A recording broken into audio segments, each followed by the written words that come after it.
the great, the powerful, the man, the myth, the legend, David Lucas. Oh, you just like David from Yellowstone. Wait a second. The only Yellowstone you see is when you pass a kidney stone. Yellowstone, you make you rip my ass.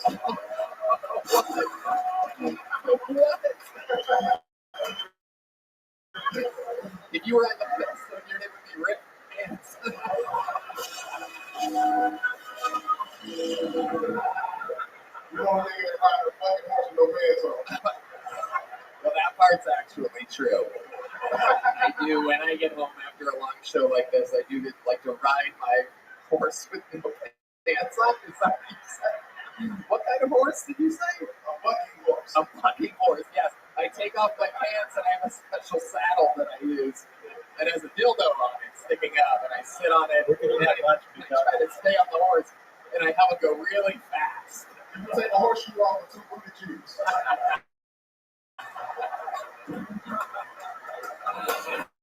Yeah, got strong ass. You the whole what?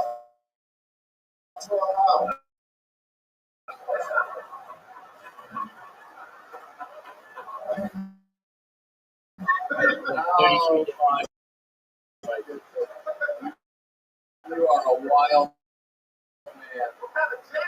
What game did you get to bet on? Oh, come on. You must have robbed the game from Bunny with that shit on. Fancy jacket. It's a good one. Where'd you get that jacket? Is that a car cover?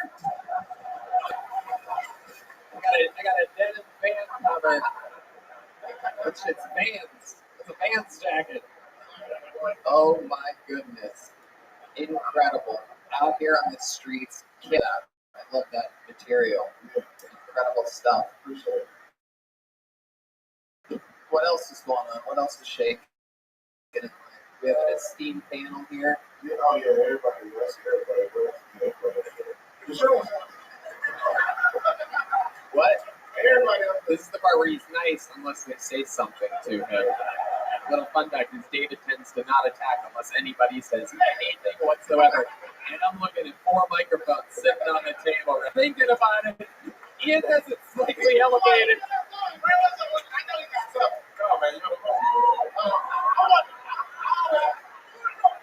Somebody else gonna go. He's sick of making one of my gay duties. 2 black people on each other. Like, I know Ian going to say something. Ian, we haven't been able to handle Lucas.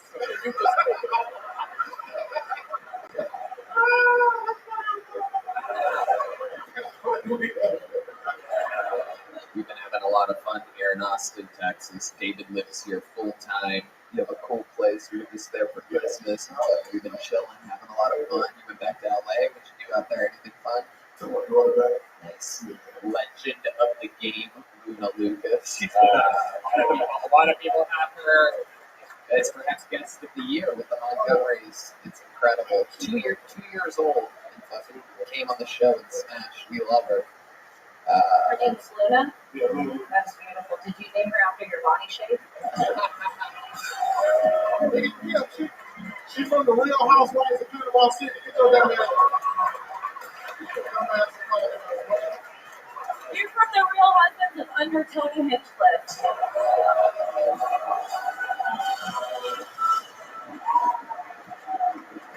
How did that?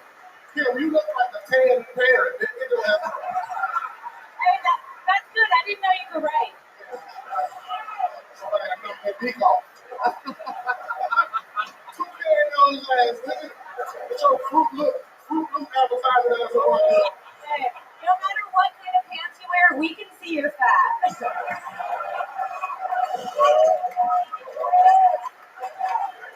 Oh shit. Can't say that. Kim was born and raised on this show. Man, we all have to be more, bro. This shit is fun. With your fake kid on that shit right here. David, your head's so big you make long dreads look short. Your pussy so dry you call it cornbread.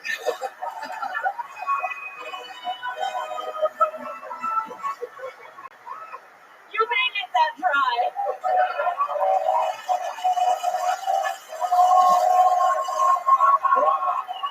Wow. Incognito. A creature of Kill Tony. A creature of Roast Battle. Wow. Amazing. Amazing. Amazing. Amazing. How fun is this? Always a goddamn unbelievable What time. are you bathing? Powdered sugar? Shouldn't you be on a date with Kanye's over there, motherfucker? I fucking You look wish. like a Costco roach you get right now. You might want to have you get 8 more free. You look like your costume card gets declined.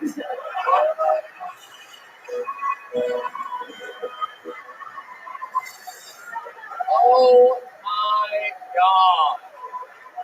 Oh shit. Costco card getting declined might be one of the greatest jokes I've ever heard on you. And I've heard them all. Oh my goodness. David, you're a fucking machine every time. Whatever you want, whatever you want. I'm playing my shit on you. Yeah, you 45, nigga. You don't smell good as well. You was raised cool and all type of shit. I just like the fact you can pay a face like you do your grandfather. Nigga, he look like a strong cancer patient. Right? Get your ass out. I'm gonna run 3 miles for this nearly over. Nigga, you wish you were in cancer shape. Oh my god. Oh my god. There is no show like this on planet Earth. Nothing like it. David, My favorite rules against myself now, but then again,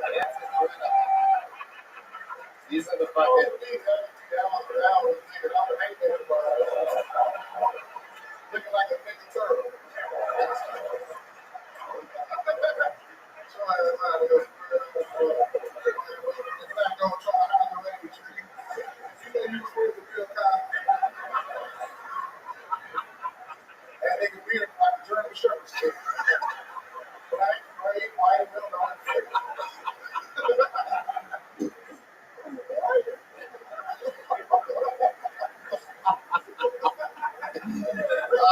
Unfucking believable. David, every time you come on this show, everything goes to another fucking level. You're goddamn unfucking believable. We love you every single week. Follow this man. Follow his career. He's going to the top. What else? I'm at the San Jose Improv. February 2nd, make sure y'all put up. February 2nd, San Jose. You heard him here. Make the drive. Go see him. Come on, people. Make some fucking noise for David Lucas. Back to the bucket. Wow. This is a moment. This is a moment right now, everybody. This is one of those moments that the people that know the show, the venue, we're all going to remember. This young man started working with us, Jesus, fuck, like 2 years ago or something crazy. He has been keeping an eye on us, keeping us safe for a long time. He started doing stand-up just a few months ago, and he's working really hard at it. I'm very excited to see his first ever Kill Tony Minute. This is the Kill Tony debut of our friend, Hank Garza, everybody. Hank Garza just got pulled out of the bucket. Oh my God, here he comes. Here he comes. Yes, make some noise for our friend Hank Garza, everybody. Come on.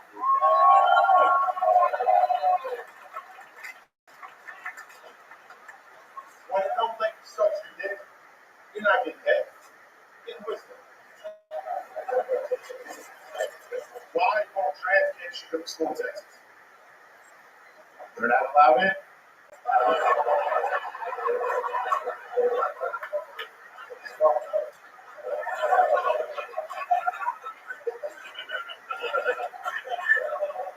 I didn't make the rules. It just happens that way. Let's see. Oh, man. I got that spot. I was in wings upstairs. But check this. Imagine getting a sex change. Only to be mentioned that in life.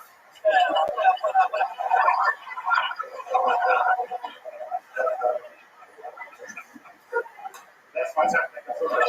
54 seconds of Hank Garza, everybody. This is very exciting. Hank's a good friend of all of us here, all of us Austinites. He really was. I could tell by the napkin. He really was eating wings when I pulled his name out of the bucket. Absolutely. CM Smokehouse. That's right. How do you feel, Hank? How did that feel? I'm feeling great. Yeah. Feeling great. First time up here. It feels natural though. Jill Tony, I love this. I love that. Absolutely. You are a big, scary fucking cowboy. It's very fun to have you on this side of the stage. This is something that you decided you wanted to do a few months ago. You started going to open mics, doing the damn thing, going all around town every single night. He leaves us at some point and tells us that he's going to do some mics. And there you go. So now you're doing it. How did that feel specifically? Did that set go how you thought it was going to go? No, absolutely not. I was still digesting that rib actually. And it tasted really good. And David Lucas does it every week while digesting food. I'm a fucking animal though. I was eating blue cheese with a fork up there. Whoa, just straight out of the container. Wow. That's how we do it though. Wow, you say boring things like they're so interesting. You do. You have a real performer's edge. And you've been performing, and you performed, like, before you started stand-up. Is there something else that you... Absolutely. In high school, I was a mariachi. Whoa, really? What did you do with the mariachis? I played the guitar, and then I sang over it. You sang a little bit? How many want to hear some mariachis?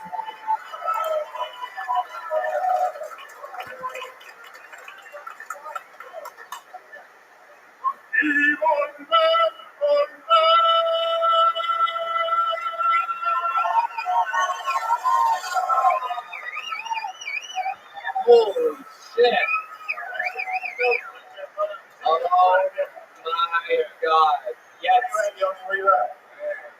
That your heart is crazy. Really love that art. Can I just ask one question? Yeah. Hey man, what did it feel like watching yourself just feel tone? That is incredible. That is little Hank over there watching him. You saw your radio. We're talking to him. Yeah, T-Madness is just fucking freaking out back there right now. I love it.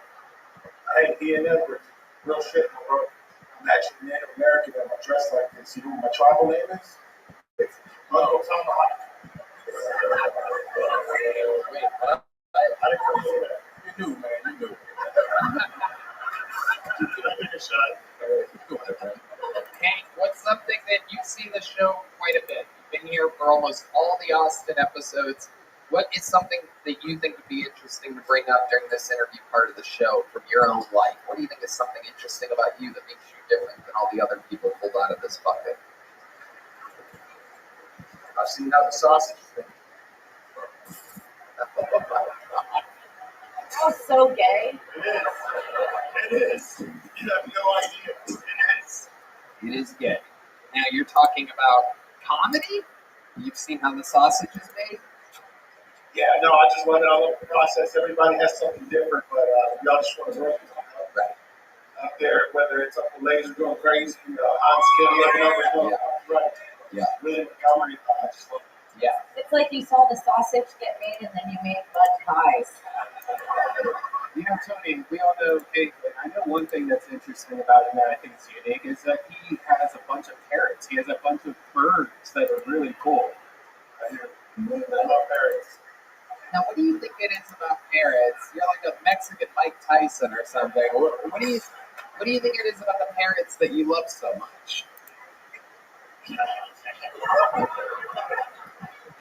Well, yeah, man, at one point in my life, I was beyond bars, and it just relates to that.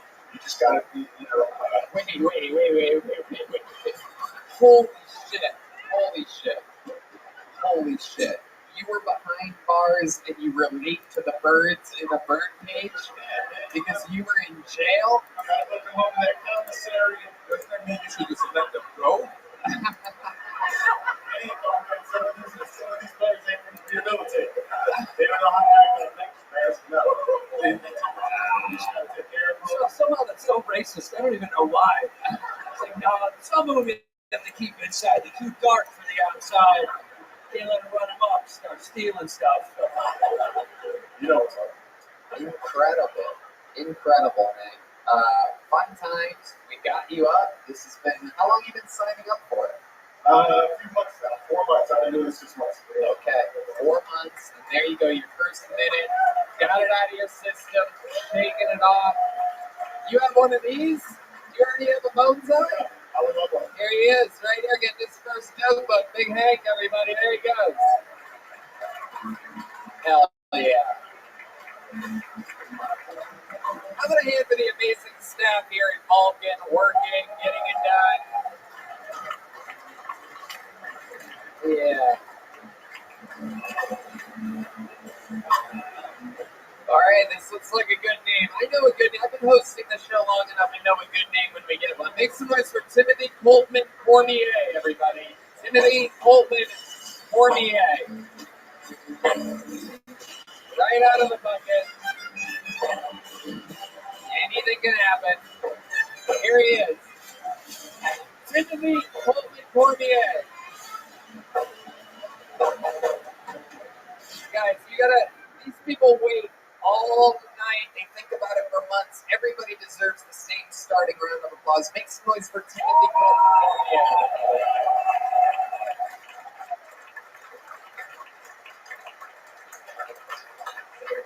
I was diagnosed with a mild form of autism in middle school. Autism is a spectrum, so everybody's on it a little bit. I'm just falling deep, you know what I'm saying? Like autism and shit, I be slapping around and going around. I don't know where daddy because I'm autistic and if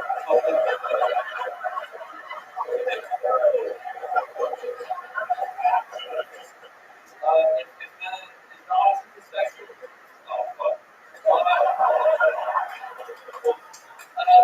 If the autism spectrum is matrix, I'd be more peace. Trust me, I know more about the matrix than anybody here. And like fucking clean connection. Alright,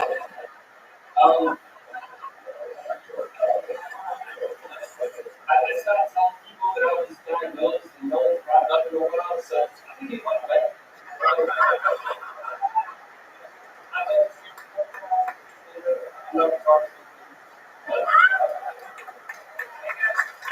Timothy Coltman Cormier has arrived to the scene. Indeed. I do believe we found the world's coolest autistic guy, everyone. Congratulations to you, Timothy. Welcome, welcome to the show. Where are you from? I'm from Florida. I moved here 2 days ago. 2 days ago to Austin, Texas. You live here full time now. 2 days ago. Incredible. How long have you been on stand-up? 6 months. 6 months. And what made you want to move to Austin, Texas? 6 months into your comedy career. How old are you? 23 years old. A young buck. Here he is. So what made you pick Austin? I was thinking about here to go and do production school, but I think it rolled past, so I was.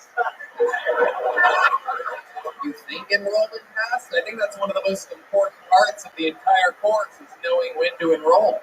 Not so autistic after all. I know, right? I thought you guys were good with dates and shit. So what is your like specialty? What are you What's your superpower? yeah, exactly. I was good at school. I was good at Are you really knowledgeable on the Matrix? Yeah. Can you just nerd out and like vent to us your passions on the Matrix for a little bit? Go right ahead. Oh wow, okay. Wow. Fake autistic guy. I think we found his passion. Wow. I'm like, can you tell us about the Matrix? He's like, Neo. Yeah. Thank you, Michael. All right, so here you are. You're dressed like you just escaped from a gay prison. And I guess all prisons are gay prisons. You know what I mean? You look like you go in there just to fucking throw the soap around. You know what I mean? I love it, Timothy. So let's talk about your life. What is it? What goes on? What do you do for fun? I'm a musician. I make like metal music. Really? You make music. So what instrument do you play? I scream everybody. Okay, well, I mean, you guys know what I'm going to do right now. I mean, it's incredible. So can you guys play something fucking heavy for this guy? Matt Mueling, one of the great electric guitarists in the city of Austin. D. Madness on the bass. He's giving Michael Gonzalez some direction that they're going to follow. Paul Deemer's arguing like a college football coach right now. Fucking angry about his timeout. He's got one timeout left. Oh, shit.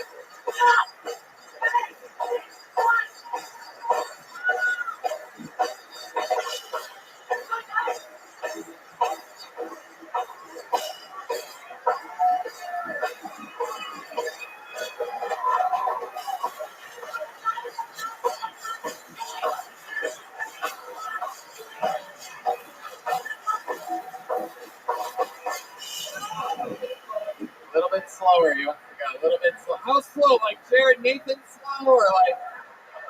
Oh my God! Somehow, by the way, that was closer to James Brown than all the. Somehow he was closer to James Brown than all the musicians tonight. Absolutely incredible. I guess we all are music extraordinaires, but that's what music is. I feel like he only does that kind of music so he can tell people he has to warm up his throat for later. So Timothy, let's talk about it. What is your love life like? Yeah. This whole fucking show, everybody. Yeah. Everybody. And they all have bleach hair. It is incredible. There is a theme tonight. Can I just say, Yeah. you should really stick to autism. Music is not your thing. Well, you gotta know what you're good at, you know? Say that again.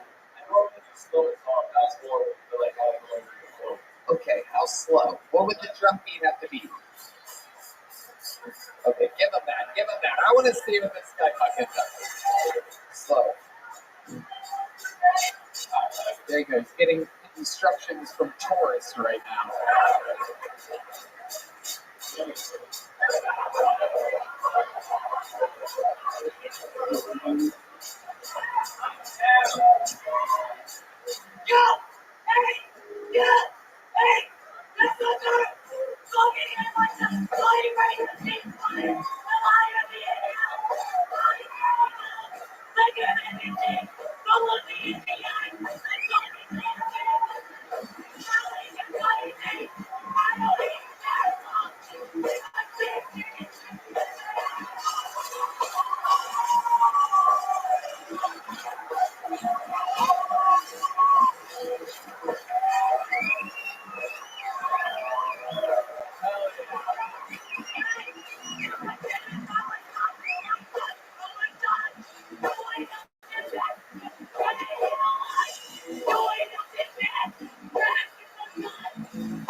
Jesus, God.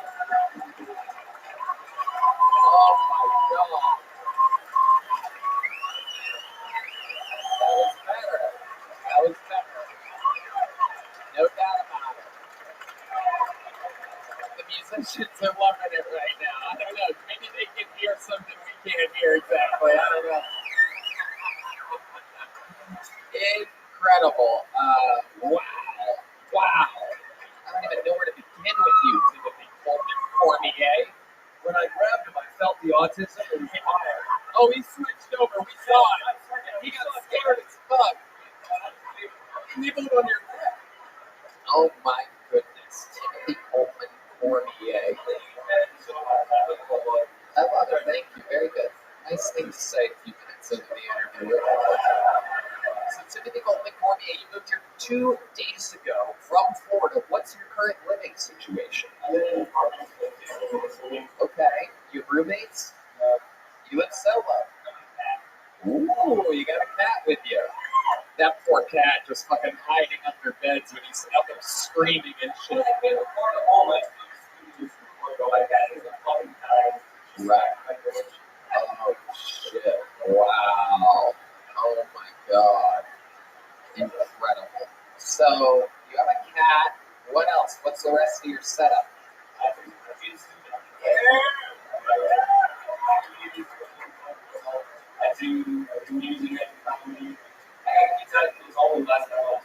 You got kicked out of the audience? No, I was in the bathroom and I was smoking a cigarette. I don't know how I got cigarettes. I was smoking cigarettes. I was kind of blacked out, honestly, so I don't know. You were drunk. Yeah. And you were so drunk that you went to the bathroom and lit a cigarette that you don't normally smoke? I don't know where I got it.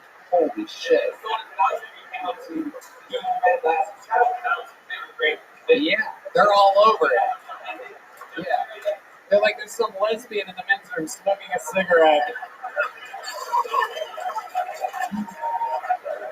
That is incredible.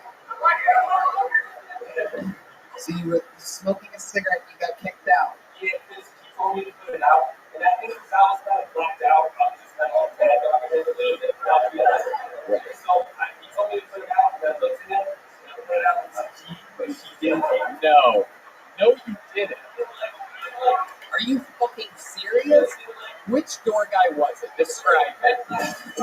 Red glasses? Is the red glasses door guy here that made eye contact with a man while pissing on a cigarette here right now? Oh my god. Come here. Take the microphone. Grab that microphone. Do you remember this? 110%. So you walk in, you see him smoking, and what do you say? I'm like, hey, don't fucking smoke in here. And you're telling me that he looked back at you, took his cigarette, put it in front of his peace string. Oh. The man flicked it on the floor. Oh.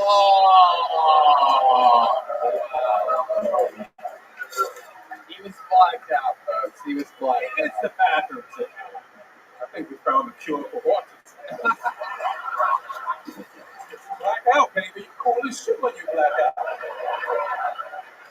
Oh. It's a movie scene, bro. Fucking cigarette out with your fucking piss. He fucked up an hour later. His brother had to come back and ask for his mom to do that. Oh my god, you're perfect for Austin, Texas. I'm glad you moved here. You're weird as shit, dude. Pisses on a cigarette, then throws it on the ground.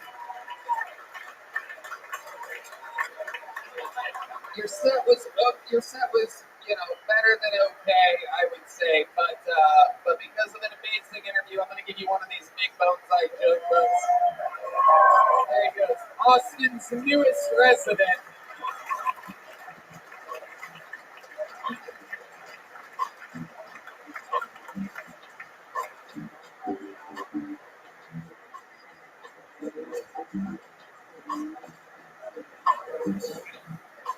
Should we do one more quick bucket full? Alright, but we're going to make it quick.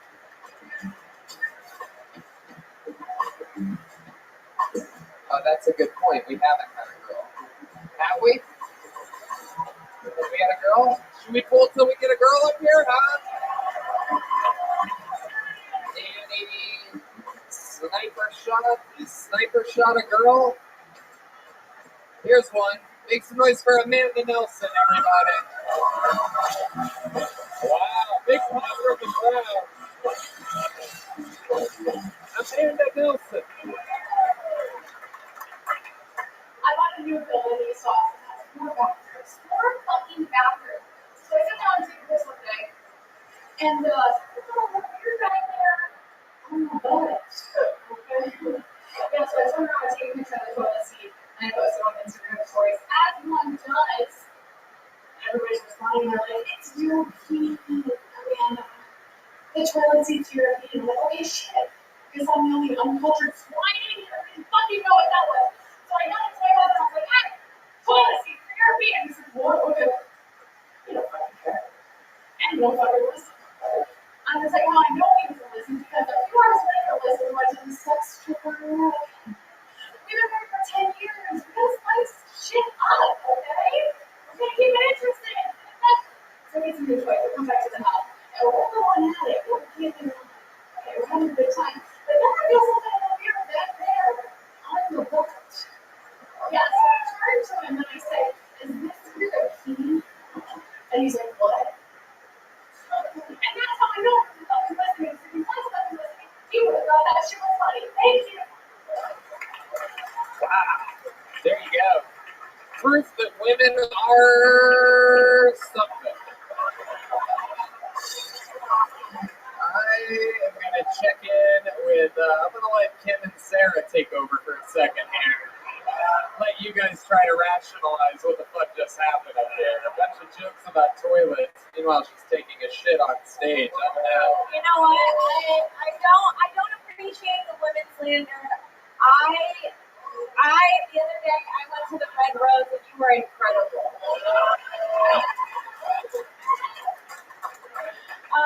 No, as soon as you The started. Red Rose people are literally pissed at you right now. They're making noise saying no, no, no up there. Oh, who's a sponsor? Yeah, exactly. Don't fuck with our sponsors, Kim. This chick. Yeah, she's not Red Rose material, kid. They would keep her in the fucking office or something like that. The Red Rose. Amanda, is this your first time attempting stand-up comedy? We believe you. We believe you. Oh, we believe you, Amanda. There's no question about it. And what do you do for work? I own a wellness brand here in Austin. A wellness brand. You own a wellness brand? You want to give it a shout out since you're the owner? Sure. 60 days 60 days away. away. Is this a joke about, or is this a company you named it after your setups for your jokes? Because they're always, the punchline is just 60 days away. I love it. Okay, so what does it mean, 60 days away? What type of transformations are you doing here? Yeah, so I saw a need in the wellness industry and I wanted to help people become the best version of themselves in like a no bullshit way. So Right, well, laughter is the best medicine, and you have none of that, so. Go ahead, keep telling us what 60 days away is. It's when it will be closer. 60 days yeah. So I just do shit in a no bullshit way. Like I put like cuss words in the product with letters. You put cuss words in a what? I promise. Oh, like a journal. You're gonna get skinny, you stupid bitch. What? Stop eating so much junk food, cunt. I love it. That kind of stuff, you know? I'm like, what's 60 days away? She's like, it's just a no bullshit thing. Cuss words and a book. A book? Can I say something? Yes. The way that you're talking to us right now, it seems more normal than how you were delivering your jokes. When you were delivering your jokes, it seemed like you were doing an impression of somebody delivering jokes. Sarah thinks you have some potential. That's so cute, Sarah. Oh my God. She's actually giving you advice that can help you the next time you never do this again. Incredible, White Chick. That's so sweet of you. So supportive. Yeah, like if you want to keep doing it, just talk like how you talk normal. Don't do anything weird. D Madness is furious right now. He wants her to quit. No, don't D. Don't get up, D. Don't get up. Don't get. I like that she wore her running shoes in case it didn't go well.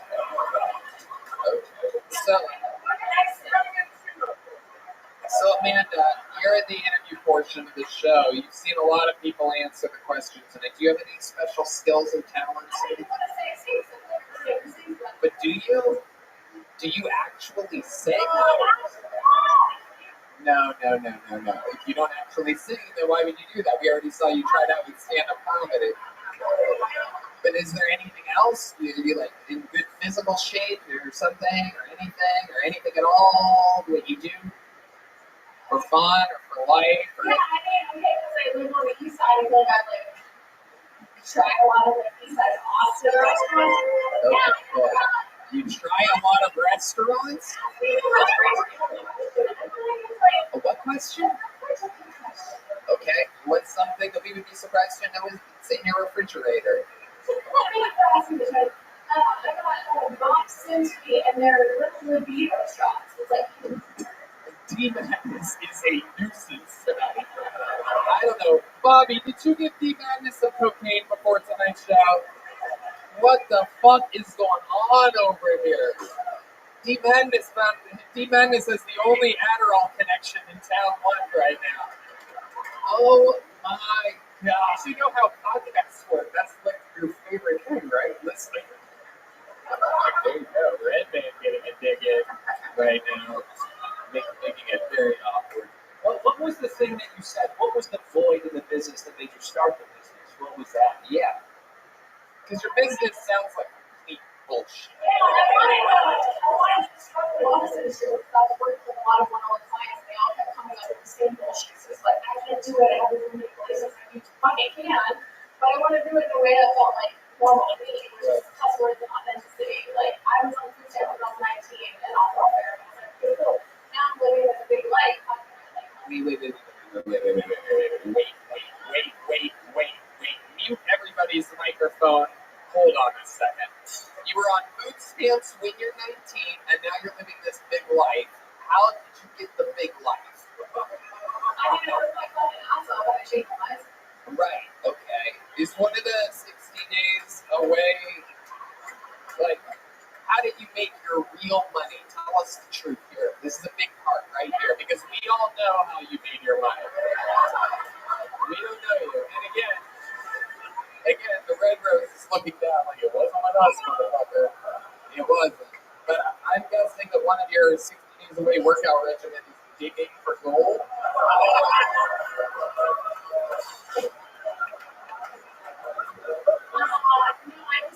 What does your husband do for a living? You don't have any He's in the tech industry. You might recognize the name. It's called Facebook. No, but It's very for 10 years before, but to answer your question, I made a product-based company, so I was like, put myself out there and started doing it. I don't know. What are the products you're selling? Sarah, haven't you been listening? She wrote cuss words down on index cards, and it's just she's made millions, right? Millions. Yeah, on Amazon. So it's on Amazon, 60 days away. I love it. Absolutely incredible. Congratulations to you. Holy shit. Great. Let's take this is why I get brunch. I know, right? Because you know it was born out of brunch. Yeah. And then you do the toilet thing? Yeah. That's what happened. This is what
why I don't like it.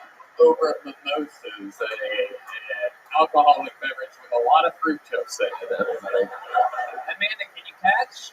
Here we go. Amanda Nelson, everybody. You guys ready to put a ribbon on tonight's show or what, huh?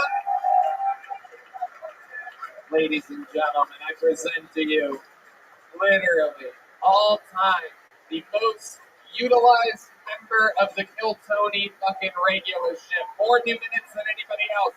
Some people call him the Memphis Strangler, others the Vanilla Gorilla. I like to call him the Big Red Machine. This is William Lights Out Montgomery, everybody.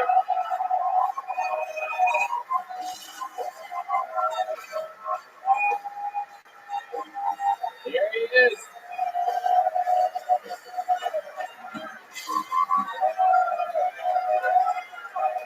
Man, you know that bitch in a pyramid scheme.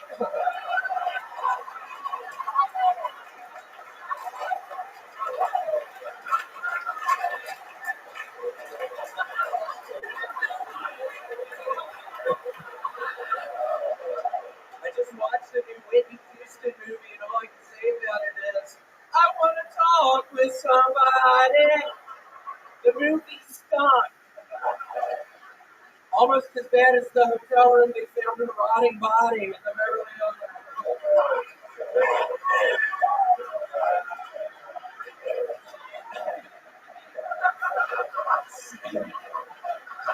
Southwest Airlines is offering 25,000 rewards points to passengers who had canceled flights over the holidays. The bad news is the points are only valid with Spirit Airlines. In an effort to improve their image, Spirit Airlines has decided to change their name to Jihad Airlines. When I catch a touchdown this weekend, I'm going to fall out, and the other wide receiver is going to get out the pantomime paddles and shock me.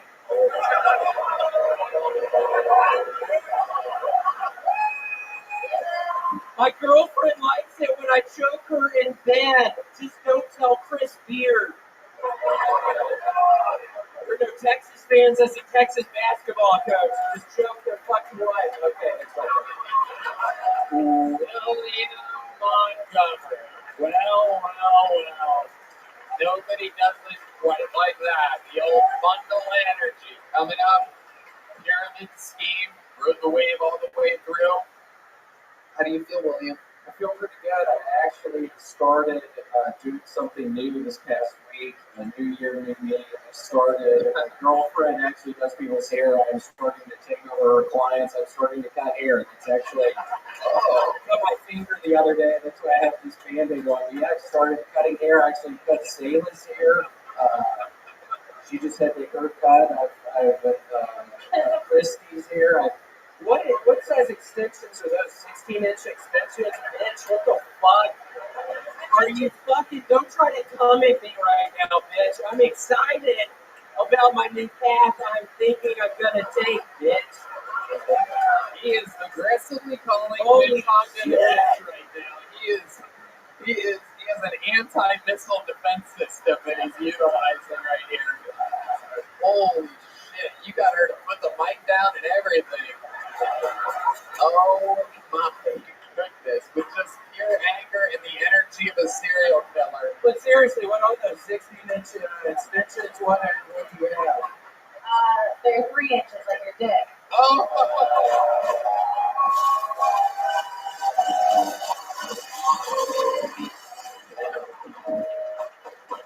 Oh my goodness. When it gets hard, it's about 3 inches. So you are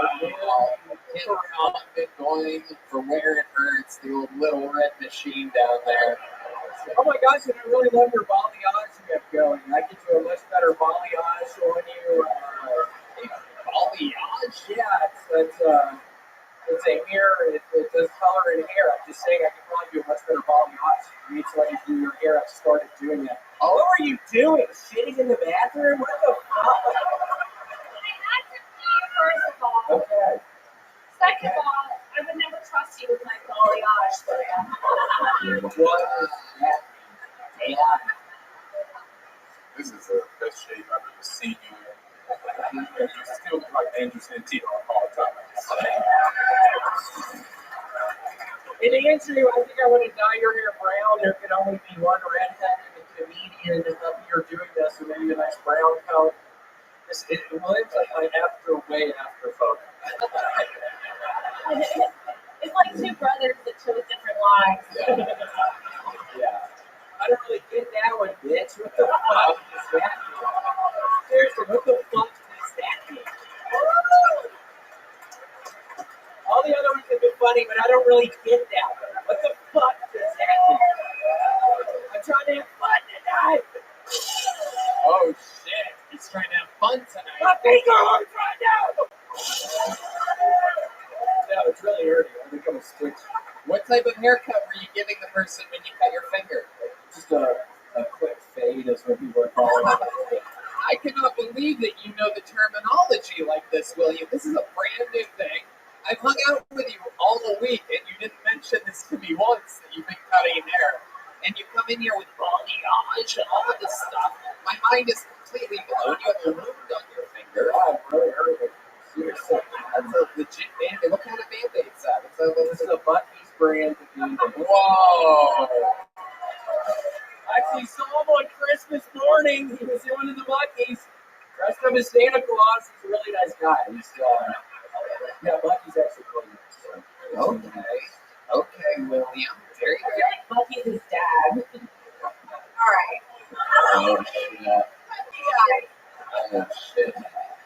William's giving him a special look right now. He's dimmed his eyes a little bit. He's squinting. Oh, the eyebrows are up. Oh, there's the squint and then the eyebrows. Whoa, wink. We've seen this before, folks. The patented wink, everybody. Whoa, there it is. Oh my goodness. He's giving them out. That's the sound that happens when he winks his eye. Whoa, he's giving them. It's been a long while since we've seen Stop right now. Fucking piece of shit. And Redman, get off the testosterone, dude. You have high blood pressure. I don't want you dying. Get off the testosterone. Why would he die? He has high blood pressure. He was acting weird. That's why he's acting weird on Thursday night. How do you You know figured it out because you fucking told me you were blacked out. I knew something was wrong, and you're fucking telling me you're a ticking time bomb. Right there, get off the tee. You're not moving around. You're literally, if you're moving around, maybe you should be on it, but you're just fucking, you're not. It is So true. you have to get off of it, Redman. It is true. It turns out testosterone injections don't go great with virtual reality. It's very true that don't, Redman. You have to get off. I would be devastated if something happened. You have to. He's up there working out in the VR world. This fucking unbelievable. William hitting Redman where it hurts, right in the fucking. No, but seriously, get off. Okay, Redman. You So know what? I'm going to. high blood pressure. William, you're one of the great fucking transition stories we've ever seen on this show. At one point, you were fucking. What was the heaviest that you were? I don't know, 260 maybe. He was a massive, bloated, sweaty, massive I look beast. back at pictures on my phone, they pop up every day for like memories from 2 or 3 years ago. Yeah, it was bad. I was about to die, I think. So. Yeah, was that funny, dumbass? Holy shit! Somebody get that dumbass out of here right now. I fucking see your stupid, fucking nasty looking ass. Yeah. Fucking nasty looking. That's what I would have assumed. William going for the jugular tonight on some innocent tourists just visiting, just passing through town. Really, put his here. That got something other than his hair. I cut his fucking neck. So. Whoa. William also known to murder Yeah, people. so, I'm a convicted felon right now. I don't give a shit. I got nothing to lose right now, so remember that. Alright. Before we put a ribbon on this thing, I'm going to ask you, what are you most passionate about tonight? Starburst candy. Oh. I love those things. You love them? How much do you love Yeah, I them? love a Starburst. How much do you love them, William? I love the living life, Starburst. I like a lot of it. Starburst. Wait a second. second. Have you been hanging out with black people eating Starburst? Yeah, it's at the barber shop where I've been working. Oh. Barber shop. It's a black barber shop? Yes. You're the white guy at the black barber shop? Yes. How did you get this job? Craigslist. Got it on Craigslist. Imagine being a black guy and go get your haircut at a barber shop. You walk in and it's it. Huh? Huh? What? No way. What? Holy shit. Gosh. What?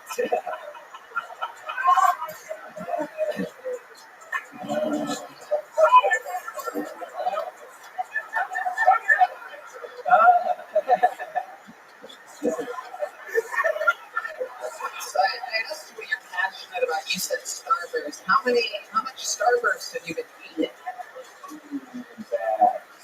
Bags? What does it make you feel like when you eat a Starburst? It energizes me to be rushed. What's your favorite flavor Starburst? Out of all the So current strawberry. Yeah, I love those. Strawberries take. Matt Mueling only speaks once every 6 episodes, and he has chosen to take this moment to remind you that the strawberry Starburst is pink. Pink, okay, that's dumb. Whoa. Okay. Thank you. So with that said, what's your favorite flavor Starburst? The pink one. All right. How loud can this place get for the great William Montgomery?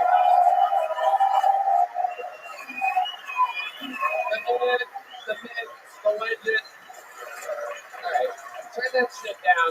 Guys, can you please make some noise for the amazing Andrew Santino? Cheeseburger. Good Frank. Whiskey Ginger. Make some goddamn noise for King Condon. Sarah Wineshake. And the great Ian Edwards, everybody. Ian Edwards is in town all weekend during the Creek and the Cave this weekend, the 13th and the 14th, because we're looking for something to do on Friday and Saturday. Listen to the This Bitch podcast. Go check out Cheeseburger on Netflix. How about one more time for the best damn band in the land, the Kill Tony Band, right here. Matthew Fueling on the electric guitar. Michael Gonzalez on the drum. Paul Dealer on the horn. And one more time for D Madness on the motherfucking bass guitar. The drawing for Ryan J. Ebelt is in. He was able to get everybody in there. There it is up on that wall. While you all sat there doing nothing, he drew tonight's episode. There's everyone. I guess, yeah, that makes sense. RyanJebelt.com for all those prints. We did it again, everybody. The official Kill Tony after party starts right now, right where you're at. You can unlock your phones, have some fun, enjoy yourself, everybody. Right, man? Love you guys. Good night, everyone. Thank you so much.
Who's ready to have the best goddamn night of their lives, huh?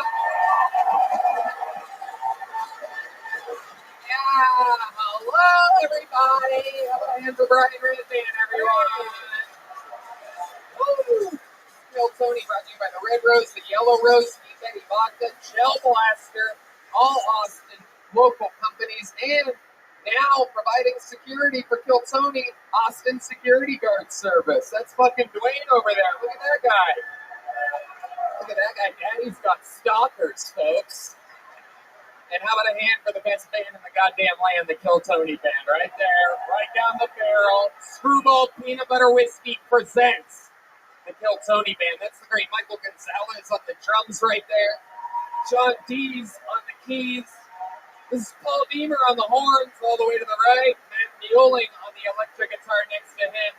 And that's D Madness right there, live, in the flesh, the one and the only.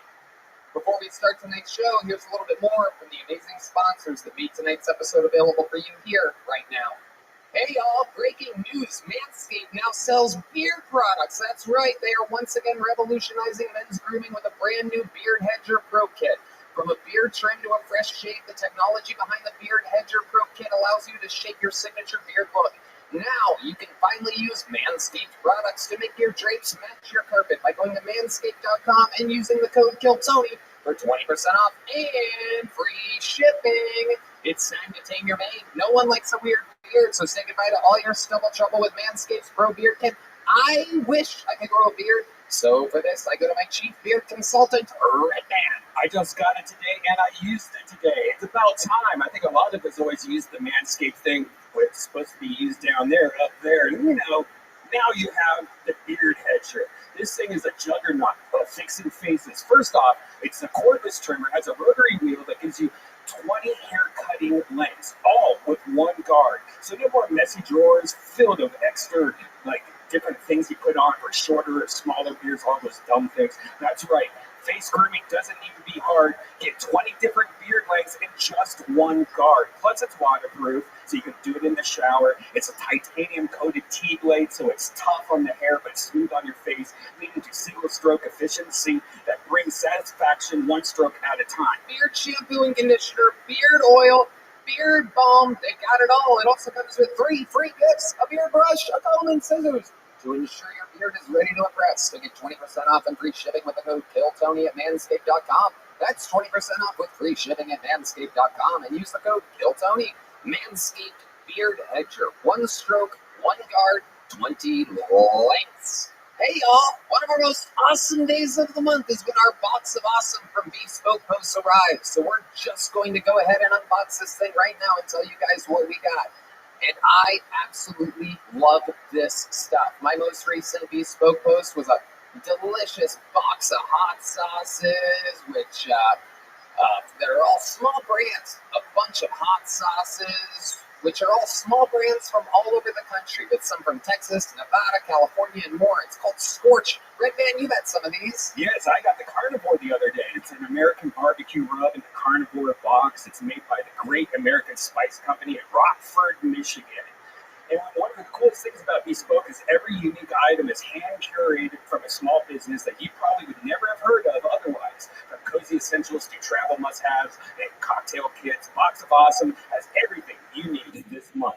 And to get started, it's really easy. You take the quiz at boxofawesome.com, and your answers will help them pick the right Box of Awesome for you. They release new boxes every month across a ton of different categories. Each box is valued at around $70, but you'll be paid a fraction of that price. Plus, with each Box of Awesome, you're supporting small businesses. 90% of everything that comes in your Box of Awesome is from a small up-and-coming brand. It's like Christmas every month. It's free to sign up, and you can skip a month or cancel anytime. So get 20% off your first monthly box when you sign up at boxofawesome.com and enter the code KILLTONY at checkout. That's boxofawesome.com, code KILLTONY for 20% off your first box. Boxofawesome.com, code KILLTONY. Hey y'all, it's me, Tony. This year, you've got goals and factors here to help you achieve every single one of them. Save time and have the energy you need to tackle everything on your to-do list with Factor's ready-to-eat meals delivered straight to your door. Get Factor and not only skip the trip to the grocery store, but skip the chopping, prepping, and cleaning up too. Factor's fresh, never frozen meals are ready in just 2 minutes, so all you have to do is heat and enjoy. I absolutely love Factor, especially the protein plus meals because they are extra filling and great for my busy days where I want a quick and healthy meal, which is basically every freaking day. Red Band? Yeah, no matter what your lifestyle is, Factor has the meals that help you live life to the fullest with keto, calorie smart, vegan plus, veggie, and protein plus meals on the menu each week. Prepared by chefs and approved dietitians, each meal has all the ingredients you need to feel satisfied all day long. With 34 chef-prepared, dietitian-approved weekly options, there are always something new to try.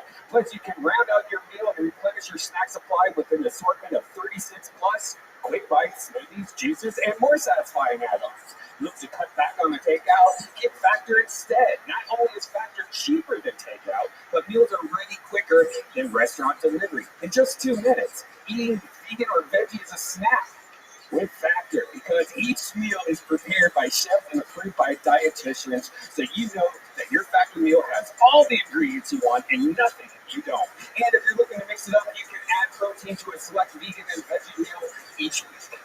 Listen, everything is ready in just 2 minutes. There's really no easier way to eat well. Achieve and maintain your goals this year with Factor. Get America's #1 ready-to-eat meal kit. Start saving time, eating well, and living your best year ever. Head to factor75.com/KillTony60 and use the code KillTony60 to get 60% off your first box. Wow, that's code KillTony60 at factor75.com/KillTony60 to get 60% off your first box. Are you guys ready to start tonight's show? All right, let's do it. You guys are in for a treat. This week, we got fucking jokesters here. People, really funny people that I've worked with for over a decade and a half in the stand-up comedy business. If you guys listen to podcasts and love comedy, you're going to love our guests. Make some noise for the great Joe DeRosa and Adam Ray. Yeah. Guys, make some fucking noise. Joe DeRosa, Adam Ray. Here they are. Boom. Oh yeah. The great Joe DeRosa, the great Adam Ray. You guys have been here before. We've done this before. I absolutely love it. Welcome back, gentlemen. Welcome to be back. Thanks for having us. Thank you for having me back. Indeed. We're going to have a lot of fun tonight. Austin, how we feeling tonight? I felt like the move. Feels good, doesn't it? That's great. We're going to have a lot of fun. You guys have done this before, so you know that a bunch of comedians have signed up to get 60 seconds uninterrupted on this very stage. They're all smashed into the corner back there. Comedians, make some noise. See? They're real people. You hear the sadness. You hear the truth. You hear how different your woos are from their woos. They've been eating fast food. They're hungover. They've been slender. Darkness back there. It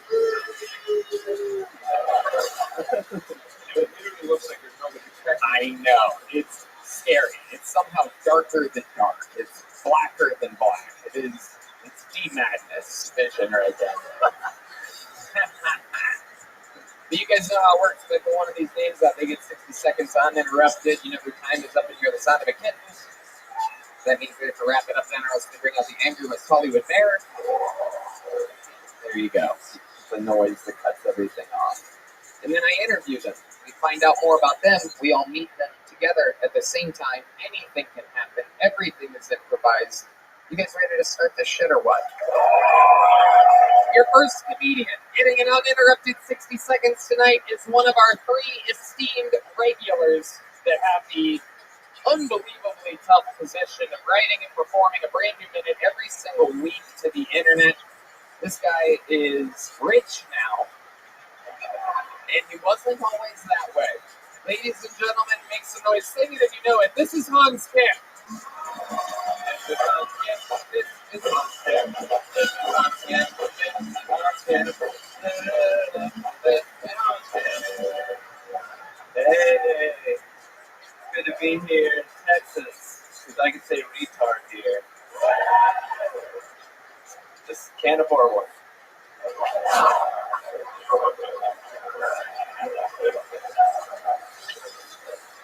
How about that race record packet? I want to rate it accurately. Love Texas. I love Austin because this is the only place I appreciate liberals. I think Austin is the only place that liberals should be at, surrounded and scared. I love being in Texas during the pandemic because every time I cough, I can watch Texans be afraid of the virus for the first time. They're like, I know it's a hoax, but he might have the original variant. Love Texas. Texas is where I learned that mopping is just Mexican calligraphy. Alright, thank you guys. Hans Gibbs, the one and the only, coming in, guns a-blazing, another new minute for the world. How did that feel for you? I felt a little racial today. Yeah, it did. It did. Yeah. It did. Good accent, though. Thank you. The accent work with the guy who was fighting COVID for the first time, I think. Yeah, it tapped into my inner American retard. There you go. I think you can say that word. I think you're allowed to say it. So let's talk about it, Hans. That said, at one point it felt like something missed, and then you had another joke behind it, the cough on a text and thing, right? Yeah. So what do you think? How do you evaluate what moves forward? And if you have a set like that, what stays in and gets added to your usual set, and how do you decide this? I guess the coughing on the Texans one, maybe I could add more elements to make it more visceral, maybe I'm coughing on an actual cowboy hat, or like Bucky's. You just say Bucky's when you don't have anything else funny to say. You guys know what Bucky's is, right? Is that your little Texas fucking comedy safe word?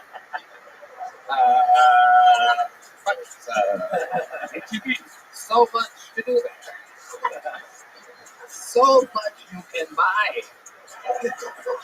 Joe DeRosa, what do you think of this guy? It's your first time seeing Hans on the show, right? Yeah, you're really funny. Thank you, Joe. Yeah, you did a nice. I mean, this makes me nervous. The idea of doing a bit of comedy, but you did really well. I thought the Texan coughing thing works pretty well, but I don't really have high standards. But if I got that level of laugh, I'd be like, it's in the act. Thank you. Joe DeRosa approved. Yeah. You don't like it? Go to New York. Yeah. No, man, I really enjoyed your stuff. It's edgy and, I don't know. It's funny seeing edgy comedy again. It was kind of gone for a minute. Mm-hmm. Yeah, no, we've been doing it the whole time here.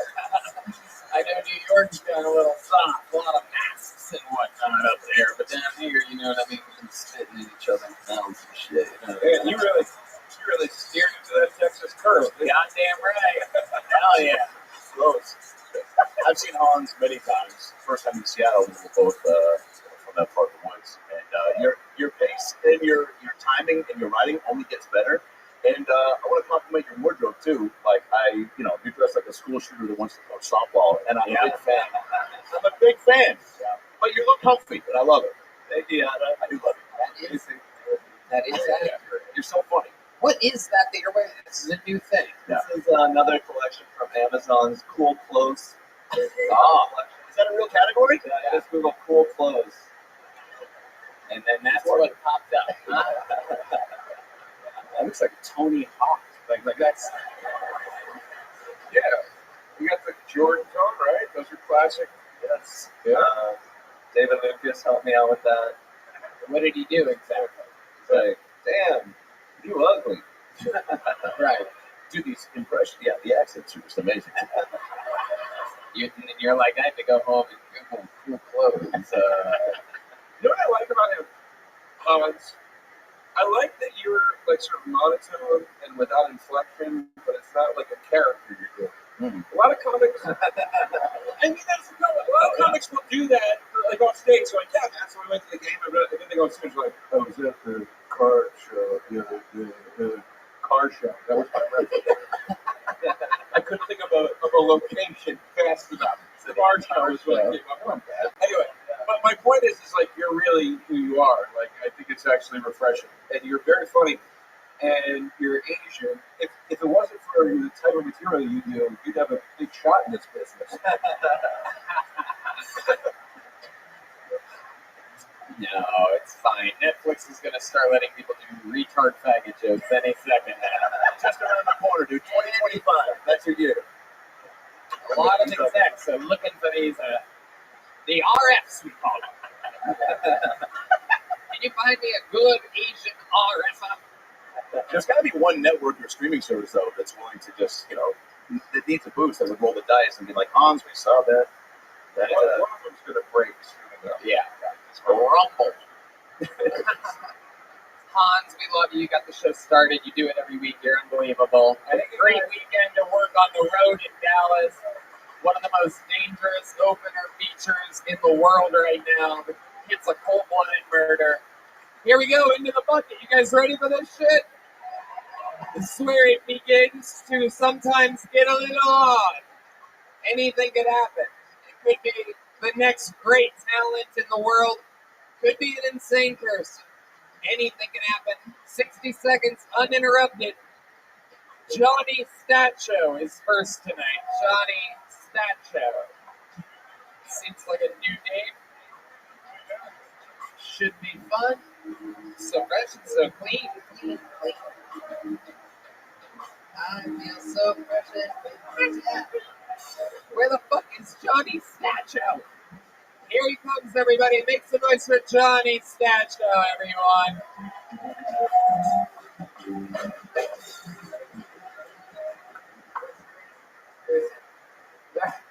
So often weird.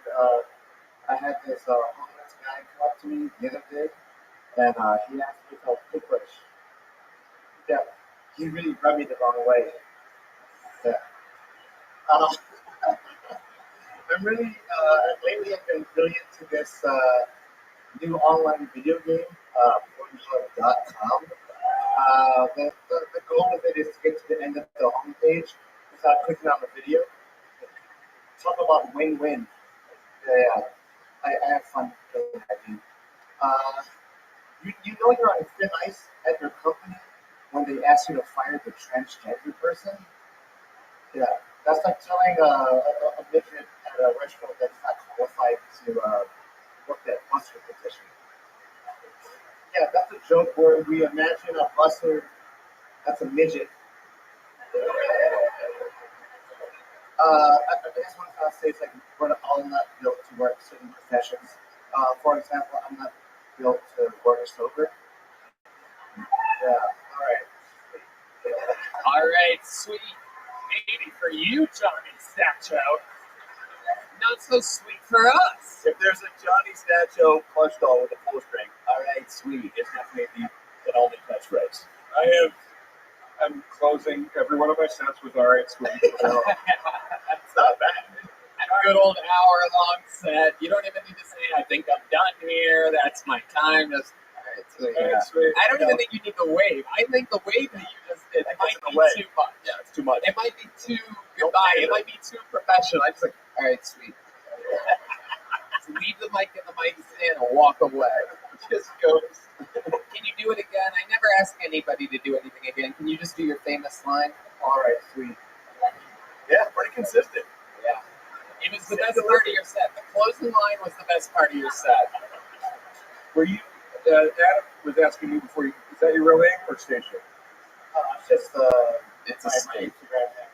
Oh, right. Also, are you Mexican?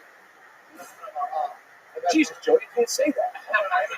I had a good Mexican joke. I was going You should just do the joke. I'll do the bit, bro. What are you he's El Salvadorian. Just say yes when I say, are you Mexican? Yes. No, wait. Wait, you have to wait. You have to wait. Ready? He's like, all right, I'm good. Okay, all right, sweet. Here we go. And action. So, Johnny, are you Mexican?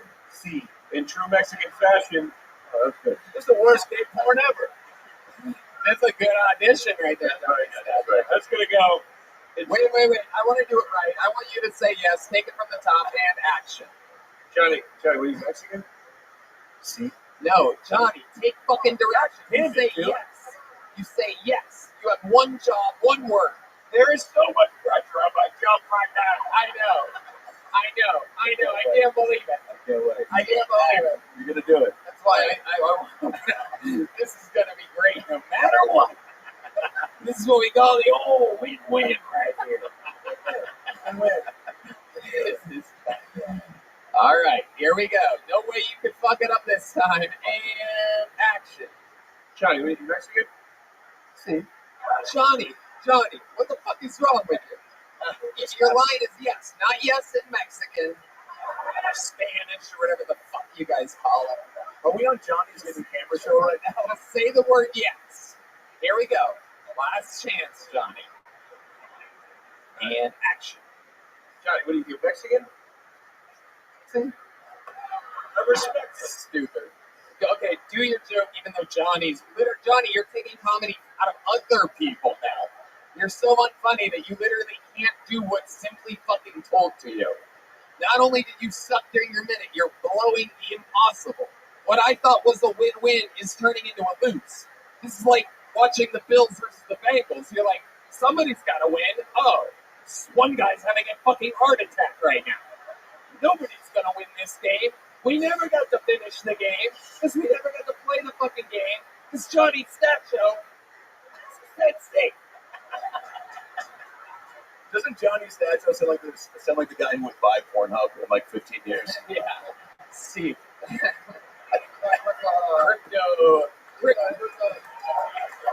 Tony, it's good. That was right there. You have that. Sorry. You gotta give him credit when he gets one. that's actually a nickname. Shut the fuck up. No one cares, Josh. Don't start talking now. Nobody's talking to you right now. Now's not your time. Now's not your Nickname for Johnny's statutory.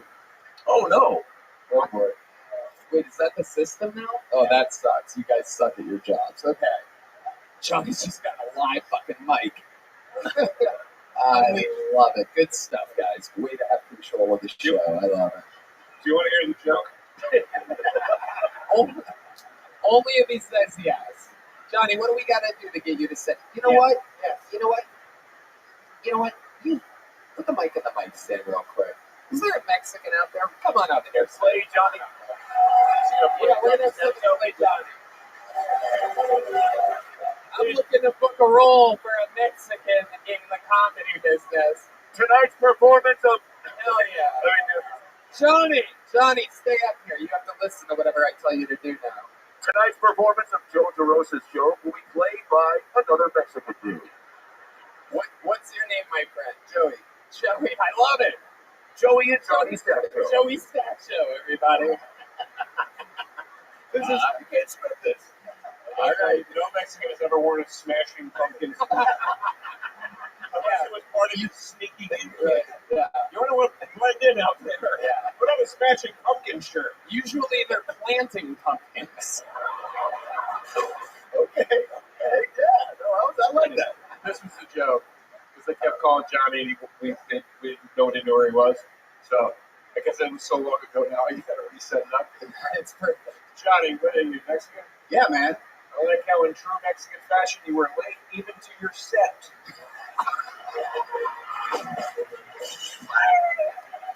Joe DeRosa! Joe DeRosa! Oh, yeah. Woo! Holy shit. Do you ever sign up for this show? I did, yeah. You signed up tonight? You have a minute you want to do? I do. All right. Johnny, take that. There goes Johnny's stat show, everyone. I'm done with him. I didn't like his attitude. Couldn't take direction. All right. Joey, what's your last name? Bueno. Ladies and gentlemen, with an uninterrupted 60 seconds of stand-up comedy, make some noise for Joey Bueno, everybody. Yeah. So I am Mexican, and I know my fiance. She's like, "We should get a place." I go, "Yeah, we should get a place." She goes, "We should get a tiny home." I'm like, "What the fuck?"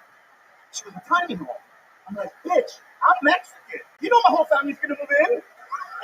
Where are we gonna put abuelita, my tios, my primos, and primas?" Tiny home. White people shit.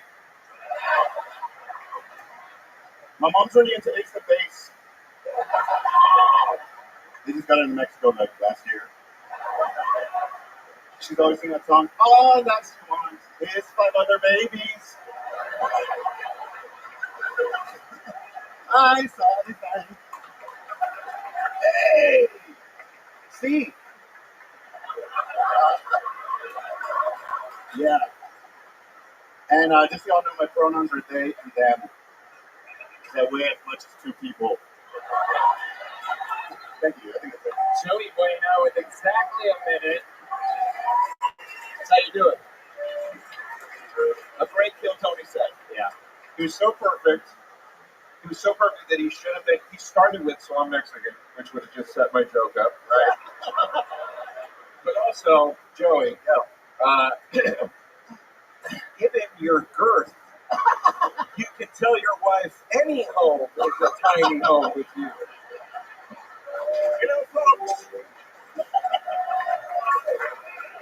I kind of mentioned that in the joke. It's kind of good. You have the weirdest Mexican family. Your mom's into ABBA, and you're into Smash. Ace of Base. Ace of Base, sorry. Is your dad like a, even weirder? Don't correct ABBA with Ace of Base like that's more. Sorry. Is your dad like a huge Bare Naked Ladies fan? I saw the song of the Mexican. By the way, that one's. What the fuck is going on over there? That went so well, it almost made me think that you and Johnny Staggio are in cahoots. Yeah, and Johnny was like, look, I'm going to bomb, and then you take it. I watched hundreds of episodes of this show. I think that if I just don't do what Tony wants me to do enough times, he's gonna try to replace me with somebody in the middle of the fucking room. Should I wear my pumpkin shirt? Are you Joey Bueno or not? I didn't want to wear Should this I wear shirt. I regret it. Should I wear my Smashing Pumpkins shirt and talk about Ace of Base? Or 90s in the room. this shit would burn any time in the last 30 years. All this shit would kill Joey Bueno. You've been on this show before. Dude, second Austin episode with the homeless guy. Okay. Second one ever in Austin. Okay, there's gonna be more homeless guys on this show, so you gotta be more. Remember, he was the first one, and he was like, oh, yeah, it was the second one in Austin. Okie dokie. I love it, Joey. So it's been a couple of years, basically. Weird, yeah. So what's been going on in your life? Catch us up. Yeah, man. Kept doing comedy. I got engaged. I'm still a speech therapist. Kind of the same. You're a speech therapist? Yeah. Okay. Yeah, no. Yeah. 20 years. Can you get a guy that doesn't know how to say yes to say yes? See? I love it. That was so cringy. It was making me fucking love it. Is that your name, Joey Bueno? I'll say it, but I've been enjoying my whole life. Oh, wow. Yeah, it was. They just started calling me that when I was young, and I kind of responded to that. Yeah, but it is Jose. What's up, man? Next time you're about to fill in for a Mexican guy because they need a Mexican, and I ask what your name is, you should say Jose. Yeah, it's weird because I responded to Joey, but my actual name is Jose. What's up, man? All right. How long have you been a speech therapist? 20 years, man. Oh, Yeah. No, I hate it. How come? Oh man, it's just repetitive. You need a lot of patience. It's working with kids all day. Sorry, I know, but asshole. Yeah, it's just a lot of repetitive, and it's kind of, it's all about money, and it's pretty Yeah, fun. I've heard that. I've heard about the lucrative speech therapy. We used to, and then not anymore. So it's Joe- okay. Joe- That I work. Joey, what do you do for fun? Dude, I know everybody says this, but I do sing. I like to sing. I like to DJ. What kind of singing do you do? I like to 80s stuff. Can I tell you my special talent? Yes. Have you ever heard that song, It's the End of the World as We Know It? By Ariel? Sure. I can do it. I promise you. By the way, do that? Yeah, I can do that song. Definitely not what I thought he was going to do after he said, "You want to see my special talent?" I've heard that before, and it You know doesn't what end I'm well. talking about, the real fast one? I believe you. I can't believe that after talking about Ace of Base and wearing Smashing Pumpkins, you think that we don't believe that you know REM's fucking End of the World as we know it. Hey, do you know another white guy band? By the way, Michael Stipe himself could be standing there saying that he would do it, and I wouldn't want to fucking hear that. I know. Oh my God, I don't want to hear that. Oh, Sorry. Oh, yeah. What's up, dude? Put the microphone stand behind you. We're going to sing. Oh. Okie dokie. That doesn't matter at all. Love it. Fuck yeah. Nope, doesn't matter. Stop. I know. I don't know why Red Band would give a fucking regular person trying to be like behind the scenes going, put the mic. Don't be behind the scenes. Just chill. Sorry, Just man. relax. Let's find fucking Christ. But I love music. I like to sing. I DJ. I like to go to shows. Give us one line. I'm not gonna have this whole fucking diatribe of REMs. Sing me the chorus with your heart, with no background music whatsoever. REMs. I have heard listen to yourself, turn world to the sound, need something wrong, need to like an absolute crime, no street bar, letters, not the kind of way, then fight out that wire in the fire, and super center games. Okay.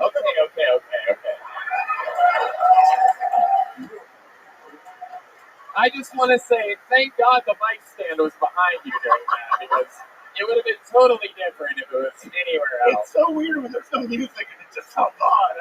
That's how I like it. Hell yeah. By the way, can you imagine if in speech therapy, one of those kids be like, "Do you guys want to see my hidden talent?" And then doing that in front of 9-year-olds, you're like, "Listen to your happy, when I'm happy, I'm happy. I want to go home."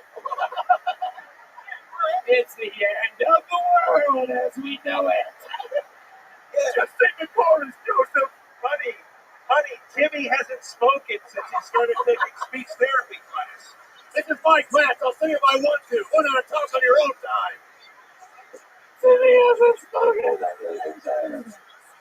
Oh, Joey Bueno, thank you so much. You got it, man. Do you have one of these? I bet you don't. We weren't even giving those away 2 years ago. That's a legit big bonsai right there. Real special handmade Texas leather bonsai. Boneceye. You know what? That's a great idea. Let's go to somebody that might actually enjoy the company of a speech therapist. A golden ticket winner from last year who has taken over the world by storm. He's from Canada. He's mentally disabled, some people say. I think he's a fucking rock star. This is a brand new minute from Canadian Jared Nathan.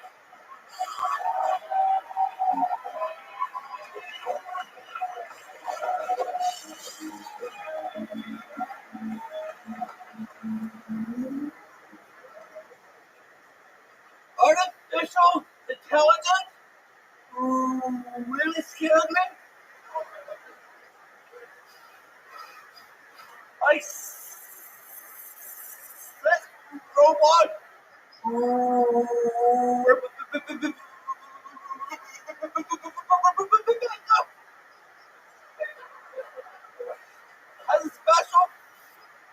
Has a special needs.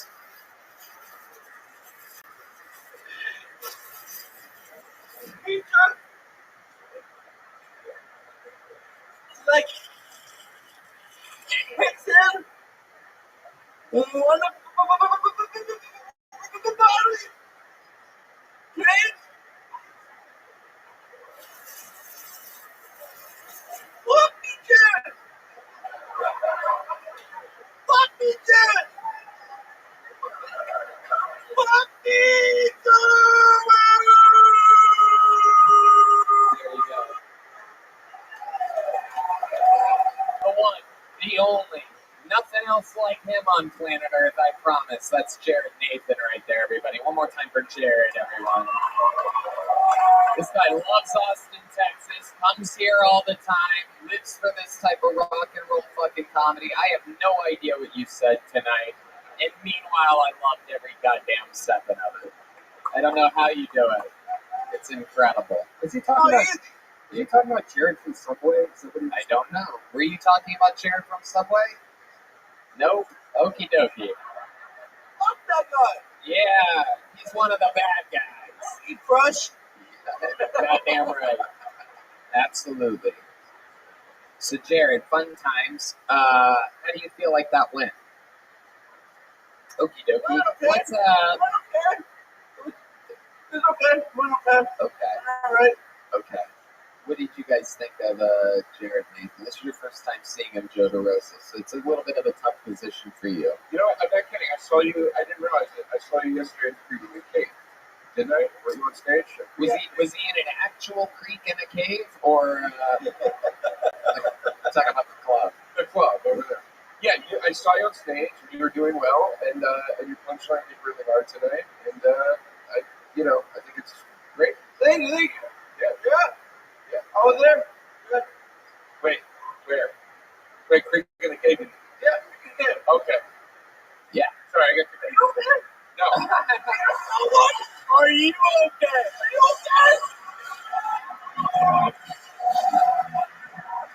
Oh my God.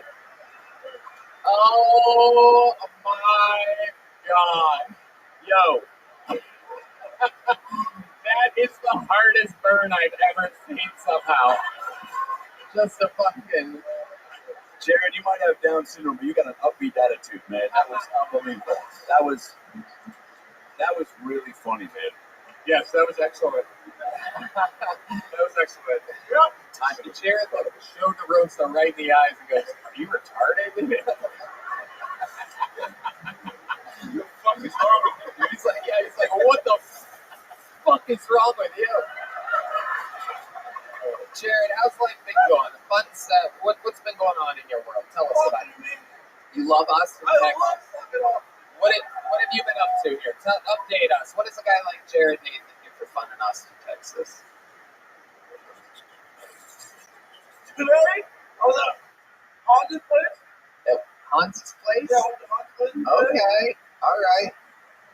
We recorded some things. Hung out. Okie dokie. Anything more interesting than that this past week? I met this chick. You what? Met this girl. You met a girl. Oh, shit. Hell yeah, Jared. Oh, my God. Online? Started on, yeah. Sort of online. Started on Instagram. He was at the playground. No, I'm kidding. On a swing set, yeah. Oh, funny. Sort of online. What does that mean to you?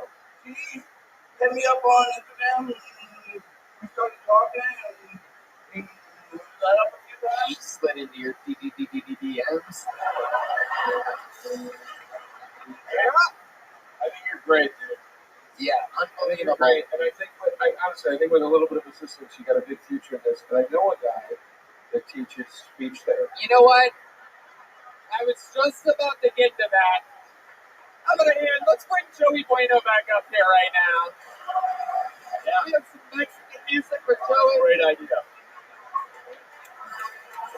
Here he is. This is very rarely do we have anybody up twice in one show. I'm about to lose my license. Totally should not. I want to see if we can do a little experiment here. If you could help Jared in front of us, if you could show him a trick or something like that, how would you do this? What's your biggest problem when you stutter? Getting out of it? I walk on. You got a lot to work with here, Joey Bueno. Like the Better Business Bureau. Sorry. Jared, do you know any ace of base?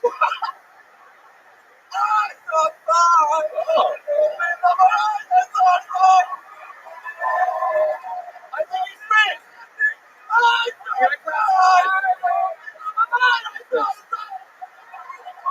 Is that a tip to people instead of him? Yeah. Have you ever seen stutterer? Come on, you can do it. That is the worst you can do. Right. He's trying like relaxation, basically. I know it sounds general stuff and everything's different, but don't try to help. Right. People never help. If that makes any sense. Right. Right. We have noticed that if he sings it, he does It's a thing. Right. Every case is different. Right. I can't. I just want to say also, I know that role, and I never try to help a stutterer. I'm too busy laughing hysterically. Right. Yeah. How does he fix that? Yeah. Have you had therapy though? Yeah. Okay. Did it help? No. Yeah. Yeah. I don't know what. Tony, there's no fear. Everything's different. Right. And I'm gonna be general again, just relaxing, and extending the vowels. And it's like we teach how to get out of it, not to stop it. You never stop it. Well, you're never gonna stop it. No. You hear that? I'll You're see a fucked for the rest of your life, Jared Nathan. Yeah. So I noticed. Joey, I love it. Who knows? You might be back up here later. Greg, give Joe that microphone back. We might see more Joey Bueno later. Who knows? It's been a very bueno episode so far. Jared Nathan, so you met a girl. What did you do with this girl? Did you go out on a date? Where'd you go? cheese, chilies. Where'd you go? To the last coffee shop in Austin. Okay. Yep. Absolutely. Yep. There's many great coffee shops here. So what do you guys do? What do you talk about? What is a date with Jared Nathan like? Did you say anything sexual? Did you make a move? Like, did you say anything like I want to do something to you or something like that? I want to smother you with my pillow? What's your big pickup line?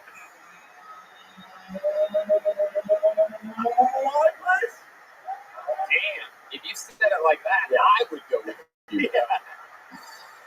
The build-up, yeah, that's milking the sexual attention for sure. Did it work? Did she go back to your place? Yeah. Oh All right. my All right. goodness. Oh shit. Oh my goodness. I think, Jared, I mean this seriously. Like, it's like when you relax, I mean you can shit on me without fucking missing a beat. I sang the song fine. If you can figure out this is nerve wracking stand-up comedy, dude. You know, it's fucking nerve wracking. So you better relax. It'll help, and I think you can. Yeah, man. I think you're going. You think so? This rivalry between Joe DeRosa and Jared Nathan is my everything. Yeah.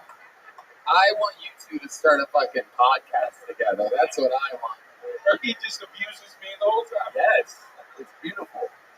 Okay, I gotta know. I don't know how we got off track here, but I gotta know. You get this girl back to your place. What is the order of events? Because I don't know what Down syndrome third base is. I don't know what first base. I don't think you know which direction to run after hitting the ball. You know what I mean? So I want to know who makes the move. How does it work? Is it reverse calendar? I want everything. It started Making out. Yep. and You're sitting on a couch next to each other? Are you on a bed?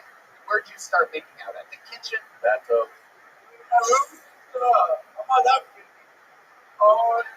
You immediately, you got this girl. You just met her. Hold on. You had coffee. You say you want to go back to my place. You go to your place. You walk straight into your bedroom. So what happened on the couch? You started making out. Did you go in for a kiss? Was it the same time, or did she jump on top of you? I kind of lean in. We just pick up. It just happened at the same time. Yeah. Magical. Do you take your glasses off at any point? My glasses on. Okay. I feel to do it. So then you set the scene. Yeah. So then you go to the bedroom, and then what happens? Hold on. Things happen. What do you mean things happen? Here, I'll play the girl in the scene, ready? Keep that music going. So, Jared, you have a lot of Ninja Turtles posters. That's hot. I like your room.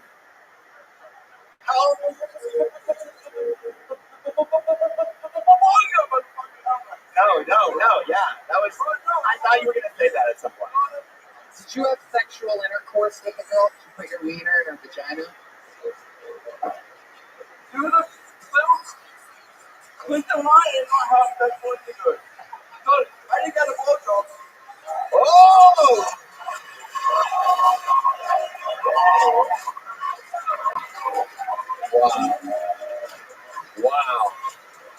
Wow.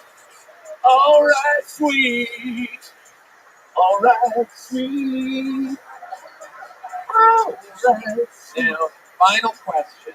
We know you're a spitter. But did she spit or swallow? The $1 million question. Right now, there are people gagging all around the world listening to this moment on the internet. Well, I think you're all crazy enough to suck your dick. Probably swallowed it down with a big smile and fucking took a sip of that room temperature coffee from a couple hours earlier. Oh my God. Jared, we love you so much. You're a fucking on the Secret Show Thursday night. He does a longer stand-up set. He gets paid to do stand-up comedy. Pulled out of the fucking year, golden ticket winner, universally known comedian. One more time for Jared Nathan, everybody. Yeah. Back to the bucket we go. Your next comedian, 60 seconds uninterrupted, goes to Charlie Trace, everyone. Charlie Trace.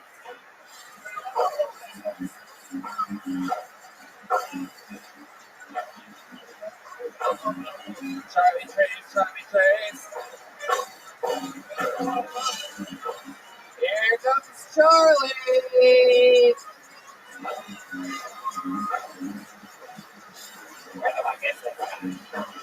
Where do I get this guy? Ladies and gentlemen.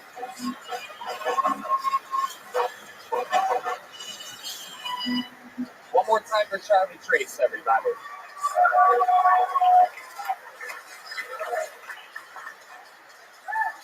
So I'm not from Austin, but I moved here from New Jersey. One of the main reasons is recently New Jersey legalized marijuana for recreational use. And I want to look part of that, to be honest. When I learned that Texas is still illegal to smoke weed, I felt perfect. Nice weather, illegal weed smoking, barbecue. Now I love to smoke weed, right? But I'm not a violent person. I do like to commit certain petty crimes.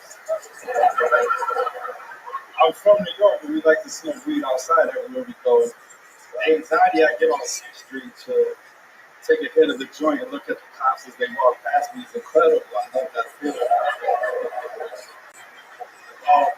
And not to pick on police.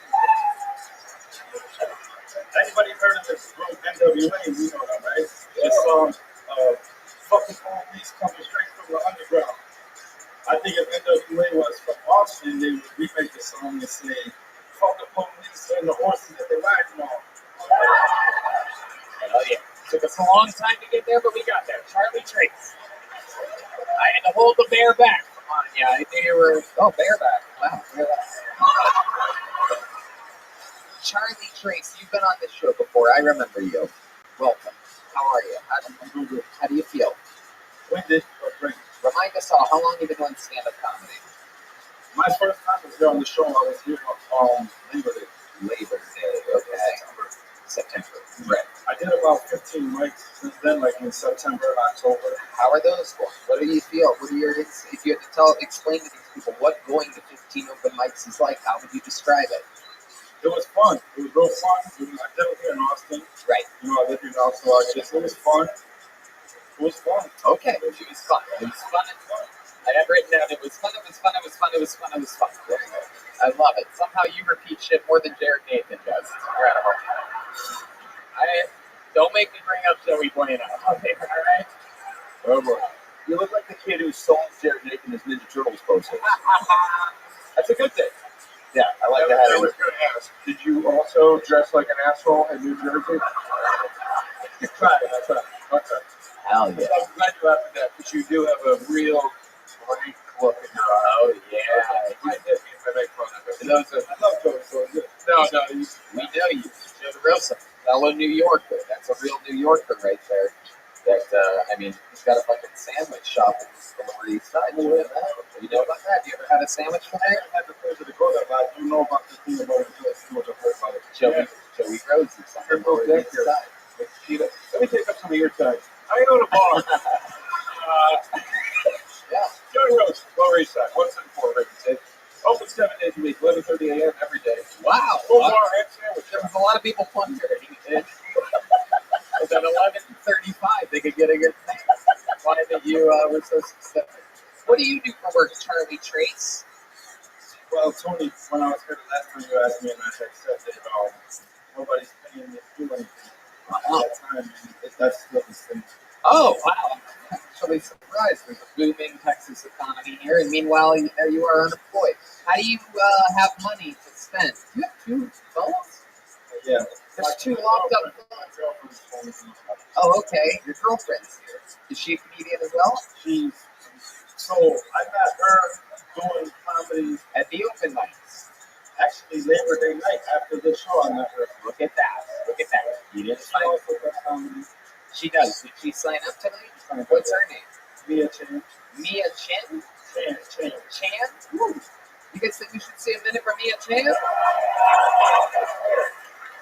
You stay up here, Charlie. Put the mic back in the mic stand. The Mia Chan? Make some noise for Mia Chan, everybody. Let's do this. Let's see what's going on out here. We're going to figure this out. Make some noise for Mia, everybody.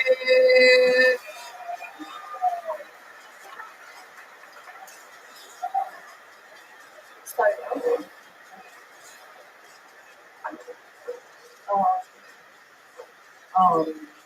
I'm an illegal immigrant, but last year on June I was arrested for evading arrest, which is not true. I was just going in my car and stuff. And then so like in the court, the judge was like, "Now you're a felon now, so you can't get out of order until your shakes get clear and stuff." So technically, I'm legal now.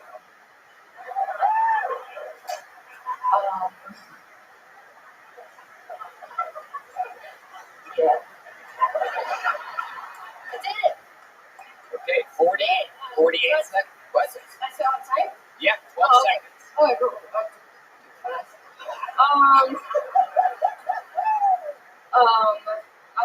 I'm a Gen Z. I'm 23 years old. I'm gonna be turning 24 on Thursday. But like, yeah, it's a weird generation to grow up. I grew up watching porn, and I already watch everything, and I got nothing more to watch. That's the whole joke. Yeah. Oh my God, you have everything set up. Was there something else? Was that it? I watched so much porn that I watched all the porn. Yeah, but it's like 60 seconds. I I'm know. so nervous right now. I know. I'm not supposed to disclose my immigration status. You need a place to live?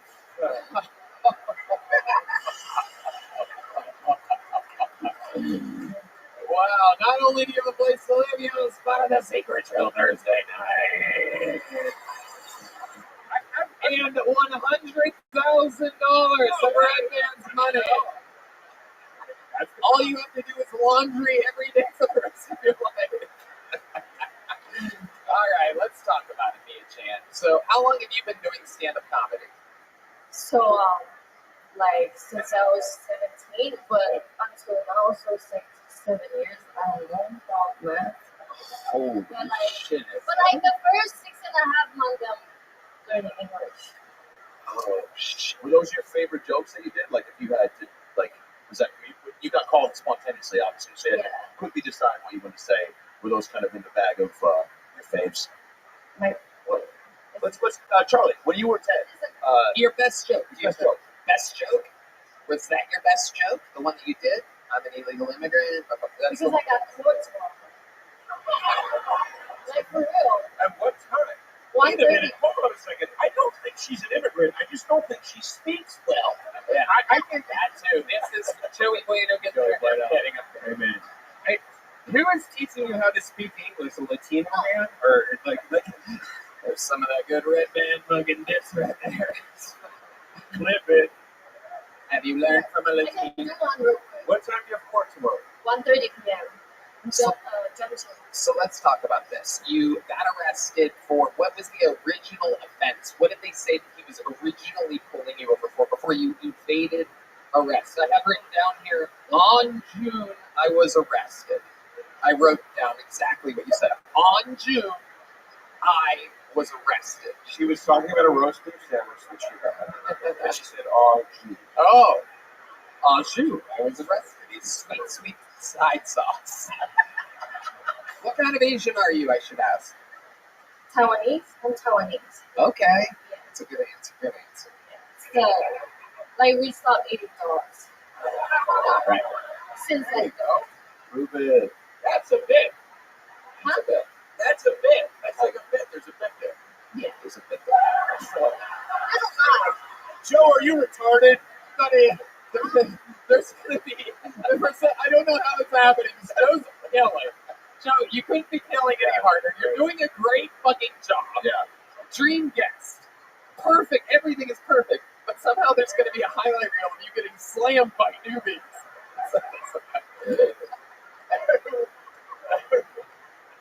Oh, I love it. Okay, back to my new favorite comedian, Kim Hans, everybody. Here we are. Kim Hans. I love it. Okay, so let's talk about this fucking bag of donuts you got behind you right here. This fucking New Yorker back here. How did you meet this guy? From the creek. Okay.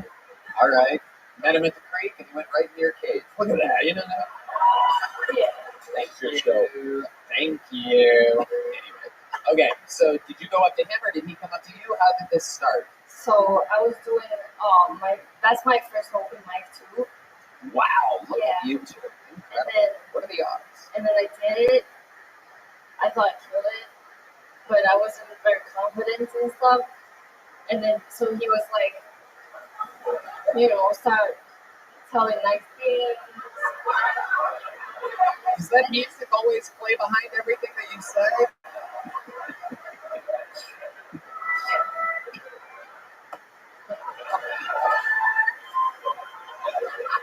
Powerful. I don't know how you do it, but it's very powerful. Whoa, look at that. Okay. All right. Enough. Do you guys write together? Right? Great response. Let's move on. Great response. You are No waiting. further questions, Your Honor. You are waiting together That was perfect. on June, on July, on August. You guys have any special moves that you do in the bedroom? You guys do some like hidden tiger, crouching dragon, or something like that? We like doing the kitchen.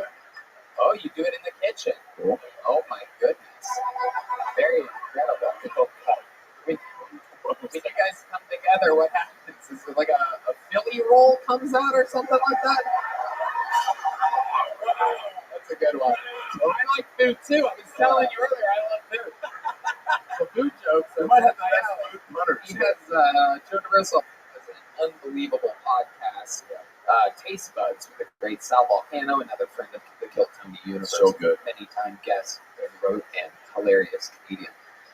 What's the wildest thing you guys have done together? Do you have a memory or something like that you want to share before I let you go? You're a very, very cute couple.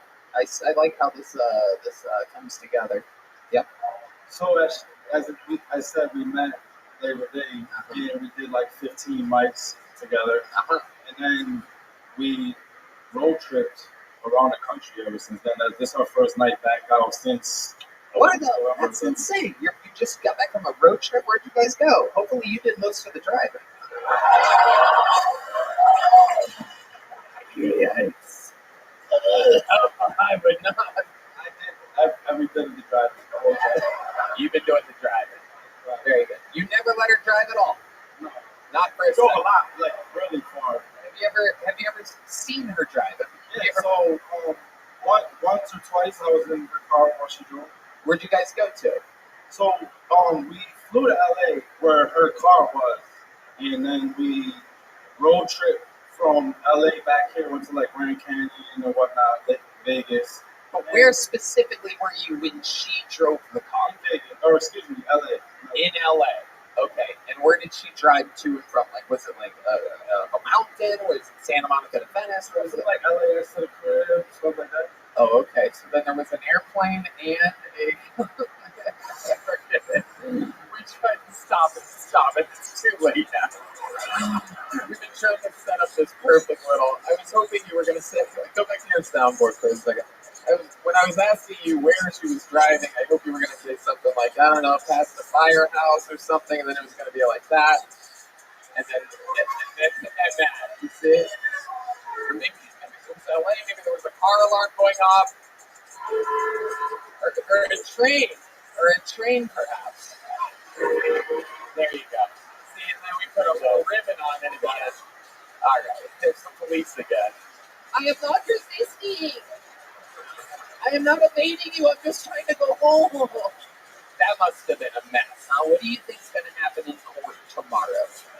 Wait, which thing are you going to court for tomorrow? Which of all the things you mentioned? And is it a food court? Is it Panda Express? No, I'm sorry. That was racist.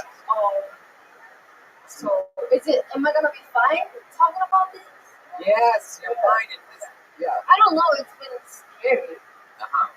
Right. So it's for the evading arrest. Right. So what is the sentence? What is the worst thing that can happen? Have you talked to a public defender? No. Don't tell me you have Charlie being your lawyer back there. So we were at the crib, and the car was in LA, but we were in Vegas, right? And sorry. By the way, I'm a sucker for a white guy that says crib. You're already super affable. I got another one love for you, Chuck. Your Honor, Yo. might I please my fuck the police joke? That I did. Yo, I got like an objection or something. Charlie Trace, grab it. I'll tell you where I was Labor Day night. What would you say if you had to be her lawyer and take the stand in her defense? You're looking right at a judge. What would you say? Look out there. Look at that camera right down the middle. Talk to the judge. Get your girl off. Whoa, you're a little troublemaker. You don't give the judge that finger. Order in the court. I did suggest you wear a hoodie with the guy wearing the middle finger on the front, but God, nobody asked you that. Again, you're face to face with the judge. You have to get her off. Here we go. Your Honor, my client here is indefensible with the crime she's been charged with. I'm under the impression that the authority was a little bit rough during the evening of this arrest. My client has advised me that if this is not going to be taken care of here today in this courtroom, that we will have to figure out another way, obviously. Don't say that. That sounds like a threat. Keep going. Keep going. Keep going. And so if we can resolve this here today, it would make my life a lot easier. I have a 2.5-hour drive back to Austin, and that would be great. Ladies and gentlemen, I think you're going to get off. We're live outside the courthouse. Yeah. You just got sentenced to 20 years in prison for evading police And then disrupting the court. No, I love it. You guys are absolutely adorable. Met after Kill Tony, fell in love, have done a road trip together. It's been since fucking, what did you say, Labor Day? So what's it been, 6 months or so? 5 months? I love it. You guys are absolutely sweet and adorable. Enjoy the rest of your night. Thanks for playing along. You guys are fantastic. You have one of these yet, Charlie? You gave me a big one. I gave you a big one? Here's one for her. Can you catch? Very good. There she goes.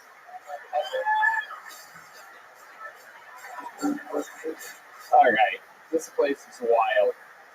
How about one more time? One more time for them. Charlie Trace and Mia Chan. All right. We have another regular ready to go. This guy, one of the best writers and performers in the history of the show, out headlining all around the world right now. Ladies and gentlemen, brilliant writer, brilliant roaster, brilliant comedian, Kill Tony regular, David Lucas.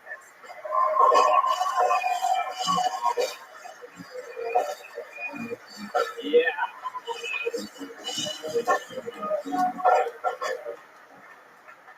Yeah.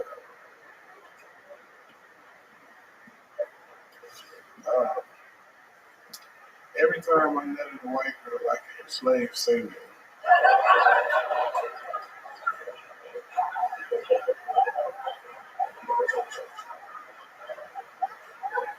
I love white girls. I met a white girl that wore them Hoka shoes,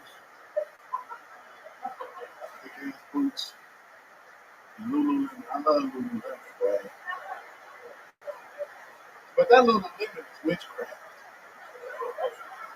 Lululemon make every bitch look like she got a booty. You know what I'm saying? And then you take those pants off. It's like, bitch, your ass cheeks is touching your asshole.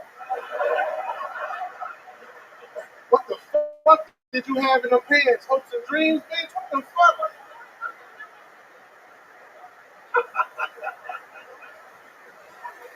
I hate women with big ass feet. I do, man. It's like they be trying to wear cute shoes and shit. It's like, put on some Timberlands like a real nigga. Alright, man, that's gonna take you, man. Hell yeah, David Lucas coming in, showing how it's done. That's it, week after week, making it look easy. Tony, what the fuck is this? Wait, what? You got on, bro? A homosexual homicide jacket? Oh my god. What the? It is a homosexual homicide. I got it from Cold case. I got it from Forever Home. I love it. Asshole was split. This is great. What is that? 2 sleeping bags sewed together? Something like that? What do you got on there? What do we got going on? Why you got a microphone? What, are you like zesty gay? Like, I'm just. What that microphone mean? You like electric gay? Like, what the fuck? You put spicy. Like, you must have got your pussy 8 hours ago. You're Martin Luther King size.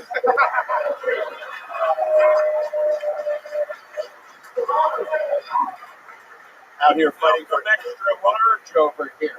Motherfucker, you look like a grown ass Jimmy Neutron. Nigga.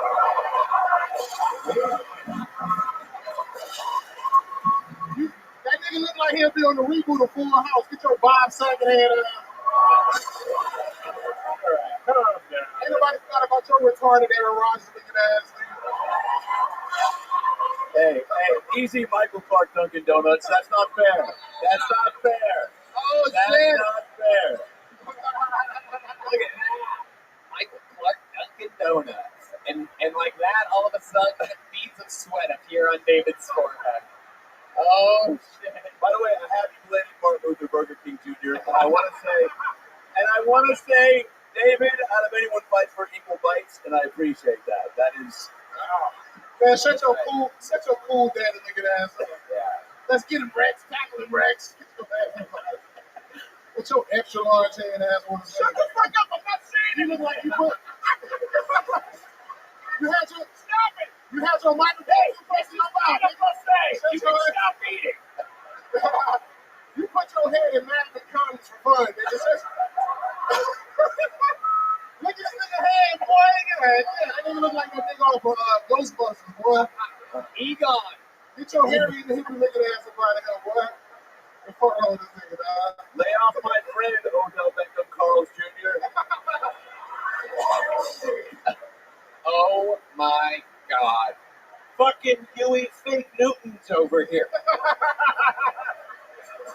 For Christ's sake, I'm doing this. How fun. How fun. David, what else? Oh, you got superpower today, man. You got the Ku Klux Klan of fake niggas is up there. Fucking Ku Klux Klan, man. Y'all niggas ain't shit. Oh my At a god. rate of right here, let a black bitch trick him out of $20,000. With you up here, that makes it a KKKFC.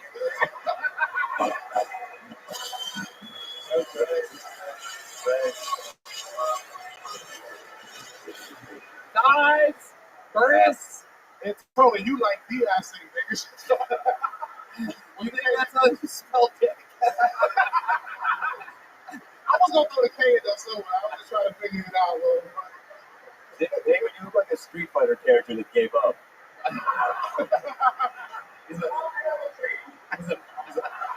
He's a meat fighter. I love it. David Lucas also had a dream because his sleep apnea machine was working well last night. Tony, you the only man that had a wet dream, nigga. The spot by your ass be wet as well. The way you're sweating, I think you have some wet dreams too. I want tequila. What's your excuse, nigga? I'm Your getting- face is like a baboon ass right now, nigga. You ain't stop going to the sun with all the niggas, boy. What? You're getting roasted by Hootie and the Bloated Fish.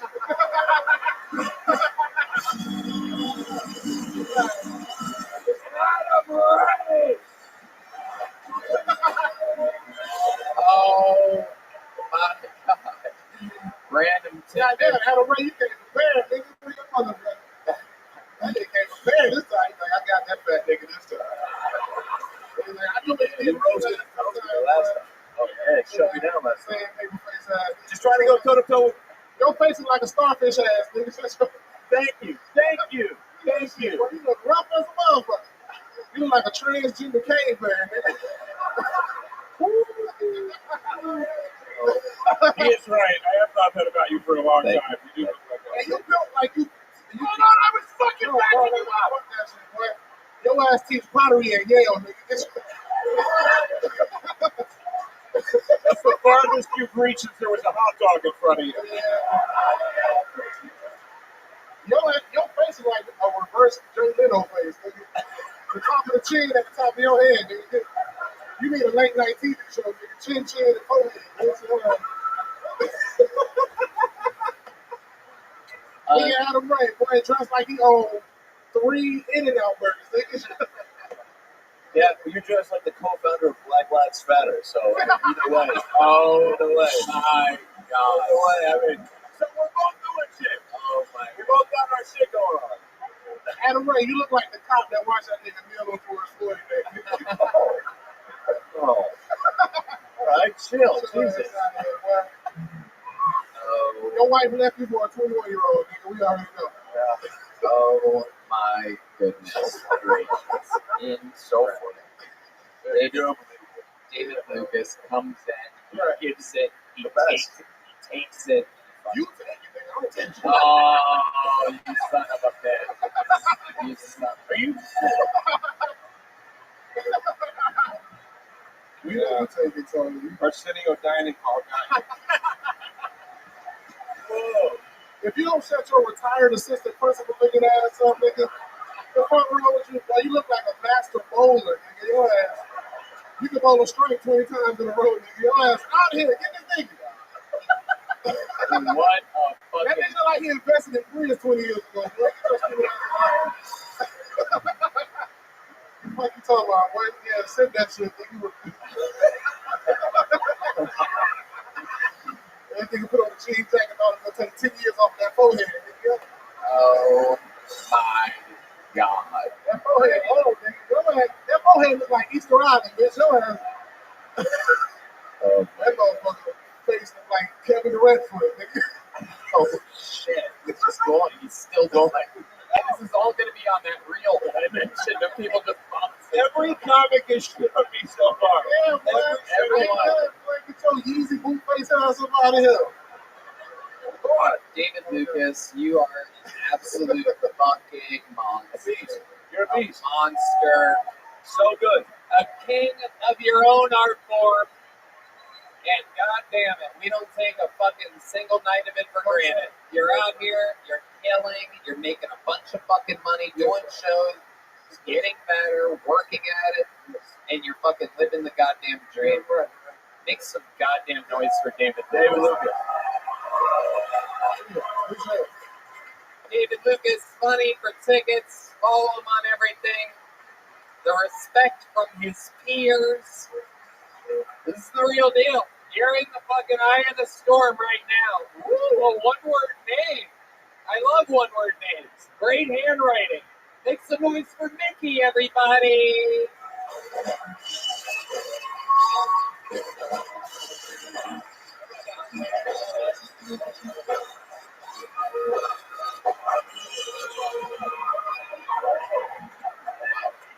So I'm a product of a mixed marriage.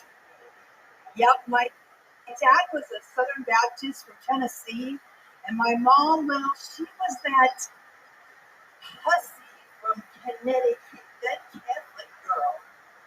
Now, let me tell you, my mom was the original Karen. And I'm not kidding you. Like, I was raised by a Karen named Karen. But what's been lost to history is before there were Karens, there were Dorises. And Dorises are the ones who drilled little Karen with flashcards to make sure that they knew the names of all the managers in town. Doris is the one that also went up to her and said, you know what?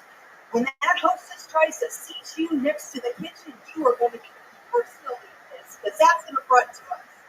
But it was Doris who told her 4-year-old granddaughter that, look, honey, one of your 3 imaginary friends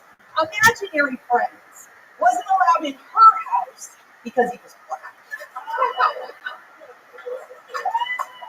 Okay. Mickey, welcome to the show. Hello, how are you? I'm great. Fuck yeah. How long you been doing stand-up comedy? This is my very first time. That's your first time. Wow. I love that. So let's talk about it. Are you willing to tell us how old you are? Sure. Okay. 58. 58 years old. Wouldn't Wow. have guessed it. Wouldn't have It's guessed never too late, folks. And how did that feel? You're up here, you're looking around, you seem like you've done this before. It was amazing. It was awesome. Right. What made you want to start here today? 58 years old. In the middle of the storm. I mean, you're in Austin, Texas. A bunch of comedians that go up every night, work hard, and fucking stay broke, chasing their dreams. What made you want to come up here tonight? I lost a bet. Oh, is that true? Yeah, it was just like, would you do this? And life's too short not to give it a shot. So, So when did you write? How long have you been preparing for this? probably about 6 months. 6 months for that minute. Okay. Now tell us this. What was different? How did it feel compared to how you pictured this going for the last 6 months? It actually was, I thought I would just fumble all over the place and be sweating and be a total mess, but I felt okay. Right. David Lucas did all that for you just a minute Yeah, ago. we helped out. For sure. I love it. Can I ask this? Because it is, you're right. You were way more calm than I think most people for the first time. Because there's so much, you're trying to remember everything, not be look nervous or feel nervous. What was the biggest thing you were most concerned about not doing when you came out? Right. Just freezing and not remembering the order of stuff because I kind of wanted to go together. Right. Okay. So let's talk about it. What have you been doing your entire life? What have I been doing? You have kids. What do you do for work? Yeah, you have one kid. One kiddo, How old's the kid? 27. Boom. So you're done. Yeah, I'm done. Right. 27. One and done. Got it right the first time. And you're still with the baby daddy? Yeah. Okay. Sure. Where do you guys live? Dallas. And what do you do for a living? I manage a company that does property research. Okay. How long have you been doing that for? Almost 20 years. What does your man do? The IT systems architect. Oh shit, this fucking guy. This little fucking Ewok over here. Look at this guy. Did you sign up tonight? Oh, you're fucking lucky, dude. You're fucking lucky, bro. Okay. And you told him that you were signing up. Did you guys come here specifically for this? Well, yeah, we got tickets, and I was like, well, yeah. Let's go for it. Let's go. Let's go for it. Let's Okay. Now, is this something that you see yourself doing again, or just something that you wanted to try tonight? I don't know. There's a couple more. Yeah, I want to try it again. For Okay. sure. I'd like to do it, the normal route, show up at open mics and things like that. But then I wouldn't have had the shot of saying, yeah, this is my first time. I wanted to What do you like to do for fun? What's a wild thing about you? You seem put together. You seem like you're very stable. You seem like you're not that wild of a person. So tell us, give us some insight on the wild side of Mickey. Oh, Do you know Johnny's statue by chance? okay, sweet. Well, this year I learned that name that's on my birth certificate is the name of Playboy Playmate of the Year. I had no idea. What year? Well, you have to do the math, but 64. Okay. But that's not a wild. Oh no, That's a coincidence. Also, when somebody goes, "What wild things do you do?" You never want to answer with, "I learned." that's true.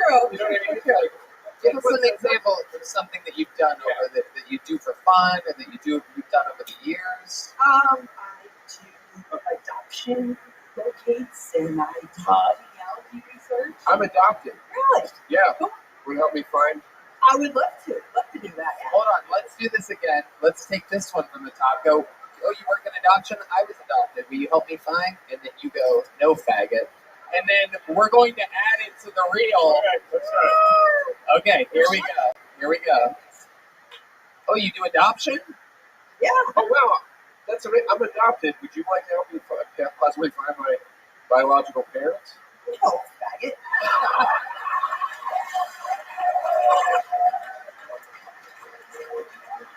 Got it. Got it on the first take. Didn't even need Joey Bueno to step in. Goddamn right. I knew she had it. Mickey's got it. Mickey. Dude, people in Texas don't give a fuck. I know. Yeah, that was Loaded on this, I've got a staff under me. I've been doing it for 40 years. Faggot! I know. On camera! Yeah. And we're all rich and don't pay taxes too. Remember that when you go back to New York. About how much fun we're having. We're rich. I had to buy a safe when I moved here. I never had a safe in LA. Now I have a safe filled with cash and guns. It's exciting. I'm trying to convince all my funny friends to move here. So I have a question. Adam, You said your son's 27, right? Do you ever write jokes about him? He's got to be living a pretty promiscuous life, right? No. He is like, I'm the crazy one. He's pretty like buttoned up, put together, straight kid. Whoa. So are you trying to always like press his buttons? And he's like, No, stop. Yeah, stop saying the F word. It's that way. I told him I wouldn't embarrass him. He's like, you embarrass me all the time. By doing what? Perfect. By doing what? So I make it really hard for him anytime he has like somebody that he's dating or seeing. I research all about them. Oh my God. Oh my God. Is that you? Holy shit. That's crazy. Wow. So what's like an example of a time that he was with somebody and you found out something and you're like, I don't like that slut. Wait, that's the son? Yeah, I just found out right now. He's not enjoying this right now. He does not think this is funny at all. Yeah. This fucking cockblock mother of his. This bitch with her secret Instagram accounts out there just trolling around at 58 years old, digging up dirt on these hoes. You're a good-looking kid, too. You should be doing good. 27? What do you do for a living? He's in the army, folks. Incredible. You heard he's good enough to fight for this country, but he can't fucking find his own hose, Mom? Oh, no, man, he's an officer. He's in charge of shit.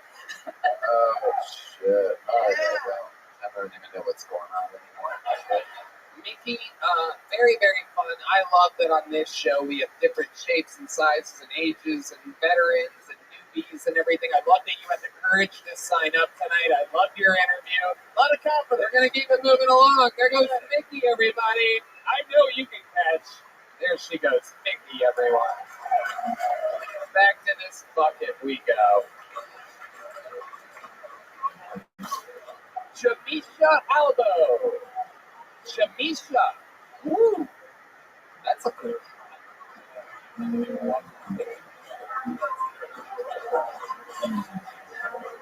She left you hanging?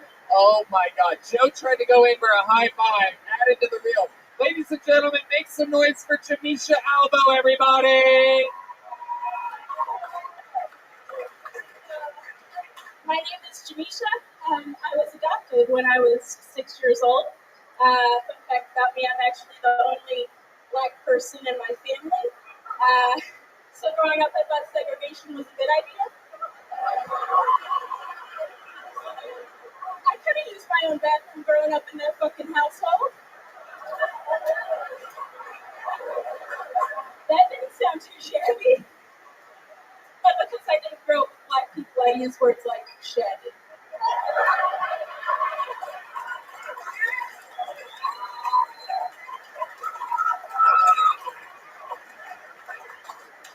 Growing up with white people are fun. White people are a lot of fun. I met this white homeless man at a stoplight recently. He had a sign that said, "Can you help an old white cracker out with some cash?" And I started thinking about why we call white people crackers, right? Like, I know for a fact that white cracks. But if we're going to refer to white people as crackers, I feel like I need to know what kind of cracker I'm dealing with in certain situations, right? Like if I meet a white man at the Ritz-Carlton, is that my Ritz cracker?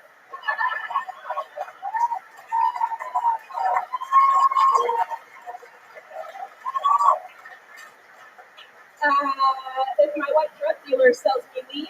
Is that my graham cracker?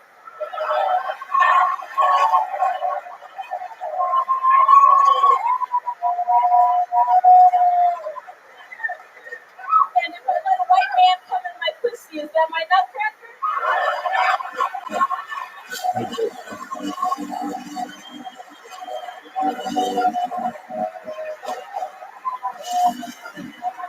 That's how you do it, folks.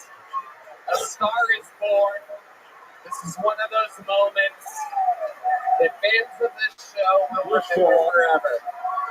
This is our first time seeing Shamisha Albo here on Hilton. A standing ovation from the band, from the guests, and from Red Band and myself. You are a monster. I was watching you the whole time, just looking at how casually you do this. It is incredible.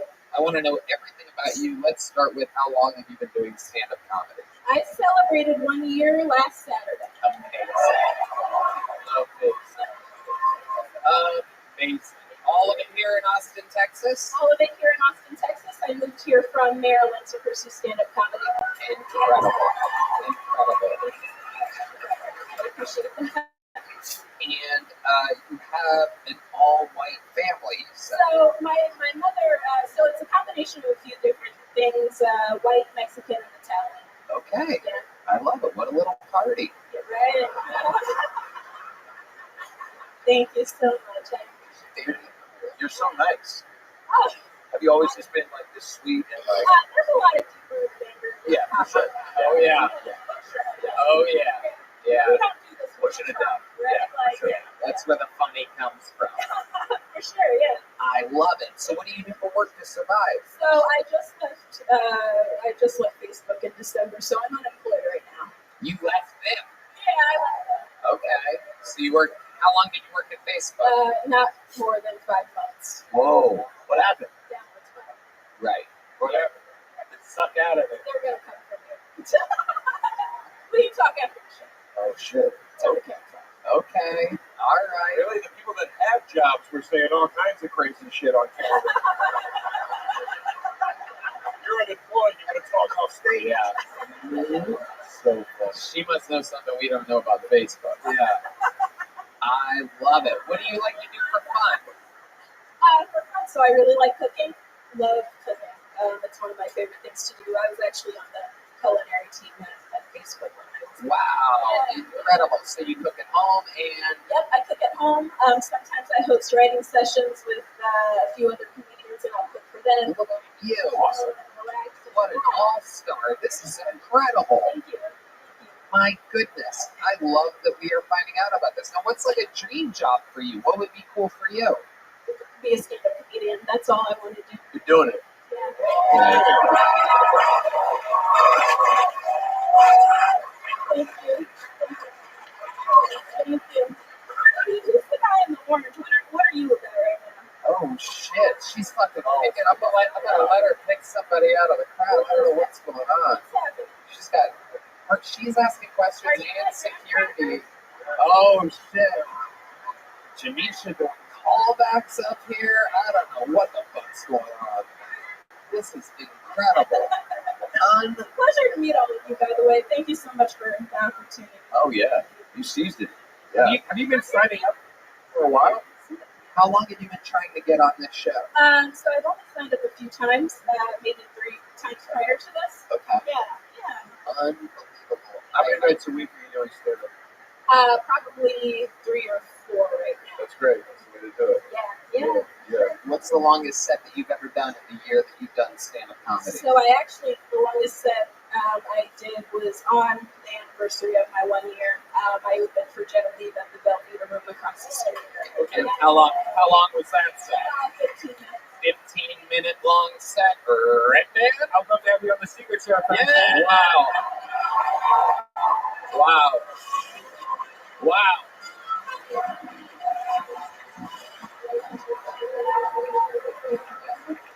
Let's get her to insult me so we can answer the real. Yeah, we have to do something. So I'll say what kind of cracker I Yeah. got would I be for you? And then you just fill in your own some version of pussy ass crack. Yeah.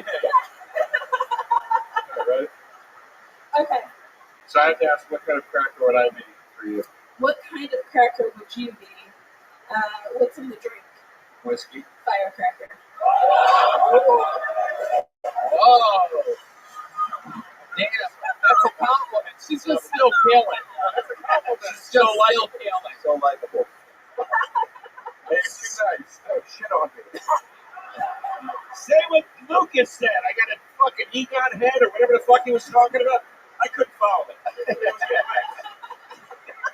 Jamisha, I think you have so much goddamn potential. I'm excited. I have a question. Have you, so you're from Baltimore. Yeah. Have you performed there yet? No, so I didn't start comedy until I moved here. I didn't want to start in my home state. Smart. Yeah. Do you have family and friends back there still that haven't seen you perform yet? Yes. So I'm going to be there in 2 weekends. What if, wait, hold up. What if I got your plane ticket and flew you out, you could host the whole weekend?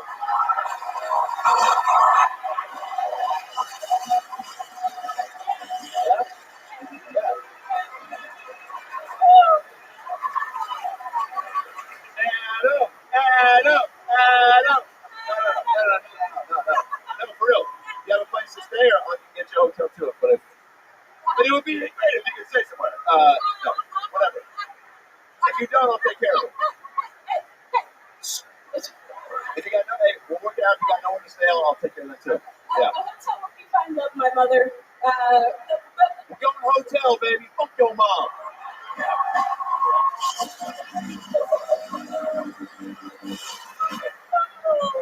Hold on a second.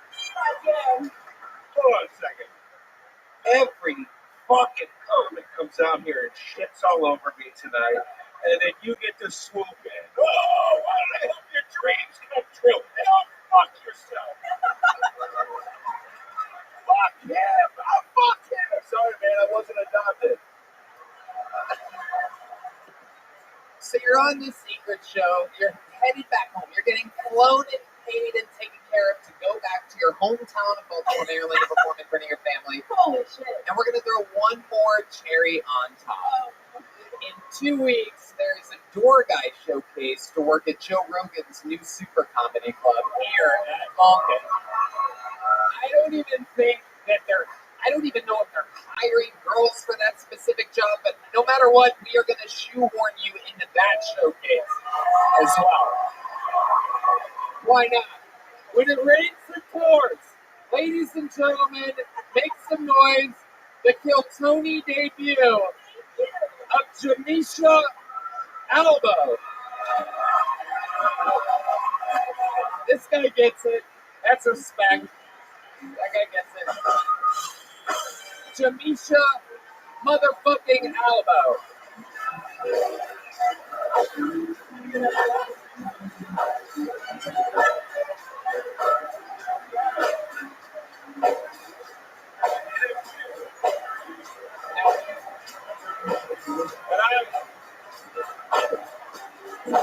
Joe DeRosa. And I want to add something else. If you're ever in New York City, I will offer you 20% off any hoagie you want.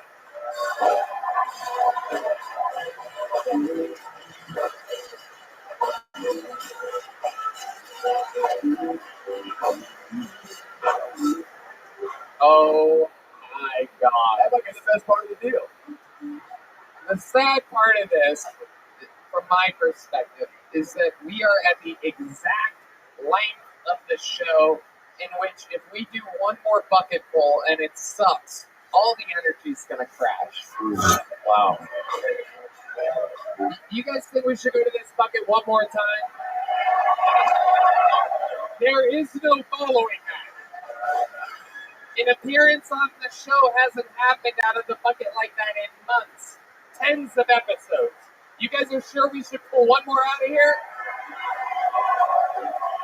All right, I'm telling you, you should read Redman's body language. You guys are probably wrong. We sit at this poker table all around the world and every Monday. But you wanted it, you got it. Your final bucket full of the night is Weston Bennett. Weston Bennett. Is he coming from the audience? Is this him? The disruptor. Oh my God. Ladies and gentlemen, the man that has been a rabble rouser in the audience all night, you can't make it up. Make some noise for him, 60 seconds uninterrupted, going to Weston Bennett. One more time, make noise for him. He's waited all night. He could be a genius. So, I apologize up front. I'm not a very interesting guy, but I just started an online master's in business. But that's basically me paying $30,000 a year to basically cheat on tests and talk to my friends that I know about finance, but not true at all by any means. But my other hobbies, I really like playing basketball. I get it. I'm short, I'm white. It's not very good for me in general. But one buddy says, like, bro, like, what do you want with shoes in? I said, bro, I wear a shoe that I think really recognizes me as a person. They're called Betas. It's an off Chinese shoe brand, and my boy says, no, bro, you can't wear Betas that wore it before. I got something better for you. So we got this dude. This guy got cans by Nike. He's great. Kyrie Irving's. So really, Kyrie Irving. My boy's a genius. You know what it is? We were canceling people's shoes at a court. All right, Weston Bennett, that is as long as you can bomb for. There's so much going on right now. First of all, his three buddies at his table literally are dying of laughter. They have been waiting and hoping for this moment. Like, dude, if Weston gets cold, he's fucking and they have their dream. I mean, they are laughing like they ate all the mushrooms right now. It is incredible. Sean White Power. We got fucking Adam answers everything.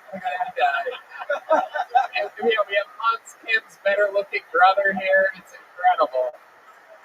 And meanwhile, there's Weston, fucking tiny head, big forearms. Like, what's going on here, dude? You are a physical and mental anomaly.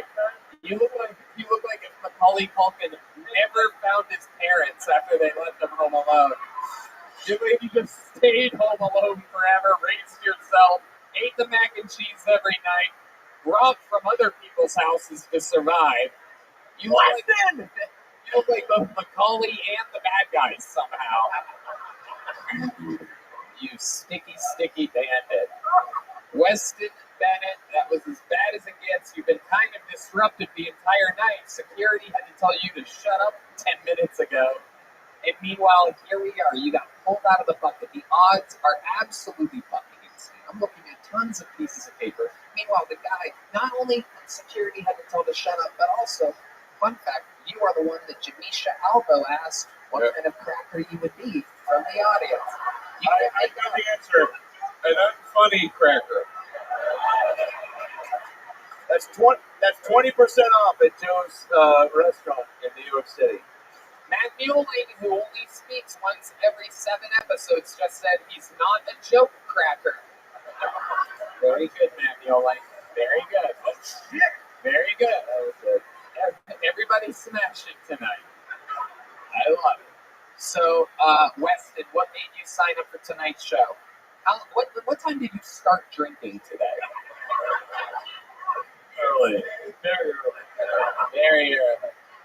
Very early. Okay. So what made you want to sign up for this? Is this something you always wanted to do, or were you just loosened up from the day drinking?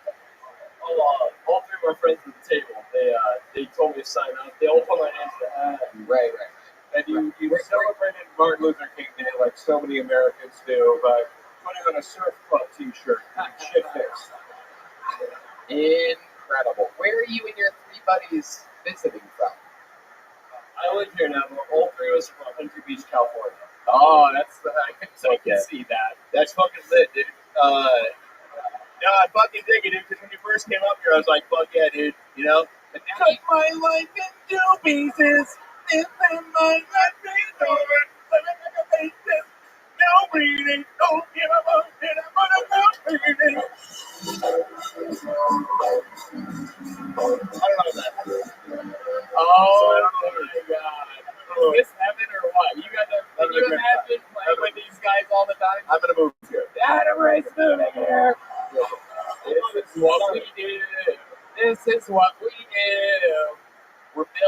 dream team here. Weston, you will be no part of it whatsoever.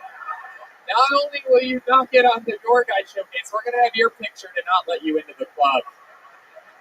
It's going to really hurt when Janisha's like, sorry, fool. What has to go? Listen, I do gotta ask. Is this like a dream to do stand here? How old again? I am 23. 23. That's Hell yeah. Happy belated birthday, bro. Wait, but for real. Thank you, dude. Look out, bye. Is stand where does You're 23, but you're wearing the sunglasses of a 57-year-old man. where does stand up rank in the like aspirations for you? For real. Yeah. Sure. Yeah. Not high. What do you do? What do you do for a Oh, living? shit, really? Weston, what do you do for a living? I'm actually a pilot in the military. You're a pilot? Oh, Jesus Christ. What branch of the military? Apache helicopter pilot in the military, yes. Wow. Do you ever drink before flying helicopters? Do you drink before flying helicopters? Negative. No, not at all. Sorry. Okay. And how long have you lived in Austin? 9 months. 9 months. What made you want to move here from Huntington Beach? All the Californians who live here, they try to convince me a little bit, but I know. Who? What Californians are like, you know what we're missing? You know what this place needs is a Weston Bennett. What Californians told you to move here? It's actually a really sick story. My boy Trevor actually moved here in '98, and he runs a beanie shop on Fifth Street. And I was like, "That's super fucking chill, dude. I'll roll by, cruise by." Weston Bennett is the name of a man that died at the Alamo. There's no doubt about it. It's a cool name. Except he's not worth remembering.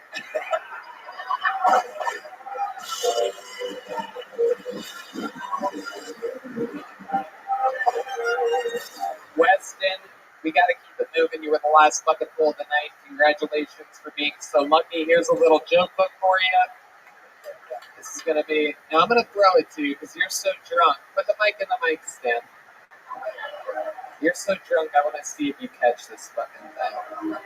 Fun fact, Huntington Beach people, good at surfing, good at walking around in their bare feet. Not so great at things like catching. It's more of an Ohio, Midwest, Florida thing. Here we go. Oh, very good. He caught something other than monkeypox this weekend. Weston Bennett, there he goes, everybody. Wow, what an episode. We did it. Doesn't get any better than that. But luckily for you, there's a big red cherry on top. The longest standing regular in the history of the show. The guy that's done more new minutes than any other human on planet Earth. Headliner, cameo star, television star, movie star. Ladies and gentlemen, the Big Red Machine, the Memphis Strangler, the Banana Dangler. William, lights out, Montgomery.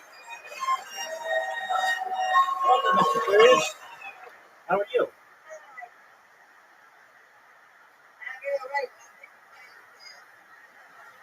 I'm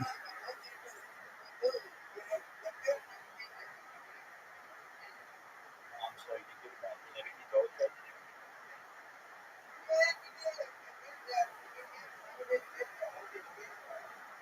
Excellent.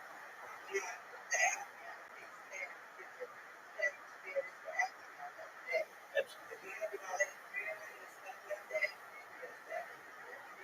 Are you ready to play?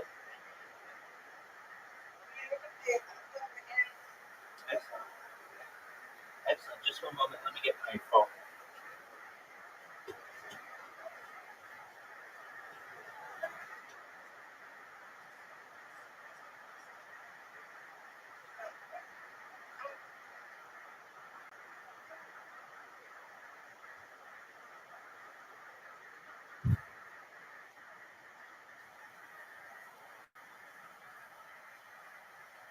Alrighty.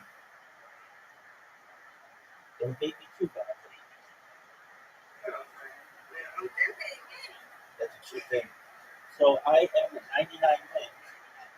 And we'll see if I get my 100th win. I thought I was going to get it yesterday, but you and Audie stood in my way.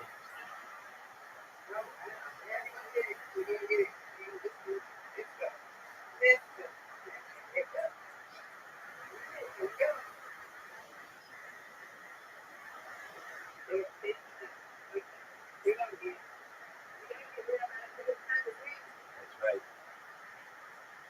You got to get your praise stuff on.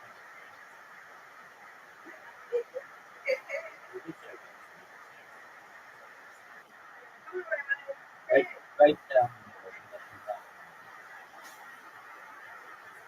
I get it. Yeah. Thank you, man.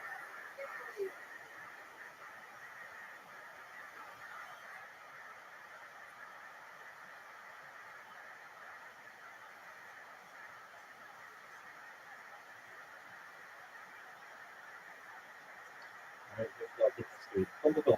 Got it. Yes, it was. Yes, it was. Strike. Get it. No.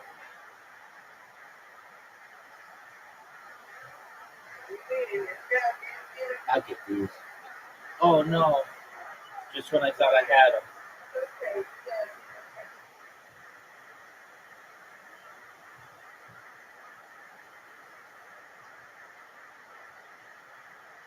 Boom, you got to split.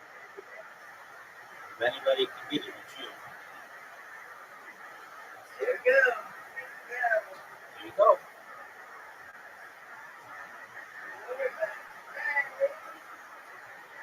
go. That's what I'm talking about. Things go to we get tied up. Oh, beautiful. Oh, get it. You can get it.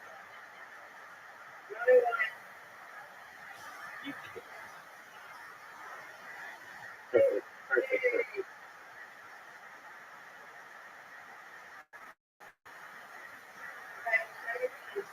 Not good. Get it. No. All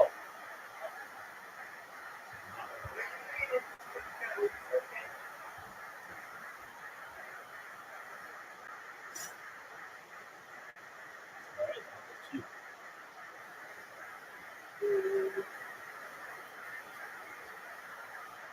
You got it. Good move. All right. Get it. Oh, boy, you made it difficult. 19. You're up 19. No. Not what we wanted. Get it. You got me. I'm glad. Excellent. Exactly. I like being stuck on 99. I'm not even doing any fancy stuff with the curves and everything.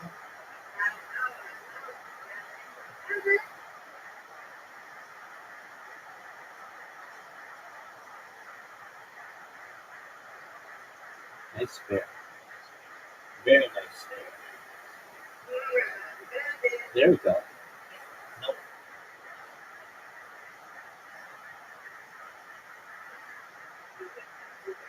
Oh, I got that. That was a good spare. Get something. I like when it takes out the whole back row. If it does that, then that's good. Get it.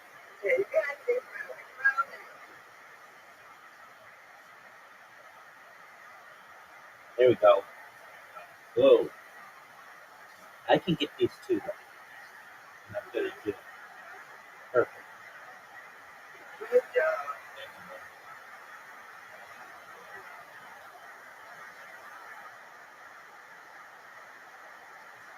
Oh.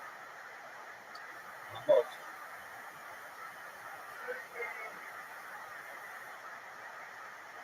Get it, get it, get it, get it, get it, get it. All right, 9.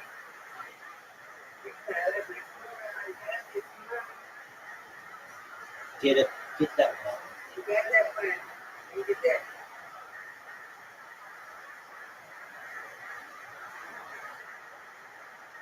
Get it. That's what I'm talking about. Thank you, man.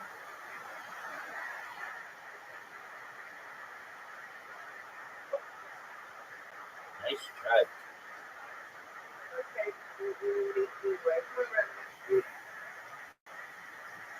Get it. No.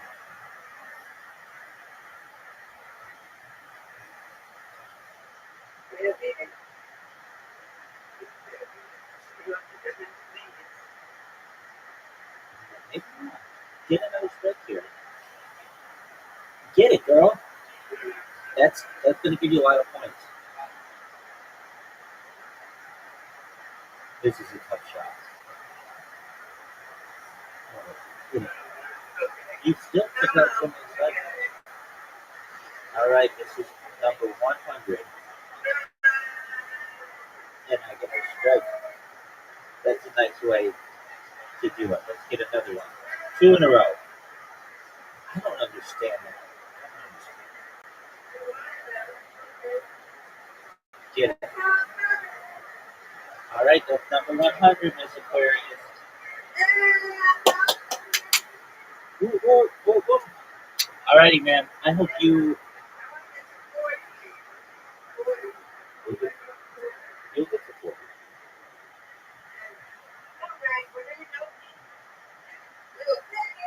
Absolutely. I hope that you are able to avoid as much pain as possible. And if you need any support, I'm here to help you, okay? Absolutely. Let's hope so. All right. See you soon. Bye-bye.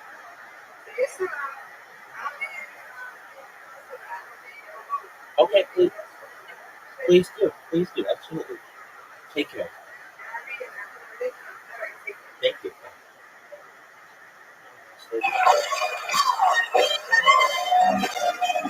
One more time. It's him. William Montgomery, everybody. He ain't flying my helicopter.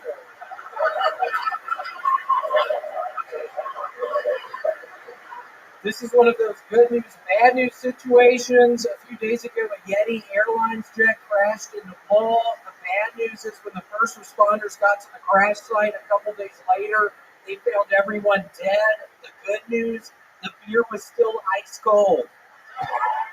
Let's give it up for Yeti Coolers, Austin! I had no idea they had gotten into avionics. They have a very diverse business portfolio. Okay. This thing with Biden and all the classified documents is getting really out of hand. Today they found the nuclear launch codes in a bag of Biden's Depends. He's all that shit. In an effort to be more modern, the Masters Golf Tournament is changing its name from the racially insensitive name the Masters to the more inclusive the Human Traffickers.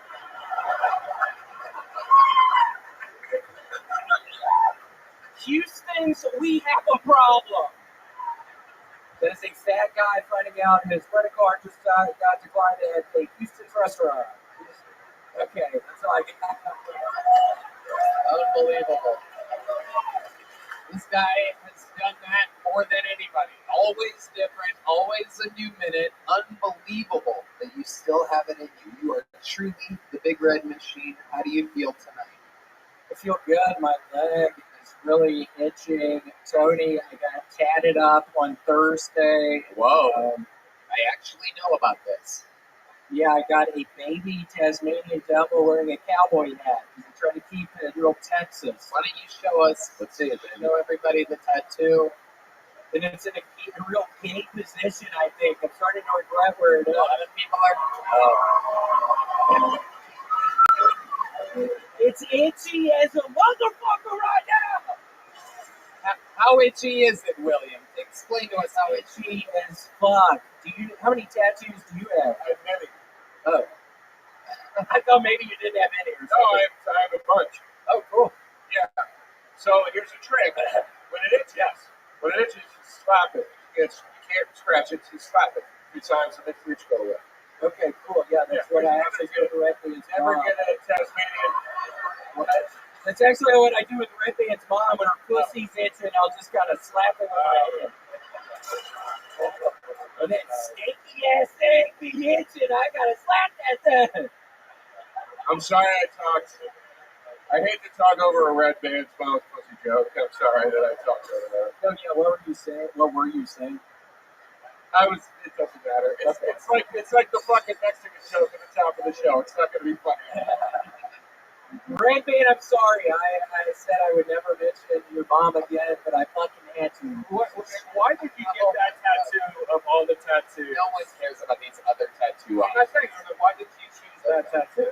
I did a lot of research. It's got like a lot of white trash types of people got Tasmanian devil tattoos in the 80s, so I thought, why not? I'm going to get a baby tat, that'll change it up just enough, and I'm going to get the cowboy hat added because it'll be just enough Texas, so that's what I did. Okay. What else did you do this week? Tell us more. The tattoo only goes so I far. got my penis pierced. Oh, I'm going through this really weird time in my life right now. Yeah, it hurts so bad. It's itching so bad right now. oh, you thought about slapping the hell out of it. Yeah, the Red Band's mom's pussy. Oh my goodness. Oh my goodness. Did you pay a visit to the Irony Mall this week? I don't get it. Oh, That was funny, wasn't it? I just love that. That I don't get it is going to be in the reel of the things that. You go to the Irony Mall, I don't get it. It's going to move on right to the next thing. What's ironic? The ironic Taz tattoo, the penis piercing, the Kirkland signature T-shirt. It's all sort of ironic, no?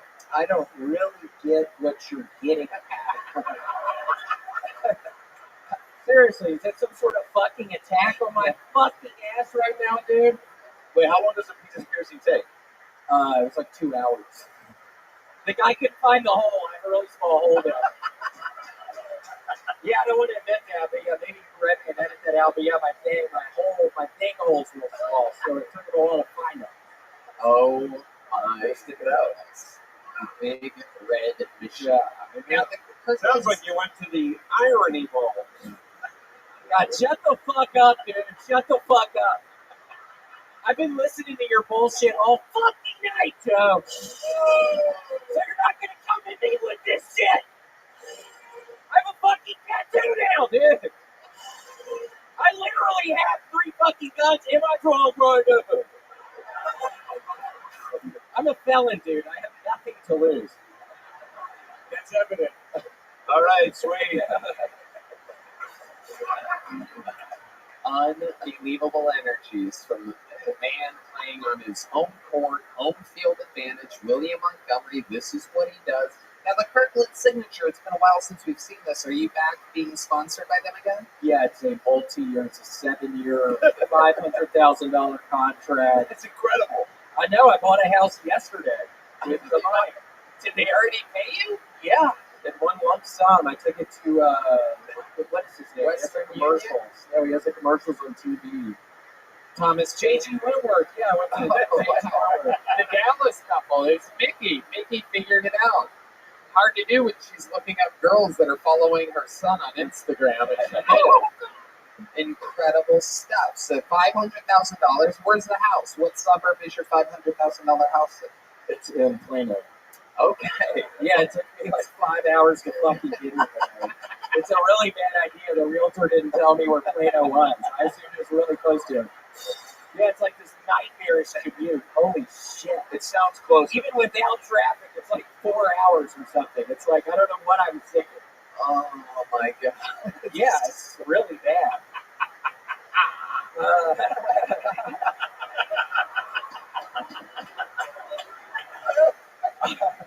A 5-hour commute. Yeah. What did you do to pass the time during your 5-hour commute? Are you listening to anything? Are you watching anything?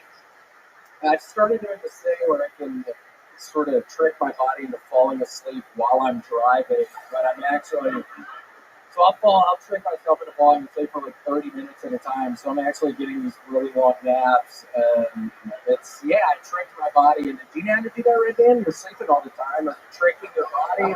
Yeah. It's really easy. You just sleep and you put the Tesla on. Are you off of testosterone? No, I'm still on. Get off of that! You're gonna have a heart attack. I'm not kidding. Get off of it. You're gonna have a fucking heart attack. They're gonna find Janice is gonna find your fucking rotting body. I like that you think testosterone is what's going to get Red Band the heart.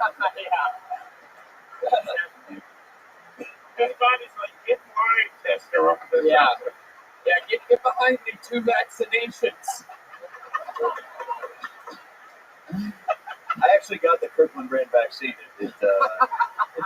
Yeah, it's pretty good. It tasted good. It tastes really good. It's good. Yeah. His eyeballs fall out of his head right before bed. But it's good. I got vaccinated, but I don't believe in COVID. And I got vaccinated at the Irony Mall.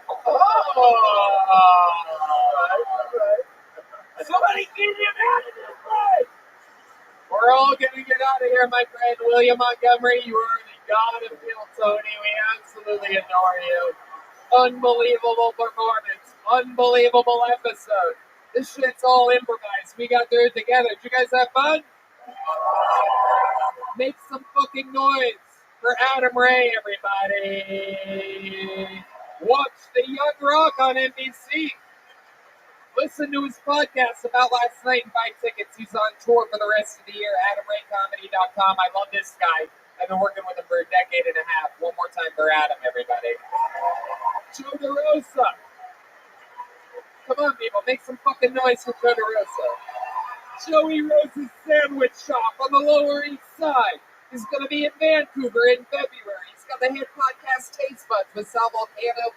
And he's at New York City doing a residency at the Crane Theater. JoeDeRosaInfo.com, AdamRayComedy.com. Thank you guys. Unbelievable performances. Love you, Tony. Love you, Tony. You were drawn tonight by the great Ryan J. Ebelt while everyone sat here having fun. He drew tonight's episode. Those prints are available at RyanJEbelt.com. How about one more time for the band, everybody? Look behind you. Michael Gonzalez on the drums, John Dees on the keys, D. Madness on the bass, Matt Pioling on guitar, Paul Deemer on the horns. Thank you to Red Rose, Yellow Rose, D. Betty Vodka, Joe Blaster, the Austin Security Guard Service, and Screwball Peanut Butter Whiskey. Thank you all so much. We love you. Good night, everybody. Thank you. Thanks for coming.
This is Rabbi coming live from Walking Gas Company here in Austin, Texas, for a brand new episode of Kill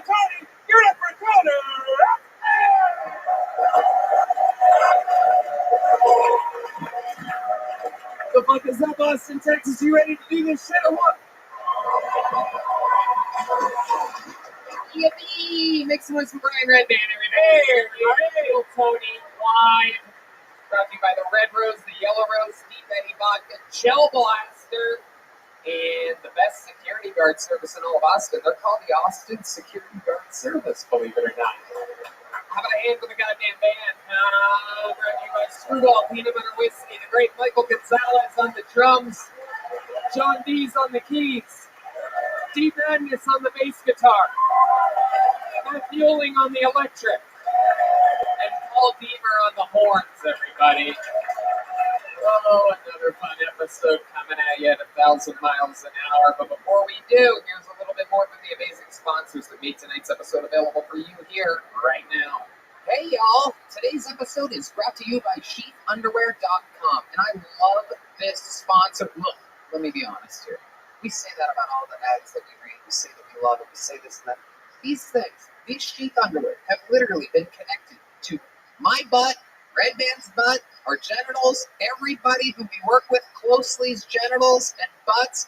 Every single episode that you've ever listened to, once sheath underwear came into our lives, we literally threw away all our fancy brands and all these popular things and this and that, because there is no doubt they are literally the most comfortable materials you could possibly have next to your precious, precious, precious genitalia. Red Band? Yeah, they're high quality. They can be worn as boxers or briefs. They have that moisture wicking, for my big thighs, and it keeps everything cool and separated.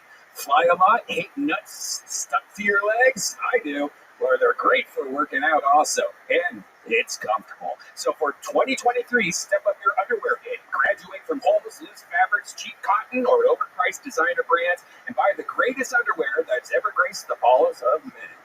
Sheath underwear, the underwear of legends. That is correct. Sheath can be worn as regular boxer briefs, or you can use the incredibly high-tech sheath pouch to keep everything separated. I believe it was Offspring in the 1990s that said, you gotta keep them separated.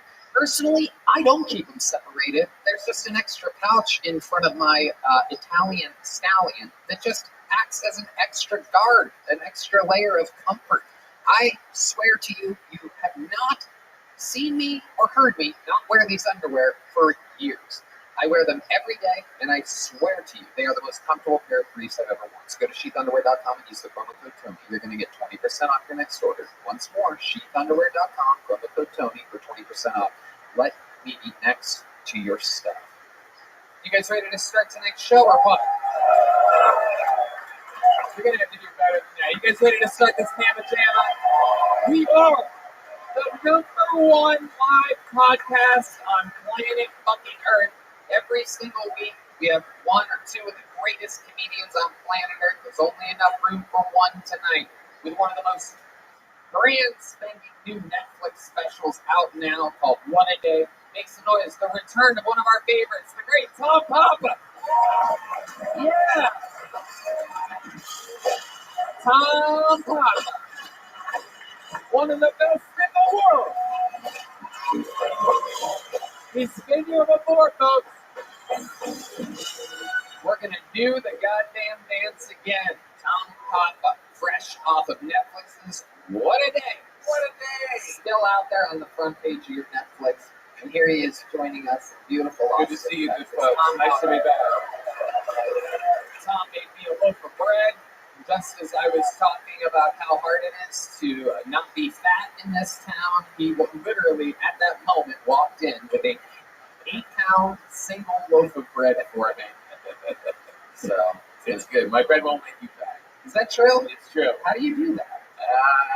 It's real bread, so it breaks down its own sugar, so you'll be all right. Oh, shit, all right. Okay. I was going to fucking give it to Red Band. He doesn't get love.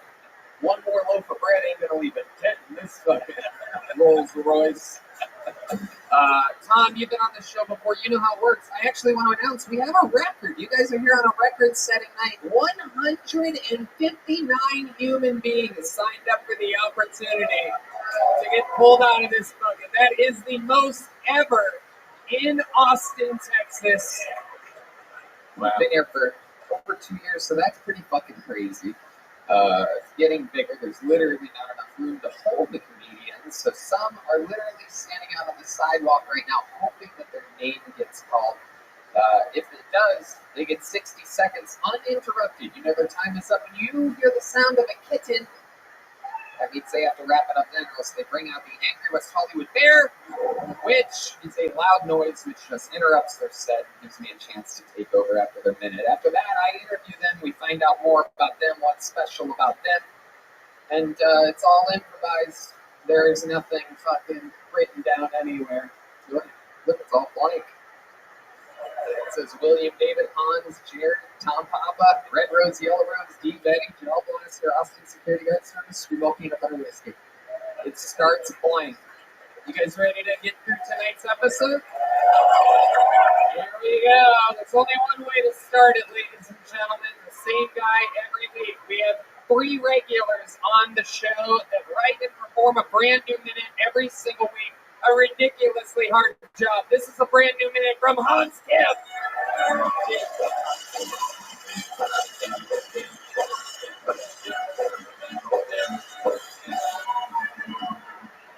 What is up, Austin? It's good to be here. My name is Hans Kim. I'm a skinny boy.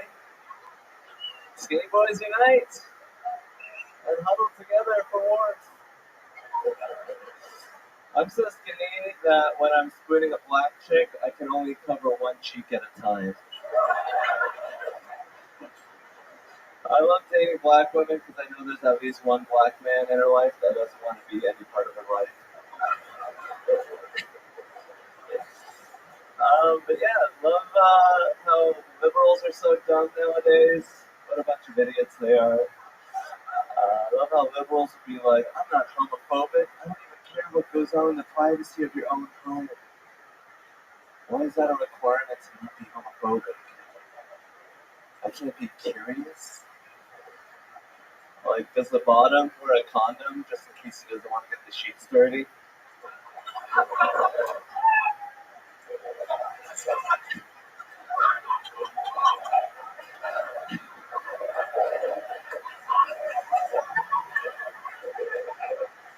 Does the bottom stay hard during the whole relationship, or is it like the orca's fin in captivity? All right, thank you. All right, there it is. There was a long pause there. I didn't know if it was over or not. I feel like there was another one in the chamber. There might be. Was there any more to that? Not really. Any more of your gay fantasies you want to talk about? He's like, I wonder if the bottom wears the condom because I would not know at all. So it's like, is like doggy style, like missionary sex for gay people? That's actually a really good question. That is. I think that is missionary, and their other way would be, I guess, like froggy style, right? They have to really arch their back a little bit backwards, right? Get the stuff out of the way. There's a lot going on there. Missionary could be dangerous, I'd imagine, for gay guys when you run into the balls. Run right in there. Ow, ow, ow. Wow. If you were going to have sex with a man, how would you do it, Hans? I would do the old flip over and pin him to the mattress. Wow, look at you. Goodness. Get on your stomach and let me pound away on that old chestnut. So you want the guy just laying flat, no arch, no elevation whatsoever, and you're just going to sort of like just up and down. Yes. The old vertical press. The old George Foreman grill. Very interesting. Very anti-liberal set. Do you really hate liberals, or are you just performing in Texas on them? I hate liberals. I mean, half your set you say you are a liberal, though. Well, I'm like a communist. So. What do you mean by that? I feel like the workers should kill the masters in a violent uprising. The masters? I don't think you know what a communist is. Goodness. So last week, Hans? I've been headlining in Las Vegas and Salt Lake City. I actually did really great. Pretty much sold out. 99%. Thank you. I also went to a strip club. Spent about $380. Wow! About $380. Yeah. And 57 cents. Yeah. You mean exactly $380. Girls, you would have said about $400. So, was this in Salt Lake City? Yeah, no, it was in Vegas. Oh, you went to a Vegas strip club. Yeah. Really interesting. I've never been to a Vegas strip club. What can you tell us about it? How is it different than other strip clubs that you've been to? Well, it's like bigger. It's like a lot of neon lights, and That's everywhere. I mean, I honestly like the yellow rose and the red rose a lot better. That's true. That's true. I like how you said yellow rose first. How about Collins? Okay. So about $380. How do you spend $380? Is that all in ones? Did you go to a private room or something? I got a private room treatment. Got the Treatment. Like a sauna and a spa retreat. That's why it was so spacious. It had waterfalls. It was I got the $380 spa package. What happened in this special room? I got to touch some nipples. Whoa. Okay. What did this girl look like? She was like skinny and Latina, and I was there with my boy Eddie. Wait a second. Wait a second. Hold on. This is fresh. 1 week after Tom, we found out last week that he had his first ever threesome. And there was him and a girl and another guy. And here we are, 1 week later, finding out right now, fresh to all of our ears, that there was another guy in the room with you? Yes. Wow. He was a nice guy. He was a nice guy. Was it his nipples you were touching? What the fuck was this guy? Who's Eddie? It's my boy Eddie. Oh, I didn't realize you were Italian. It's my boy Eddie. What's with all the questions? Eddie the nipple. Eddie Sweet Nips. Eddie is a sweet Mexican man. He is really in tune with the strip club culture there. Oh, but you meet Eddie in Vegas? Yes. How soon before you went to the strip club did you meet Eddie? About 30 minutes before. Where did you meet Eddie? my boy. Yeah, one of my besties and a man that I can trust. Old Eddie on the streets of Las Vegas. Old Eddie that just drags you into the strip club and makes you spend more money than any of your friends have ever heard of you spending with you. He's a good friend of mine now. He works at the he works at the comedy club, which I probably shouldn't have said. You're good. It's a wise guy. Yes. And look, next thing you know, he's like, let's go to a fucking strip club. Did he spend any of his money? Yeah, he bought me 2 beers. Wow. Your sentence starting to make a lot more sense. A lot of questions, a lot of feelings. So, did you wear a condom while on bottom? No, we kept it platonic. He was a nice guy. We had some good talks about, I don't know what we talked about. You have AIDS. Somehow you're able to do it every single week. You managed another very, very interesting interview. You are a fascinating man. So amazing to watch you go. Make some noise for the great minds. Yeah, thank you. My God, we have begun. And now, and only now, does my hand go into the bucket of destiny. These are people that we don't know, but maybe we've met before. Maybe it's somebody's first time. Maybe it's a 20-year veteran that's coming here to showcase 1 minute right now. It could be anybody, any shape, any size, any mental health. Your first comedian tonight out of the bucket goes by the name of Jaden Sharp. Jaden Sharp. And like that, we shall meet a human being. Jaden Sharp. Here he is, everybody. Jaden Sharp, everyone.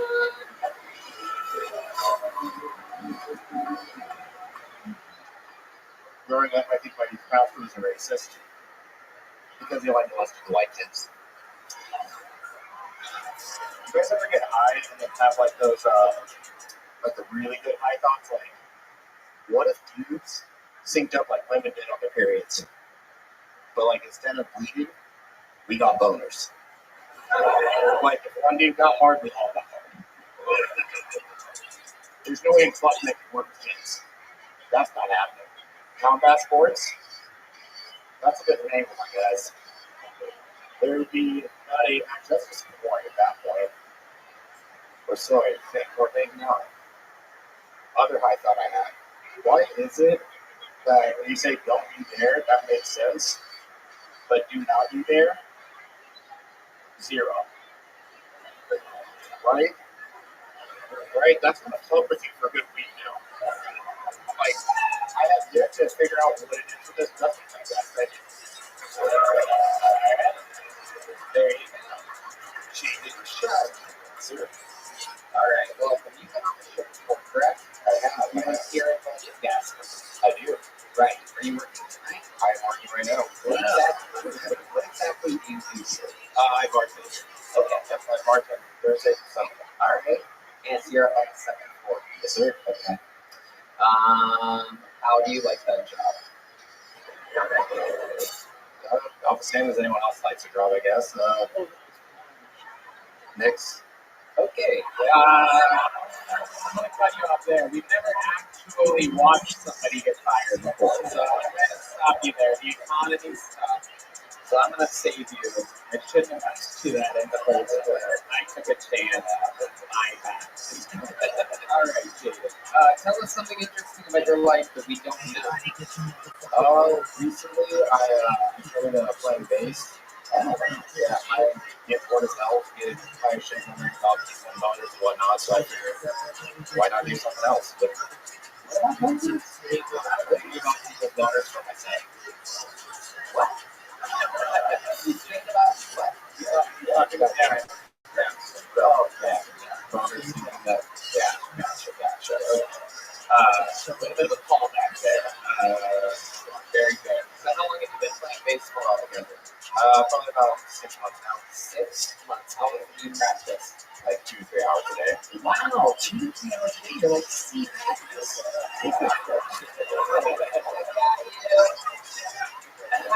You gonna let him play? Oh shit, Steve Matthews wants to hear you play. I wasn't even gonna ask. I don't fuck with Steve Matthews. Yeah. But since he's suggesting it, ladies and gentlemen, get your little ass over there, Jake. You're good, dude. What's the song? What did you go with? Really good with the pressure on. Oh, Deep Madness is whispering stuff. He's like, just press that one button, it'll play itself. Deep Madness is trying to help his homie here. You're good, dude. You're good. Oh shit, he's sitting down. You want to sit? I got a chair. He's cool. A lot of pressure on Jaden right now. The best bass player in town is literally hovering over him right now. The best bass player is on planet Earth, almost on his way. This is not easy, folks. What's a good bass song? I don't know. Barney Miller. I don't know. What do you got, Jaden? 2 to 3 hours a day. He's officially sweating now, ladies and gentlemen. Physical wet sweat has all of a sudden appeared on Jaden's forehead. I'd imagine his fingertips are sweaty too. The pressure is on. Ladies and gentlemen, playing a little bass for you. It's the voice of Jaden Sharp.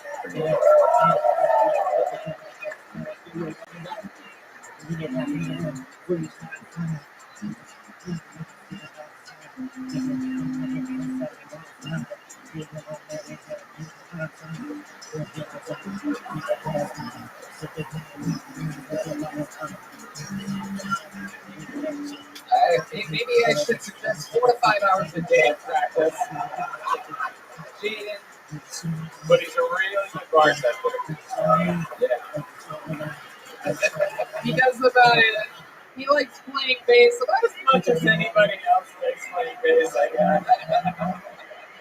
Wow. I never thought I would say this, but give that instrument back to the superior blind man.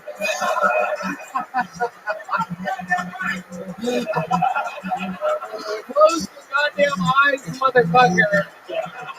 It's the prescription that Dr. D. Magnus has written here today.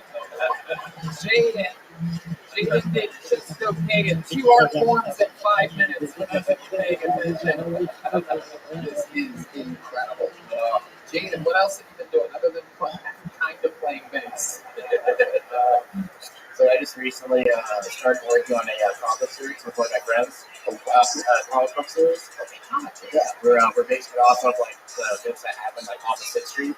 Oh wow! So we're figured, why not? I mean, with just like the things that happened here, like during South by last season, we have working competition. So, can you give us just a taste of what like some of the like is there like Fentanyl Man or something like that? Oh, there is. Yeah. 6th Street comics, but kind of sounds like fun. Like it's the petty cast. Yeah. Oh no, we have the awesome chicken man. I'm gonna do the restaurant for chicken. He's featured in this. And then a good guy or a bad guy? Oh, he's the conflict. He's the guy they go to and they need advice. Like a Yoda. Exactly. The Austin Yoda. Exactly. He also gives them really good acting. That's the other half of this. That's one of the more fun parts on like when you go to the other bars on 6th Street. Bartenders are just loaded on everything. And it's a good time. That's the best people. Wow, you just got closer to getting fired. You literally just plugged every other bar on 6th Street. That's for a really fun time. But any other bar, they're loaded. They'll give you anything. The only person sweating harder than you right now is Nick, the owner of this club. I love it. Wow, Jaden, this is incredible. I absolutely love it. How's your love life going? What's that like? You're out there creating comic book series, so I'm guessing. Well, last time I got Black Ops comic book on someone's house, and that was pretty cool. Whoa, yeah, okay. It was a girl house? It was. Okay, and what did she look like? Did you woke up next to a girl that you don't even remember? I didn't. Oh. I don't know. Wildly close. Was not the best. I would not recommend it again. Right. So you don't remember anything? No, I remember getting home and then waking up this morning, and then my roommate told me you called me. And it's like, all right. And he's like, you went out like 4 times last night. What was going on? And yeah, zero recollections. Is it still called blackout if your lights dim? No, it's just lights out. Lights out. Hey, I like that. And you say all the other bartenders are always wasted. Oh yeah. Then you're living still on me went out 4 times. Came back, went out again. I love it. All right, Jaden Sharp, very fun times. Congratulations. Fun performance. Thank you so much. Good stuff. All right, thank you. Do you have one of these yet? You do. There he goes. Jaden Sharp, everybody. All right. We have a special guest here, ladies and gentlemen. There's only been one man to ever win the prestigious golden ticket in the city of Austin, Texas. He's visiting from Canada. It's what they call, globally mentally challenged or something like that. He's a legend on the show. Here with a new minute. This is Jared Nathan, everybody.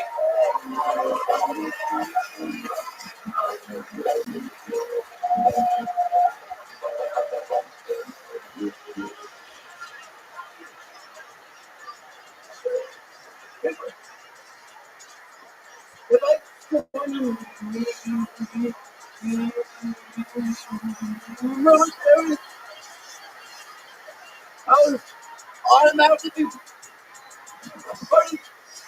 special choices.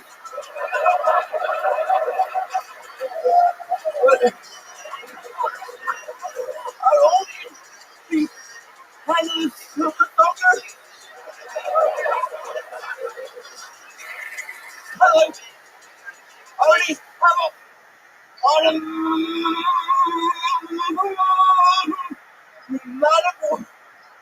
woman. But my round shoes fit.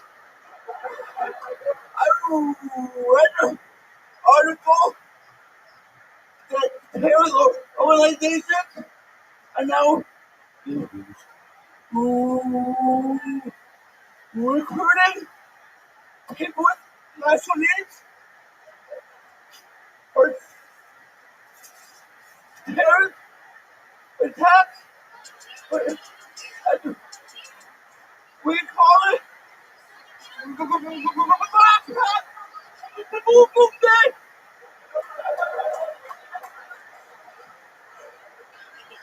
I don't think the 71 versions are ready for me. Okay, there indeed. There's a lot there. Did you say 71 virgins? Yeah. I don't know. I think it's 72. You're like Hans I Kemp. got discount for take one off. I love it.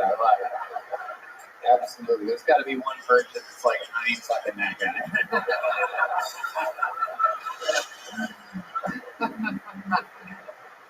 All right, Jared. That was a great set. Very military themed. Why do you think that happened this week? Did you watch a movie or something like that? Did you watch fucking... What? Oh, this is... I was hanging out with people. I was hanging out with people who are in the military.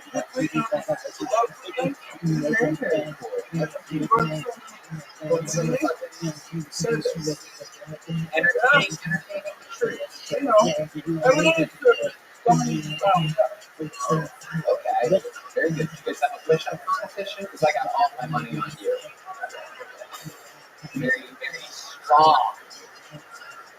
You know, that's the thing. Nobody can fucking talk about, you know?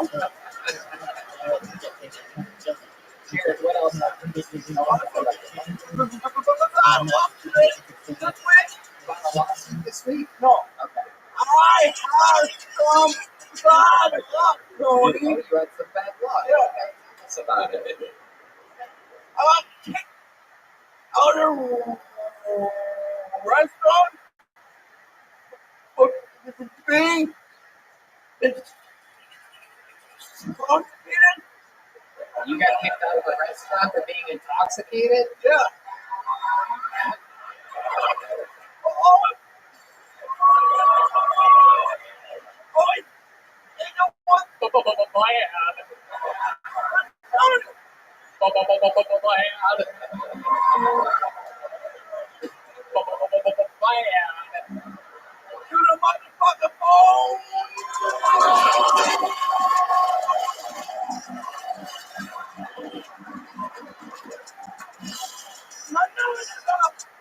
Goddamn motherfucking right. That is what it's all about. This guy rules with it like fucking nobody else.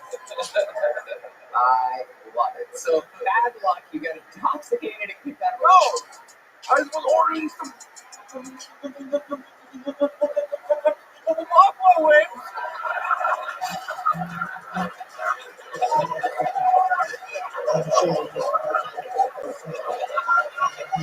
I can't believe it took us this long to figure out that that to the phone is the secret missing element to Jared Nathan. Woo! Maybe your first special, everybody. Jared Nathan. Oh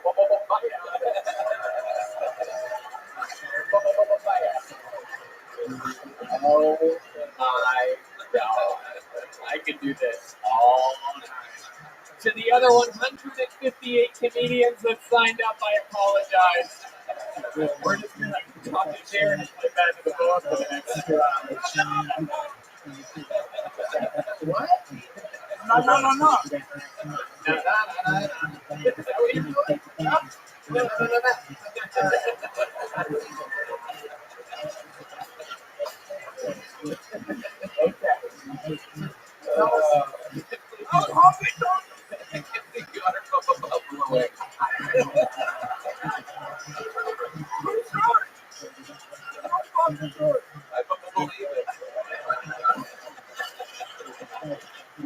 Okay.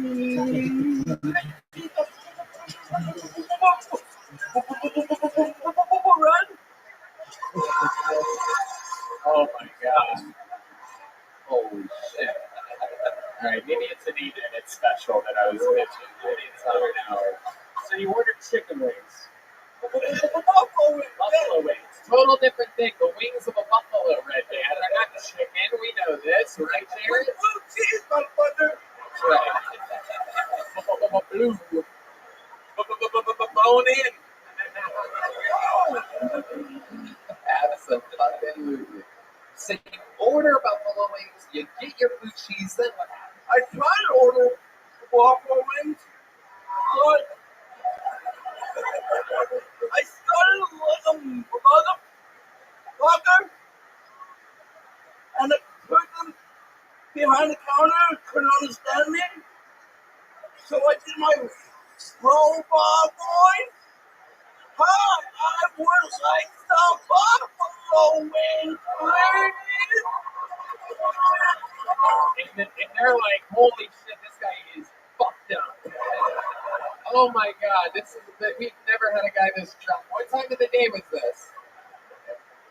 10 o'clock at night? Oh wow, yeah, that's a bad time. So you ordered your wings, you order them like a robot, and then what happens? They told me stop yelling. Oh my god. And I said I wouldn't have to do this if you understood me the first 4 times I tried to order, motherfucker.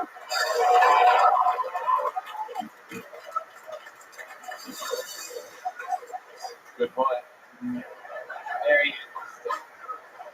So how did they tell you to leave? When did you know you were getting kicked out? But it kind of pointed to the fucking door. I couldn't understand the guy because I can't speak Spanish. Oh, you So I tried to fucking point that so I couldn't hear. guys were having a little Mexican standoff there. No. Five. Yeah. Can we give this place a shout out? Yes, we could boycott it. Motherfucking weak stuff. Oh! Food! On the count of 3. On the count of 3, everybody say, fuck you, Wingstop. 1, 2, 3. There you go. All their locations all around America. I curse you, Wingstop. You, Wingstop, are bad. Jared, with all of you, you're a fucking killer. Somehow, with all of your disabilities or whatever they call it, you seem to be one of the most able fucking comedians regularly on the show. No, Jared, as I say, able. Hey, I'm here on the Secret Show Thursday. It's on the Secret Show Thursday. Oh my goodness. Back to the bucket we go. You guys having fun out there?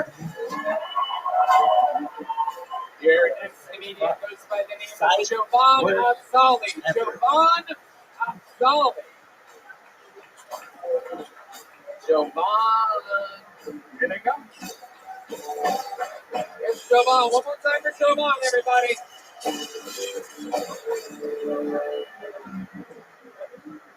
Hello. This fuckface looking at me like you've never seen someone speaking cursive. What's wrong with you? Sorry, I like that voice. I feel like you can get away with saying like horrible shit, like I hate gay people. There's only 2 genders. I say it because I might be gay. I don't know if it's happening. I was thinking like a little bit of Hebrew the other day, and I started getting an erection. I don't know if that's ever happened to a gentleman, but I was confusing moments for a young man. I'm just thinking, they're like, Jesus, like why am I the hardest at the same point in the day that my ass is the widest? What the fuck is going on? So dude, and I'm not like scared. So I went and I watched a little gay porn, and I saw this video. It was cool. It was a video of a dude who was having sex with a dude who was having sex with a girl, and I liked it. It didn't turn me on or nothing, but it was cool. It was like you ever been on the highway and see like a tow truck that's towing a tow truck that's like coming to Civic or some shit. Like artistically, it was pleasing. I saw it.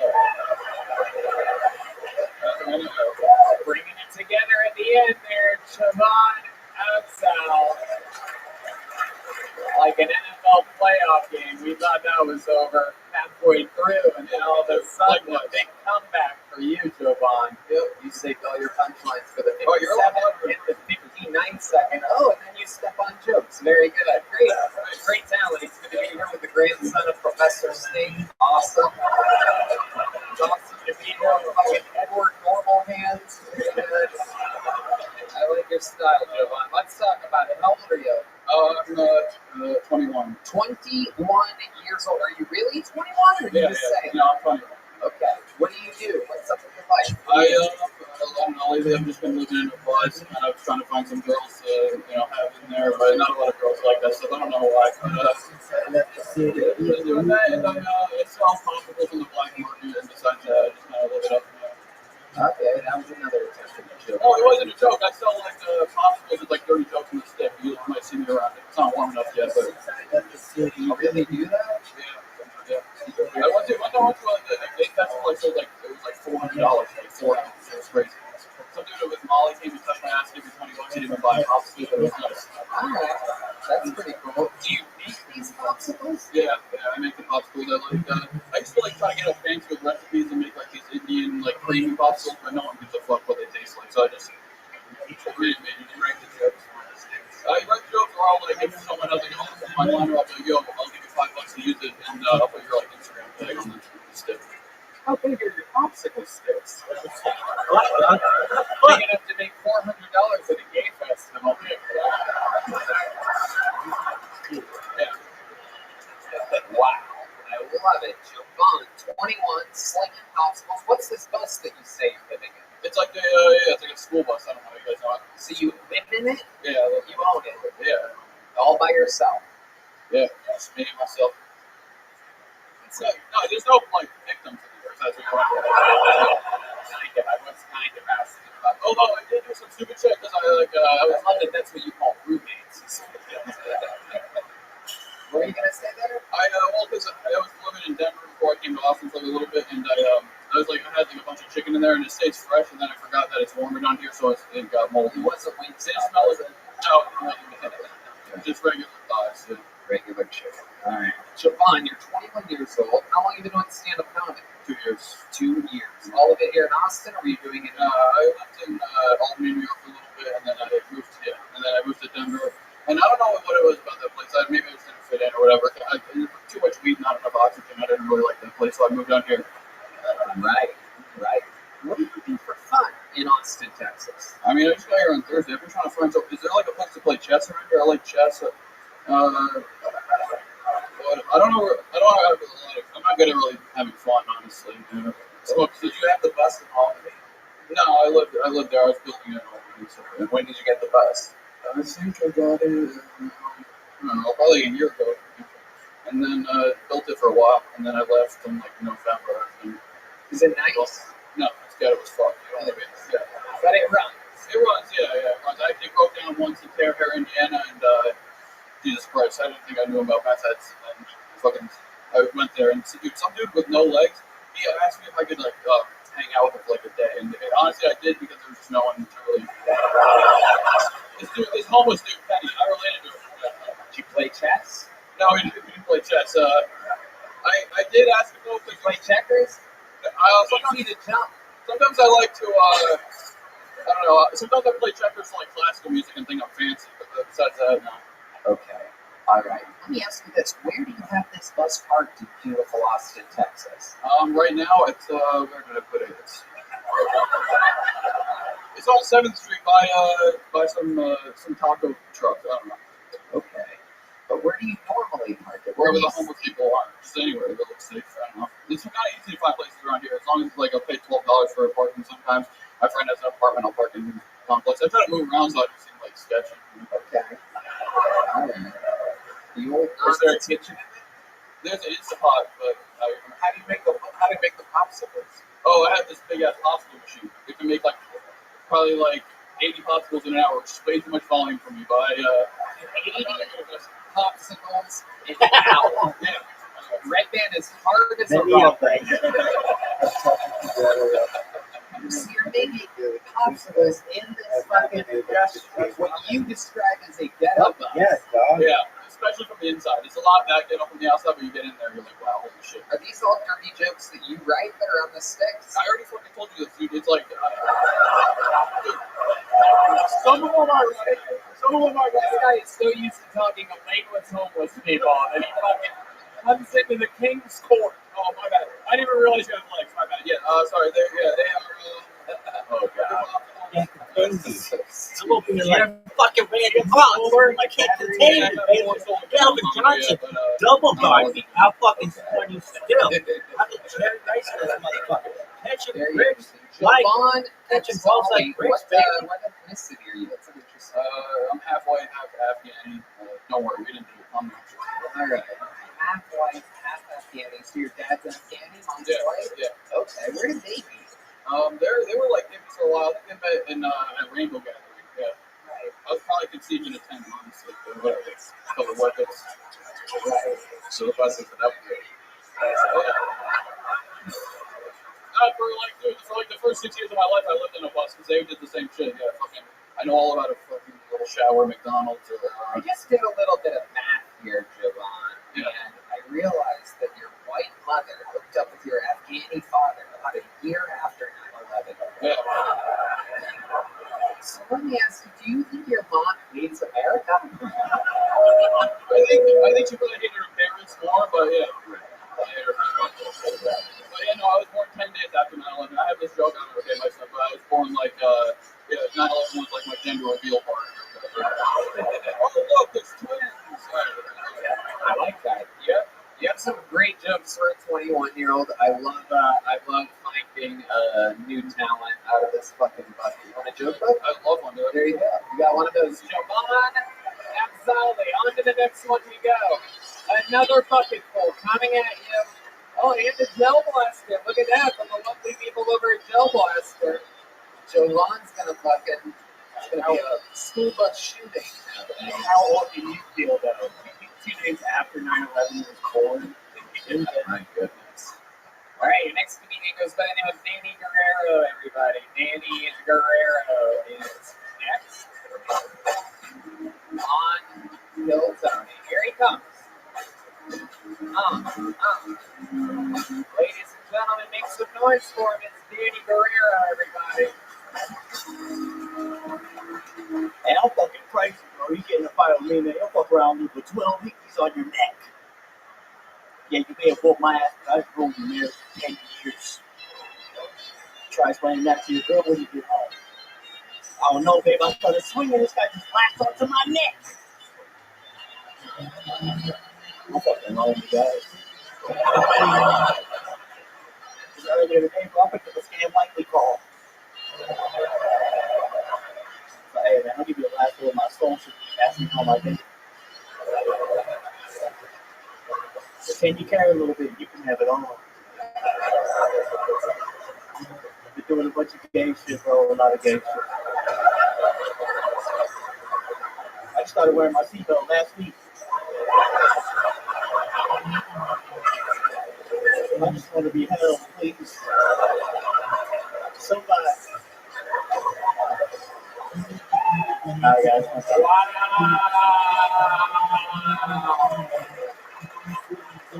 That is how you do. Danny Guerrero. Do it, Nice to meet you, sir. Welcome. Hell yeah, that was fucking fantastic. Get this shit together. How long have you been doing stand-up? About to be like probably 2 years in April. Okay. All of it here in Austin, Texas? Houston. Okay. Very cool. You know Houston very well. That's where you live? Yeah. That's where you work? I just quit my job like a month ago. Oh, cool. What job was that? I was working at a gym over in Blink Fitness. What fitness? Blink Fitness? Yeah. Blink? Yeah. B-L-I-N-K? That's a thing? There's like 4 in Houston probably. It's good. Yeah. What? It's cheap as fuck. It's cheap as fuck. What are you talking That was the only gym I ever went to. In Burbank, yeah. You went to that gym? Yeah, it's like $50 a month or something like that. It's awesome. I was only in there a blip of a time. Where I was like, signed up. And told What? He signed up. He's like, I'm exhausted. I gotta get out of here. Oh my goodness. The before and the before. The Blink Fitness. That doesn't even sound real. That is amazing to me. How long did you work there? Long time, dude. Probably like a month. That sounds about right. What did you do there? I just told people hi. Oh, Hello, afternoon. Yeah. okay. And what's your plan? Did you save a lot of money? No, dude, I was getting like $200 every 2 weeks, so I couldn't buy shit. Just pay my phone bill, and that's about it. Right. Okay. Do you live by yourself? No, I live with my parents. Okay. How old are you? 27. 27. Hell yeah. Yeah. But you're Latino, so that's good for another 30 years or so. Yeah. No, I'm alright. As long as I cut the grass at home, I'm fine. Yeah. Lord knows you guys are fighting for that job. No, I want to. So you're cutting the grass at home, earning your keep. Mom's cooking is good. Yeah, very good. You ever hear your mom and your dad hook up still? The house echoes. So, yeah, I just turn up the music a little bit. Yeah, but it all sounds the same.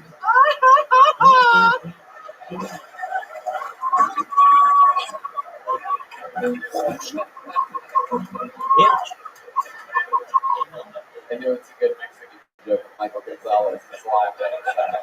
Doing good. All right. Danny, that was an amazing performance. How often do you perform? Pretty often. I mean, I have a job, so I just go out every night pretty much. Amazing. Yes. Funny segues, funny setups, funny the whole way through. Good presence. Yeah. Even without the wolf. Sure. Where's like a wolf? You would still have presence. You got a wolf and then under your undershirt's another wolf, or what's going on under? Taik. Oh, okay. You wear a lot of wolf clothing? Yeah, I sleep in a wolf blanket. Really? Does it scare your mom when she tucks you in at night?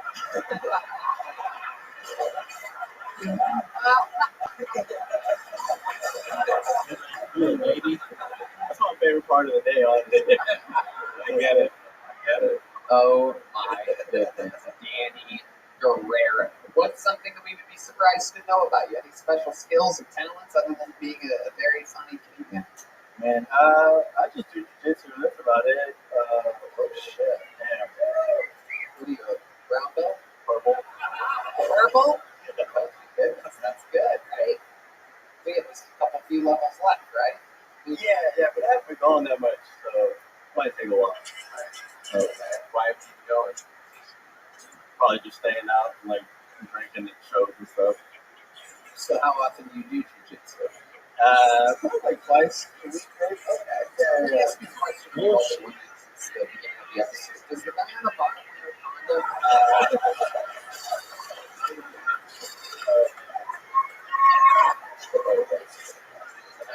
Other than jiu-jitsu, what's your love life like? Anything going on there? You seem like a really good-looking, charismatic guy. Other than your clothes. Yeah, it's cool. I've been with the show for a while, like probably about maybe 3 years. Oh. Yeah. You ever get her under the wolf blanket? Oh yeah, all the time. Really? That's the only move I have. Your parents let you do that? Yeah.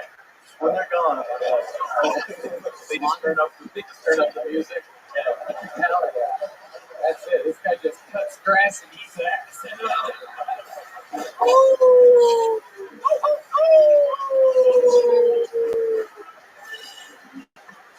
Howling like a wolf. Yeah. You've been with a single for 3 years. What does she do? She's a hip hop dancer, so she like choreographs and yeah. That is so cool. Did you bring her along for me? No, she's back home dancing, I think. Okay. Yeah. How do you get paid as a hip hop dancer?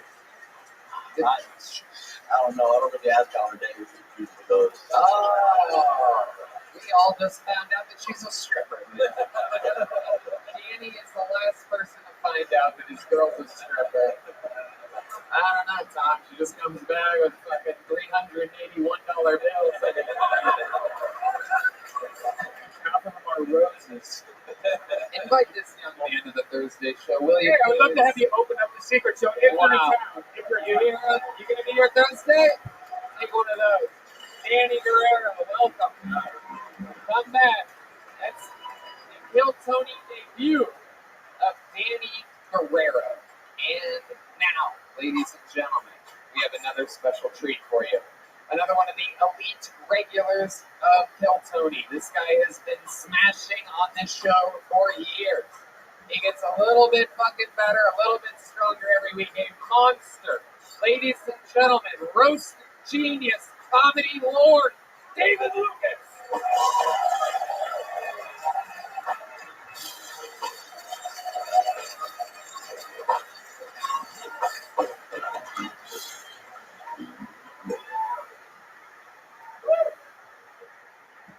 Yeah.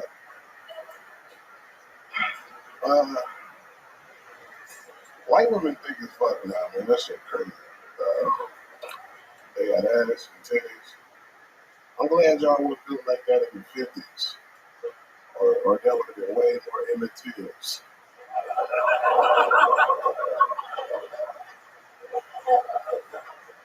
Every nigga would have been to and got hung for whistling at a white woman.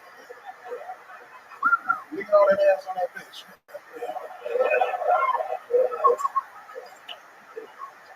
I'm tired of white girls being woke, pretending that they're black. I went to this BLM march and I was the only nigga there. There was a whole bunch of white girls saying they feel my pain. It's like, bitch, really? Do you know what it feels like to go in the store and have somebody follow you thinking that you're stealing? Oh, yeah, you do. If that was the case, you would have called the cops when I followed your ass home. Thank you, Lord. David, lights out, Lucas. Wow. Yeah. Did it again. Yeah. Absolutely. Absolutely. Hey, all your facial hair on top of that nigga head. Oh, don't make. How do you make fun of both of us at the same time? That's not nice. You need to take that. You need to take that motherfucking Bosley hair yarmulke you got to put on your chin. Oh my god. I don't know if you know this guy. This is Tom Popeye, and this is Tom Popeyes. You son of a bitch. This is a chicken-heavy episode. Speaking of chicken-heavy, David Lucas is here. Of course I know Tom Popper. He take the yeast out of your pussy and make bread.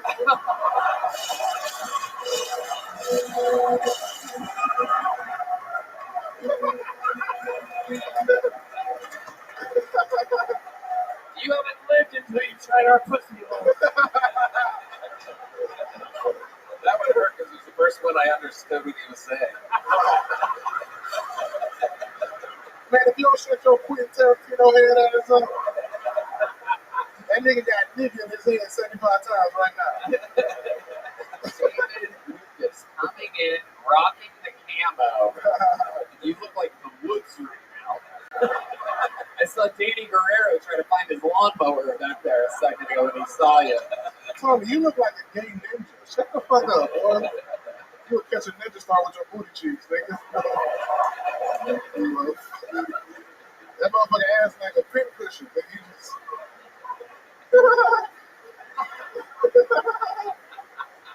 What else, man? This nigga with a football helmet on want to say something. Oh, stop it. I'm sorry. Look at that motherfucker. That motherfucker looks like Rain Man. No, you stop it, David. You stop it. You're not letting him make fun of the guests unless they make fun of you. That motherfucker draw you a map you never seen before. What is that? I don't even know what that means, but it's hilarious. Again, the boy look like he on trial for touching keys. Oh, come on. You stop it. You stop it. I know that nigga on the Jeffrey Epstein flight. Okay, all right. Right now. Is she 16 or 15? Okay, David. David, this is our guest. You can't do this to our guests. That motherfucker got a Marcus Stewart sweater on. Oh my god. That motherfucker got his arms divorced like he going through a divorce here. You stop it. I'm never going to be able to post Seinfeld if you keep doing He that. can't even say that. What? He look like he just seen a nigga sneak in his house. Still don't understand a word he's saying. Or maybe you should put the thick ass glasses on your ears. Oh.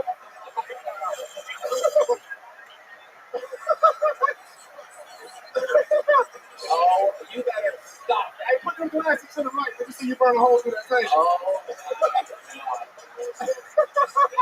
a battle of thick glasses and thick asses fly. This is absolutely. That's the sweater you get when you bake 100 loaves of bread. That motherfucker got 11 more built in. This is what happens. That's the stomach you get when you eat 100 loaves of bread.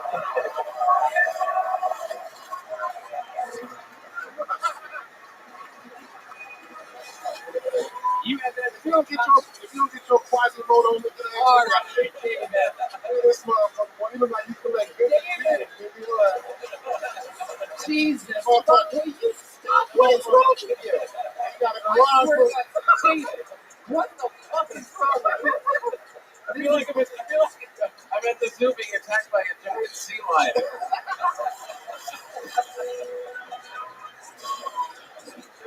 You look like you get put out of the zoo for fondling kangaroos.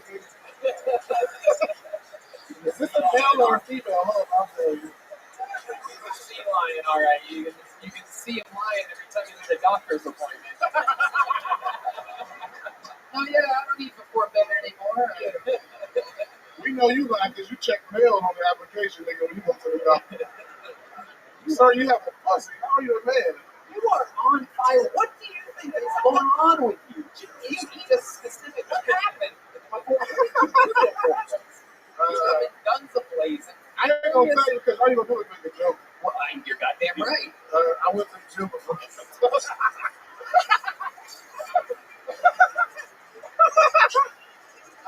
By the looks of things, I'm guessing it was Blink Jim. You and Red Man over here. We got Red Man, we got Black Man, we got Gay man. Get your ass out of here. so funny roasting, I forgot all about his set. It was amazing. You fake friends, nigga. You can't say shit. That is not. Don't make me a cinema roll, Oh. You are out of control. I've never seen him like this before. I swear to God, Tom brought me a loaf of bread, and I saw and David. then you sat on it. I gotta put some peanut butter on this. Fucking around, man. Fucking around. David, unbelievable. I'm convinced that him giving me a loaf of bread and you getting done made you mad. That is the only thing that I can put this to. Are you out of baked bread? What are you doing right now? I'll take some bread tonight. All right. David, another unbelievable performance. I mean, just an absolute fucking wrecking ball. Yeah. What's going on? Anything you want to plug or anything? Yeah. February 24th and 25th, I'm in Detroit at the House of Comedy. Pull up over here. Detroit, Michigan. There he goes, David Lucas, everybody. Unbelievable. That's it. Fucking.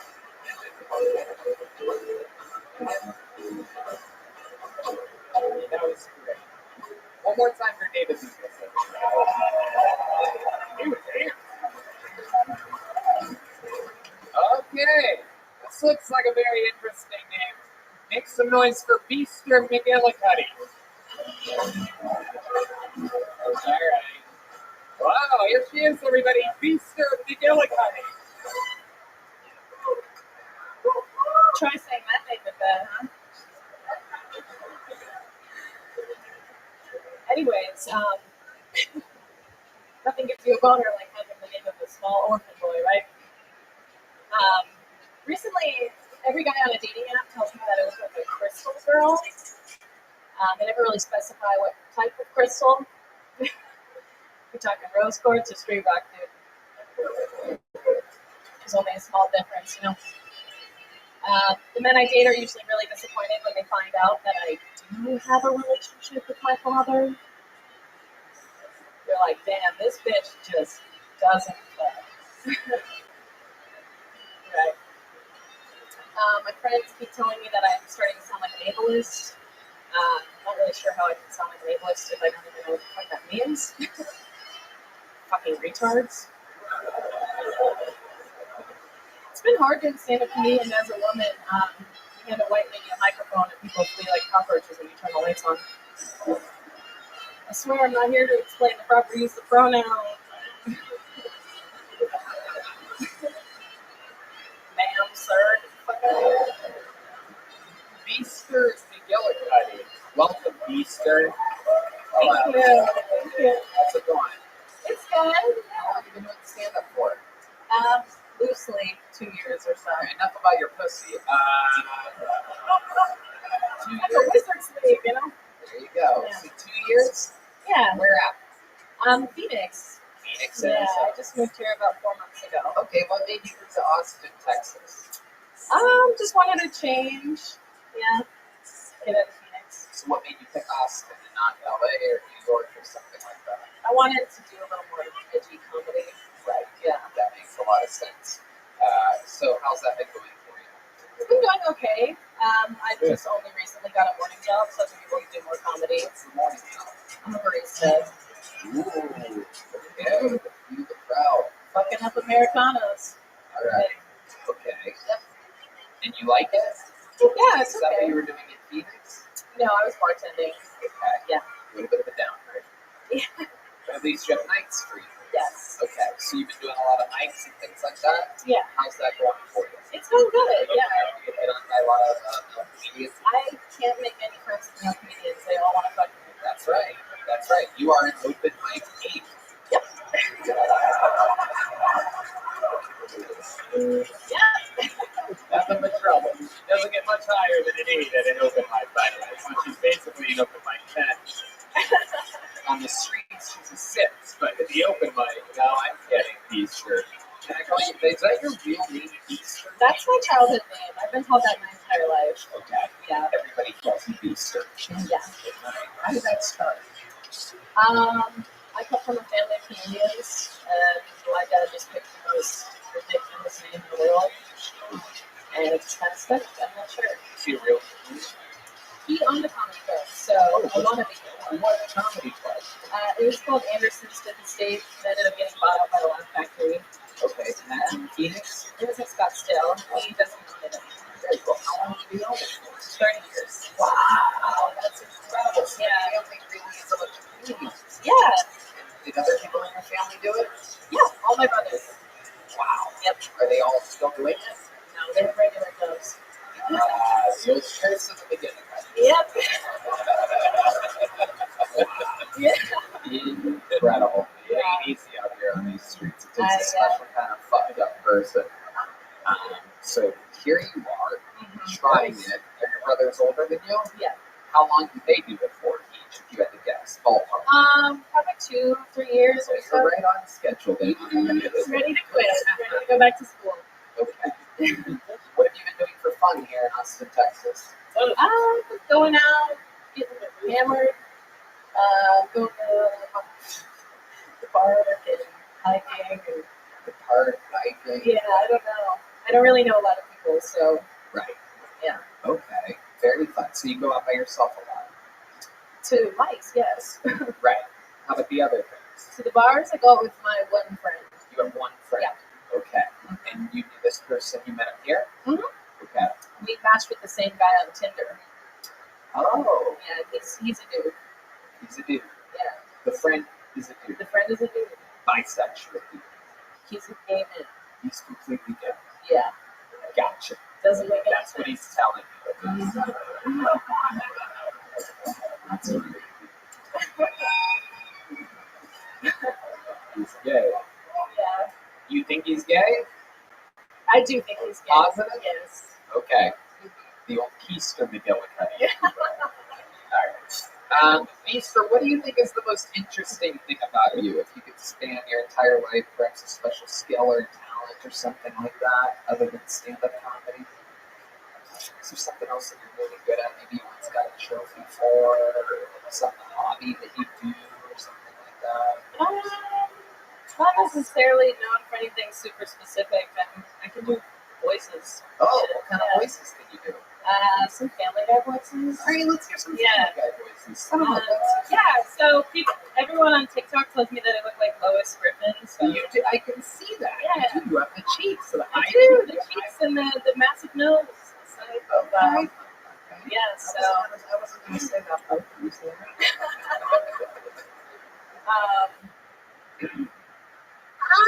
okay now. That's really good. That's really I can do a pretty good Herbert the Pervert too, the old guy. okay. Yeah, the whistle. Hi, Chris. Fresh. Want some popsicles? Wow. That's uncanny. Yeah, it should have opened with that. I know, I chose the wrong set. Fuck. Okay, is there anything else? Do you have any non-Family Guy people, or is it just straight up? I can do Elmo. Okay, let's hear Elmo.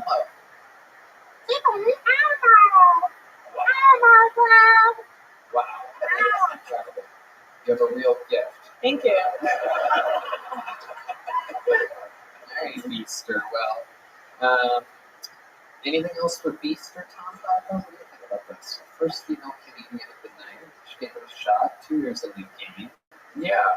It's in Austin. Yeah, I think you're funny. I think you just got a little nervous. You probably should have opened with the voice thing. Made them comfortable. You seem like a funny person. Thank you. Yeah, I was very nervous. This is my 5th time signing up. I did not think I was going to get called. Were you outside? Did you have to No, I was right here at the bar, like a real normal person. get nervous? Not the biz. How much do you drink on average?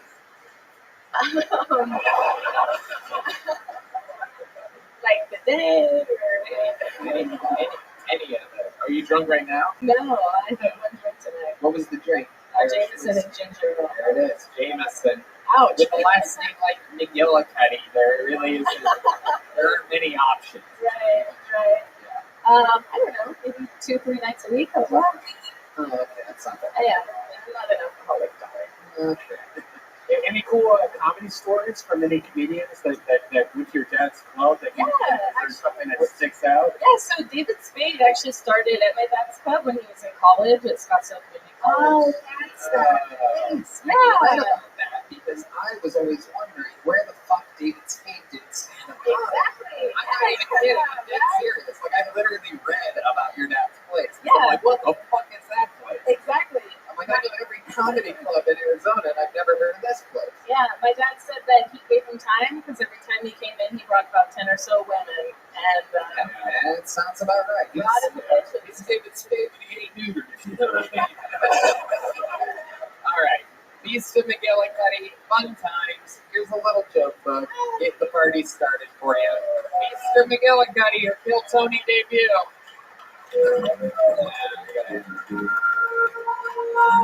A record-setting amount of sign-ups. We're gonna try to get let's see what we got here. Make some noise for Jacoby Warlick, everybody. Jacoby Warlick. Can you tell me how to get to Sesame Street? Here he is, everyone. Make some noise for Jacoby Warlick. These people wait all night for this moment. Give them a round of applause. Jacoby. Well, I've only lived in Austin for a couple of years. You end up fucking killing girls with long armpit hairs, goddamn bull ring. You end up waking up looking like this. So, Jesus fucking Christ. Got that shirt at the Buc-ee's. It was Pride Month. Well, I work at bars around here. A couple bars around town. And it was Christmas Day. I was hanging out, got off work. Regular, this little lad, joined them, just pee a bunch. The beer's on. But he got back from the fucking bathroom, and he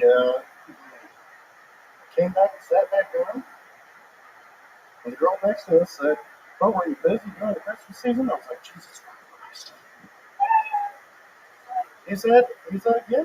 He played it off. And then the next time, came back down. I was like, did you really fucking say that to me? She was like, yeah. I was like, Jesus Christ.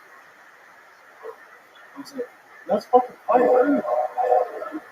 Wow, Jacoby Warwick coming in, a lot of setup. A lot of setup, no payoff. I guess so. Well, he worked at the mall. He worked at the Apple store. Yep. I know. All right. Okay. Who did? Gosh.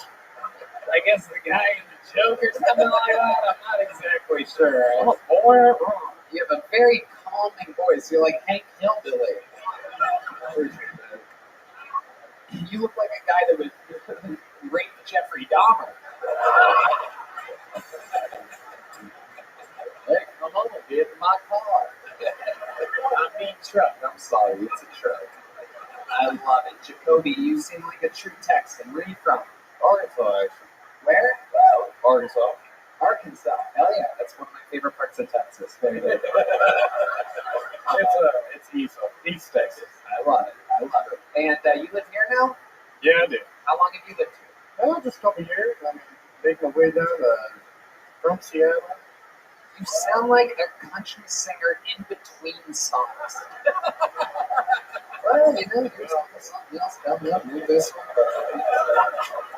I think you're going to like it. I know I like playing it, so I hope you'll join along. And I moved here just about 3 months ago. This one's for you. If you're new to dance, perhaps you can grab a lovely lady and have a dance if you'd like to.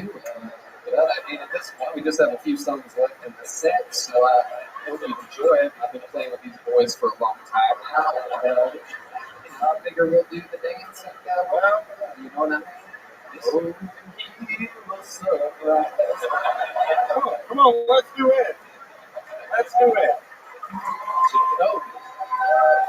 Jacoby, getting me to use some of my fucking local music references. Hey, I've seen Tommy at the White Horse. You have? Yeah, at the White Horse. Oh yeah, You're one of those little flat bands. you're goddamn right. I fit in well over there. I know. He was there with a fucking hot one. Okay, Jacoby, will you fucking relax? Jesus Christ. What the hell is wrong with you, bro? This fucking guy, what's wrong with this guy? Saw myself, finger man, a tail.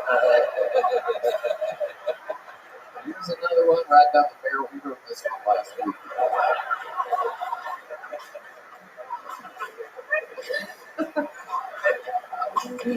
Me oh no. I don't know what to do. Okay. Do you play music? No, I thought this was a karaoke song, actually. Right, okay, very good, Jacoby. I love it. How long have you been doing stand-up comedy? That's it. No, I've just been playing stuff on the way. I watch you, Okay. I just wanted to meet my heroes. They tell you not to meet heroes. You fucking should. Very good. Jacoby, maybe you're forgetting you're the one bombing up here tonight. I've been smashing for exactly an hour, so No, he's fucking singing. Thank God. All right. that karaoke joke was good. Yeah. It was good. Do you know how to sing? No. Actually, I've been nervous as fuck all day long. I've taken 3 nervous poops. I fucking told my old man, I was like, I fucking signed up for Kill Tony. Yeah. He was like, just imagine all your friends naked. I said, they usually fucking are. Is that true? Your friends are naked? I mean, You hang out with women? a lot of women. You do. And you're a womanizer. No, none of them like me. So you just even D Madness knows a little bitch when he sees one. You know what I mean? Or when he hears one or smells one or something like that. Something like that. He knows it's around.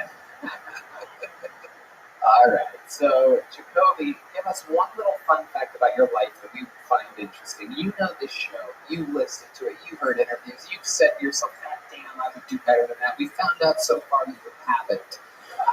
But now is one of those chances. You're in it right All now. right. This is the moment where we were going to find out what makes Jacoby Orlick different than everybody else that's ever been on the show. I wouldn't talk about myself. I'd talk about my hat. I was at Sagebrush. You guys know the place down on South Congress.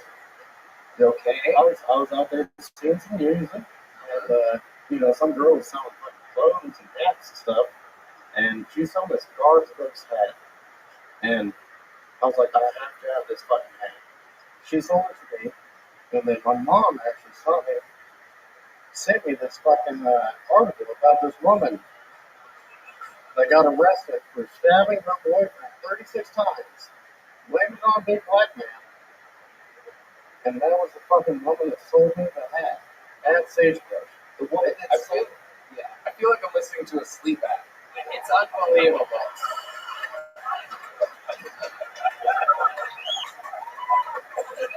I'm serious.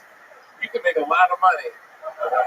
Hey, knocking people out. Hey, rain sounds and my voice. So the lady that sold you a hat did what? She fucking killed her boyfriend in L.A. Like 3 years after I was born, she fucking stabbed him 36 times. Sold him that goddamn Garthbrooks hat. That's the hat that she sold you? No, different. Oh. Okay. This is a dark sleep app. Really? Hey, I'm gonna have nightmares. It's me and Ron White putting you all to sleep. We're gonna No, do not clump yourself with the King Ron White, Jacoby. You sound nothing like Ron. He's got a little bit of, he's got some push to his voice. I know I said I only had one more song, but I just appreciate y'all for coming out tonight, and I'm very grateful. I came here in musical city, Jacoby. I decide when it's your fucking time. You stand there and you take the impression that I'm doing, and you go get a shot from the bar. Stepping on my fucking line. No, you're not gonna have it. I'm gonna have to stop serving you. Now, what do you want to drink? You name it. What's up? What do you want to drink? Jim Beam Pickback. Damn, I didn't know they had gay guys in Arkansas. But,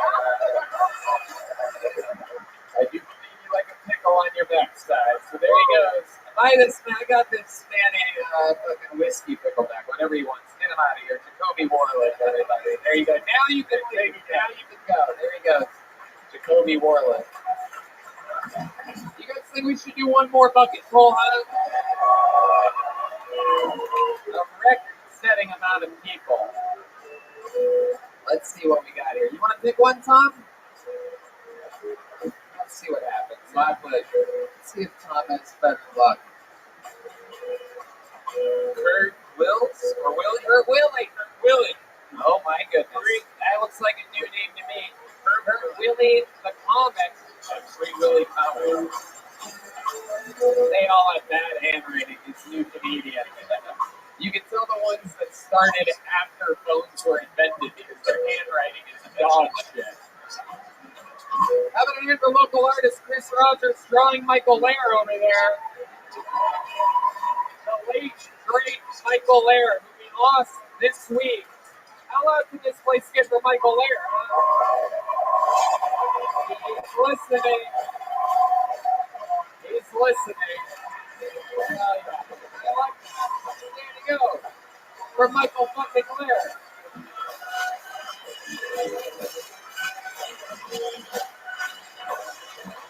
We got any movement?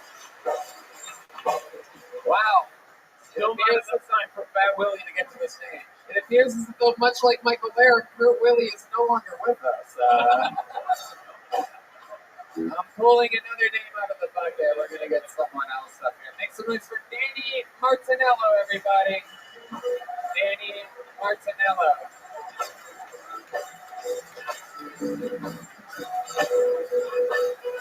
Here he is, everybody. What appears to be, what very well could be your final bucketful tonight. One more time for Danny Martinello, everybody. What's going on, Austin? You guys good or what? Sick. No, this is my first time here. I like Austin, but like everybody thinks I'm on drugs because apparently I don't blank enough for you guys. I know, they say, no, they're like, yo, you haven't blinked for a while, what do you want? I'm like, I don't know, my Lord and Savior Jesus Christ, like, what do you mean, right? And then, but like, I feel like I don't need to blink though. You know what I mean? Like, I don't feel the need, because the only reason you blink is to like refresh your eyes, and like, mine just stay fresh. You know what I'm saying, right? No, but I'd rather people think I'm on drugs for not blinking than like blinking and think I need drugs. Does that make sense? Because like this says like something's going on, but like this says something needs to be dealt with. You know, and they say, yo, the lights are on, but nobody's home. But with me, you know, there's a fucking dinner party going on in there, you know? My brother's going to have a kid, and he's worried, right? Because he's like, oh, I don't know what I'm going to get. What happens if it's transgender, right? And I'm like, well, you're going to love it regardless. You know what I mean? It's your kid. And then he says, what would you do? You know what I mean? Like, what would bug you? And I was like, fuck, if my kid was allergic to peanuts, that would really ruin my day. You know? Because I just think it's funny that a nut brings a kid into the world, but now a nut takes them out, you know? Yeah, Danny Martinello, very good. Welcome, Danny. First time on the show? Yeah, first time. Welcome. How long have you been doing stand-up? 13 years from Feb. 13 years? Yeah. In Canada. Oh, look at you, the old Canadian Wahlberg over here. Yeah, dude. Interesting. What part of Canada? I'm originally from Edmonton, but I do my time in Toronto now. All right, there in the big city of Toronto. Yeah, dude. Hell yeah. So what do you have, like 8 vaccinations right now? No, I know. I just do a little ID drip and you go to sleep. Yeah, no, I just got my 6, you know? Yeah. No, I'm just kidding. I got 2 because I had to. Right. Yeah. I know. Any side effects? No, not really. You say not really. Like, I would know what no side effects is. What does not really mean? Well, sometimes, like, I have heart palpitations, but I don't know if it's just because life or, like... Let me ask you this. I'm just curious. I don't usually talk about it. I know fucking 40% of the internet's just furious right now because they had to get vaccinated to be a fucking mailman or whatever the fuck. Yeah. But I'm always so interested in it. I know Canadians got the real test one. You know what I mean? Yeah. Did you have heart palpitations before the vaccine? See, that's the thing. I don't even really know, dude. Yeah, dude. Yeah, by the way. No, I don't know. When your heart goes, Yeah. right? But you notice it happens now. Yeah. Okay, that's all. I don't really have a dog in the fight. Save me! Save me! Take me! Okay, sorry. You're not in Canada. You can't just play along with Texans like that. Well, straight up, though, dude, I don't even feel like this is Texas. You have enough phones, but the guns are out, my friend. I haven't seen one since, and I'm kind of disappointed because I'm from Alberta, so I was really hoping someone had an open carry, but like, you guys kind of let me down. Relax, Danny. Okay. Danny, just relax a little bit. Okay, so you've been doing it for 13 years, all up in Canada. Yeah. For a living. Stand up. Do you like on the Yuck Yuck deal? I do Yuck Yucks. I just taped an album with JFL. I do some CDC stuff, and then I play the Center of Disease Control. Yeah. That's what happens. Yeah. I got a nice opening spot for the World Economic Forum tomorrow, so that's pretty sweet. I love it. So you just do stand-up, and that's one good for you. Yeah, it's been pretty sick. I've been trying to get my visa and shit, so it's been nice. Canada has weird things. There was a lawsuit against the comedian, right? You know about that? Yeah, they don't really let you say what you want. Right. That's a pretty big deal.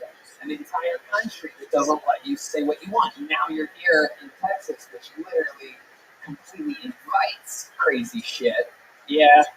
I mean, it's pretty cool. I don't know.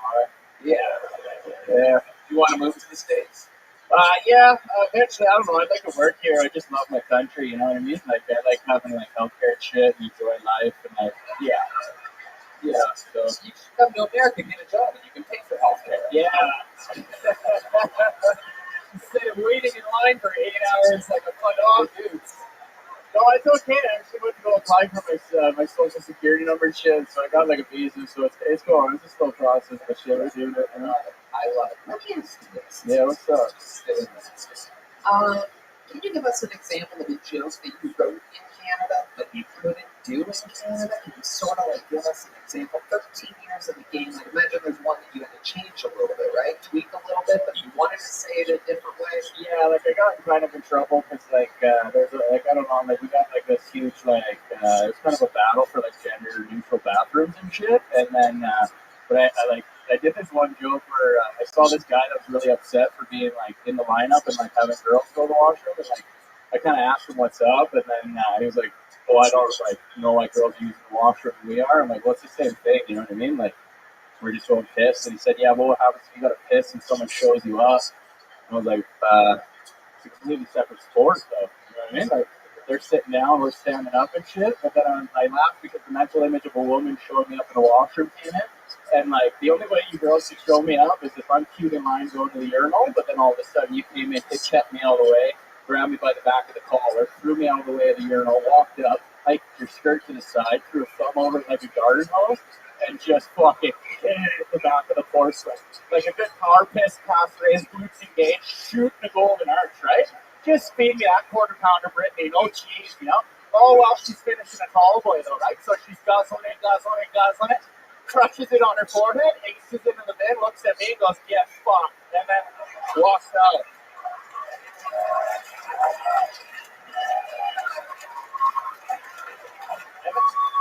My friend, that is exactly why I asked that question.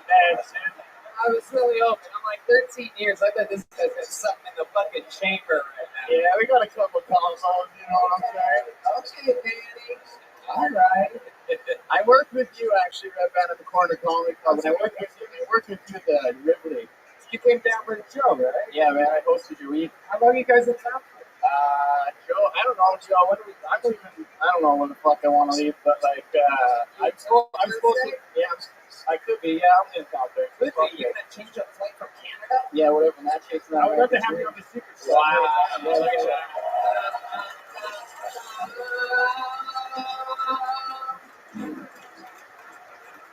And you can just take one of these Batman pajamas. Yeah, put on those other bags. Filmed by, custom made. And I know you're not allowed these in Canada, but that's a gel blaster right there. Oh yeah, give me a gel blaster. I actually got like 7 firearms, so I'm all good. I'll grab that stuff too. I love it. I love it. They call hockey sticks firearms in Canada. It's very cute. It's very adorable. It's very sweet. Guys, make some noise for Danny Martinello, everybody. Come on. All the way from Canada, 13 years in the fucking game. That's what I'm talking about. Nice. A 13-year veteran. A fucking people that have been doing it a couple months. We got all shapes and sizes on tonight's episode. But we started a little bit late, right? We started a little bit late. Yo, did we start a little bit late? You guys think we should do one more? We have to. It never works, but we do it anyway. Your final bucket full of the night goes by the name of Michael Ridley, everybody. Michael Ridley.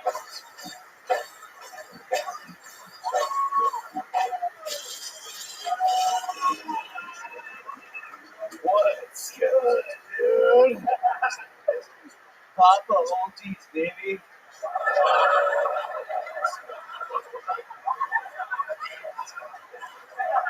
What's up, guys? I know what you're thinking, man. My hair is not sewn into my hat. I promise, dude. This isn't a wig sewn into a hat, all right? Got my hair cut from a Mexican in Pflugerville, and I look like a Mongolian warlord.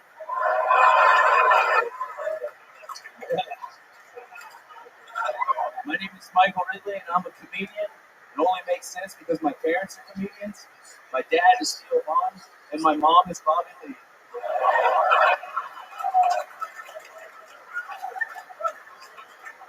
I recently joined a fraternity for uncircumcised men. It's called Alpha Sigma Schmegma, dude. It's a tight-knit brotherhood, heavy emphasis on the hood. We go to activist rallies, and DMX is playing in the background. Where the hood, where the hood, where the hood at? Thank you. Wow. Michael Ridley. Now, right as I was just saying, we've had all different shapes and sizes, years.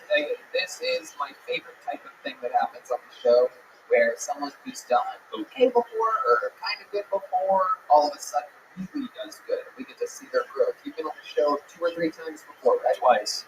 twice before. I remember you because of your face.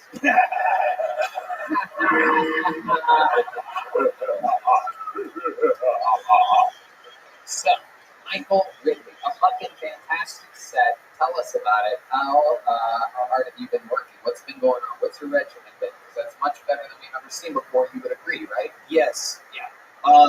In the last week, I've been on stage 10 times. Nice. I moved here 2 months ago, and I was kind of struggling trying to figure out where the stages are and where the mics are. And I've just been putting in the work and getting booked on showcases from other local comics and really just dialing it in. That's beautiful. That is exactly the correct answer. Incredible. I'd imagine getting around the 10 mics is pretty rough. What are you driving, Michael Ridley? I used to drive a Miata. I used to have three Miatas, and I sold all three of them to move here. 3 Miatas? Yeah, I had 3 Miatas. This is like Mr. Miata meets Mr. Miyagi. Yeah, I was gay as fuck, cute. Am I right? Yeah, all right. Michael Ridley. So let's talk. What else is going on? Red Band said that I was moving here the last episode I was in, but I didn't let anyone in my previous job know. So when they checked it out, everybody knew that I was moving to Texas. I had it under wraps. What was your previous job? I recently got it back. I quit. I was a purchaser at a body shop. So you crash your car, I get the list, I make the phone calls to the dealerships, I make the money that way. Normally it's your people crashing the car. Absolutely. Or making them go sideways, Tony, with complete control. So I mean, drifting. Oh, interesting joke. Me and Tom went right over our heads and told a drifting joke. I believe earlier you said your girlfriend didn't want to live here. Did your girlfriend move with you, or did you drop her? Okay, no, I did not leave my wife. It's your wife. It's a wife. Yeah, I'm married to a white woman. It's a major flex. All right. You better love her a long time. I do love her. I'm gonna get in trouble for that. Okay, Red Band. That was Red Band. You hear me, Internet? Go after him. Okay, stop that. Turn that off. Where the fuck did you get that sound effect from? That is unacceptable behavior. Yeah, that was my mom, dude. What the fuck? Shit. Bobby Lee. Okay. I love it, Michael. So where were we? You were asking if he's really uncircumcised. Is that true? Yeah, dude, I got a convertible top. Yeah, dude. Wow. Okay. Yeah, son, dude, you lose 20,000 nerve endings when you get circumcised, guys. Yes, it's true. I don't know. I think we're doing just fine without those 20,000. Are you coming too slow? Like, what the fuck? No, you remember those infinite toy, the infinite tube toys that you had in the 90s? That's what my dick is like. It's just jerking off infinite, dude. It's pretty dope. No one knows what you're referencing there. Red Band knows. He had one as a kid. Red Band was a kid in the 50s. There were no tube toys or whatever the fuck. I don't know. They had fucking sea creatures and shit. They know what I'm talking about. Okay, so all right, let's hold on a second. So what do you think your dick is capable of? What do you think? I don't need lotion to jerk off. I just drop the top over and over and over and over and over and over again. Are you serious? And over and over. All right, ladies, who here is fucking a guy with an uncut dick? Make some noise. Don't be weird. You're in a safe space. That's being. I've never heard the room more quiet. Because they're all in the closet. All night. It's been 2 hours. I've never in my life. She's like, don't worry, honey. I won't say it. We know we know you're embarrassed of your dog dick. We know. No, it's super easy to. It's easier. I don't know. It's easier to jerk off. How do you know? Have you ever jerked off a circumcised penis? Uncircumcised penis? Yeah, I jerk off my own. No, I'm saying, have you ever jerked off a circumcised penis? How do you know it's easier? What if? I don't know, Tony. You can whip it out right now, though, dude. I got you, dude. I don't like guys that work with cars jerk me off. A little bit too rough for me. A little bit too rough. Yeah, I don't know, dude. All right. Are you on the Secret Show Thursday? No, sir. I would like to have you on the Secret Show. Yeah. The Lord works in mysterious ways. You already have one of these, right? Yeah, I do. Yeah. gentlemen, make some noise for Michael Ridley. Yeah, dude. Thank you guys so Walking out much. here with a gel blaster. Wait, Michael. Don't forget your glasses. Oh, yeah. Oh, yeah. And like that, he's a white man, everybody. Look at that. Or a Latino. All right. Okay. All right. Okay. Ladies and gentlemen, we did it. We got through everybody that we possibly could for a live taping of Kill Tony. And now, ladies and gentlemen, here with a brand new minute is the man who has written more brand new minutes than anybody else in the show's history. Currently headlining, selling out everywhere he goes, one of the most dangerous features in the island of North America. Opening for Rogan, Hinchcliffe, Segura, Trussell, all around the country. He's going to Denver with me this weekend. Ladies and gentlemen, this is the Big Red Machine, William Montgomery.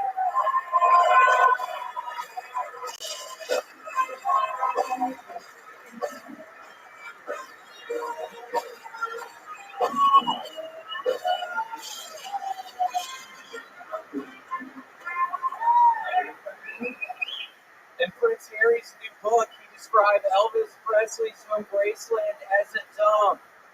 Prince Harry, I'm actually from Memphis, so don't be talking shit about Graceland, you ginger piece of shit. Ironically, Elvis started his life at the very bottom and worked his way to the very top. And Prince Harry worked his... God damn it!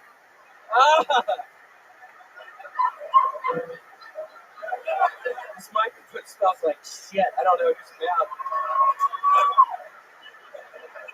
Ironically, Elvis started his life at the very bottom and worked his way to the very top. And Prince Harry started his life at the very top and worked his way to the very bottom. You fucking British piece of shit! Prince Harry literally describes Elvis Presley's house in Memphis as, and I quote, a badger's den. Newsflash, Prince Harry, but badger dens are nice. I actually use the badger den app every weekend, and I put some badger dens. So they're called a set. Oh, what's that, Prince Harry? You didn't know a badger's den is actually called a set? Well, I learned that in Memphis, Tennessee, home of the king of rock and roll, something you'll never be. You want the good news or the bad news? Okay, the bad news. The bad news is Prince Harry called Elvis Presley's home in Memphis a dump. The good news, Elvis is still banging his mom in heaven. Fucking ginger piece of shit! Okay, that's what's up. Wow, William Montgomery. Unbelievable performance. All the jokes hit. Even your misreads went extremely well. Something about you fucking up a joke, which is so much funnier than anybody else fucking up a joke. I know, it's horribly nerve-wracking. I was smoking dope back here in the night. I promised myself I wouldn't, but I was smoking some blunts, and I was laughing so hard. David went so hard after you. Holy shit. That was funny. But yeah, I can't believe fucking the Duke of Sussex is talking shit about where I'm from. He needs to keep fucking Memphis out of his stupid fucking mouth. I think people are sick of the fucking Royals. He needs to stop talking about fucking Memphis. Okay. Alright. Really knows how to pick his battles here. Yeah, I mean, I'm coming after you, Prince Harry, you piece of shit. I'm not fucking around. That was the last fucking straw. I've always hated fucking Prince Harry, stupid fucking ass. Wearing his fucking Nazi costumes. He's literally a racist. And he better not catch me in a dark alleyway because I'll fucking kill him. I was kidding. How would you kill Prince Harry if given the chance? Probably a gun. I just walk up to him and be like, "Oh, Prince Harry, hello, sir," and then I fucking shoot him right in the fucking food. Yeah, he talks like such a bitch. It's like I can't even take him seriously. With that stupid fucking, you know what I'm talking about? Holy shit.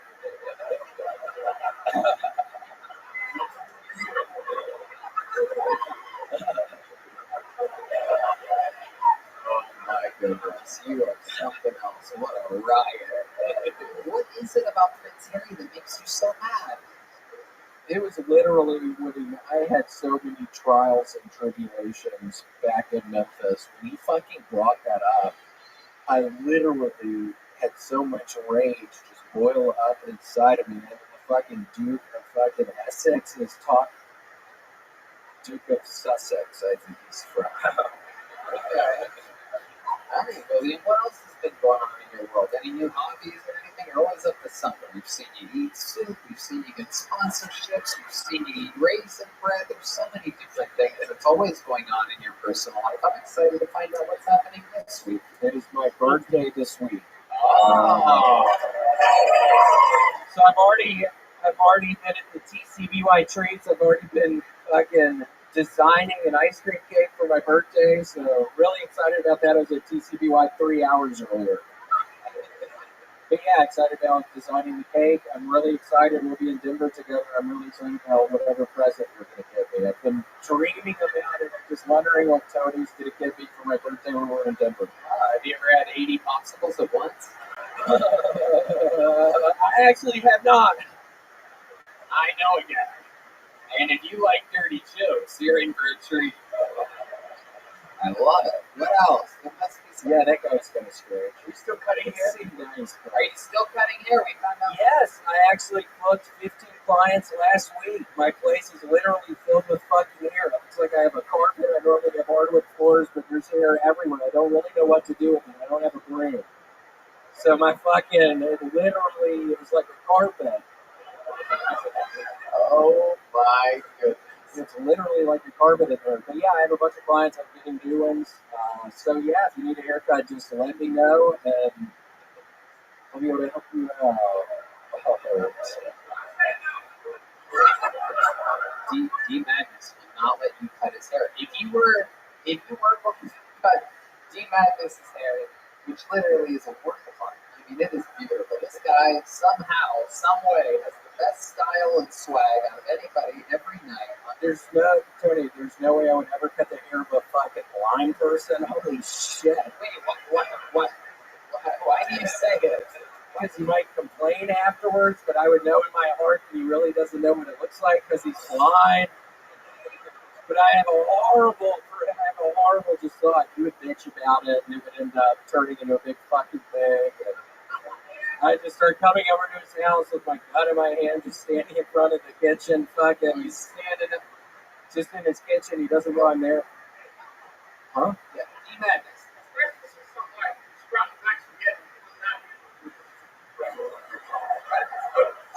That is, he has called it black spaghetti. Black spaghetti. Or black spaghetti. Okay. I was just picturing him being the color of the spaghetti he actually eats because he probably burns it all because he can't see. Oh my God. William. It's all brown spaghetti. First of all, you boil spaghetti. What are you out there pan frying spaghetti?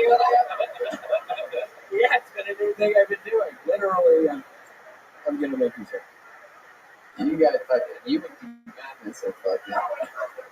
Oh my. Yeah, well, I wouldn't trust your fucking ass either. So I'm glad it's finally coming out after this amount of time us being on the. Huh? Okay, well, I would never cut your fucking hair.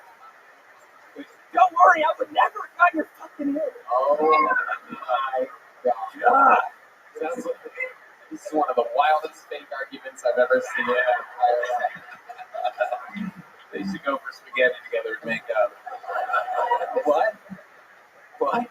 No, they should go for spaghetti and make up, he said. Yeah, I fucking heard you. Oh my God. I fucking heard you. What is up with my regulars attacking the guests lately? So angry. Yeah, I love seeing David come after your fucking ass. You stop that. I fucking love that. I'm gonna kill Prince Harry. No, I'm not. No better way to end an episode. We do it the same way every week. William Montgomery.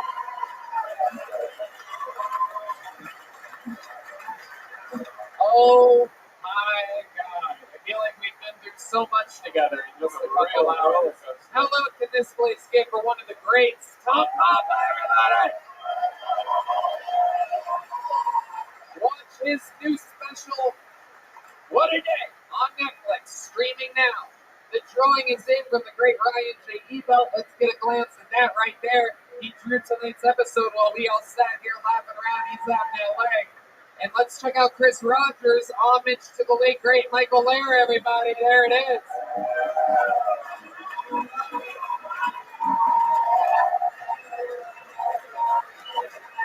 Should we auction that fucking thing off right now? Who wants to place a bid on the Michael Lair thing? Fucking 50% goes to Colette and... I'll do $500 right now. Ooh, 500. Is anybody going to beat 500? I don't think any. 800 from the great Franciscini. I'll do $1,000. Whoa! Kirk's an art collector. $1,200. Greg Van Zell. I love it. How about a hand for the great Franciscini? Check out.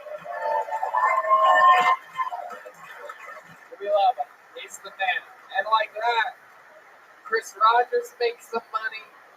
Little Colin Lair, who we love. Michael's son just made a little bit of money. He also has a Kickstarter right now. There's a Kickstarter for Michael Lair's son. There's a GoFundMe, a Kickstarter, something like that. So go check that out. Find that. Nothing but, of course, I was smart enough to say it every time he was on stage, but of course, Michael is an absolute legend. We have nothing but love for him, and even though we all saw it coming, it's a rough week. And so thank you to Colette and his nurse/girlfriend and his son Colin for everything for the whole time. If they get to hear this. Anyway, we love you guys. How about one more time for the band, huh? Michael Gonzalez, John Bees, D. Magnet.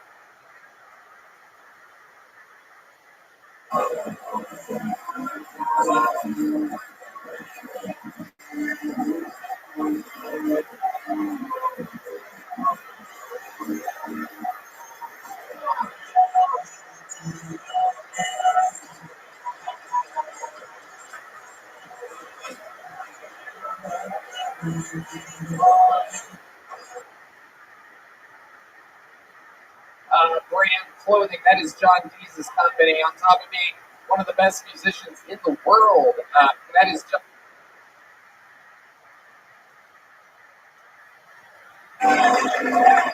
Who wants to place a bid on the Michael Lair thing? Fucking 50% goes to Colette and... I'll do $500 right now. Ooh, 500. Is anybody going to beat 500?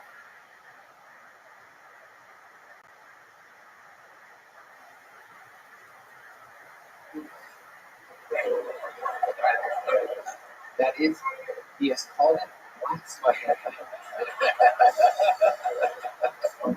Black spaghetti. Black spaghetti. Okay. I was just picturing that being the color of the spaghetti he actually eats because it probably burns it off because he can't see it. Oh my God. Really? Really? It's all brown spaghetti. First of all, you boil spaghetti. What are you out there pan frying spaghetti? Yeah, it's been a new thing I've been doing. Literally, I'm gonna make you. You guys fucking, you and D-Madness are fucking. Oh. Yeah, well, I wouldn't trust your fucking ass either, so. I'm glad it's finally coming out after this amount of time us being in the. Huh? Okay, well, I would never cut your fucking hair. Don't worry, I would never cut your fucking hair. Oh my God. Yeah. This is one of the wildest fake arguments I've ever seen. Yeah. They should go for spaghetti together and make up. What? What? No, they should go for spaghetti and make up these. Yeah, I fucking heard you. Oh my God. What? I fucking heard you. What is up with my regulars attacking the guests lately? So angry.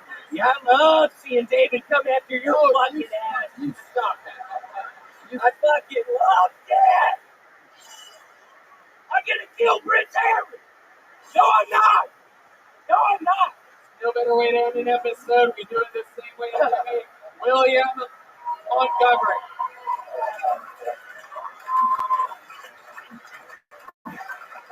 Oh my God. I feel like we've been through so much together in just a couple hours. How low can this place get for one of the greats? Tom Papa, everybody! Watch his new special, What a Day, on Netflix, streaming now. The drawing is in from the great Ryan J. Ebelt. Let's get a glance at that right there. He drew tonight's episode while we all sat here laughing around. He's out in LA. Let's check out Chris Rogers' homage to the late great Michael Lair, everybody. There it is.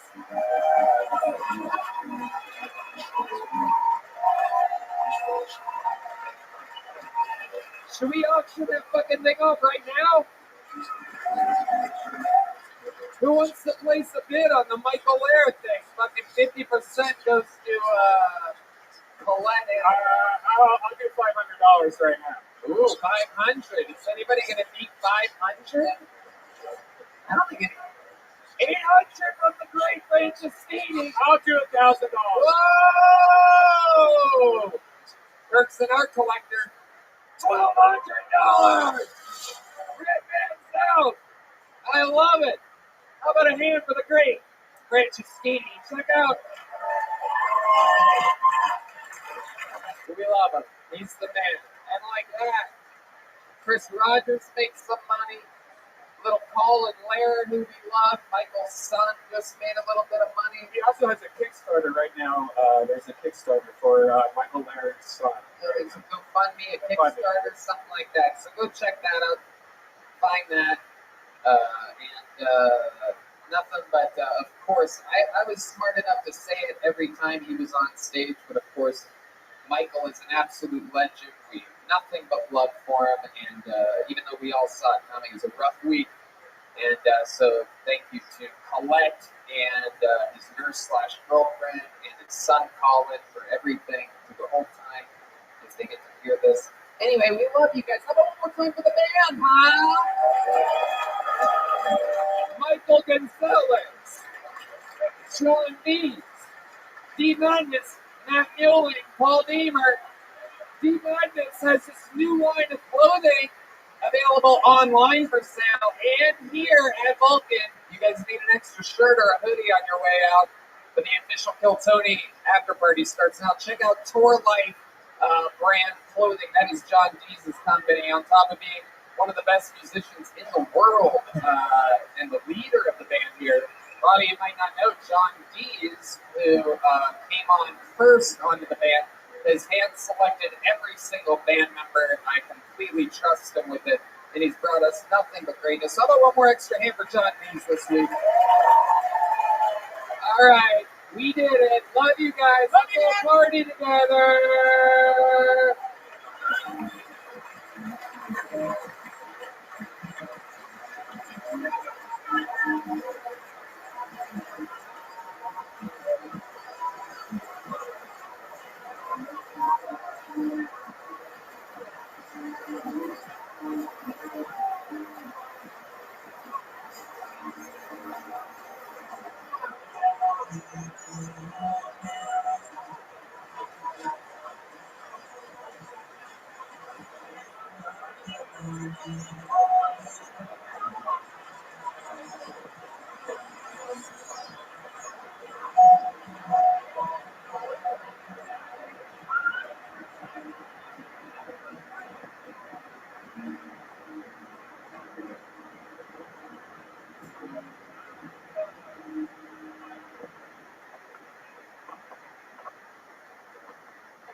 Hey,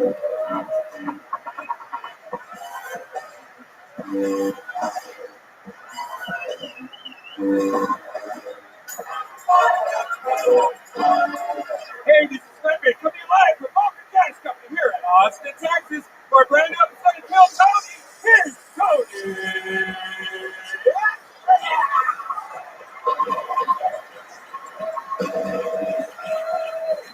You guys ready to fuck some shit up tonight or what? Yippee! It's my story band, everybody. Goddamn. What'd you do here, Red Band? You have a little stilly? Oh, that's very good, Red Band. No, it's definitely not. Hell yeah. How's everybody doing?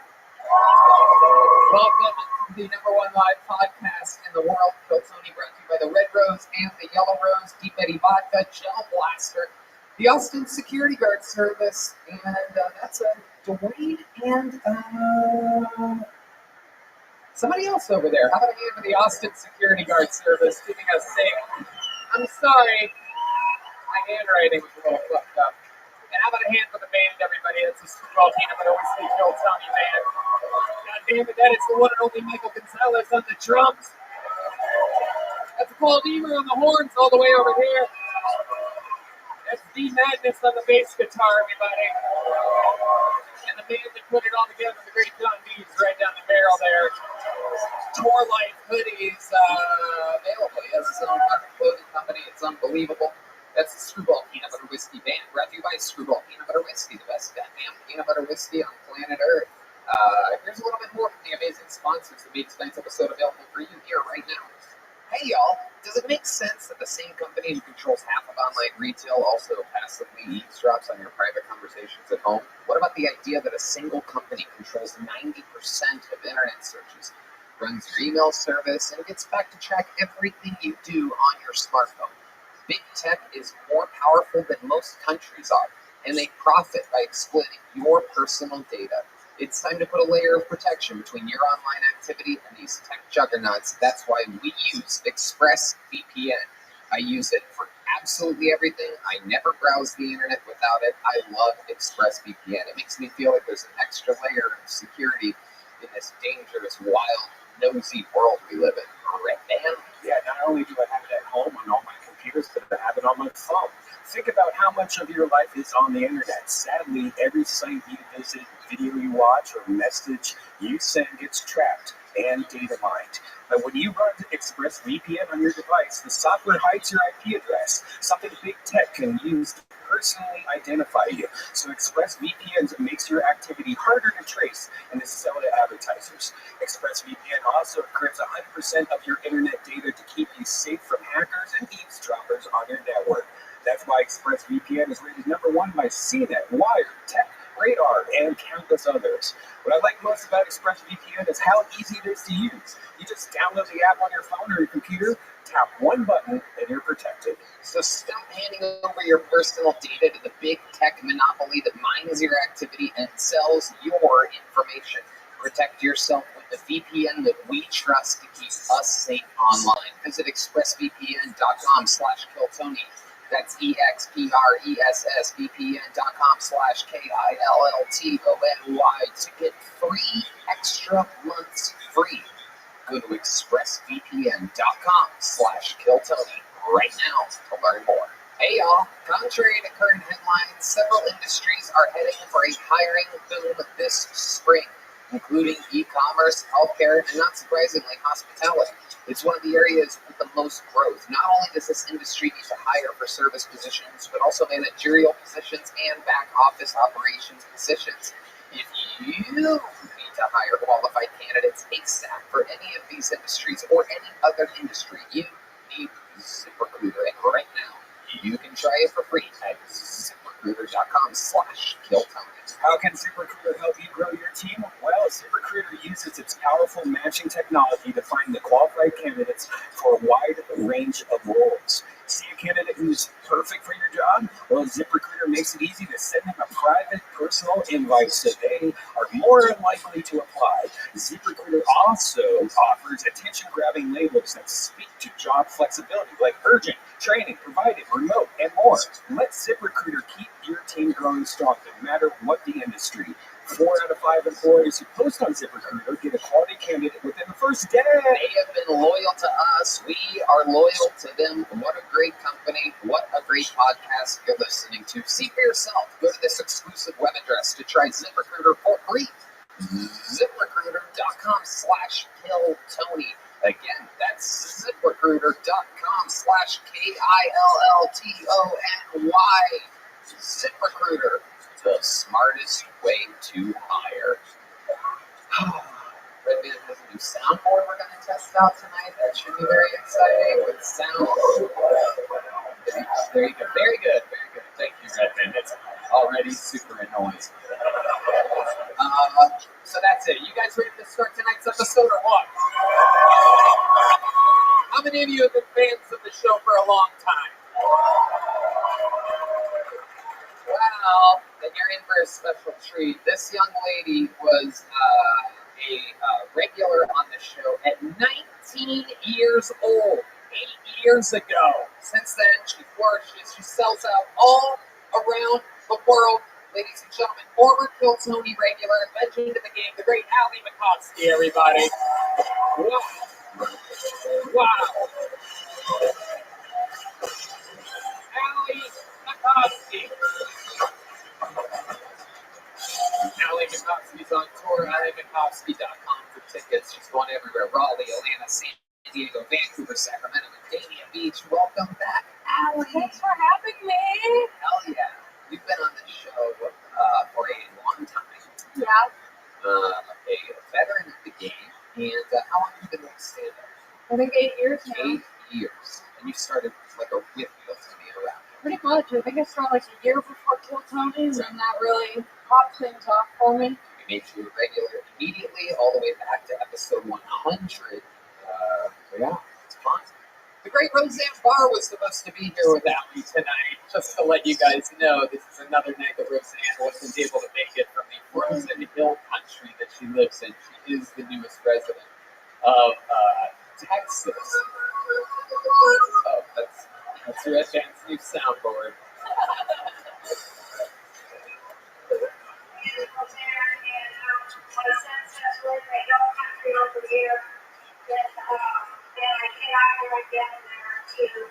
Where you are there in Boston, it's going to be icy on starting at 1 a.m.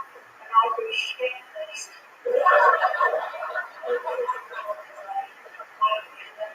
I'm so sorry. I'm looking forward to coming here with towns and bitches and I'm so sorry about leaving Jersey out.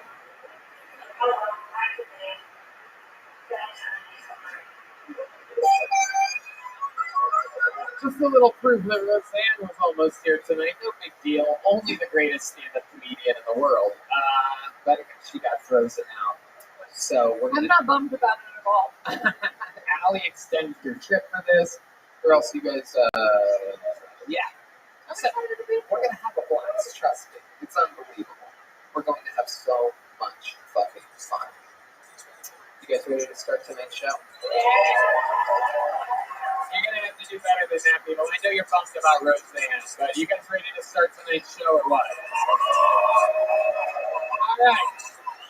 See, I like it because it's a running thing now. This is what I like about the Roseanne thing. She was supposed to be here a few weeks ago. Something happened. She was supposed to be here tonight. Something happened. So, who knows? I would keep coming back if I were you, but every show's sold out for infinity. You guys ready to do this or what? Oh yeah, a reminder for those of you that don't know, perhaps, a ton of people signed up for the chance to do 60 seconds on this stage. If I pull their name out of the bucket, that means they get 60 seconds. You know their time is up and you hear the sound of a kitten. That means they have to wrap it up then or else they bring out the angerless Hollywood Baron. Which just means that their time is way up. And then I interview them, we find out more about them, and anything just happened. It's all improvised. One more time. Are you guys ready to start this fucking show? Ladies and gentlemen, your first comedian tonight is one of the regulars on this show. One of 3 regulars that has the impossible job of writing and performing a brand new minute every single week. A job that Ali had a long time ago. This guy took over the scene a year and a half, 2 years ago. He became a regular, moved out of his van, moved into a house. Now he buys expensive shit all the time. Ladies and gentlemen, this is Hans Kim.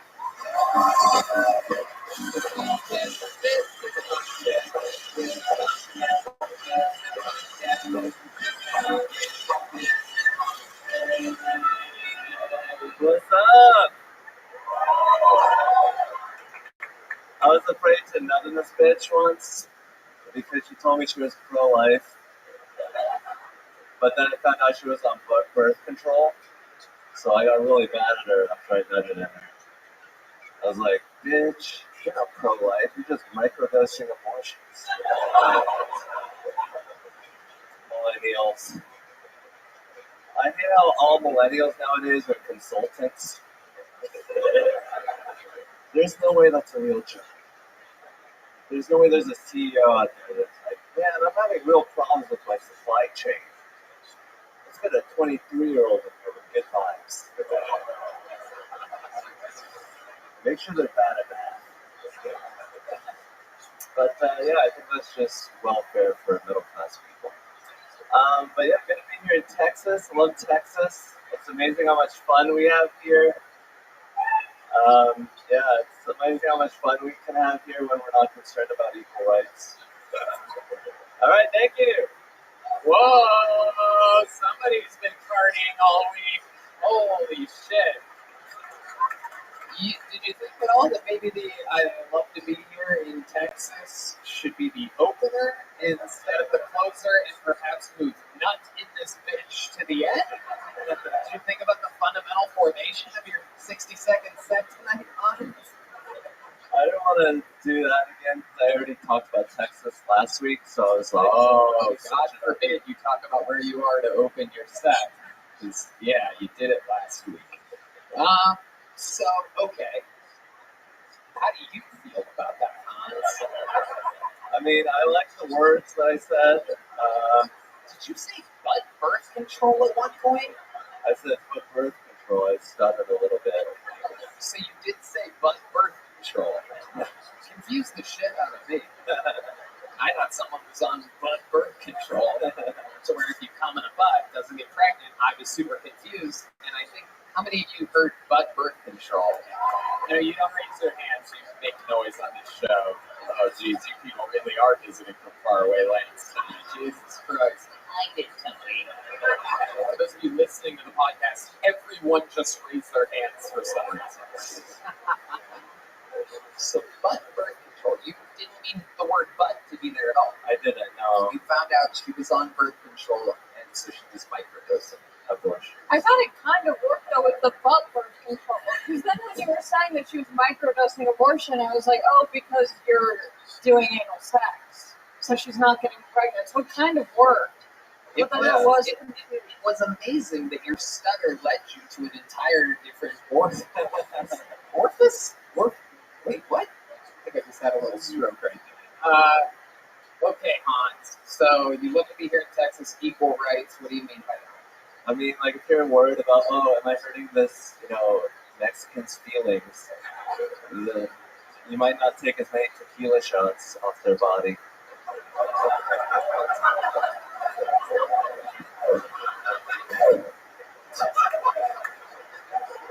Okay. What? Let's move on. What is that shirt? Why is that shirt on? This is a shirt that supports women's rights. I think women should have rights so that I can nut in them more. Oh my goodness, he's very one-track mind today. He wears that shirt because it cancels out his jokes.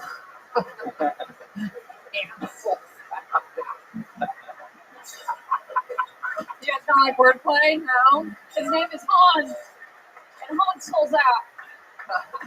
I'm done. Butt birth control. Alright, what else has been going on this week, Hans? Tell us more about your life. I've had sex with 2 girls unprotected recently. Very good. Alright. Let's do just the ones that you know what they are, Red Band. Perhaps that's a better method while doing a fucking live show in front of 350 people. Instead of doing it. Thank you. Oh my God. Here we go. Here we go. Shades of the old band flickering on here. The old, just fucking unbelievable. All right. Hans, give me something good. Unprotected sex. Did anything stand out to you while doing that or anything? Yeah, we were watching Jeopardy, and she. Wow.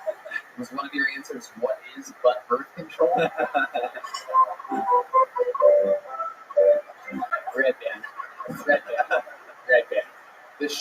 I'm telling you. Okay, it's called Jeopardize. I don't give a fuck. Okay? Fucking pick your things very carefully moving from here on out. I don't know how to hint to this anymore. I'll stand down. Okay, thank you. Very good. Jesus. What the start to this fucking show, huh? Should we just take it from the top? Should we take it from after Hans gets off? Should we just take it from the top and pretend like it's a start? Hans is in here this week. Would you like that? I think so. Yeah. Really? Yeah. This audience. All right, ladies and gentlemen, that was Hans Kim. There was Hans Kim. I think maybe we should. We've never done that before, but maybe we should. No, we have to keep my Hansel coming, and that really kills. Yeah, just add it in like he did it just in case. That was Hans Kim. Worst performance of his life. That was Hans Kim.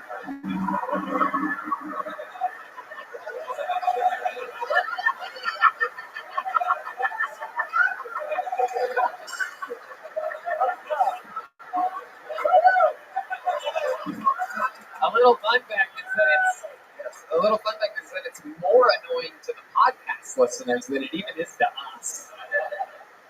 Are you guys ready to start tonight's show or what? Let's do something a little different tonight. Let's start it with a bucket full. What do you guys think? Is that a good move? Huh? Normally Hans is here, but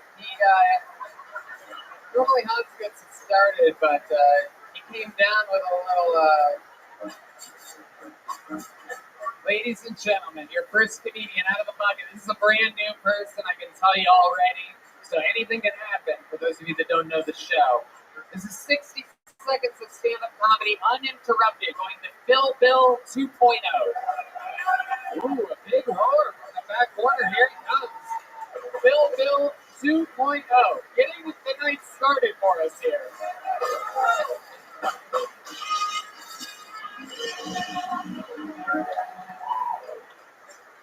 So Hans was just talking about, birth control. But the other week I was with this girl, and after we did it, she's like, "You kept Plan B." I said, "Damn, I should call your fat friend." But coming to Austin, everybody said it was going to freeze. I should watch out for the weather. At least I know I was going to make jokes about snowflakes. But one thing that is definitely true about Austin is that everybody is so in tune with the pronouns. We can no longer call them Hispanics. We have to call them them-Hispanics. And also, I just started this new job, and they want you to put your pronouns in the email signature. But when I get an email from a they, them, their, I know what they like in the bedroom. So I'm just going to put me, penis, doggy style. Thank you. But I lived in Austin 11 years, and the one thing I know is true about Texas is Texas hates Oklahoma, especially Austin, the whole UT-OU rivalry. What time is it? OU sucks. The thing that pisses Austinites off the most is that Oklahoma legalized weed before. Wow. Phil Bill 2.0. Welcome to Kill Tony. Holy shit. I wish I could finish that last one. I bet you do. You had a chance to finish all those other half-written jokes you did before that, but they're written down. Very good, Phil Bill. Thank you. They're written down. It's so good to have Abraham Lincoln's gay grandson up here tonight. You don't need to respond to everything. That's not how it works, but I'm glad to have the Liver King's accountant here tonight. It's very, very exciting. the first comedian of the night. Don't let his Hans said but birth control thing confuse you. He called me a comedian. I love it. Okie dokie. Wow, you're just hilarious, Phil Bill. Welcome to the show, Allie. His son sounded like he typed it into chat. Roseanne, where are you, Roseanne? Roseanne, please. Just make the hour drive. You can still make it. I'll helicopter you in. Sound like ChatGPT wrote a set. What? I'm angry. I'm done. No, you're good. You're good. Okay. Phil, let's talk about it. How long have you been doing stand-up comedy? I've done 2 open mics in my whole life. Okay. What made you want to sign up here tonight? It is Grant's birthday. Oh, God. Jesus Christ. Oh, my God. I've heard of frat boys. I've never heard of frat men before. Was that or a hand job? Is that or a hand job? Wow, you have not a funny bone in your fucking body. It is incredible that you put yourself in this position. Frankly, I'm shocked. Why'd you dress like that? It's Grant's birthday. What did Okay. you celebrate? Chase Bank?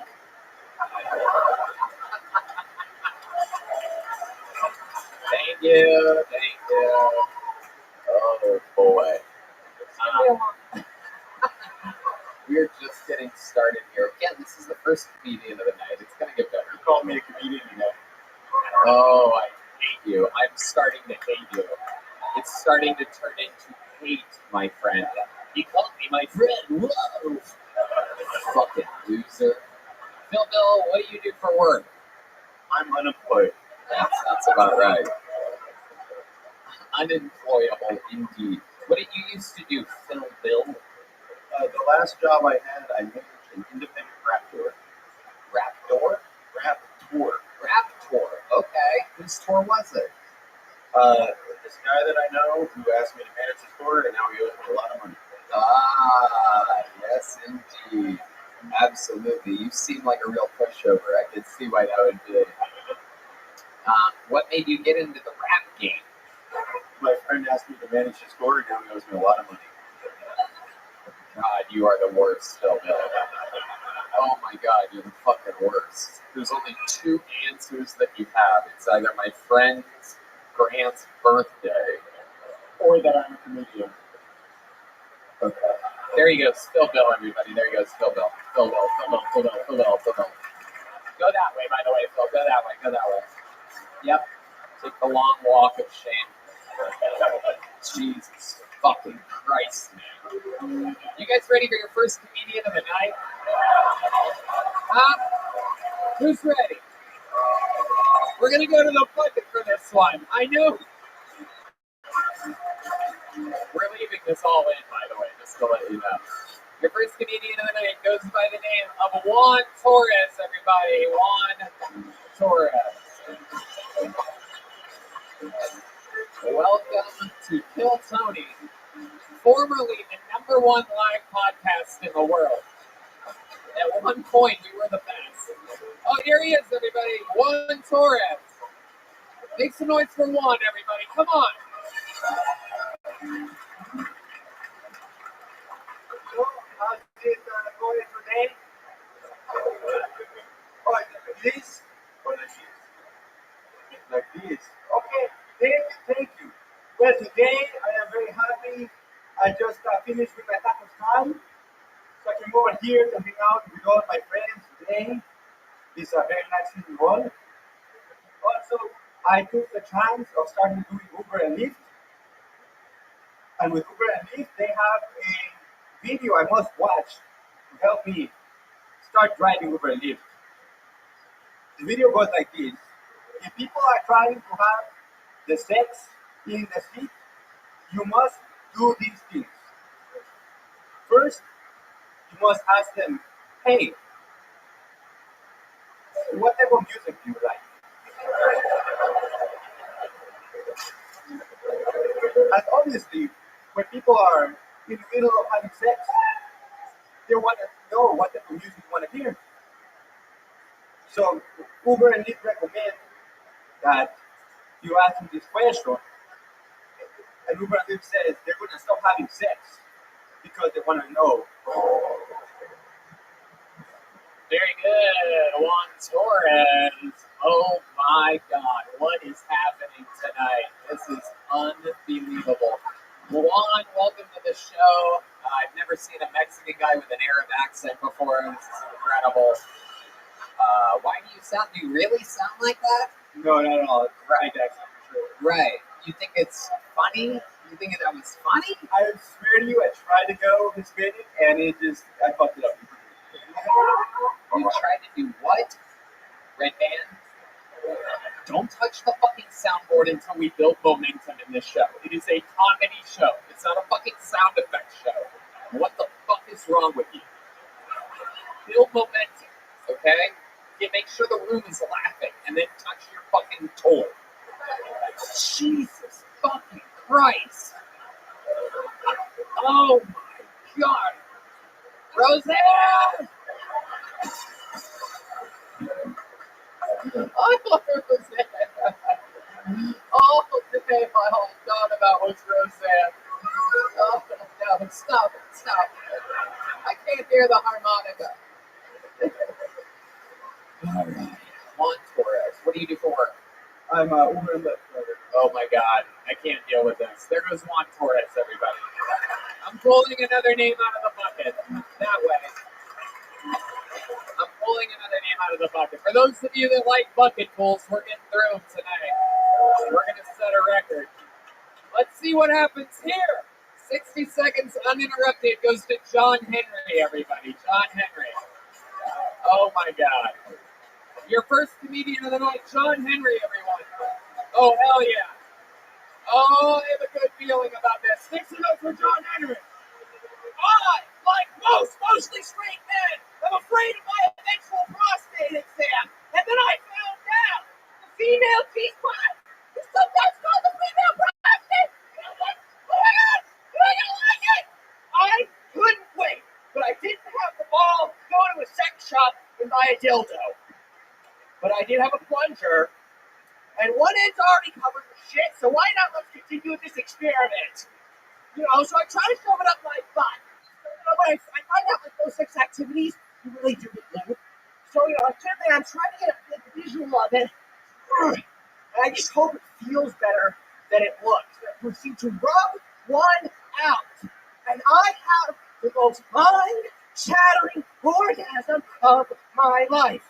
The type that really makes me go, maybe I'm gay. Thank you so much. I'm John Henry.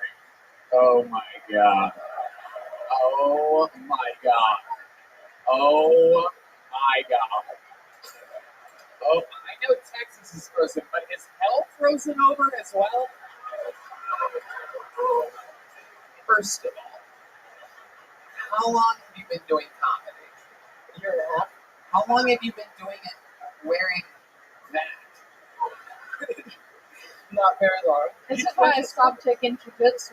Right. This is like Kung Fu fighting.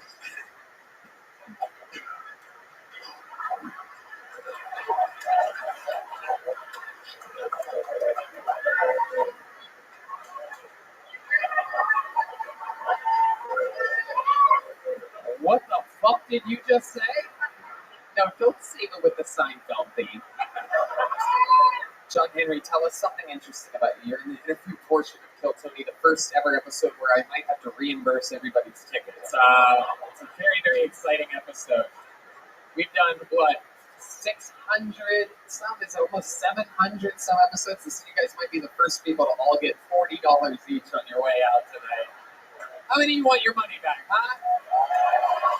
No, I didn't think you guys would actually cheer for that. I was kidding. You're assholes. Fuck you. John Henry. Okay. Year and a half. Has it gone better than what it did tonight ever? Yeah, it's gone better. When it has gone better, what did you do then? I don't know. What's the most interesting thing about you? Here he goes, John Henry, everybody. We're flying through it tonight. This is a special episode. For those of you that like cringe, for those of you that like dog shit, this night is for you. I'm going to try this bucket one more time, and then we're going to go to a secret weapon that I'm positive will work. But I just have to see. Out of all these fucking names, I have to see. Allie, you pick one. Maybe it's just you got sticky hands one. What do we got?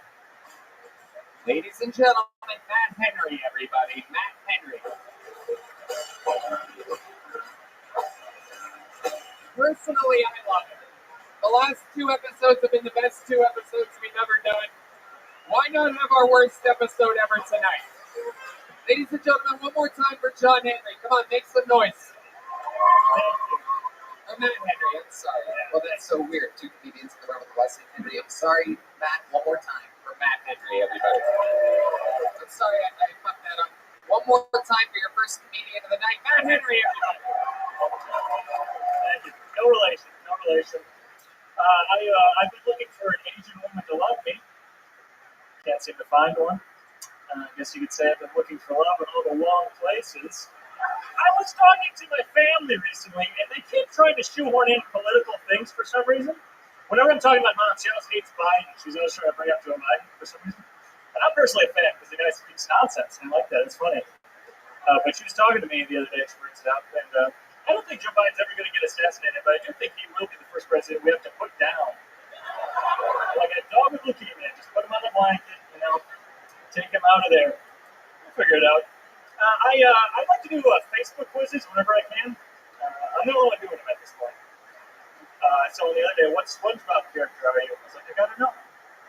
It's like 200 questions, filled all those out. Got to the end, asked my name and my age, filled that out, got the results. Turns out I'm mentally retarded. So I was hoping for Patrick. Thanks, I'm Matt Henry, ladies and gentlemen. Getting some laughs during his set, really fucking up the flow of tonight's show. Holy shit. Matt, welcome. How long have you been doing stand-up? About 3 years. 3 years. Where at? Just moved to LA. Okay. What was 3 years in LA? These are the 3 years that I haven't been in LA. Where have you been doing? What have you been doing there? There's like a lot of outside shows and stuff going on now. Just a lot of that. Right. And you just moved here. What made you want to move to Austin, Texas? I just want something different. Just try out something else. I was in Chicago for a little bit too, and then went to LA, and now just trying it. Where were you originally living? I'm from Wisconsin. Okay. Yeah, well, there you go. What do you do for work? I work for a real estate company. What do you do for them? Do retention. Familiar? Depends on exactly what you're retenting. So I basically, realtors call me and they buy something from the company, and then they're angry at me, and I get in arguments with people all day. I basically have been doing that for the last 45 minutes. Incredible. I'm basically a retention artist. All right, Matt, what's the most interesting thing about you? Well, I don't know. I don't know how to swim. You know how to swim? No, I don't know. Oh, you don't know how to swim. Yeah. Okay, I was about to kick you off the stage.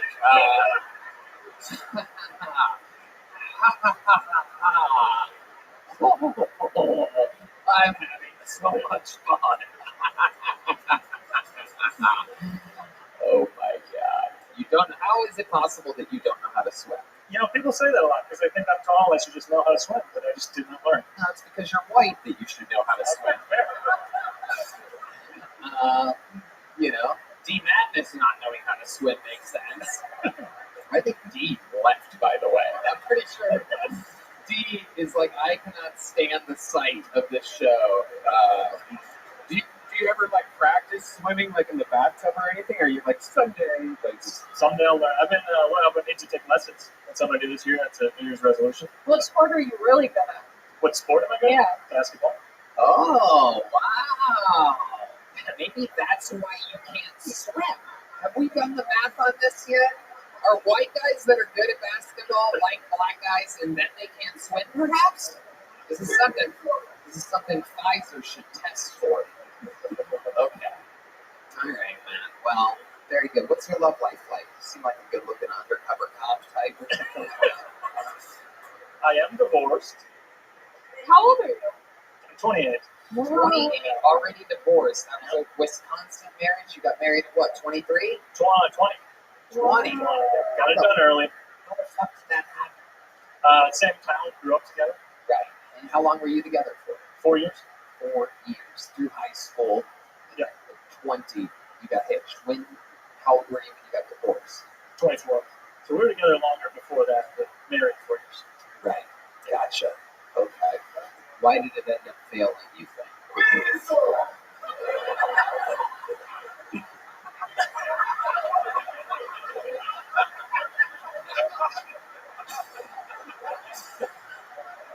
I'm glad you're having fun, Red Dad. It's incredible that you're having a blast. I've never seen you do a Jeremiah Watkins impression before, but this is pretty exciting to see. Are you drunk already? Is that what it is? Your color isn't good. It's all that tea, man. I'm just pumped up on I tea. don't think it is at all. Yeah. Tea's supposed to get more blood flow to your brain. This is unbelievable what's happening here tonight. Again, just incredible, but I kind of like it because it's different. Matt, anything else fucking at all about your life that we might find interesting before letting you go? Set was okay. Interview sucked. I really like the delivery. I like the way you deliver your joke. Like you sounded like you've been doing it for a long time. Like you have really good delivery. Oh, thank you. Yeah. But I've been bombing all night, so take that with a grain of salt. There he goes, Matt Henry, everybody. We're going to keep it moving. Hey, Matt, take one of these. It's a little joke book. There he goes. You know what I'm going to do? Because this episode seems special, I'm going to move the golden ticket winner and both of the regulars to the back of the show for the first time ever in the show's history, just so that I can possibly see if we can keep this dog shit momentum humanly possible. Because I've been doing this a long time. 9 years and what? 8, 9 months. 9 years and 9 months. Every Monday and on weekends all over the world. And I've never quite seen the start of an episode like this. I have this, what was once an empty piece of paper filled up with nothing but bullshit and scratched out notes. So you guys think we should go to the bucket one more time? I was in a good mood before this. Make some noise for True Blues, your first comedian of the night. True Blues, everybody.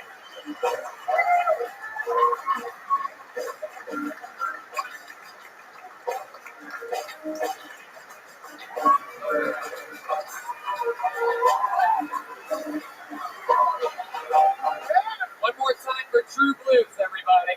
Make some noise! Oh man, my name is Drew Blues and I do come from San Antonio, Texas.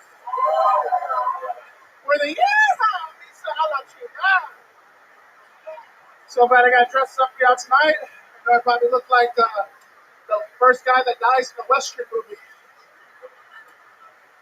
Some fucking chicks at the bar was like, wow, Drew, you look like the Rip from Yellowstone. I'm like, you're a fucking liar. I look like I come from Jellystone, right, sir? I was like, if you think I look like Rip from Yellowstone, baby, you're Yellowstone. Where's the weed at? All right, cool. That's fucking cool, man. That's fine shit. It's all about confidence, man. I'm confident. World's full of haters. Haters tell me all the time, oh, G, you're fat. Oh, you're loud. Oh, you'll never be successful. You know what I tell those haters? Thanks, Mom. Yo, my dad was never in the picture. I think I reminded him too much of my mom. I got her eyes and her tits. Thank you so much. My name is Drew. Thank you. Drew Blues. The show has gone so bad, the audience is now laughing at bullshit. Hello, Drew. Welcome. How you doing, I've never seen a cowboy shaped like a cow before. This is exciting. Welcome. I got the red dead drip. Like you are, what's interesting is you're not even small from the waist to your shoulders. You're a big guy. Your legs are tiny. That's all that it is. You have normal size feet, normal size body, normal size head. You have ridiculous, from your knees to your waist, only 7 inches. It is incredible. What is your dick like? I'm confident, you know. But are you confident, like your upper half confident, or just looks good on your lower half? Listen, I won't break it, but I'll leave it the way I found it. You know what I'm saying? Nope. All right. I don't know what you're saying. So San Antonio, Yes, born sir. and raised, right? Are you real like rancher? You seem like more of a blue cheeser than a rancher. I grew up in the country in Elmore, Texas, actually outside San Antonio. Right. Yeah, Grew up in the country. What do your parents do? my mom is actually a payroll clerk, and my dad recently passed away, but he was a tile setter. Okay. Yeah. Sorry, did I bring that? No, actually you didn't. You saying that your father died recently is actually one of the funniest things about tonight's episode. So no, normally that would be kind of a bummer, but tonight. Yeah, I don't want the audience to be mad. Like, he was a deadbeat, now he's just dead. Like, y'all can laugh, you know? Okie dokie. What do you? Thank you, man. Yeah, thank you, single Oh mom. yeah, one lady cheering got all your attention. Look at that. Drew, what do you do for work? Me, I'm actually a banker in Chicks. Wow, look at that. That's like a callback or something. But you know what? It's a work from home job, so I can start doing comedy. You know, so I'm trying to stop all the time. How is being a banker a work from home job? It's a call center work. It's not really like, yeah. I get to take it with me. It's pretty nice. I'm in hotels a lot. I'm just traveling, doing Uber Eats on the side too. It's pretty good. Oh, it's good when you're doing Uber Eats. Driving. Okay.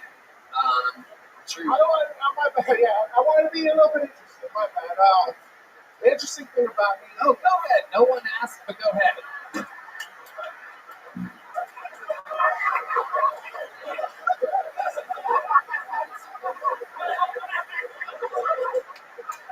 Shit, just hijacked the show. I feel bad. You know, sorry about that. No, it's great. It's a theme tonight. I love it.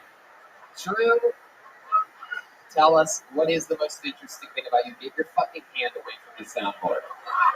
Oh my God, Redman. Oh my God. I'm close to being sponsored by Chuck Norris Seaforce Water, actually. Chuck Norris Seaforce Water. Seaforce. Yeah, water. What is that? It's a water company that Chuck Norris actually founded. So I've been doing commercials for them, and I'm supposed to be getting monetized and sponsored. Finally, Jesus Christ. Oh my God. Red Band. I thought it was Paul Deamer, by the way, but it turns out Red Band actually nailed that one. So, what, you've just been doing commercials for free for this water company, and now all of a sudden they've reached out to you, or you reached out to them? They actually reached out for me, so they're gonna kind of work on getting me monetized and actually getting sponsored by the water company. So I do sketches, and I just have to add to the side. Yeah. How long have you been doing stand-up comedy? I've been doing stand-up comedy for about 5 years. Oh my God. Oh my God. Where have you been doing stand-up comedy for 5 years? Mostly around South Texas. Yeah. How does it normally go for you? Better than this. Right. What's the highlight of your life? What's the most fun you've ever had in your entire life? Most fun? Yeah. Most fun. Other than your dad's funeral.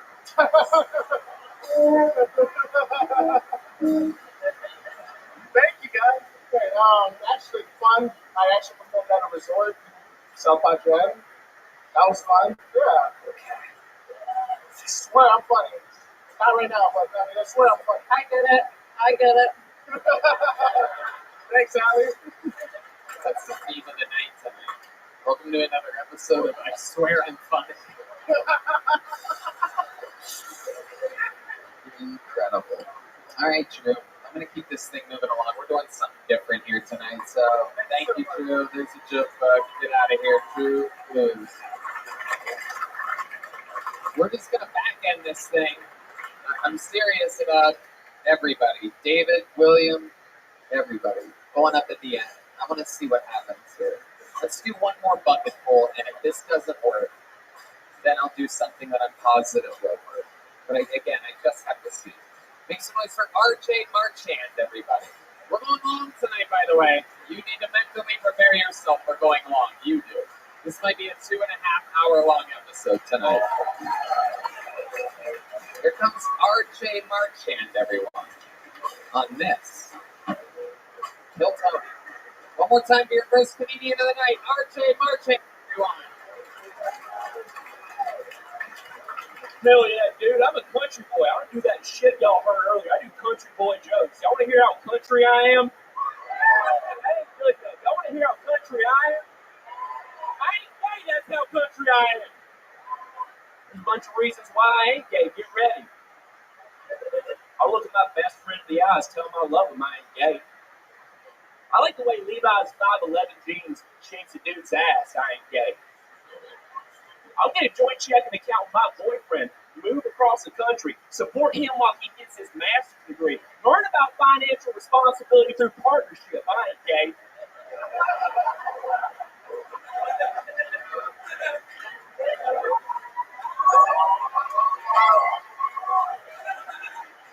I run a dick sucking contest right now. First one to suck a dick loses. I lost. I ain't gay. That's everything that I learned playing JV football for a Christian private school. RJ Marchand. Again, the crowd loved it. That just sounds like my inner thoughts all the time. I didn't think it would be, thank you. So RJ, welcome. How long have you been doing stand-up comedy? Like 8 years. Okay. Yep. Very good. 8 years. All of it here in Austin? No, I'm from Alabama. Okay. You did most of it now. You live here now? Yeah.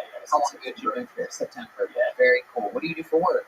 I have a part-time where I teach kids how to swim and run. No way. That was good. If that is not real, that's the funniest thing about tonight's episode so far. Was that a joke? No. Oh my god.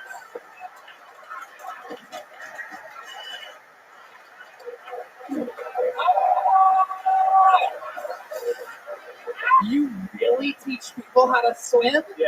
Oh my god. I was like, whoa, a real joke. No, it wasn't even a joke. You actually teach people how to swim. I thought that was a brilliant callback earlier. I'll give you the credit for it anyway. You're getting a big joke no matter what. This is your first time on the show, right? Yeah. I love it. It's good to have one of the Hogwarts bad boys on the show.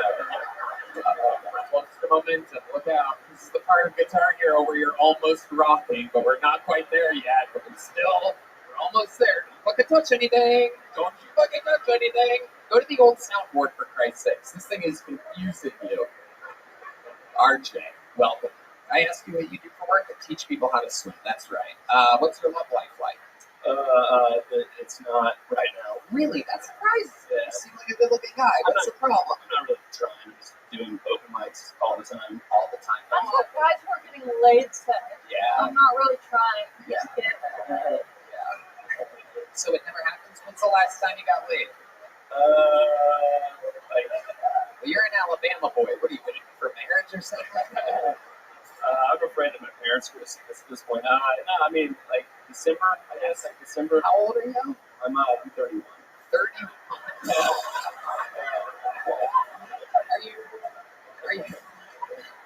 Are you really afraid your parents are going to see this? No. So so you said September. Have you got, that means that was in Alabama? No, like, December was the last time I got laid. Okay. Yeah. And how did that go down? How did that happen? My ex came to town. So you still haven't been with a Texas girl? No. Or for that matter, with anyone not from Alabama, right? I've had sex with people outside of Alabama, Tony. Well, that's actually shocking. Like how you presented yourself. Where did you have sex outside of Alabama? Like I left Alabama and then I was at like a place like Georgia or Florida, and then there's this girl. Are you making this up as you're going along with Georgia or Florida, whatever one makes sense? And I met this girl, and you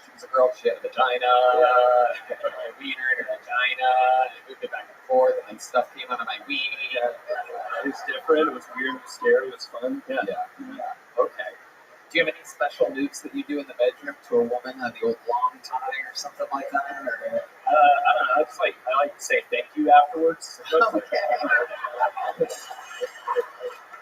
There it is. There it is. Very good. Okay, RJ, what's your living situation like here in Austin, Texas? You moved here in September. Yeah, terrible. It's bad. Tell us about it. Do I have to? Yeah, it's good. It's good. Most recently, there was a bit of a fight last night that I won't get into too much, but basically my roommates like moved in his girlfriend and shit like that. How many roommates do you have? One. I'm supposed to have one, but I have two. Right. Okay. What was his reasoning for moving the girlfriend in? It just kind of happened organically. One night she was there, she slept over. You go out to make your fucking Cheerios. Oatmeal or whatever. No, I don't know. I don't even think they like each other that much, honestly. Like, They argue a lot. Totally. Yeah. Right.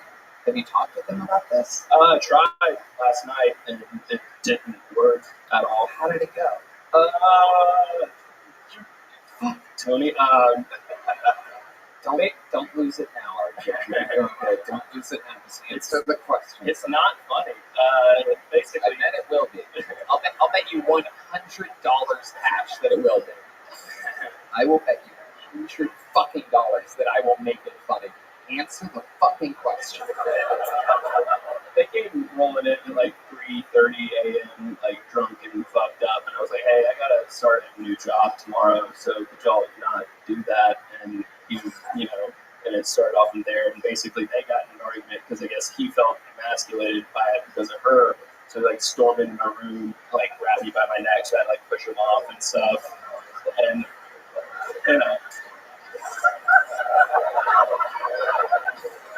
you're right. It was funny. It was funny the whole time. Been doing this a long time, my friend. That was hilarious. RJ, what's your relationship with your parents like? Alabama, very religious? They're pretty religious. They don't really talk to each other very much. They like hate each other, type of thing. They've been. Are you sure you don't live with your parents?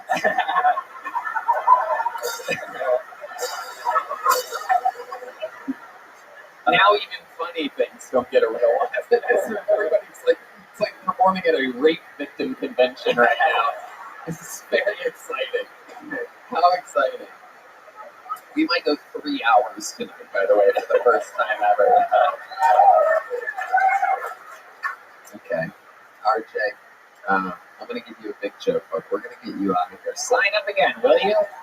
I want to see more. I want to see something other than the 8A 60 seconds. I'd love to see real jokes. Should we go to this bucket again? I have things on deck that will work, but I'm saving them. It doesn't really make sense. I'm going to try to build momentum with a bucket full. Ladies and gentlemen, your first comedian of the night. This is going to be good. This is the one, I'm positive. Make some noise for Torch the Puppet. Definitely his first time on the show. We've never had a puppet.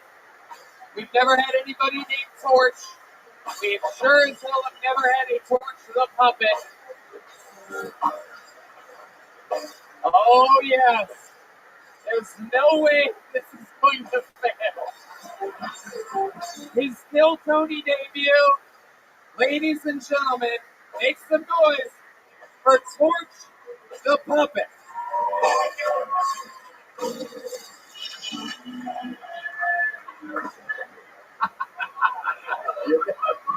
You're good. Wait, one more time, ladies and gentlemen.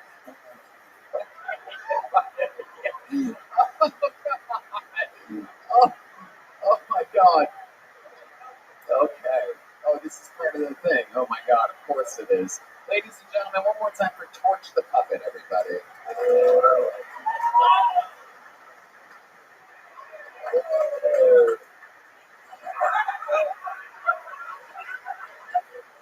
Oh, jeez.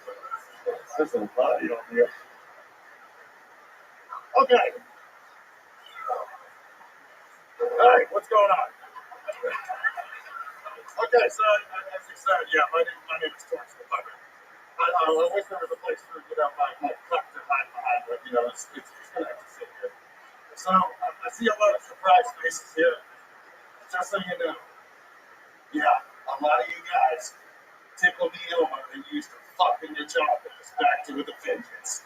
I'm starting a whole new Me Too movement.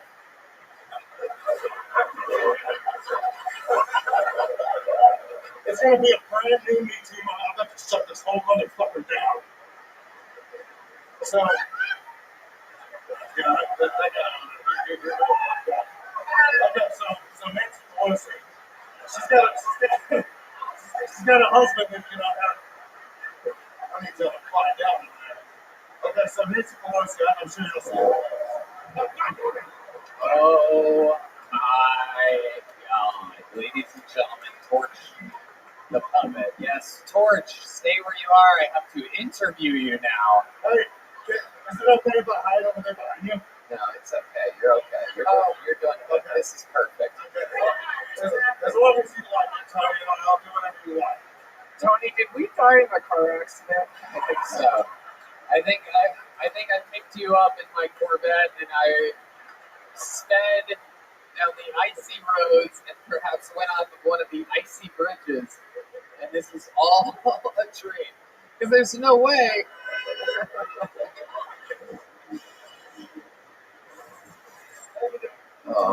You're kind of cute. I've never seen you before, Mama. Thank you. I know this is going to be offensive. I'm sure you're like super big and all that shit, but I've never seen you. Okay. Why are you looking at me? Look at him. Torch, how long have you been doing stand-up comedy? You think I've been doing stand-up? That's hilarious. Yeah, this is my first time getting up on stage like this. So, how long have you been a puppet? How long have you been alive for? Whatever in puppet world, whatever the fuck. I don't even give a fuck. I don't even give a fuck. What's in your fridge, faggot? Okay. So yeah, I've been alive for about 2.5 years. Not even 2.5 years. So the guy has had his hand up you off and on for 2.5 years. Yeah, well, pretty much. I mean, if you can see it, baby. 2.5 years practicing, and this is your first time on stage. This is my first time on a real stage. I do a live show online. I'm super famous on there. Trust me. Really? Where can people find this? On an app that's only in China. Okie dokie. Go ahead, Allie. Are you trying to be a ventriloquist? No, I'm a puppet. Okay, just whoever's arm is in your asshole, are they trying at some point to be a ventriloquist? I don't think I know anything about these guys. I'm just a puppet. Got it. Is that Alex Jones? It is an interesting method. You just call me Alex Jones? That's like an honor. Isn't that like big right here? Isn't that like a good thing? Oh boy. Oh boy. Okay, Torch. Steve Madness is telling Torch the Puppet to shut up. In an unbelievable turn of events, Steve Madness is taking a stand. No, don't get up. Don't get up, D. Sit down. Oh, it's okay. I'm still cool. I want to go be your friend. It is one of the weirdest things. For those of you that didn't notice, Torch the Puppet's puppet master, whatever you'll call it, put on a COVID mask before coming on the stage because obviously he hasn't gotten good at not moving his mouth at all. So literally, you put it on just for this. Little did you know you would be facing the other way the whole time, so it didn't matter. Torch, why do you think the guy with his hand up your ass never took the time to get good at being a ventriloquist? Well, I'll tell you this right now. There's a whole concept behind the show. You gotta go follow the show and understand this is actually out of the ordinary. What is the concept of your show? Okay, imagine South Park and Crank Anchors fucked, and then they had a show. Mentioned South Park and who fucked? Crank Anchors. Okay. The funny, Yeah, the funny stuff. The funny stuff. Right. Yeah, South Park and Crank Anchors. It's like South Park and Crank Anchors have an unfunny thing. Yeah, pretty much. Okay. What does the guy with your And what does the guy with his hand up your ass do for a living? I think he drives like 18 wheelers or some shit. I don't know what he does. Okay. Torch the puppet. I'm scared to say something in case there's also a gun up that puppet's ass. Where do you live? Torch? It seems like you're visiting from somewhere. Yeah. I kind of had to come along with him. I live in Dallas, Texas. Okay. All right. Yeah, this guy gets it. He's also from there, apparently. Right. Did you come here just for the show, or? No, I brought all the mail. He brought all the mail. He works for UPS. Okie dokie. There he goes. Torch the puppet, everybody. One more time for Torch the puppet. There goes Torch, everyone. There goes Torch, everybody.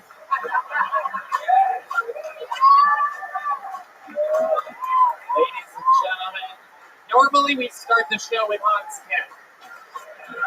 Tonight we're going to do something a little bit special. Started with a bucket pool. What do you guys think about that, huh? Your first comedian of the night goes by the name of Alex Olinger, everybody. Alex Olinger.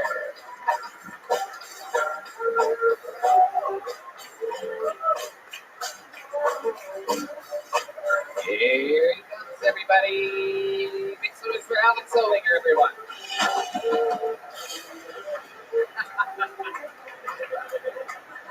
Oh, thank you. I can reach it. Fucking.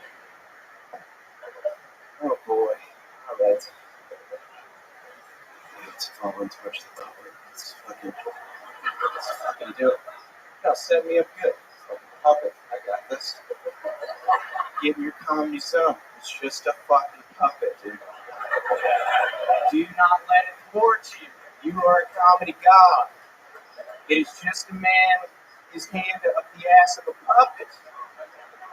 And this is your dream. That's okay.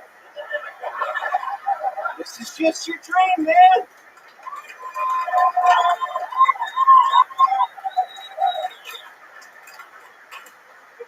Oh, okay. I got a girlfriend. No, I'm having trouble. She's like 5 foot tall, you know. She's 24. She's Gen Z. Dude, she won't stop wearing oversized men's overalls. I'm like, dude, could you stop? She's like, I'm expressing myself. I'm like, I look like a pedophile, dude.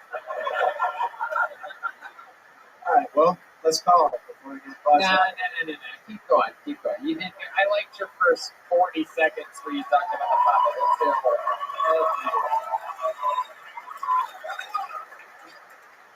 The other day, my girlfriend, we were out to eat. She ordered chocolate milk. It's like, what the fuck are you doing right now? She's like, it's delicious. I'm like, dude, I'm 31. I have a beard. I can't kiss a girl with a milk mustache. You fucking kidding me right now? Dude, chocolate milk is like a lighthouse for sex trafficking. You just see that shit. You just get honed in. Like, he stole it. He fucking stole it. How about this? A lot of tall women online are calling their boyfriends short kings now. Wow, how's that sexy, dude? That sounds like something you call a pissed off child. Like, have you heard the story of the short king, little guy? He wasn't a king until he ate all his vegetables. Yes.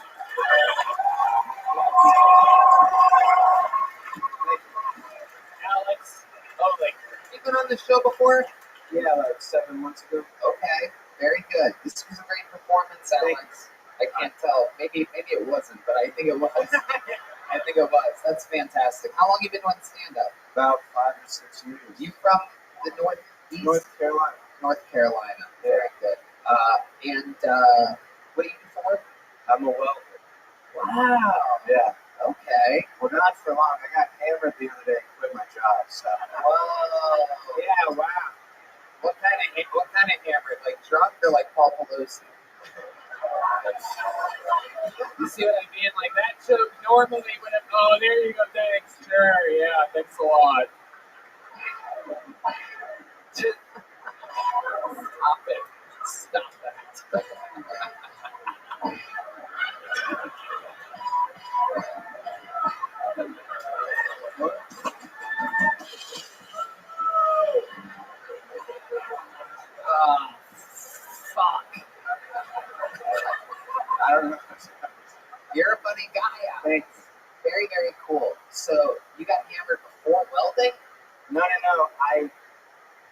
I knew I needed to quit, but I was too scared to do it. So I typed out my 2 weeks notice, left it on my computer, and then I got real hammered.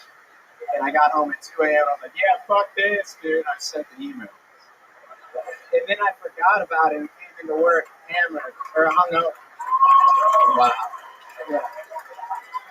How long ago was that? Oh, about a week. So It was a polite 2 weeks notice. So it was very well you done. still have a week left of welding, or did they fire you the next day? No. I have until Friday. Right. Okay. So what are you gonna do after Friday? I have no idea. I'm extremely scared. Yeah. Really? So it's my girlfriend. Yeah. What does your girlfriend do for work? Yeah. I'm fucking around. She works in a restaurant. Oh, okay. Yeah. Wow. Okay, she's a server at a restaurant, and she drinks chocolate milk. Yeah.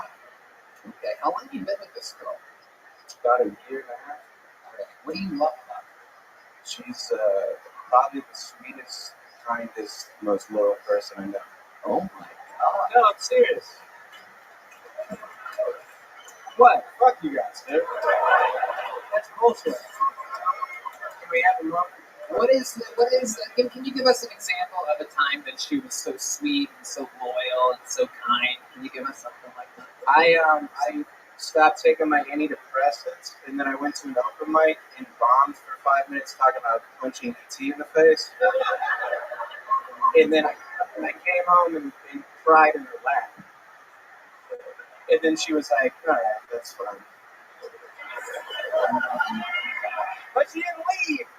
She thought she would leave you after bombing for 5 minutes? No, because if that was the case, 8 people got dumped on the show before you.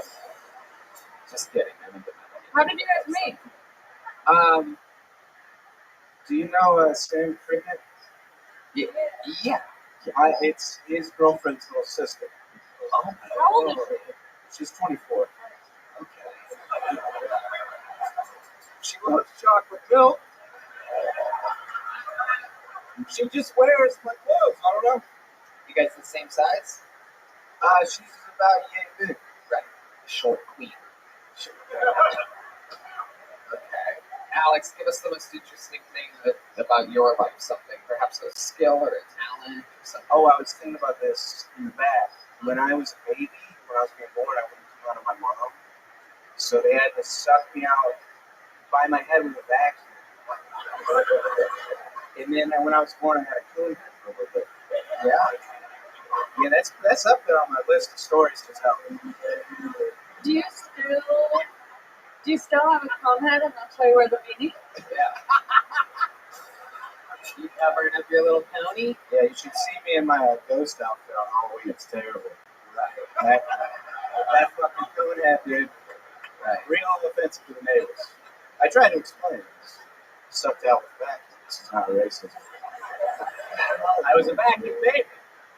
And I support the blacks.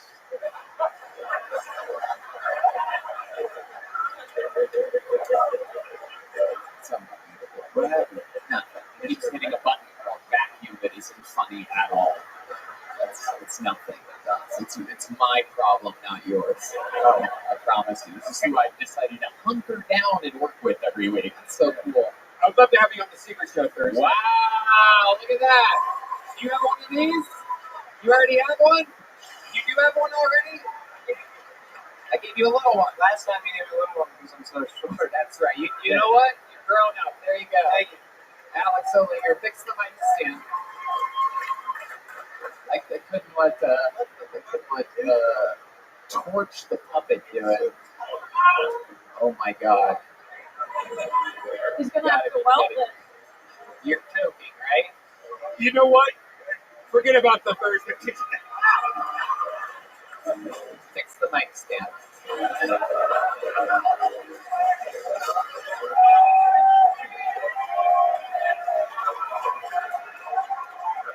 It's not that way, by the way. He's tightening that motherfucker. Right when you thought we found a good one, here he is. 5 years in the game, doesn't know whether the mic stand goes, please don't do this to me. Left or right? Right there. band, do not help him. Red band, you are fundamentally unfunny tonight. Stop doing everything you want to do.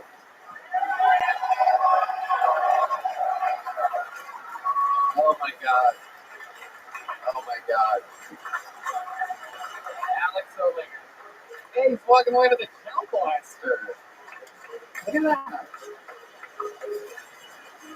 Alright. Okay. Thanks so much for Big Texas, everybody. Big Texas.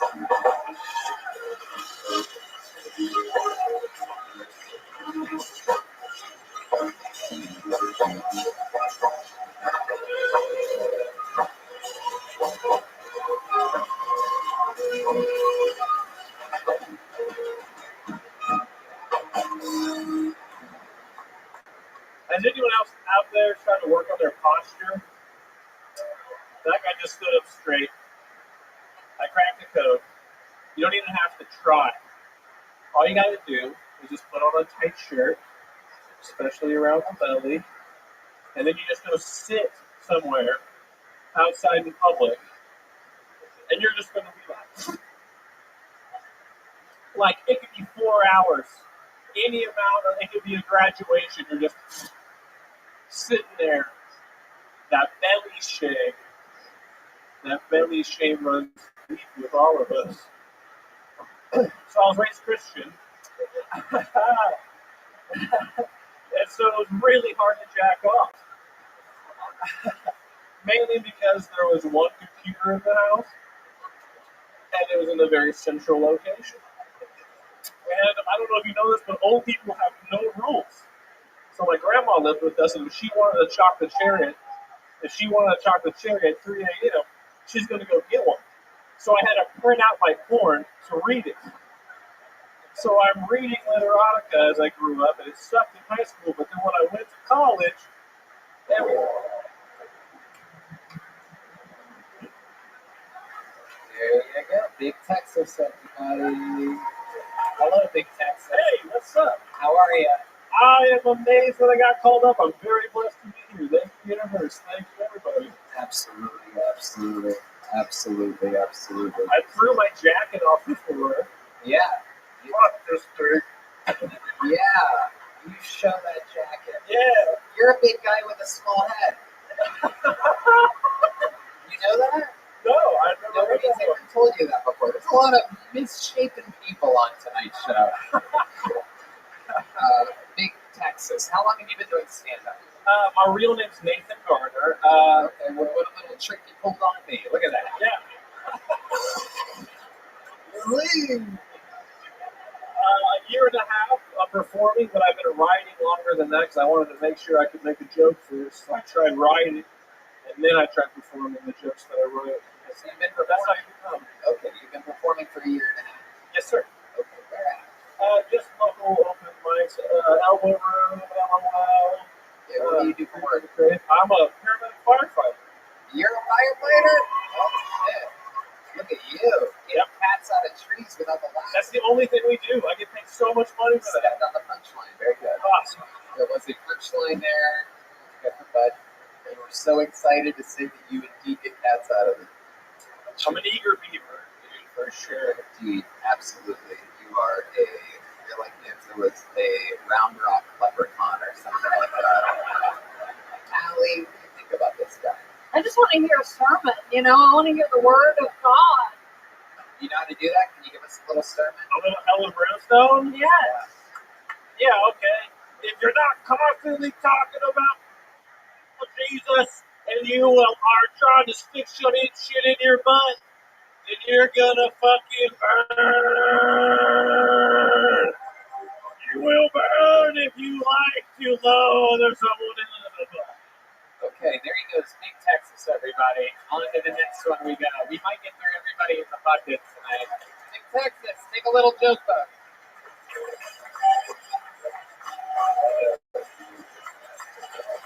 Rabbi Kumaso is next on Kill Tony. Rabbi Kumaso.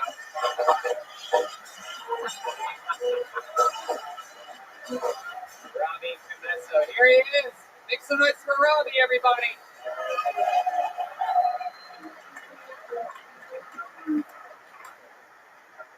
My mother's trying to find me a wife.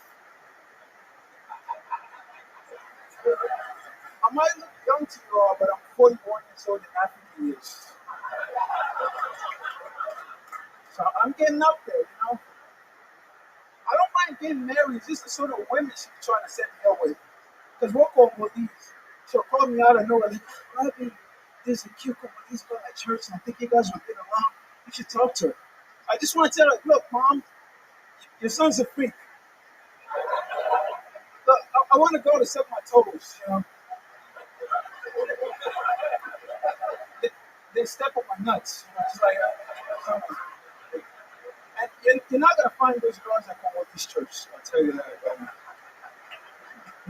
They're in Houston, Texas. That's great.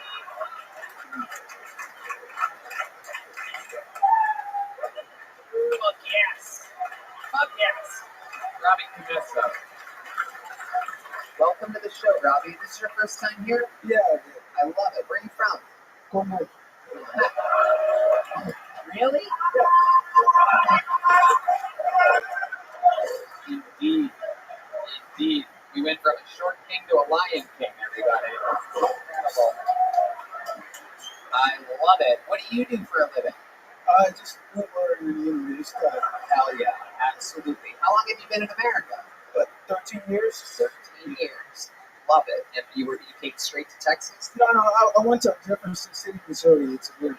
Wow. What made you pick Jefferson City, Missouri? We just knew some people there. You know, my family brought us there. That seems unbelievable that there's people. Yeah. Chinese insisting, but all I was going to say was it's shocking that I would guess that Jefferson City would be one of the more racist places. But they're just inviting people straight from the Congo to be their resident blacks. Yeah. They're like, all right, we don't want many of them, so let's just get the few of the blackest blacks we can get. Just go straight to the Congo. It's like concentrated. They're trying to. They can mix it with a bunch of water and they can have more black people. Incredible. So you Uber, how about, who'd you come here with? You have parents and stuff that came with you? Oh, yeah, my whole immediate family. Yeah, how big is your immediate family? Too many kids, yeah. Okay. Seven. 7 kids, Yeah. 2 parents. Yeah. Wow. Are you the youngest, the oldest? Middle. Oh my goodness. What do your parents do for work? My mom works at Walmart, but she's in Denver. That's why I'm here, you know. She's in Denver? Yeah. She lives in Denver? Yeah, she lives in Denver, yeah. So they moved from Jefferson City, or your mom and dad split up? There was no dad? Yeah, he was around. What's that mean? Still happens. That always works. That was a good one right there. Always works. Okay. I'm trying to get to the bottom of this dad thing. It seems like a little bit of a soft subject. Did he come from the Congo to Jefferson City? Yeah, he came with us. And then what happened? He died. Oh! Yeah, I tried. You know, I've been here. Yeah. How did he die? Car accident. Do you Okay, Red Man's sobering up. It's official. do you drive Uber to honor your father? Yeah.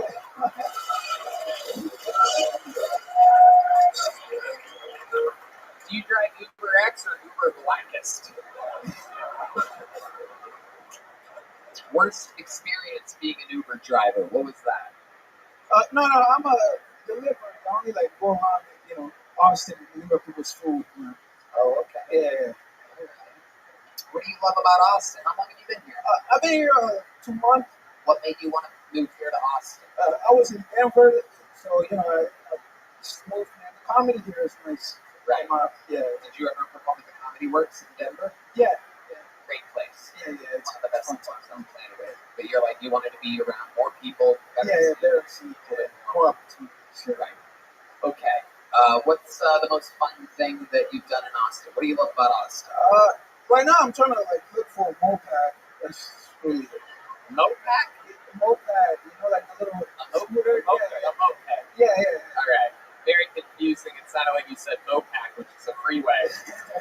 We could have given you directions there. That was a problem I almost solved for you, but Instead, it is a moped. Why do you want a moped so badly? You really do want to fuck hollow in your father's face. Or tire stuff. Tire tracks, yes.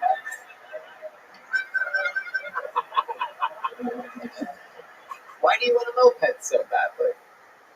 Just easier to live around Austin. You know, to get I have a shitty car, so you know. What kind of car do you have? Focus, 2012. Wow. I've crashed it too many times. Right. It's interesting that it's a Ford Focus because if your dad would have done that while driving, he'd be alive. Oh, really? This is a traumatized audience. I love it. So your mom works at Walmart. Did she meet another man yet? No, she's like, kids, family, focused on that. Absolutely. Your most successful sibling, what do they do? We're still trying. My older brother is pretty cool, yeah. What does he do for a living? He just graduated. He does a lot of business shit. So business. Yeah. Okay. You're going to be an Uber delivery driver forever. You know that? No. You don't even know what he does? How about your least successful sibling? The one that everybody thinks is the runt, the one that does the least. What do they do?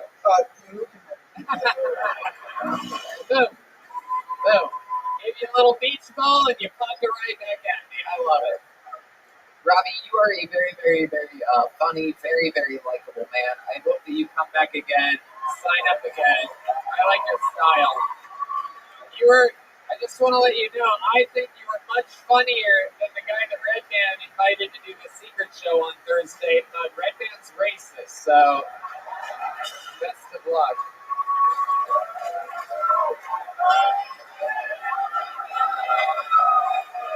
Hey, we're lucky to have you on the secret show Thursday. Right? Yeah. I can see him. Yeah. There he is. You got a job last night. Hey, I'd love to have you on the secret show Thursday, all right? All right. Momentum has been built officially. I'm going to do something special here and bring up the thing that I knew would work the entire time, unless, of course, God and his sense of humor is going to grace this man with a bad set, but I doubt it. Ladies and gentlemen, this man won the golden ticket a while back. He's from Toronto, Canada. He is, globally challenged. He suffers from almost every type of, whatever you would call that. Ladies and gentlemen, he's a legend on this show. He's on a hot streak right now. This is the one and only Jared Nathan, everybody.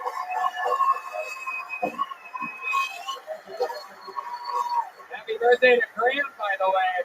Happy birthday, Graham. Come on, make some noise for Jared Nathan.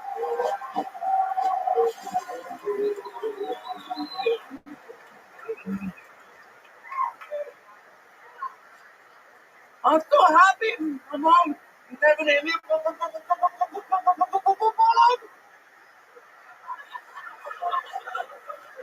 But she had a terrific idea to call me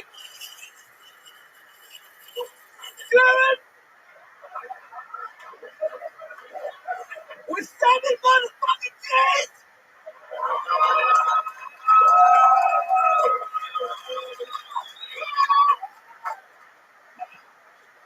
Coffee drinkers who drink decaf. Weed smokers who smoke down the 8. It's like going down on a fat chick. All flavor, no taste. Yeah, motherfucker! Boom.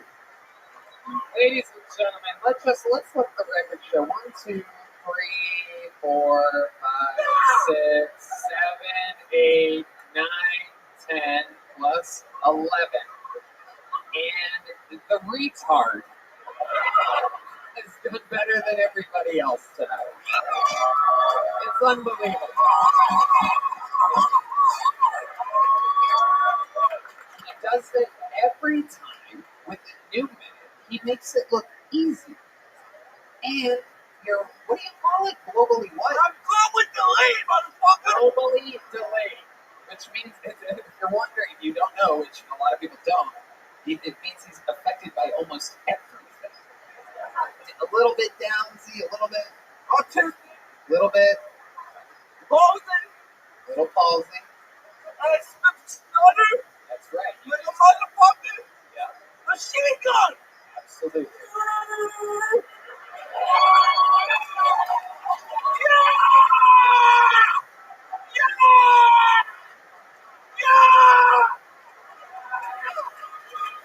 Golden ticket winner, Jared Nathan. You know it. I'm gonna be honest with you. That first joke, the one that started with. Yeah. What was the word that you said? I'm so happy my mom never named me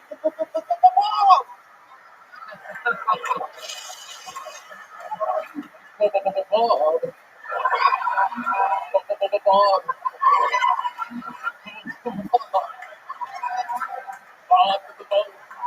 All right. What that shit? Cody! Yes, Jared. I thought I saw you in a fucking alley. What? I thought I saw you in the alley calling you shoot. Oh no. Is this a setup to it? Wait, what are you about? Oh, what? You saw me in an alley calling you shoot. Uh-huh. And then I fucking set them up. You were stuck in someone's car. And how you shoot.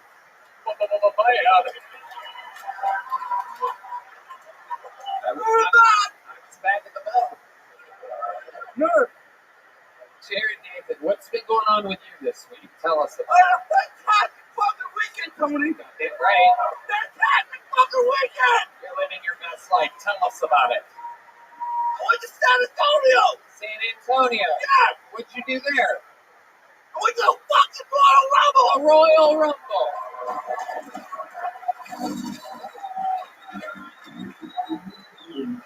Or as globally delayed people call it, Disney World. You know it! Oh. All my people there. Yeah, what were some highlights of the Royal Rumble? Cody fucking Rhodes. Cody Rhodes won. Right. Okay. My staff came back. Oh, wow, that's a big deal. Oh, my hole. What? I don't know, the reference to some Russian fans. Okay. We got baseball, sorry. I love it. What else happened this week? Anything else interesting happened, Jared? I did an amazing thing on Thursday. Did a what? No, not much. Yo, Royal Rumble was fucking awesome. Yeah. I tell you something? Yeah. We had fucking high seats. Because I do my thing. What'd you do? We sat in a fucking disabled section. Oh! We sat in a disabled section with my people. Right.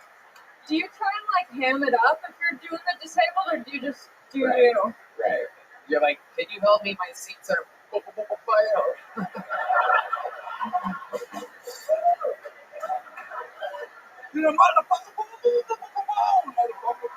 Allie actually asked a really, really smart, very good question. Do you act a little bit more, fucked up when you're asking for better seats at a sold-out stadium like the Alamo Dome in San Antonio? You put it on a little bit, like fuck it. I have anxiety and I can't sit so close to people. I can't sit so. No.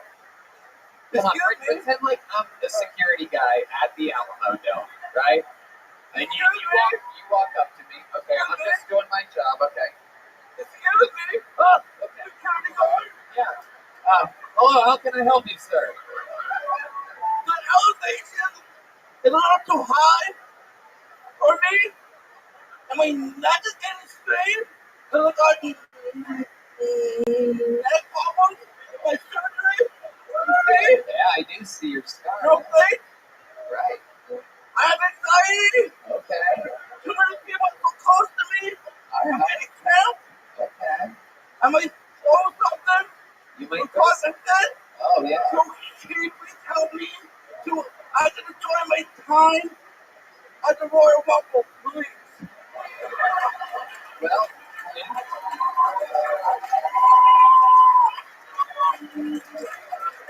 I would have given him those seats 5 seconds in. I'd be like, yeah, you're good. the only problem is that everybody else at the Royal Rumble has the same condition as Jared. So it's really hard to get the see when everybody's there for their takeaway. Motherfucker! I love you, Jared. I love you, Tony! You are an unstoppable force. You are a perfect fit on this show. Thank you for being patient tonight. He was supposed to be on stage an hour ago, but I wanted to see how fucked up the episode could be, and goddamn it, we found out. All right, ladies and gentlemen, your next comedian, one of the great regulars in the history of the show, famous for his roasting and comedic writing and delivery, selling out all around the country as the headliner. One of the greats, David motherfucking Lucas, everybody.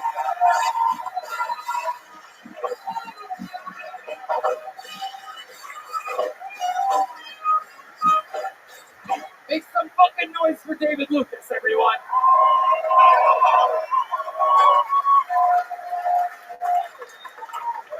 Yeah. Girls are so weird on these dating apps, man. Like, they be on these dating apps. Like, I got 3 kids and I'm looking for my king. It's like, bitch, what? What type of man buy a car with 100,000 miles in an accident? You gotta solve the title. I can't even get insurance on your ass. I might be fucking you with a hubcap on off, man. Girls really be weird on dating apps, man. They're like, I'm an ambivert. Well, bitch, I'm a pervert. Let's get cracking.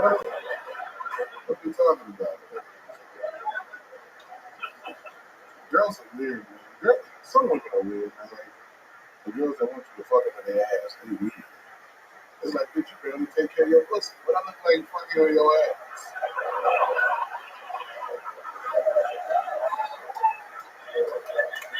And if I want to fuck somebody in the ass, I just do it the right way. I'll fuck a man. That's what being gay is for. All right, thank you, man. Hell yeah. Absolutely. I completely agree. You know I agree with that. If the pussy's bad, fuck a dude. David, another unbelievable performance. Fucking fantastic. One of the greats. Doing sold out shows all around the country. How do you feel today? I'm glad, man. I'm headlining my first theater this coming week, and I'm 32 tickets away from selling out. That's sold out. That's sold out. 32 tickets is absolutely nothing this far away. Most people buy tickets day of nowadays. Yeah. I love it. So welcome. Tony, I heard you was in Denver popping your pussy this weekend. I was popping my pussy and making snow angels with a fire hydrant on my ass. Bro, what the fuck is going on tonight, bro? Is it the ice storm? What the I think so. I don't know. I thought I took a bad body, nigga. I'm like, what the I can't explain it. One of the great questions that I asked myself before the show is, do I say Roseanne was going to be here and make a storyline ongoing so that when the people that listen to the show are at an episode which she does comments even that much crazier, right, and sacrifice making the room super weird for tonight, or do I not mention it at all and just have Roseanne on very soon when she's going to be on? And I made the wrong decision. I said that Roseanne, I made a bad decision. Where she live at? An hour away, up in Hill Country, it's called. I don't know exactly. Where she could be as racist as she wanted to be. Oh, yeah, absolutely. Absolutely. Absolutely. Nobody from the Congo out there. It was diverse tonight. You had a puppet and you had one of them. Yeah, you had one of them. I'm the captain now niggas up here. motherfucker driving illegal Uber. Hey, where you going? I take you for $5. He just be waiting at the airport for niggas. Downtown, 50. Oh, fuck, dude. I fucking love it. I That nigga might have had smallpox. Or what's that other shit Africa used to be getting where liquefy your enzymes? Ebola, nigga. I'm scared. I should have wiped this mic down after that nigga. What the fuck? somehow it's That not. nigga he had a pillowcase on while I was really young. That's I can't believe you can get away with saying this kind of stuff. That's what I love about being black, because I be able to call black people the N-word with the hard ER. You know what I'm saying? Right. Yeah, I love it. Wow. Incredible. There goes the YouTube money. Because when things couldn't get any worse, here we go. There's another, just a quick, I don't know, $20,000 down the drain. Bleep that out, right? Oh, we're going to bleep it. Don't you fucking worry. Don't you fucking Bleep it out, son. Yeah. My goodness. Absolutely. What you do today, bro? Sit on frozen dildo? Yeah. Yeah, that's pretty much it. Put your dildo on the balcony and sit on it an hour later? Yeah. That should help your hemorrhoids, don't it? Yeah. Yeah. Do you have hemorrhoids, or is that impossible to find out? Do we have to have like Christopher Columbus look for your hemorrhoids or something like that? Well, coming from a nigga that gets anal exams 5 times a week, how's it look back there? Looks like elbow meat.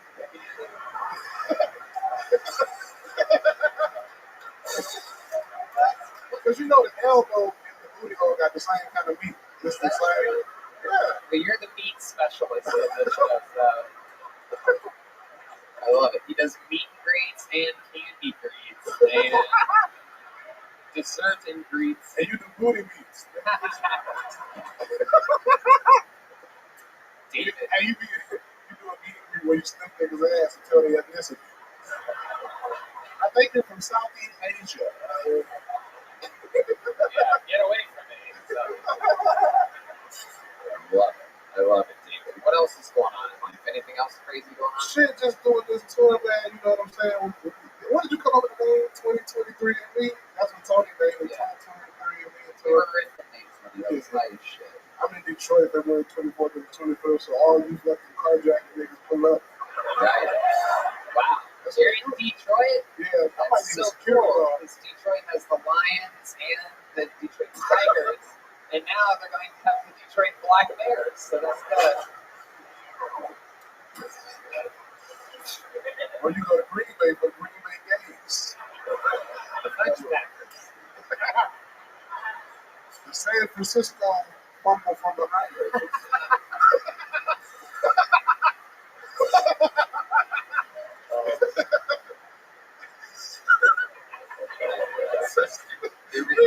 We might be running out. I think Bring another guest that goes. I can't roast Allie because I probably was her kid 3 years ago. that's true. It's true. I can't roast that, man. He was excited when I told him that Roseanne Barr was going to be here because he thought I said chocolate bar for a second. You know, David, I did hear that you met and hung out with Allie's mom recently. I did. She was trying to fuck. Oh my goodness. She sent me a photo for the first day. I'm like, girl, 15 It's years ago, I would take you down. Your mom sent you a photo of this? Yeah, and she was so close to his face in the photo, it was insane. And I want the best for her, so. Yeah. And I ain't wearing no boxes that night, so she saw the bowl. Oh. Are you talking about your stomach? Yeah. David, you are the absolute best. I loved your set tonight. Fucking hilarious. David Lucas, everybody. Back to the bucket we go. We should be done by now, but I demand an extra long episode. You guys think we should go to this bucket? Make some noise for Lisa Smith, everybody. Our first female of the night, I do believe. Very exciting. Lisa Smith, everyone. Hell yeah. Make some noise for Lisa, everybody.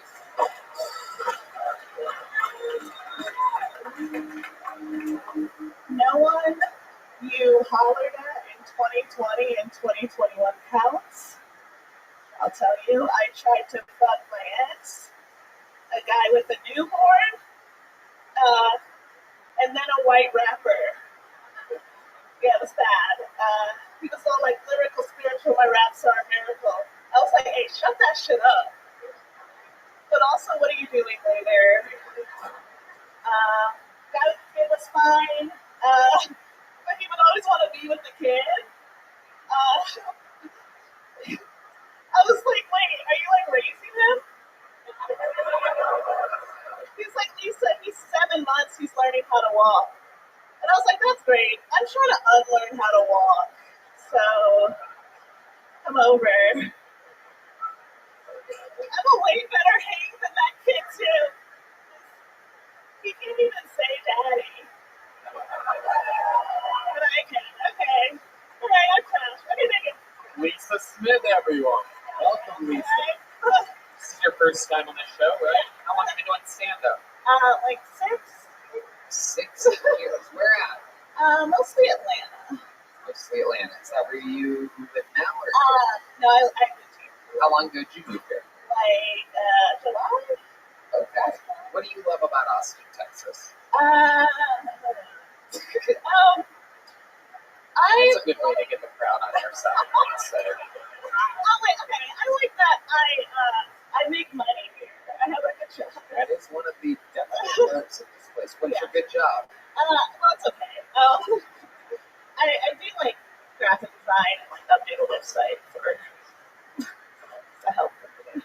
Okay. You make good money. That's okay. Is it Pfizer? It's nonprofit. Oh, okay. It's definitely not Pfizer. No, yeah. That is very profitable. Yeah. All right. What do you like to do for fun? I do comedy and I like to go to like a lot of music shit. Like what kind of music shit? I like. Have you ever seen any of these amazing band members out and about? No. Sorry.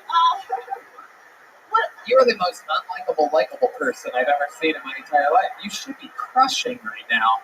And everything that comes out of your mouth is unlikable. You are likable, but everything you say is unlikable. I've heard that before. You have? It's incredible. You talk to a lot of people that have good awareness. Yeah. I think. Was that on purpose? Yeah. What did you do for work in Atlanta? I was an Uber driver. Wow, there's definitely a theme tonight. I love it. Lisa, what's your love life like? You seem like the kind of black girl that's into white boys. Am I correct? Yeah, I like. Great answer. Again, Lisa. I'm so glad you entered show business. I think I What? That was everything but an answer. I think I treat white boys. I would give their credit. I'm sorry. That was an attempted joke. What's the honest answer?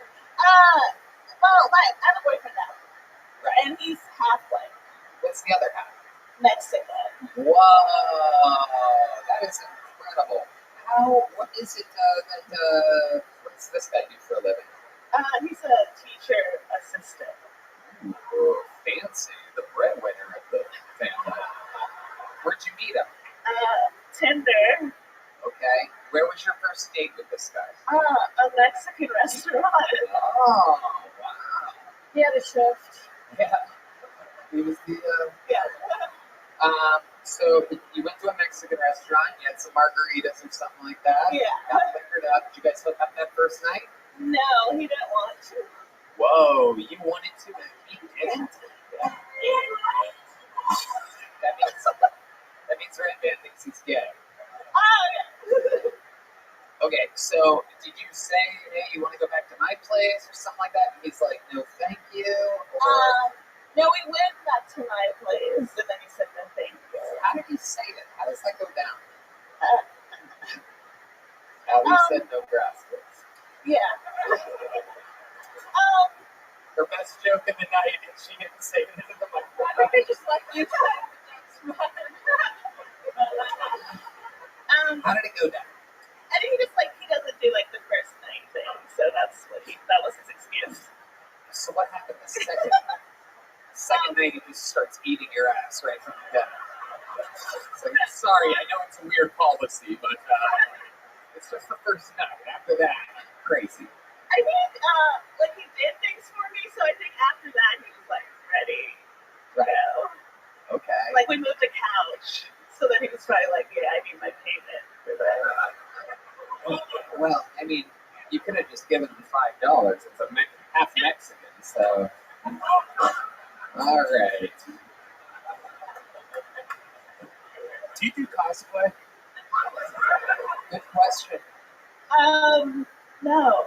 Let me ask you this: has anyone ever told you that, especially for being from Atlanta, you sound extremely white? Has anyone ever... Yeah, I have heard that before. Yeah, why do you think that is? I moved around a lot, so I was only in Atlanta for like 5 years. And then you moved to the Valley of California? I've never been there. Where were you that made your accent? I don't know.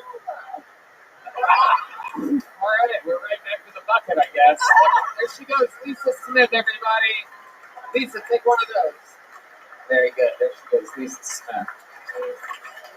What are you playing now? No, there's no time tonight. There's no time tonight. All right. Oh my goodness, this young lady made her Kill Tony debut 2 weeks ago. I know it for a fact. It was extremely memorable. We got 1 minute out of her. I'm very excited to see a new minute. This is, I might totally be wrong, but I really believe that this is one of the Austin comedians of the future. Her second appearance ever on the show. Make some noise for Jamisha Albo, everybody. I'm excited about this. Here she is, everybody.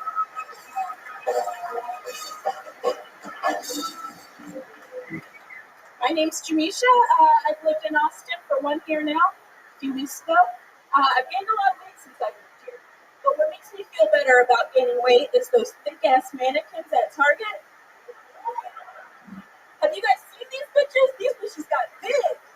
I feel like Target is working on the front lines of obesity in America right now. They're fucking killing it. I can talk shit because I'm an obese woman, according to the BMI chart. Y'all know this motherfucker? BMI stands for Body Mass Index, but to me it's more like BMI your goddamn business, right? And you only see thick mannequins in the women's section, right? You never see them in the men's section. All the male mannequins still have the V cuts on them, right? Because all men have V cuts. I do think that all men have V cuts. It's just that sometimes instead of the V cut, it's shaped more like a U gut. I'm not going to be happy until I see a male mannequin with khaki shorts, a fishing rod, and a fucking barely buttoned Hawaiian t-shirt. Thank you guys. Jamisha Albo making her second ever Kill Tony appearance. 2 weeks ago, you were on the show and you got you won a spot on the Secret Show, a showcase on the Comedy Mothership Door Guy Showcase, and a weekend of work in your hometown of Baltimore with Adam Ray. With Adam Ray, I just flew back last night. We did 5 shows at the Rabbi Joke House in Baltimore, Maryland. World famous comedy club, another one of the great comedy clubs of planet Earth. For sure. And how did it go? Absolute blast. Yeah, I got to open and host for him all 3 nights that we were there, and it was a wonderful experience. So awesome. And you got to have some family and friends. Absolutely. A lot of people came out and supported and loved the show. It was the first time they had ever seen me do comedy, so it was really, truly the best weekend. It's great. What a great homecoming. How was the showcase for the Rogan's Club? So I wasn't able to attend that. Red Band and I think Curtis said they might set something up for me at a later time, but I'm not sure how that's unfolding right now. Oh, so fucking random. But I flew out to Baltimore the day of the show. Oh, amazing. They could give you a 3-minute showcase. No. You just wasn't in town. No, I flew out on Thursday. Gotcha. Yeah, that was the first night Very after the movies was Thursday. unbelievable. So I there was can't just believe those two matched up. That Yeah. sucks. Okay. And but your Thursday regular show, how did that go? Oh, it went great. Here on the secret show. Yeah, it went good. I actually ended up following Rogan, which was an interesting experience. That's right. Red Ben was nervous as shit. I was like, oh my god, this poor girl. Like following Rogan, that's hard. That's like boss level. He's been doing it like 35 years at a ridiculously high level. For sure. How did that make you feel? It made me feel a lot less nervous for other things. So I felt like I was able to demonstrate something that I otherwise wouldn't have been able to by being given that opportunity. So it was nerve-wracking, but I'm happy. Yeah. It is incredible. Thank you. Thank you. That is incredible. I appreciate it. And having someone up here who answers the questions that I ask is shocking at this point. I'm like, wait, what? I'm just so happy I didn't leave. I don't know if Tony's already asked you last time you were on, but what other jobs have you had? Because you're very like. Oh yeah, I've been a professional for a very long time, and now I'm a degenerate, so we're all good. But I spent 9 years working for a company called Wegmans. It's over on the East Coast. Yeah, you guys are Wegmans crowd. So I got to do some Wegmans material for them in Baltimore while I was there. Yeah, it was very nice. Jamisha, you're a goddamn little angel. I love your style. It's incredible. I'm going to have you on the secret show Thursday. Oh, thank you. Likability on top of likability. You already got a big joke book. You already got pretty much everything you can have at this point. Do I? Yeah, I think so. We have nothing more to. You want an Undertaker doll? I'm kidding. I don't want to give it away. Oh, okay. It's a gift from the Undertaker. It's Austin's own The Undertaker. How about one more time for the great Jamisha Albo, everybody? What do you guys think? I mean, this is. Should we go to the bucket again?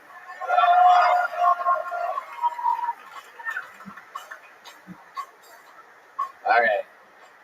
Make some noise for Sean Merriman, everyone. Sean Merriman. Here he comes, everybody. The Piltoni debut, I do believe, of Sean Merriman. What's going on? I'm Sean, originally from New York. We came down to Austin to escape the cold and the liberals, but not so much luck there. I've been eating out of a truck for 48 hours. We got 4 guests at one Airbnb, 1 bathroom. We've been running a fucking train on that bathroom, let me tell you. Goddamn, eating off the back of the truck. A lot of Italians where I grew up, so I know a thing or two about the back of the truck and things falling off of it. Breakfast tacos and all that. Anyway, I'm autistic, according to the therapist that diagnosed me. Getting diagnosed autistic in a small farm town like the one I grew up in is a little weird because people don't know what autism is. They don't know how to interact with autistic people, so they just treat you like you're regular retarded. You know what I mean? They're just like, ooh, it's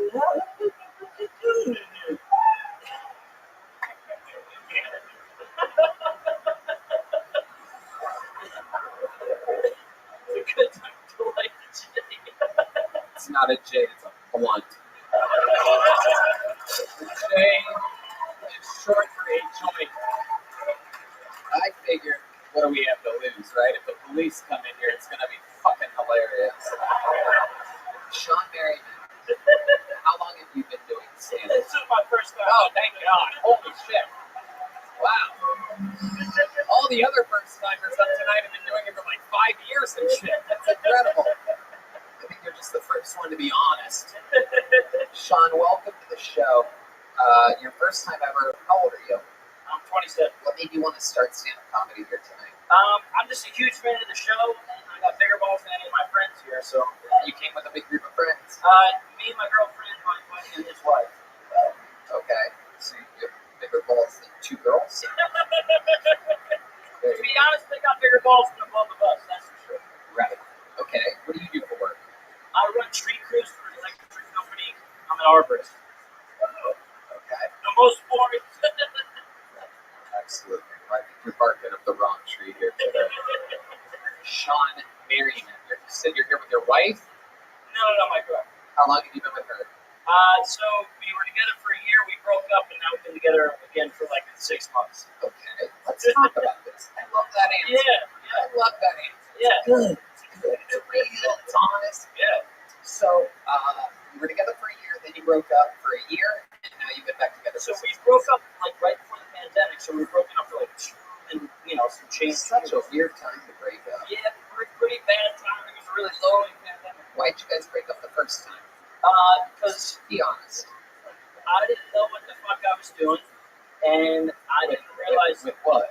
With life, you know what I mean? Like I didn't realize how good I had it with her, and I was like, you know what? I don't know if this is what I thought you were just like really bad at sex, eating out her belly button or something like that. I didn't know what I was doing, Tony. I wasn't ready for it.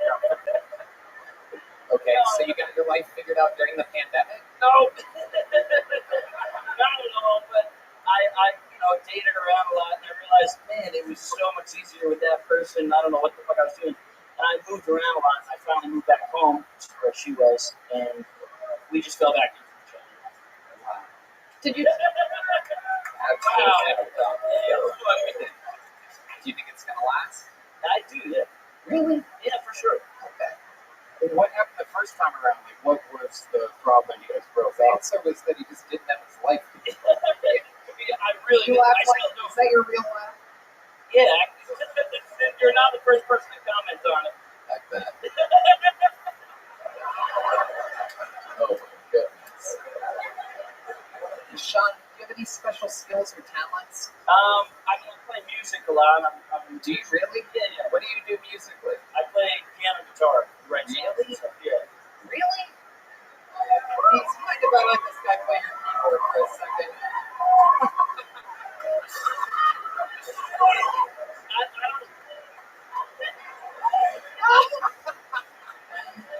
Ladies and gentlemen, I gotta hear what this country bumpkin's about to do on a fucking professional keyboard. I'm gonna hand it to John Dees for sharing it. He's a real musician. He does not like doing this whatsoever. Oh, okay. Is that mic not on? Okay, let's get that mic on. You're gonna sing something? It's a good start so far, Sean.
Wow.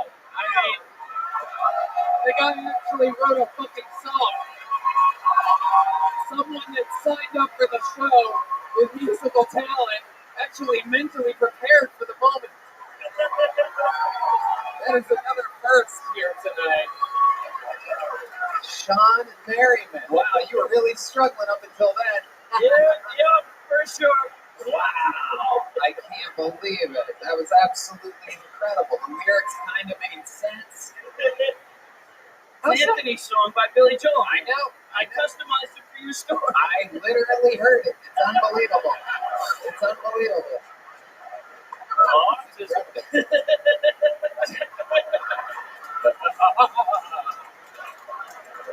Sean, that was so fucking cool, man. All I could possibly give you is a big cool joke, dog. There you go. Hello, one more time for Sean Merriman, huh? Should we go to the bucket one more time?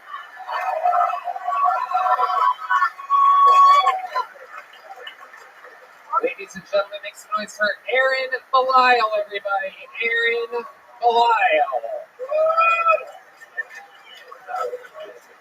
Aaron Belial. You guys still having fun out there? Here he comes, everybody. Make some fucking noise for Aaron, everyone.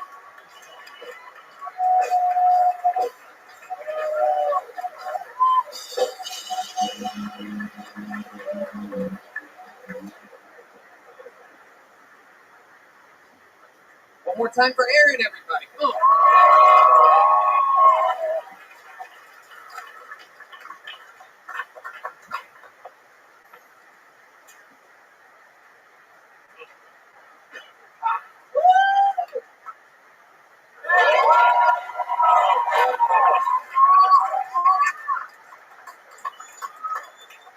I'm a better ventriloquist than another fucking idiot.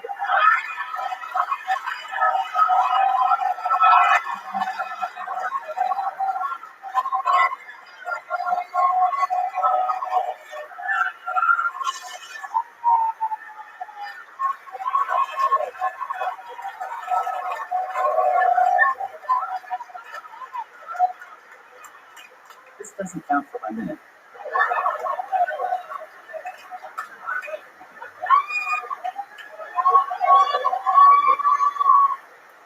Most of you are confused as fuck right now. I know what you're all thinking. Who ordered Stephen Hawking off of Wish.com?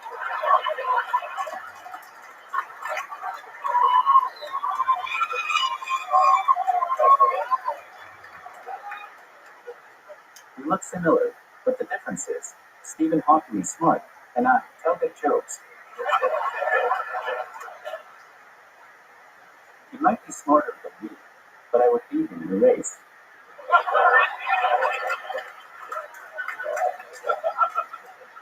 Unless a hill is involved, then I'm screwed.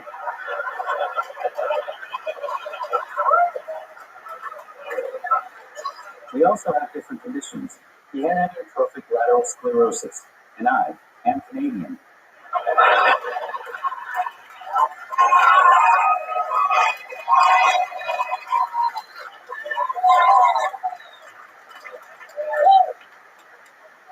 I'm French Canadian on my left side.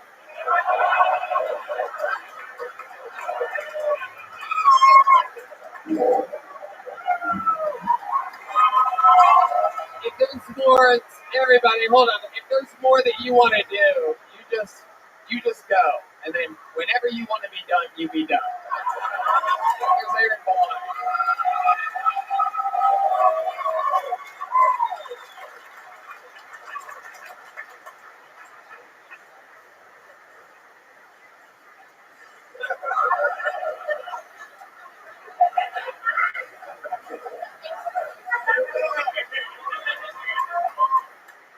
I didn't hear the kitten over the roaring fucking claws.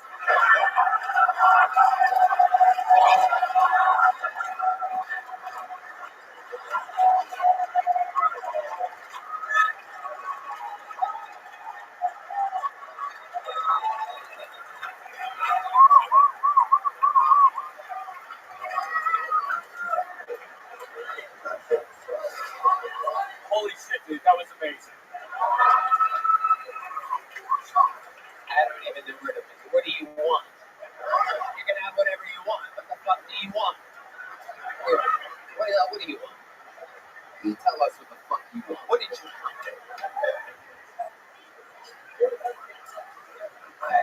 This is going to take another hour. This interview is never going to end. This might be a 2-part fucking exclusive. The longest, worst, best episode. What the fuck was my last question? Oh yeah, what do you want? Just two bits. It's all you know you're gonna make fun of my disability, and you look like you're dressed by your fucking bass player. That's true. Wait a second. Wait.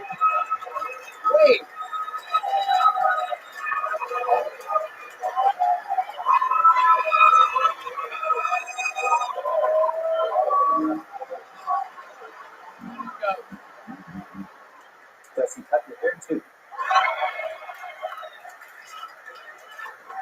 Yes. It's incredible. And it's great because you know that he's coming up with this on the spot because you see him just type it. He could have pre-written all that stuff, but he's just like, 1 second, 1 second. Yeah, he did. He said, I didn't even, I asked him what he wanted. I was going to give him anything in the world. He started making fun of me. That was...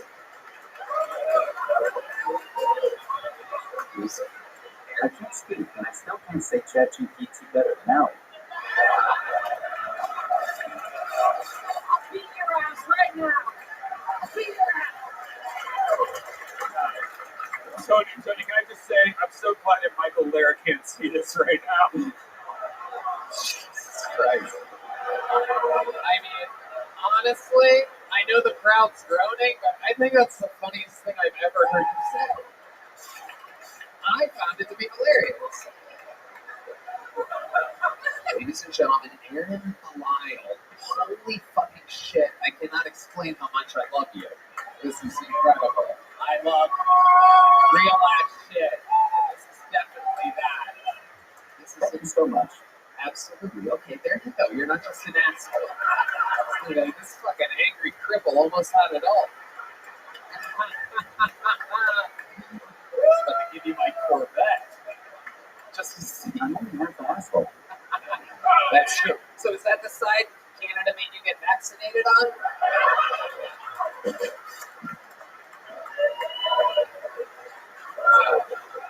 Correct. Aaron, how long have you been doing stand-up comedy? I've got so many questions for you. If you end up playing Billy Joel tonight, I'm going to kill myself.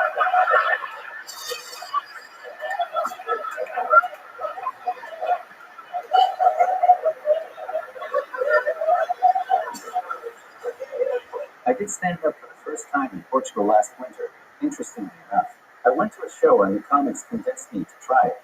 I've been doing it seriously for 6 months, hustling every weekend. 6 months? You're kidding. 6 fucking months. Holy shit. Have you, I guess, you've always been funny.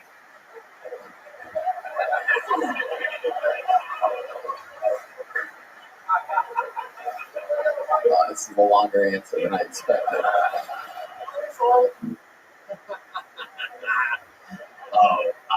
I've always been disabled, which kind of forced my hand. Forced it inward, you mean? Is that what I like this. Oh my god, you guys. So being mute, I don't know anything about being mute. Like you have like the vocal things to talk, but your brain doesn't let you. Like I don't know what it is. Good question, right? I know what's happening. Somehow I'm getting fucked up and you're sober now. I also have a few questions. Oh, I swear to God, you guys are stuck. Lock the doors, Nick. Lock the fucking doors.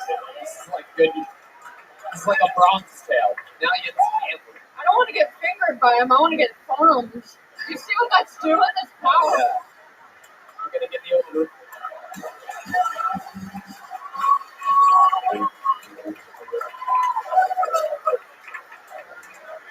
He's gonna hit your G spot and your handicap spot.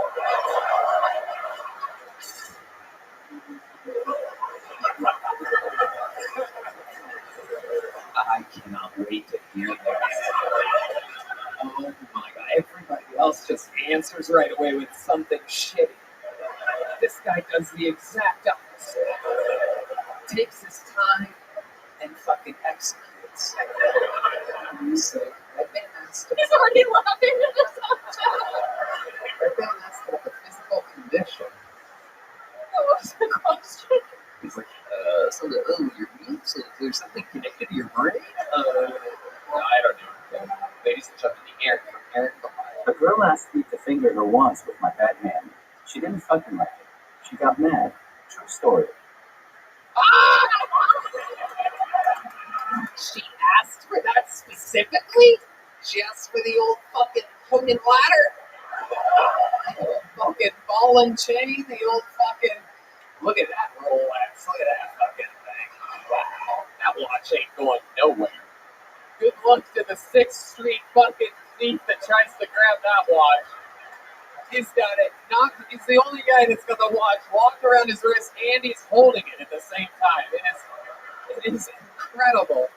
I'm telling you, if there's a pickpocket out there, good fucking luck with my new best friend, Aaron the Lyle. Why would you think you'd like this? Wait, somehow I didn't understand the thing. What was it?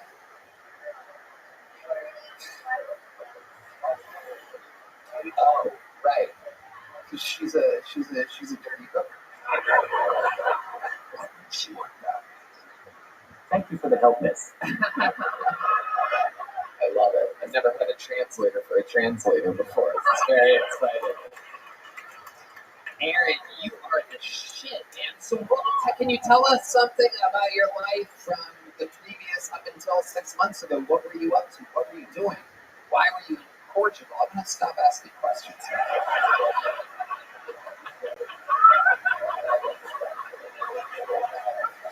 Are we having fun here tonight or what? Tonight is the story of a comeback. Space.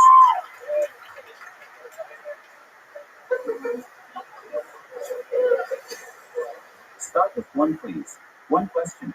Yeah. Okay, how about the first one that I asked? About what were you doing before comedy 6 months ago? That's a good one. You have to have that one preloaded, right? My main job is as a senior solutions architect, basically software engineering. I design cloud infrastructure pipelines, so developers don't need to think about how to run their apps, they just need to write the app. Holy shit.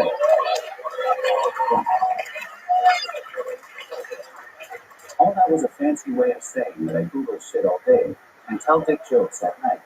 Incredible. How old are you? Shut up. 28. What? Wait, what? Oh, okay. 28. 28. Very good. That guy obviously works at a carnival. Can you?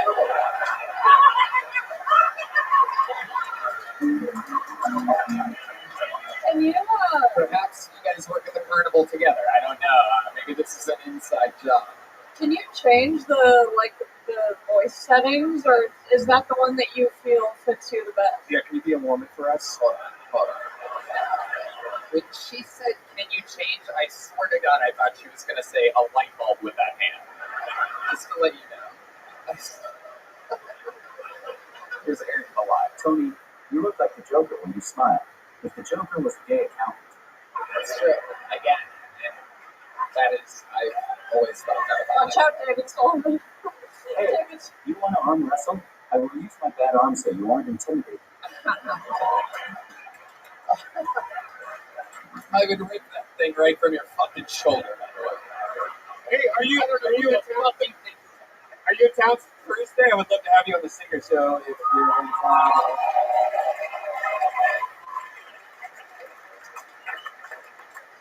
Okay. Let me ask you this. My final question to you is, how long have you been up there? Can I go longer? Yeah, okay, yeah. My final question to you, my friend, is the same question that I asked originally. What do you want? What is the best case scenario for you? You said you live in Canada, right? What do you want? Shut up. God, you guys are dog shit answers. Somehow. Hey, who said Red Band's mom? Who said that shit? Red Band, relax. It's not that funny. If I were to tell somebody that we did a comedy show here where like 150 people sign up, and there's 350 people in the room, and I showed them everybody, how many people in the world do you think would pick Jared, Nathan, and this guy? It is absolutely incredible to me. What do you want? I want to get a green card in the U.S. so I can actually be a comedian. Now, what does someone need to do? They need to hire you for your tech job, or how does that work exactly? Agent Rose. Jesus.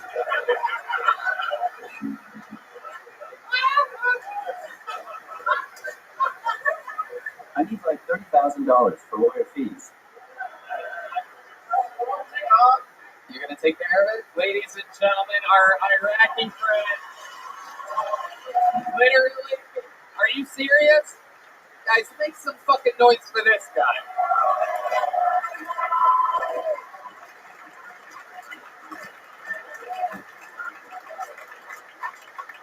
I don't even know this fucking guy. I met him during the commercial break. This is incredible. Are you serious? Is there anything you want to shout out or anything you want in return?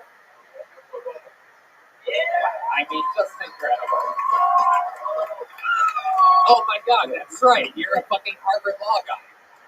Your new lawyer is from Harvard, bro. All right, so that just happened. This is crazy. Do I need to suck your dick? Hand job. Hand job only. Left hand. He just wants to watch, man. He heard me say it's impossible, and he's gonna fucking found a way. The Iraqi has a good joke. He's like, we'll cut it Arabic style. Cut it right off. This is our fan base. This is absolutely incredible. Amazing. I was looking at this guy thinking to myself, how do I tell Aaron that his dreams are never going to come true about the 30,000? And he stands up and fucking does that. I don't need it anyway. You don't trust me. Go watch. You're good, Aaron. I love your style. I love your story. I love your execution. I love you on this show. You're so damn good, we want to make you an American. How about that? Ladies and gentlemen, Aaron Belisle. Welcome to another episode of Make Me an American. Whatever you want, man. Right? Whichever way you want to go. Come on, people, make some fucking noise for Aaron. I know it's a long show. What's your name? Jamar? Jamal? Okay, I wouldn't have guessed Jamal. How loud can this place get for Jamal, everybody? I swear to God. By the way, let me just say in advance to the internet, I swear to God, none of that was planned. I've never met Aaron before. I don't know that fucking guy. All right, that's incredible. Should we go to the bucket one more time? Ladies and gentlemen, I'm just kidding. Your final comedian of the night, one of the best to ever do it, the person with the most sets ever in this show's history. I cannot wait to hear what he has to say about this episode. Make some noise for the Big Red Machine, William Montgomery.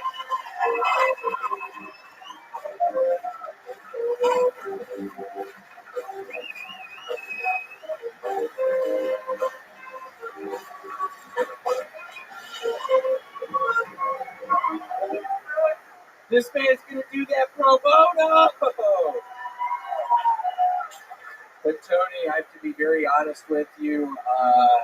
Ashton, come on out. Tony, you've literally been punked, dude. This whole fucking Ashton's literally back here. Ashton.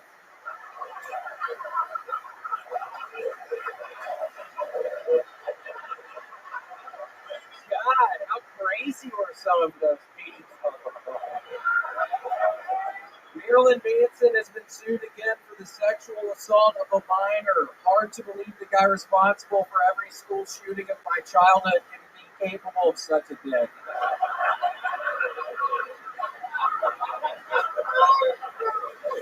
They found some more classified documents at Biden's beach house this past weekend. Yeah, they found the nuclear launch codes in one of Hunter's crack bags.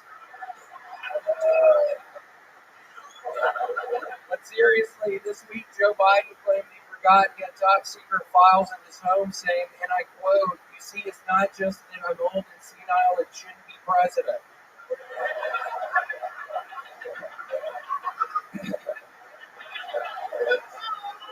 Hunter Biden claims he would never hide government secrets, which makes sense considering he didn't hide the fact that he banged his dead brother's widow.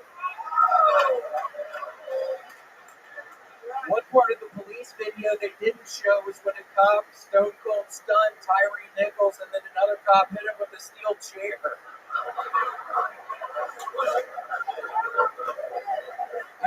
wrestling. It was fucking wrestling, yo. This past weekend. All right, that's our time. Come on, make some noise for Willie. He has to do this every week. Not an easy job. And this is, without a doubt, I'm pretty sure the longest episode we've ever done in Austin, Texas. So you've been waiting a while. I've been marinating. What's it been like? I am super sleepy right now. I've been standing right back here smoking joints. Super sleepy right now. Right. Do you like this jacket, Tony? Yeah. You like my jacket? Tony got me this jacket on my birthday. In Denver. We were in Denver. In Denver, it was snowing. We ended up kissing under a bridge for a second. I swear to God, it's the best romantic. I've been finding red beard hairs between my teeth all weekend. Yeah, no, we celebrated your birthday. I know, it was very exciting. It shows that comedy works best were very fun.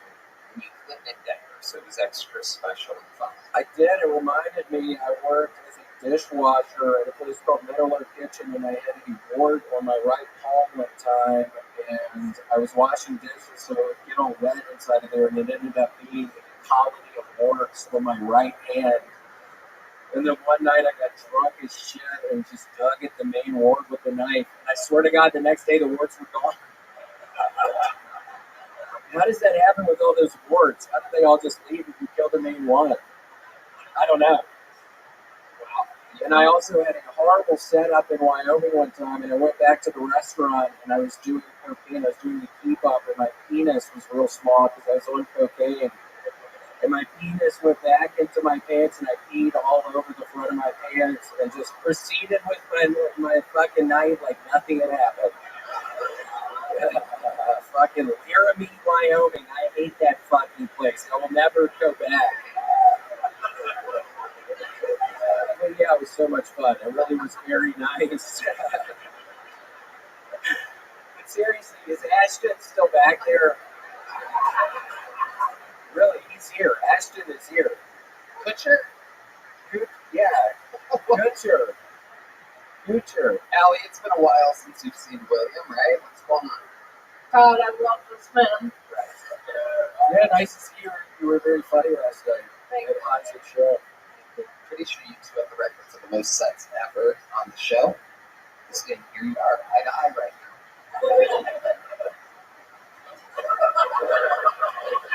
Yeah, no, it's cool. I think it's awesome that William's been doing it for longer than me. I think that's great. Yeah, I think it's pretty cool. Really happy for you. Yeah, no, I'm happy for you. Yeah, you're sitting down. So, yeah, that is pretty cool. And I think another fucking time you're never going to surpass me. Yeah, whatever. I don't even want to. So Bullshit. I don't even want to. I don't even want to be here right now, so it's not a big deal. Whatever. You're never going to fucking surpass my record. There's no fucking way. She never really said that she wanted to, but you seem very intense right now, William. That's a thing you take great pride in. I'll come back. You're not going to come back. I won't. You're not going to come back. Let's fight. All right. No, I love William. William's my favorite. God, hold on. The red band looks extra scary tonight. You look extra sick or something. Are you doing all right? Are you off the testosterone, Red Band? I'm doing good. How are you? Doing good. Are you? Yeah, I'm doing great. I mean, it looks like something's wrong. No, it kind of does. It really kind of does. Your mouth looks yellow or something. Something's wrong. Really? Yeah, seriously. Something's wrong. Oh, I'm sorry. William's a doctor after he popped that wart. What? William, I perhaps never seen you this mellow before. Is there anything here that you are passionate about right now that gives you that? Dark chocolate almonds all fucking night. What kind of dark chocolate almonds? Shit, I was eating some C's candies last night. Dark chocolate almond clusters. They're actually going to be a new sponsor of mine, C's Candy. How much do you love C's candy? It's the best. I'm going to get diabetes. I'm peeing all the time, but I don't know if it's because I drink all of those sparkling beverages I'm always drinking. Yeah, you do. A little fun fact about William in his sobriety, I guess we never really talked about this, but I've really noticed it lately, is he drinks club soda literally continuously throughout the night so that he doesn't drink. But when I say continuously, I mean literally non-stop. I have to pee so fucking bad right So, now. when he's It's not even, I'm not joking. hanging out So bad. when you're hanging out with him the entire time, at night, he's either talking, drinking club soda, or going pee. That's true. I'm TTing all the time now. How many dark chocolate almonds are you eating at night? Shit, last night I had 15 of the clusters. 15 plus? Which was most of the bag. Yeah, 15. 15 probably, It's chocolate? yeah, what is that? Fucking idiot. What's that, dumbass? Oh, because we were talking about soda. We did baking soda. 3.5 grams. That's right, that's a lot of sodium. No, it's not. I don't think it is. Do you think it is? You have too much sodium. Yeah. Your mouth is yellow, dude. Your mouth is yellow right now. Your face is yellow. Okay. You guys, Shut up, yeah. William, again, I'm trying to figure out. Usually you're out here yelling and screaming about stuff. I don't know if you know this, but I know. I brought some weed back from Denver, and I think I was smoking a weed and something else infused joint, and I was horrified about getting called up here. Sure enough, Ash didn't fucking show up. I swear to God, we've been talking via email for like 3 weeks now, and he promised he would come up. So when he didn't show up, I was honestly horrified. Just how the weird characters have been up here.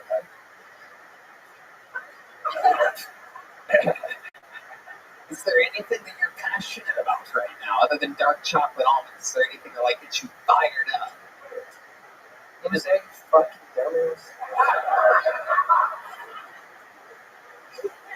So I need to throw this guy out of here. Seriously. So I need to throw. The show is over in a minute. Depending, I'm trying to get you. I don't know. Good question. I'm starting a new Need for Speed game. I can't get enough of Need for Speed. Yeah, I started a new Need for Speed. How much do you fucking love Need for Speed? It's the best. It's the best. This is our first time ever seeing a tired William Montgomery before, and I have to tell you, I love it. It is a different vibe. Yeah, you're right now. Well, it's been a pleasure. You're gonna sing.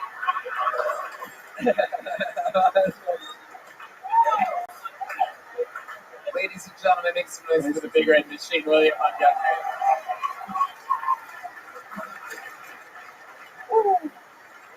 Come on, one more time for William, everybody. And also for our guests tonight, come on, it's Ali Makovsky, everybody. Raleigh, Atlanta, San Diego, Vancouver, Sacramento, Dania Beach, get tickets. The drawing for Brian J. Ebelt is in. That's what it looks like. Look, he drew tonight's episode all the way from Los Angeles. There it is, closer up. You can see the paint there and everything. How about one more time for the band, everybody? Michael Gonzalez on drums, John Dees on the keys, Dee Madness on bass guitar, Cole Deaver on the horns.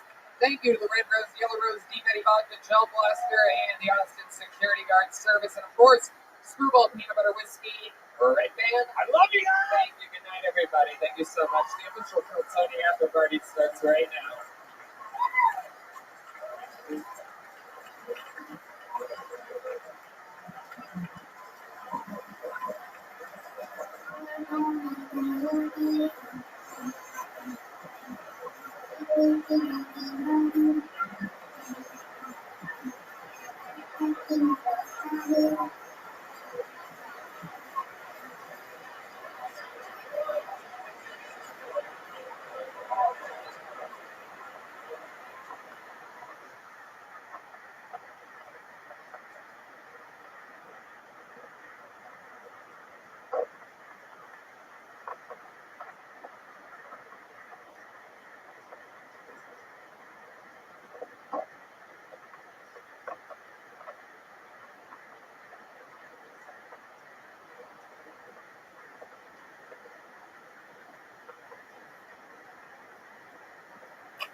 Hey,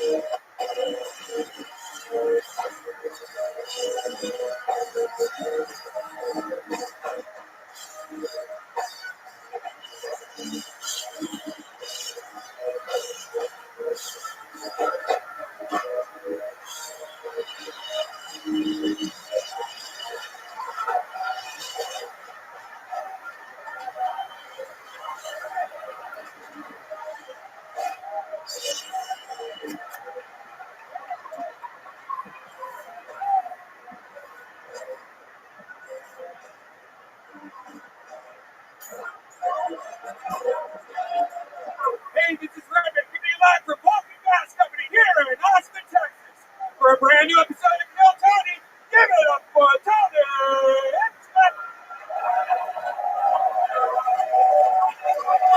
Who's ready for the best goddamn night of their lives tonight, huh?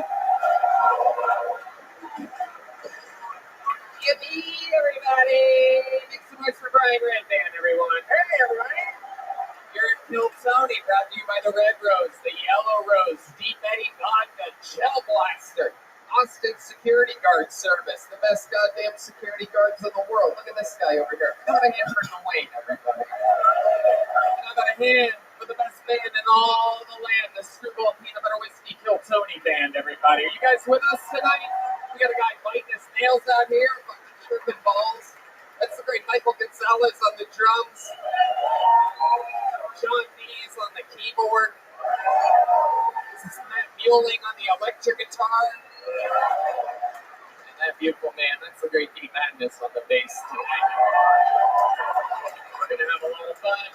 Before we start tonight's show, here's a little bit more from the amazing sponsors that made tonight's episode available for you here, right now. Hey all, here we are, 2023, this new year. You've got goals, and Factor is here to help you achieve each and every one of them.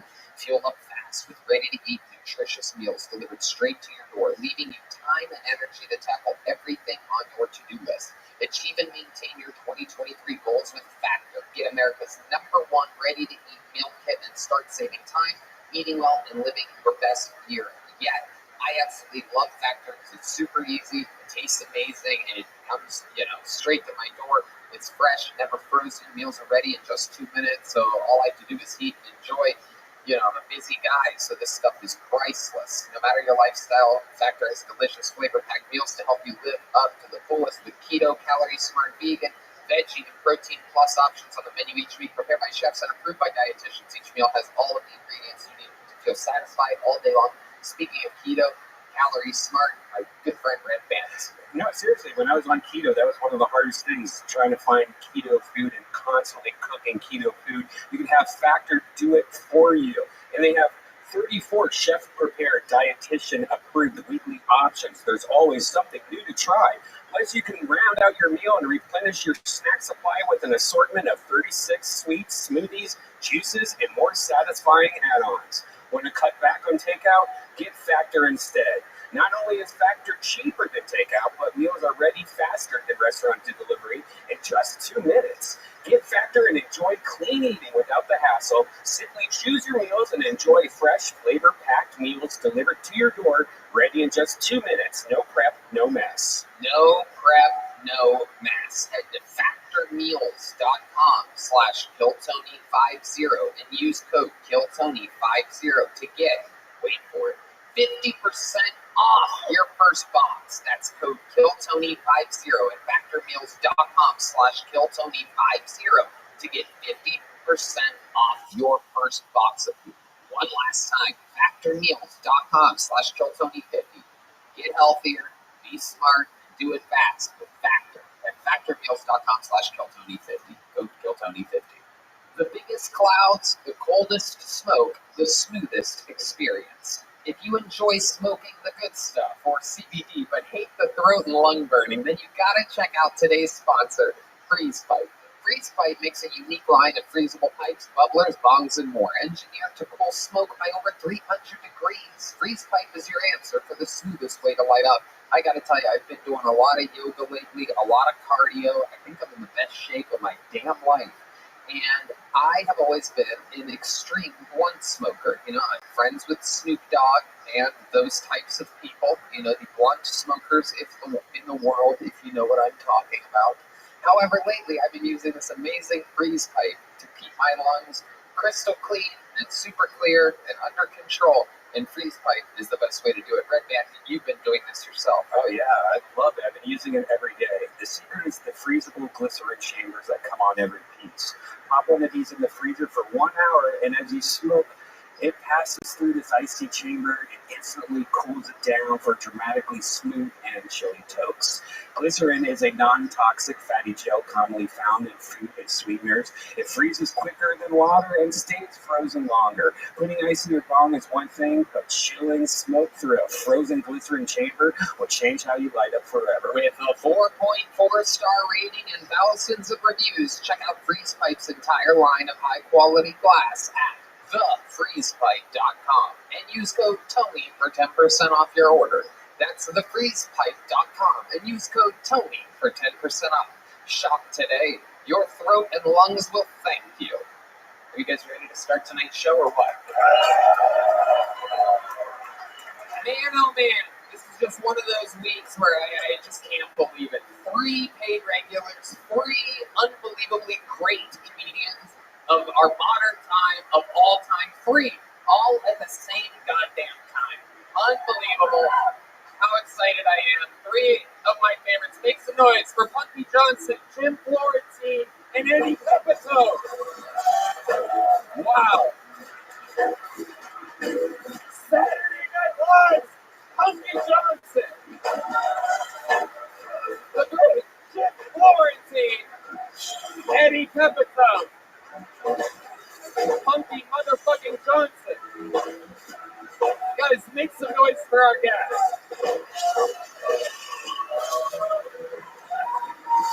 Wow. 3 of my favorites all at once. We've all worked together forever. Punky and I worked at the Comedy Store together fucking a decade and a half ago. She is now one of the stars, truly, of Saturday Night Live. How cool is that? She used to get me so drunk you would not believe. I would stand at her bar at the front of the Comedy Store, literally the front patio, and I would sit there and we would get drunk as fuck and talk about how maybe one day we could fucking pass out little living joke books to people trying out stand-up show. Dreams are coming true. How about a hand for the great Eddie Pepito, ladies and gentlemen? Visiting yet again. Eddie's all over on tour, right, Eddie? You just finished a weekend here. Where can people get tickets for your shows?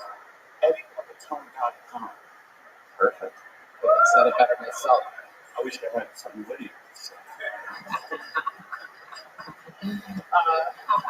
It's a great town. Thanks for coming in. And how about a hand for the great Jim Florentine in return? These guys have all done this show before. Jim has a podcast, Everybody's Awful, available everywhere. Jim, you're the fucking man. I've been listening to you forever since I was a little kid, listening to Howard Stern and fucking however long ago that was. Yeah, it was a long time ago. Yeah.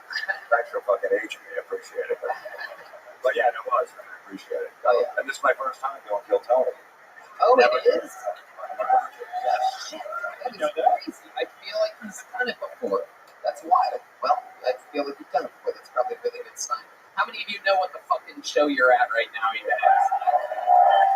You might know that lately over 150 people have been signing up every single week for the opportunity. They're stacked out on the sidewalk right now. They're packed into the corner. Comedians, make some noise. Are you guys back there? You hear that? You hear that sad roar?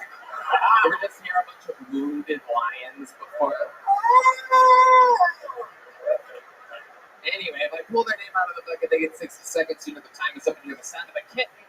That means they have to wrap it up then, or else they bring out the angry West Hollywood Bear, which followed us here all the way from Los Angeles and just warns when people go over the time, cuts them off, and then I interview them and we find out more about them all together. The whole thing's improvised. Anything can happen at any given moment.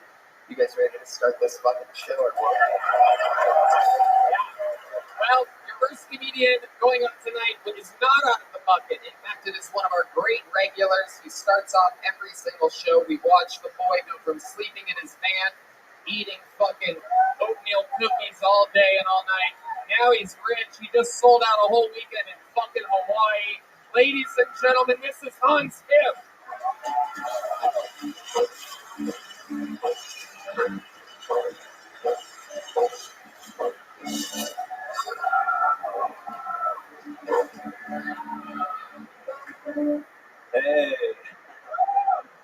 I love Texas because everyone has guns here.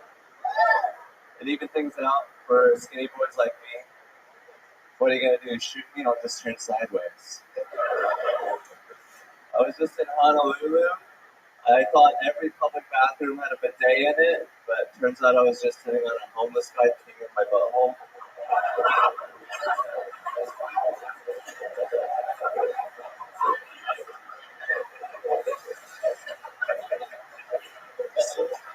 So the Chinese balloon got shot down. Man, these gender reveal parties are getting out of hand.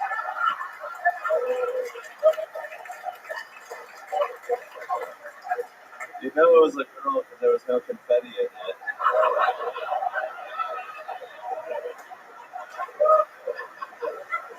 In China, it's gender reveal parties are also called abortion reveal parties.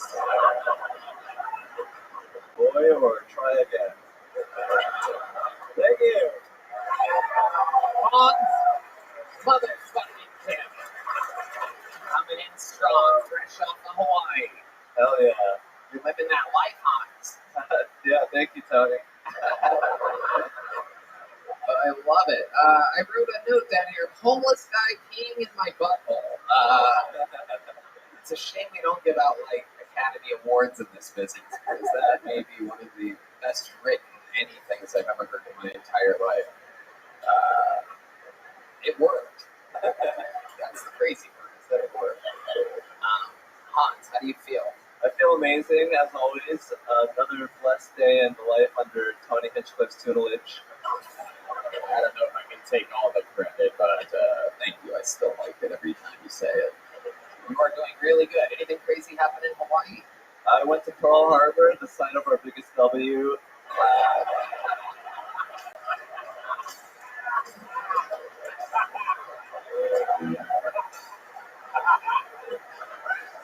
Was that you guys that did that? The diaspora. Did you notice anything in particular that stood out to you at Pearl Harbor? The profound sense of loss, the sadness. Yeah, it's just like a museum to like a horrible time. It's like, why don't you make a museum for like, something awesome? It's like they should pave it over and make like a We Drop Nukes on Japan museum. That is true. This is your guys' first time seeing Hans Kim. He's a pro. He's a regular here on this show. Any initial thoughts or anything about Hans? You're not planning on going corporate in your life, are you? Because you're never going to get a job. I just need you to stay in comedy and stick to it strong because, you got some cancelable shit. And a lot of people can't handle it, and I love it. So you keep on going. That is hilarious. That is true. Hunky is a real fucking straight up thug that has to basically put on a business suit. I bet every time that access card opens the gate, you're like, hold them again. Jim Florentine. I saw Hans open an arena with Rogan and Tony and Joey Diaz on the show too. And I never heard of Hans. And I'm like, who the fuck is this guy going on first? And he killed like 20,000 people. I'm like, holy fuck. And that was amazing. It was really inspiring. Because I never heard you just go on first in front of 20,000 people just being comfortable up there and not panicking or anything like that. And your jokes are so brutal and awful. I loved it. And I mean that in a nice way. It just, like you said, Monkey, it's amazing. He's not going to be on network TV, but that's what people love about him. Yeah, he's doing Texas style comedy out here. Eddie Pepitone, any thoughts on the Great Hunts? No.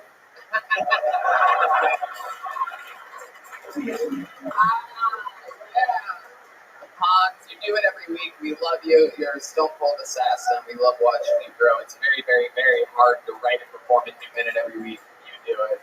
Thank you, Hans Ken. Thank you guys. That was Hans Ken. That was Hans Ken. That was Hans Ken. To the bucket we go. You guys ready for some crazy shit? I promise you, anything can happen. We're going to start off with someone named Shane Bianchi. Cheyenne, perhaps Bianchi. If handwriting is any indication of what we're in for, it's about to get wild. Shane, Serene Bianchi, Celine, could be Shireen, Sherm, Shane Bianchi. So I drink and black out a lot. Yeah. And whenever I do that, I never get worried that I did something embarrassing. I was just worried I'd spilled my emotions. You know? I just go up to my buddy and I'm like, hey, I didn't forgive my dad last night, did I?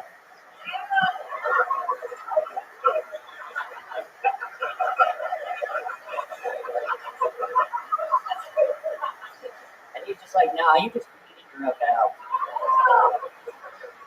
And I'm like, thank God. I found out recently that big feet means big penis. And if that's true, how come we call it Bigfoot instead of the fat pox monster?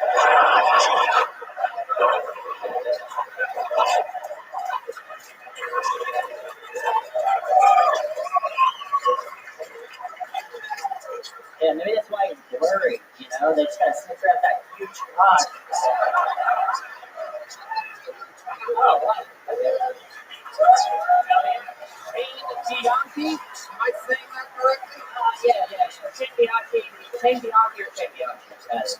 You don't care how people say it? Absolutely not. Really? Yeah, I mean, it's supposed to be Bianchi because my dad said Pittsburgh, but he said Bianchi because he moved to Nashville and Bianchi sounds too boring. Yeah. Your last name is Evolved. Oh, yeah. Incredible. Welcome to the show, Shane. How long have you been on stand-up? 5 years. 5 years. Where at? I moved, I started in Nashville, and then a year ago I moved to LA. So you started stand-up in Nashville, not at Hogwarts?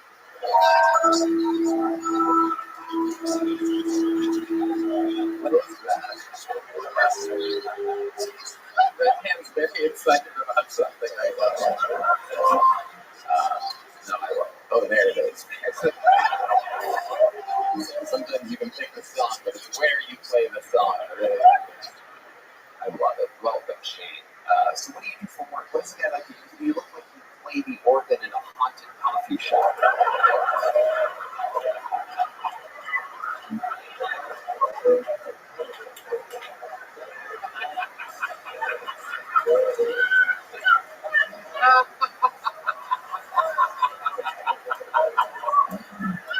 Sean D's live on the keyboard. Haunted coffee shop.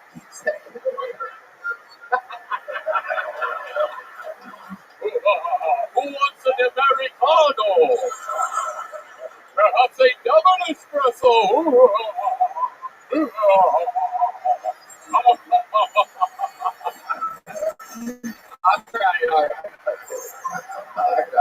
right. Wild animals. I love it. So Shane, what do you do for work? I drive for Uber. I just do Uber. Oh, a haunted Uber driver. Everybody, fucking welcome to my car.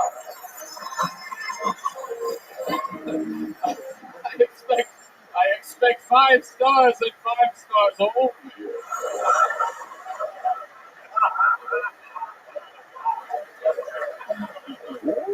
Welcome to my Honda Civic. It is a 4-door. There you go.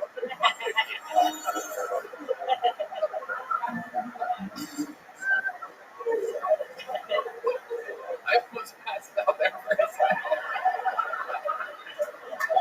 Laughing and performing at the same time, so obviously. But you bring that out of me. You have a look that is hilarious. Oh, thank you. Thank you. Florence. Yeah, almost like Damian Eccles from the West Memphis 3. That's what I thought he was. It is. I like him because he's weird and he's socially awkward, and that means he's going to be a good comic. Totally. He's already got good jokes. Totally, 100%. I got started. it will never fit in anywhere. It'll be great. Hell yeah, absolutely. Hunky, what do you think about this fucking Chucky doll mixing in with society? I don't really want to say what I really think. I'm scared of this nigga.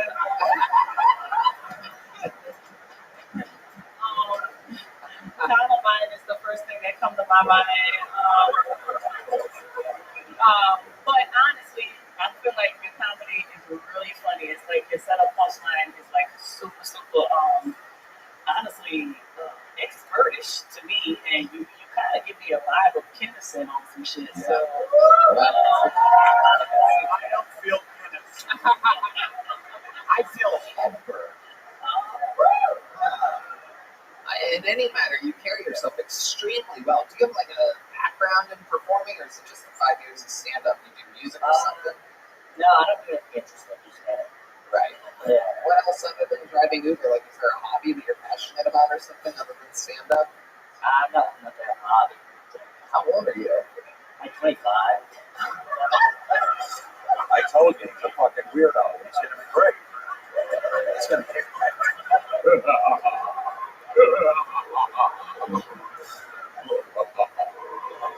I want to thank you for going after Bigfoot, and I have a awesome tag. How about Big Dick? Yeah. That sound confirmed. So that will make you money into the notepad it goes. Look at that. Can't lock Oh, those. Lord, I thought you was pulling out a gun. Jesus Christ. Don't go in your pockets, boy. Shit. You thought he's going to pull out God, Uncle, right? Oh, there it is. The pencil was a gun the whole time. I would love to have you on the secret show first. Oh, yeah. Everything's in town. We have some cool handmade leather Giltoni mug from the Great Bonsai. Can you catch this? Yeah. It's a sweet bit, though. Can I say one more thing? Can I say one more thing? Oh, well, that's just a sad ending. You could have said that after the show. But I mean, you're still live, my friend. You're showbiz right now. Yeah, what an energy killer that was. Give me the fucking joke book back. No, I'm kidding. I'm kidding. Tony's got to get back to LA. He's got hobbies to get to. So, Time to start the now. There he goes, everybody. Shane Bianchi, everyone. And so it has begun.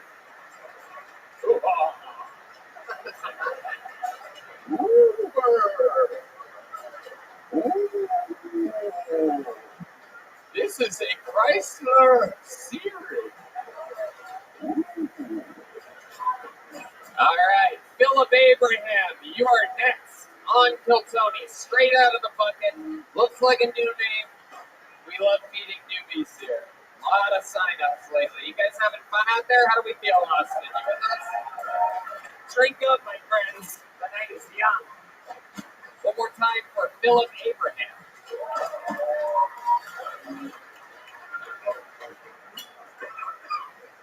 Hey, y'all. I just signed a big deal. I'm really excited about it. I'm pretty happy with y'all. So I signed a deal with HBO the other day. $9.95 a month, full access to the entire catalog.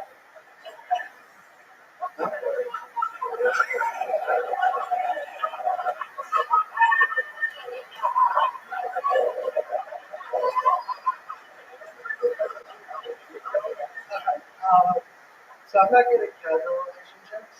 I just had a one-night stand that went pretty bad. We've been married a couple of years now.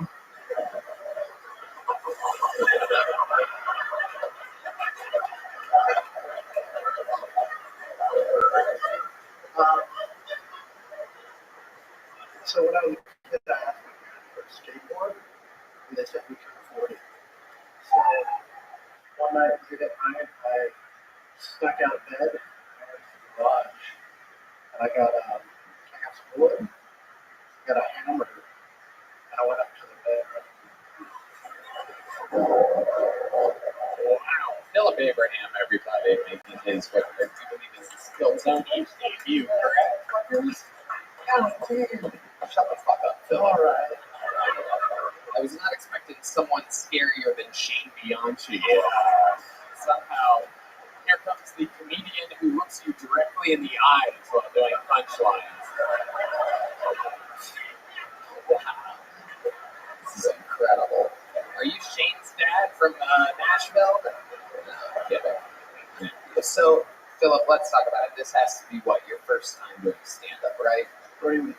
3 weeks. Okay. First of all, you have to literally lose the oldest joke of all time, the HBO joke, which I have heard it for 16, 17 years continuously. I can't imagine how long the two legends, I'm sorry to give your age away again, 25 years, probably out of 25 years. Right. I mean, like, continuously. Yeah. So he's 45 and he's heard it.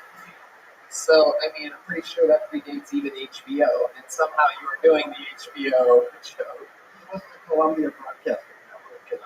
Okay. What? Columbia Broadcasting Network.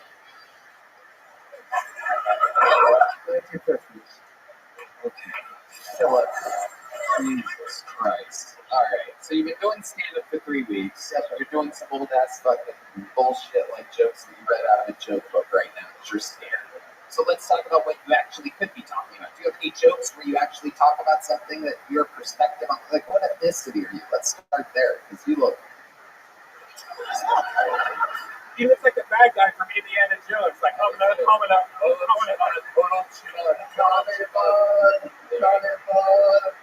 There you go. Okay. It's crazy, Tony. It's crazy. I thought Shane had a gun. I think this nigga got a bomb. We gotta get the fuck out of here, people. I hope the wands are working tonight. I hope the fucking bomb wands are working. We're just off, so. Okay. I think that's a sign. Alright, Philip. Very good. Yep. It's getting scarier. What do you do for work, Philip? I work at the cemetery. Do like farming. Jesus fucking Christ. What is going on here tonight? Is this a special Halloween episode of Kill Tony? Is someone pranking me right now? Well, I work at the cemetery. For the state. Okay, what do you do for the state? Like, that changes everything. For the state, it's a totally different type of cemetery. Everybody's alive.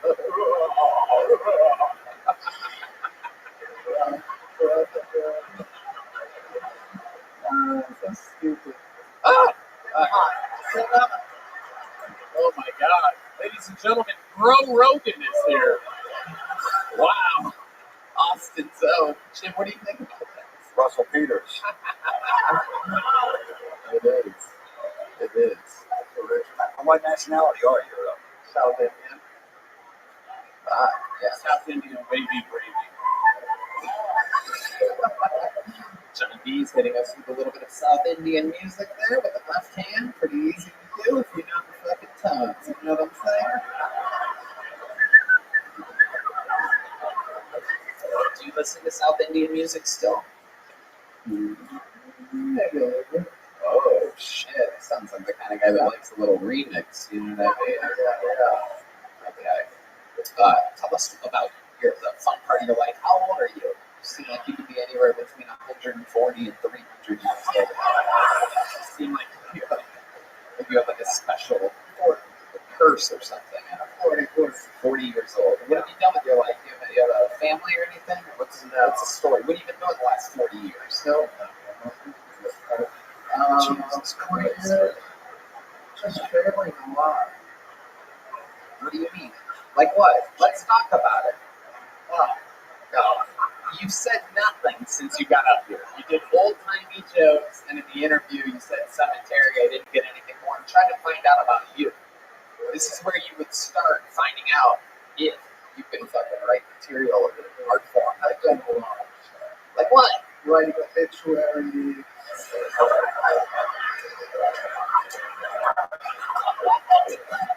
What else? Other than writing obituaries, give us one more thing from your entire 40 years on planet Earth. You can say anything right now. Ice cream shop. I worked at an ice cream shop.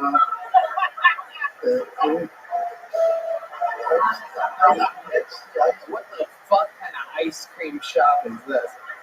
Would they order the Iraqi Road?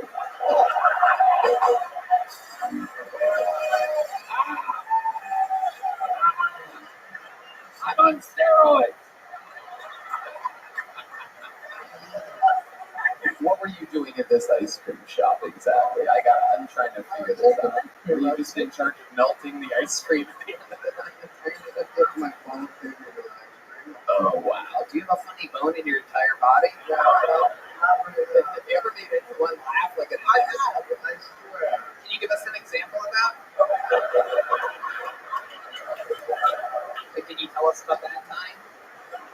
Can you sort of lay the scene and then we'll be like, oh, that's funny. Or we'll be like, stop, he did it again. The thing that he does. That one guy did that one thing the whole time and Tony was really trying.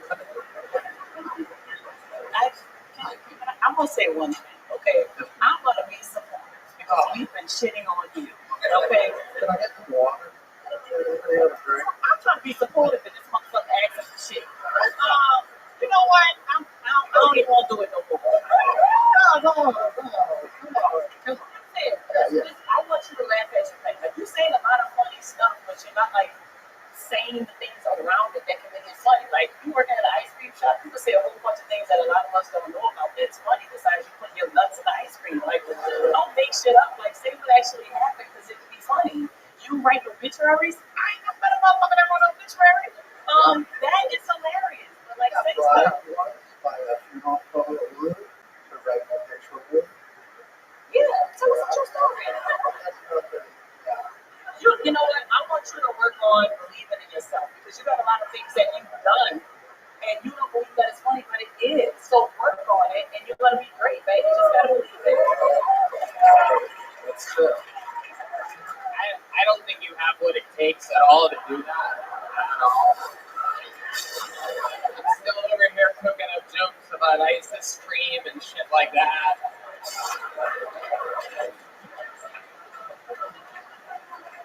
This is still Tony. I'm getting kind of like it kind of reminds us of our friend Tyra there. You a little bit. What's your sex life like? You gay? I'm not fucking. You're not fucking anything, but you're not saying you're not gay. You're just afraid your South Indian parents might watch this podcast and you're gay. They're not watching. Right. Are you gay? No. I'll take what I can get. There. Like that. That's gay, everybody. That's gay. Welcome to another episode of That's Gay. No, I'm not. I mean, I would fuck a guy, but I don't know. Ladies and gentlemen, there was the Kill Tony debut of Philip. Can you catch? Philip, back to the catch. Yeah, Philip Abraham, everybody. All right.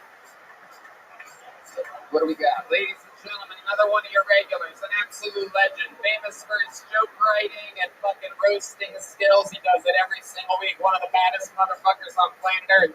It is David Lucas, everybody.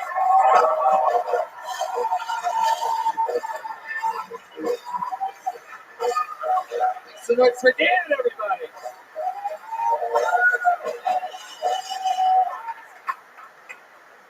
Yeah. I got blue out of it's not as racist as the old iPhone. I tried to type the word nigga and the phone refused to spell the word nigga. It was like, perhaps you mean Nigeria. Or maybe you mean Nicaragua. I was like, no, I mean nigga. The phone was like, definition, please. I was like, friend, partner, my nigga. I don't trust flawless women. Like if I stand on a flat stone and a fat dude next to you, like I don't trust her. Because if she's flawless, I know that the flaws in that bitch is hey.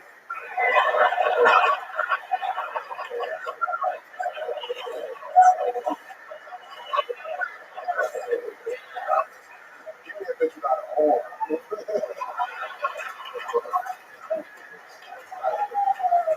Exactly a minute. Every single week, 4 years, selling out everywhere, killing all over the place. Man. Tony, what are you doing here? You should be laying eggs to feed the world. Oh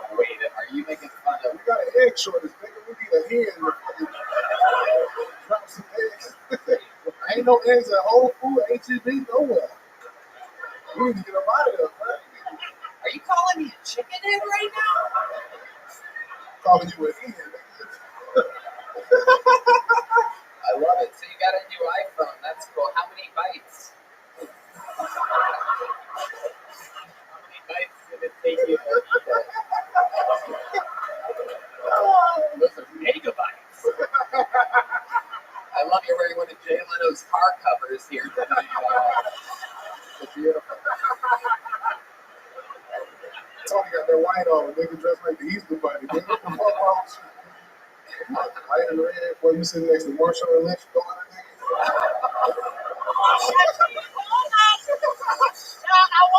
I wasn't trying to fuck with you tonight, man. Okay? I think now you're gonna make me go crazy. When you eat pussy, they call you beast mode.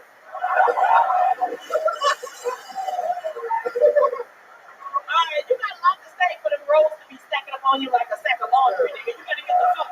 Alright, now don't make me come at your ass. Come on, you with me, Tony? Let's go, motherfucker. What's up?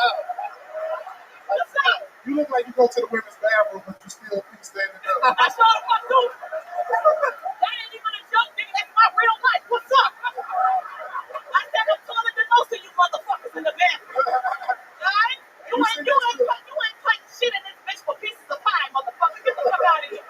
What's up? It's weird. She stands up to pee. I sit down to pee. Don't ask questions. All right. SNL for Pakistan for Saturday Night Lesbians. Wow, that's where they roll. That's where they roll, man. It should be S&D. Saturday Night Dice. That's what's going on around here. Hell, Big dog. yes. Absolutely. I can relate because I too am a lesbian. I feel like that's Hey, Tony, he looked like he do that thumb trick in front of the kids. You know what I mean? Yeah, he'll do that thumb trick.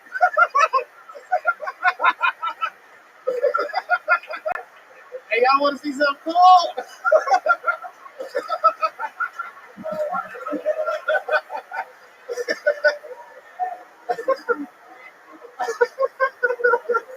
David Langley's national. I tried to be good. Thank you, David. Thank you, David. Every time I watch you, which is never, I get bored each time. And tonight, you reminded me of a Malcolm X who didn't give a fuck anymore. And you dress like you collect papers, nigga. Shut your ass up. Got a room with nothing but pottery and weird ass papers. You just sit there and smoke a cigar and admire that.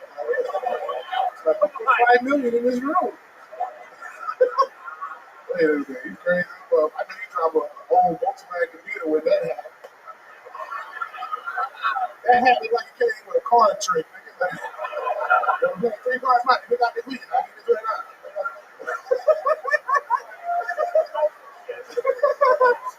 But you know, that nigga like he do midnight stock at Target. That motherfucker dressed like one of he dressed like he used to hang out with Tony Hawk, nigga. Your ass. I'm the one that showed that nigga 360 kick flip. Let's see what you got to say, nigga, like Mrs. Doubtfire, man. Robin Williams head ass nigga in the front row. You look like the daddy from Beethoven, nigga. Your ass. You better name him something because when he tears my house up, I gotta call him. David, I love you on the TV show, My 600-Pound Life. Actually, you should audition for that. You probably have to lose a couple pounds. You look like a nigga that get his car stolen in Grand Theft Auto. CJ kick you out of your own car. You be like, what the hell?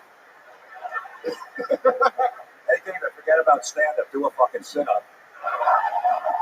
Oh, shit! Oh, my God! Oh, my God! Yeah! Oh, don't check that bullshit. Fuck y'all. I mean, what a fucking wrecking ball. What a fucking star for every goddamn time. I mean, to watch this type of performance become more and more natural. Nobody's doing anything like it. You're killing it.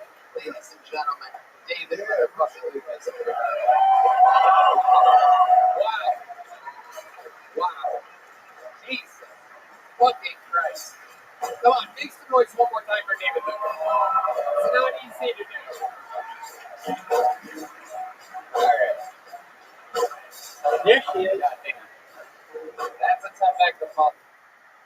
You little girl.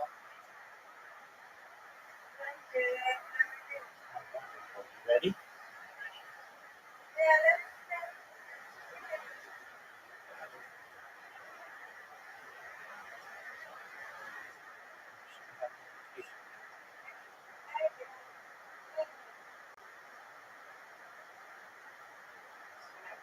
Slow, but perfect. That was good. That was good.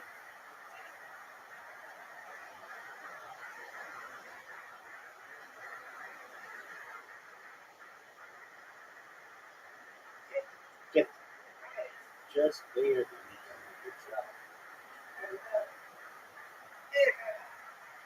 Got it. Oh, now it's all over.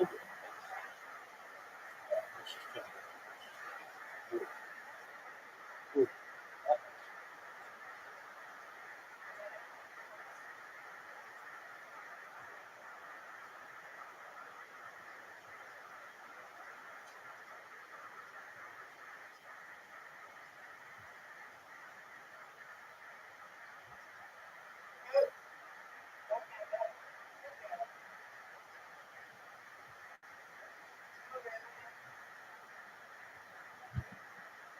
That's what I'm talking about.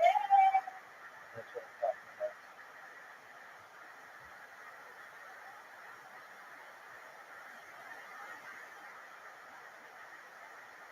Get it.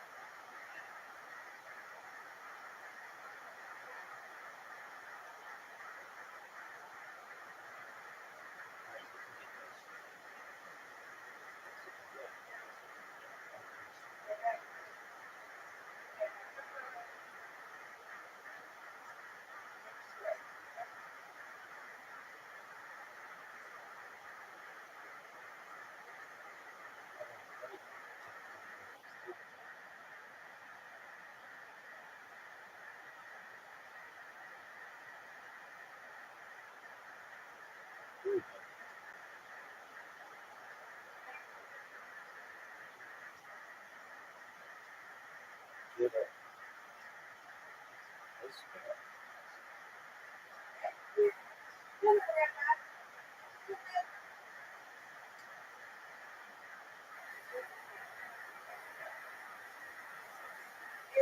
Get it. All right. This bridge with the spare. Right from. All right, get it. Get it.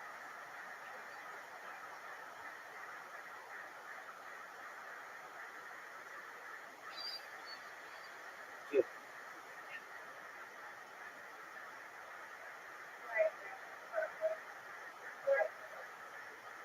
Oh.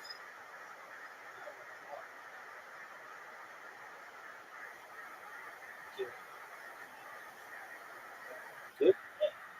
Good. Yep. That's what I'm talking about. All right. You went out.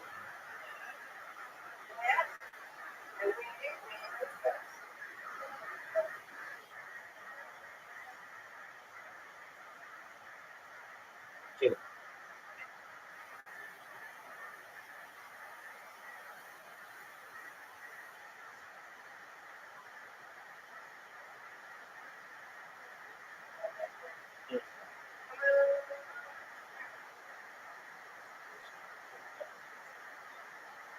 Get it.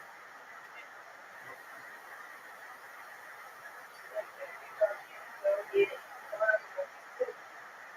Oh, just missed it.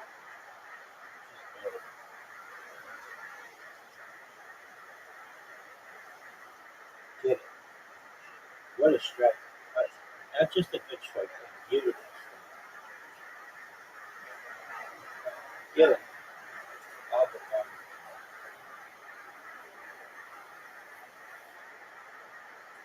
Get it.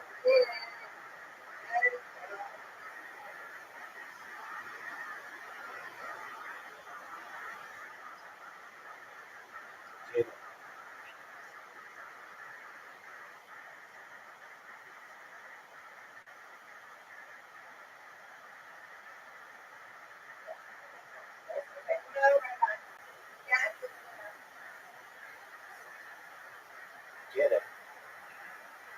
the splits are just tough.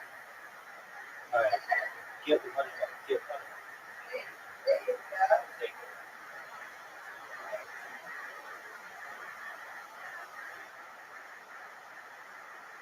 Get it.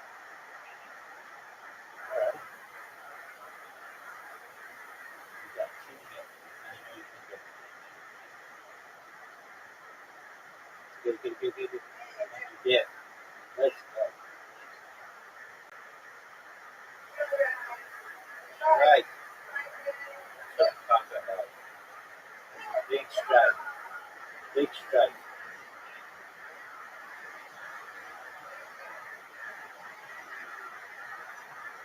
Get it.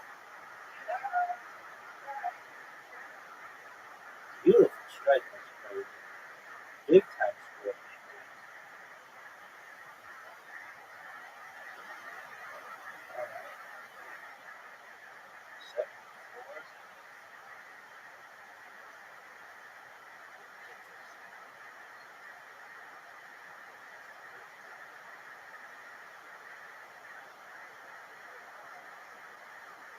Get it.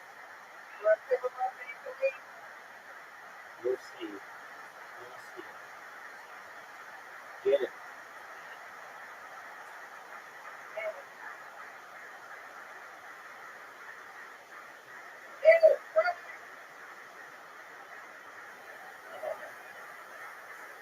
This is very straight, man. All right, come on.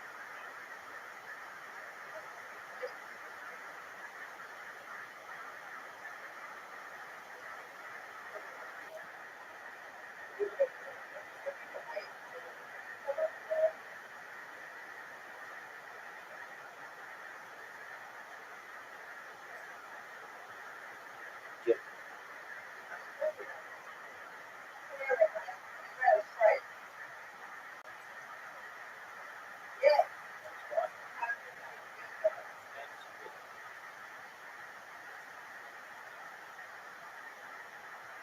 Get it.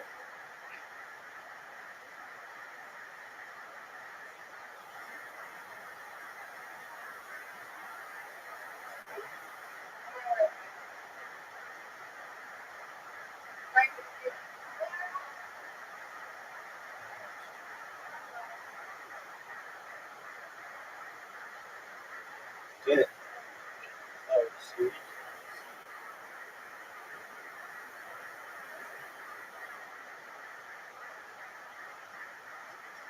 Get it.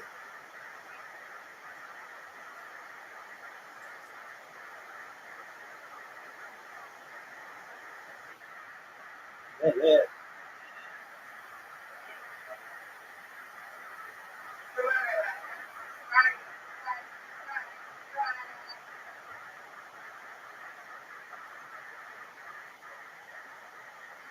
Get it. Oh, I almost got it. Almost got it.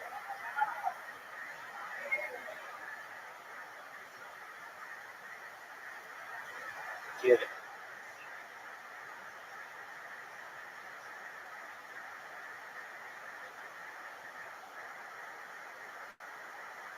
Get it.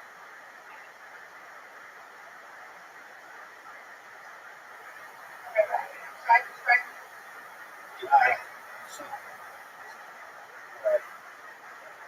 I'll get these two. I know. Nice.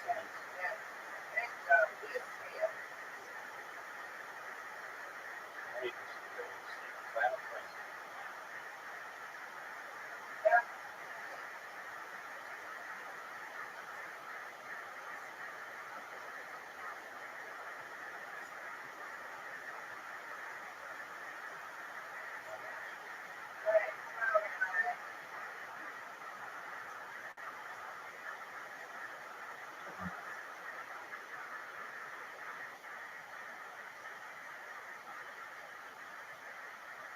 I'll take it. Win to win. I win, you win. Excellent job. Yes, you did. Good job. All right, Miss Aquarius.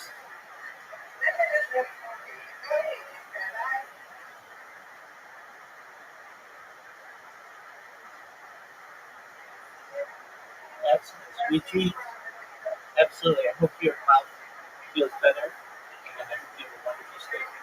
Absolutely. Take care. Sweet dreams.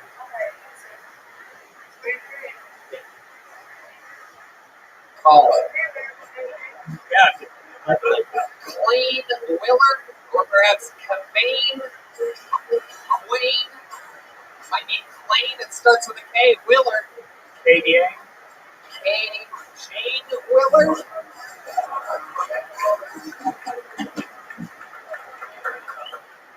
I was talking to two women the other day. I don't know if that's believable, but they were talking about the same man that they both slept with, and one of them was like, "Yeah, he's got that Versace dick." I was like, "Is that what women do? They just take a man's penis and assign it to a fashion brand?" You know, it made me think about myself. I was like, "I'm gonna have that Oshkosh Bagosh dick. Maybe a bugle boy on a good day." I was I don't know, I noticed that women sometimes when they have sex after they moan, they'll say the word fuck. They'll be like, fuck. And then I noticed sometimes when women play tennis after they hit the ball, they're like, I wish they did that in tennis. I wish they were like, tennis.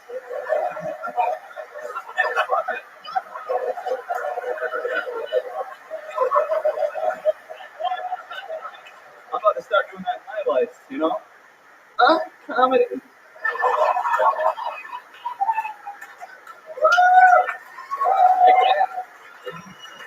Is it K-Dane?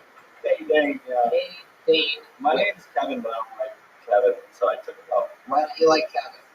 I don't know, I just don't like how it sounds. You know? Do you hate your mother? It was actually my dad that think that I hate him, yeah. You do hate your dad? No, he's a good guy. He's actually a deaf stand-up comedian himself. It's pretty interesting. Wow. Well, good thing he couldn't hear the jokes you did tonight. Win in Rome. You know what I mean? You gotta make that joke. That's incredible. But you're close with him? And how long have you been doing this? 4 years. He started like a year before me, so I got to watch him do it for a little while. And you're like, shit, if he could do it, I could do it. That's right. Incredible. So you guys go out sometimes and do it together? Yeah. We do it together. We did shows together in Rochester, New York. Is that where you live? I'm from there, but I moved here a couple months ago. Oh, congratulations. You've been in Austin for 2 months. What do you love about Austin? Did your deaf father follow you here? No. He's going to visit soon, though, but he's not here.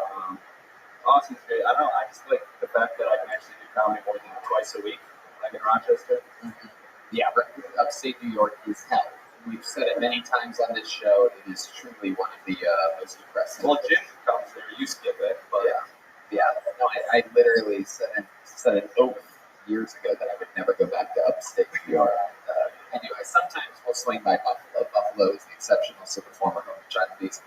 Let me ask you this: is your dad like really deaf, or is he just kind of deaf? deaf. Like if there's a siren, then you can hear it, but you can't really know what it is. You know what I mean? Does he do like how does he do stand up if he doesn't have the timing of the audience or something at all? Like it sounds like a fucking train wreck.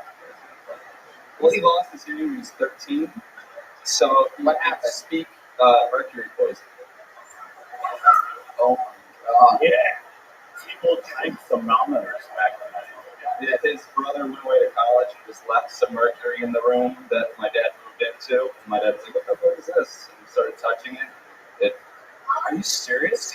So your uncle has had to deal with the guilt of making his brother deaf? I never spoke to him about it, but I guess. You've never spoken to your uncle about how he made your father deaf? That never came up in conversation? You never made a joke in this family of comedians? No one ever said, hey, hopefully they didn't put mercury in the turkey this year. I mean, somebody's got to fucking acknowledge the awkwardness of the situation, right?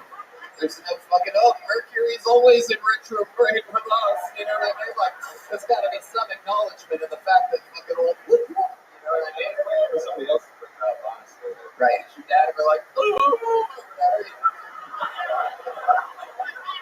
I'm sorry, D. Am I okay? Is it okay to make fun of deaf people in front of you? I don't know what the code is. You get along or is that like a thing? Like, do they annoy you? I'd imagine sometimes you guys are in like the same line or the same parking spot or some shit. You got hired by a deaf guy? Oh, fuck yeah.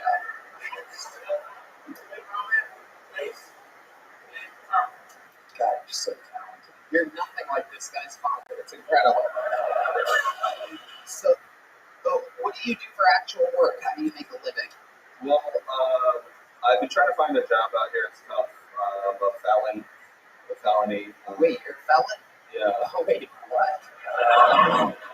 Breaking into women's underwear stores is a... How are you a felon? I'm a retired drug dealer. What? Yeah. What kind of drugs are you dealing? It was Molly. Candy cigarettes? What's going on? I've been trying to buy drugs from Woody from Toy Story. You know. Oh, there's a grand in my boot.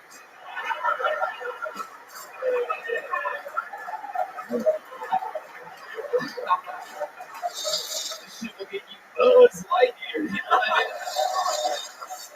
mean? Wow. You were the Molly guy? Can you give us an example of like how you would sell drugs? Can you give us, say you're at a concert right now and you see a bunch of people like you.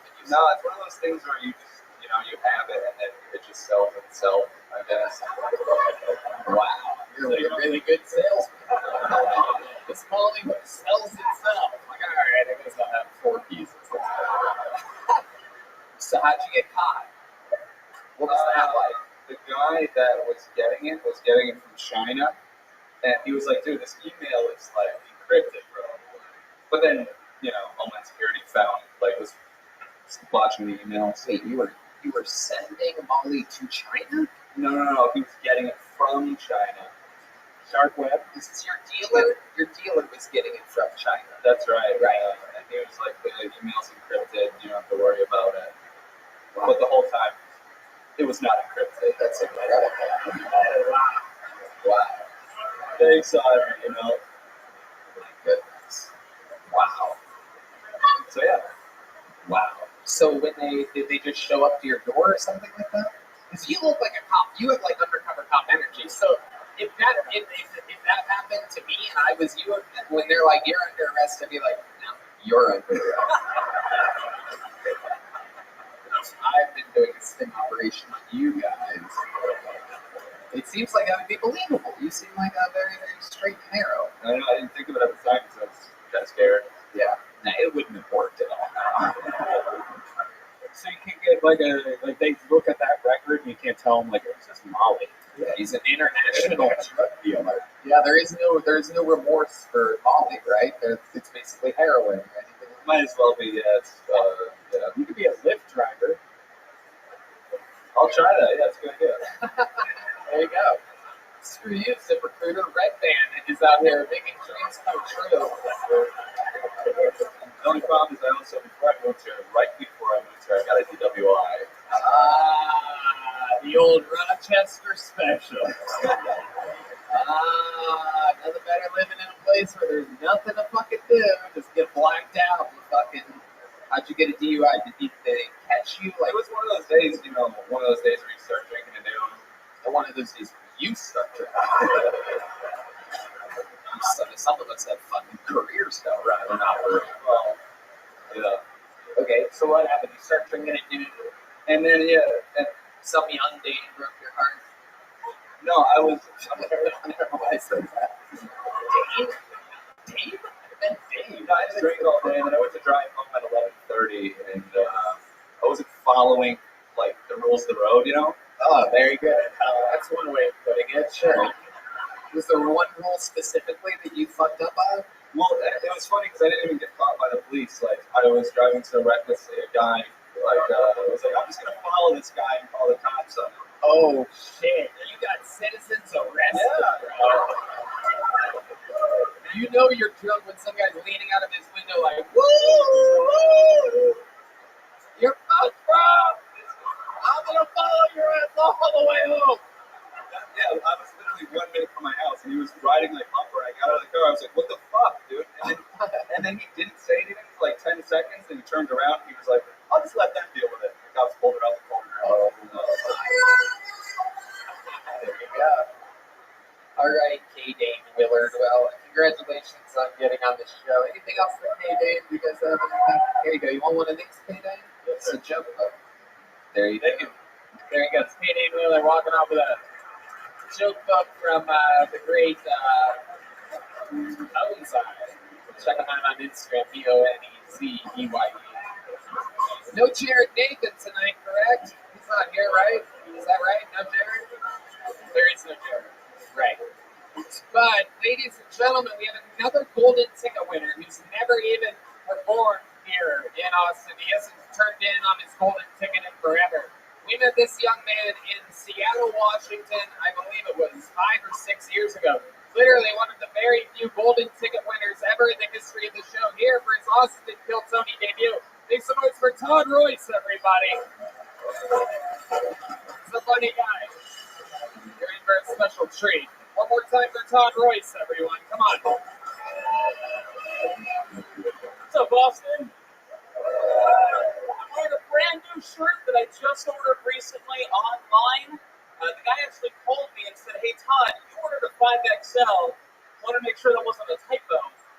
I said, "Typo? No, it's probably type 2. A friend of mine told me the other day that these glasses make me look like Jeffrey Dahmer never stopped eating people.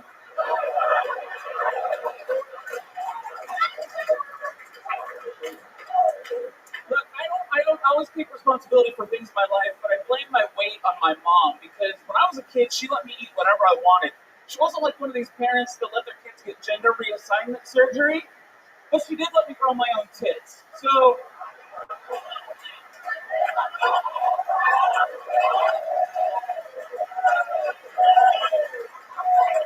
the ladies love a peck pop. I do it for them. And I'm sorry, ladies, I am married.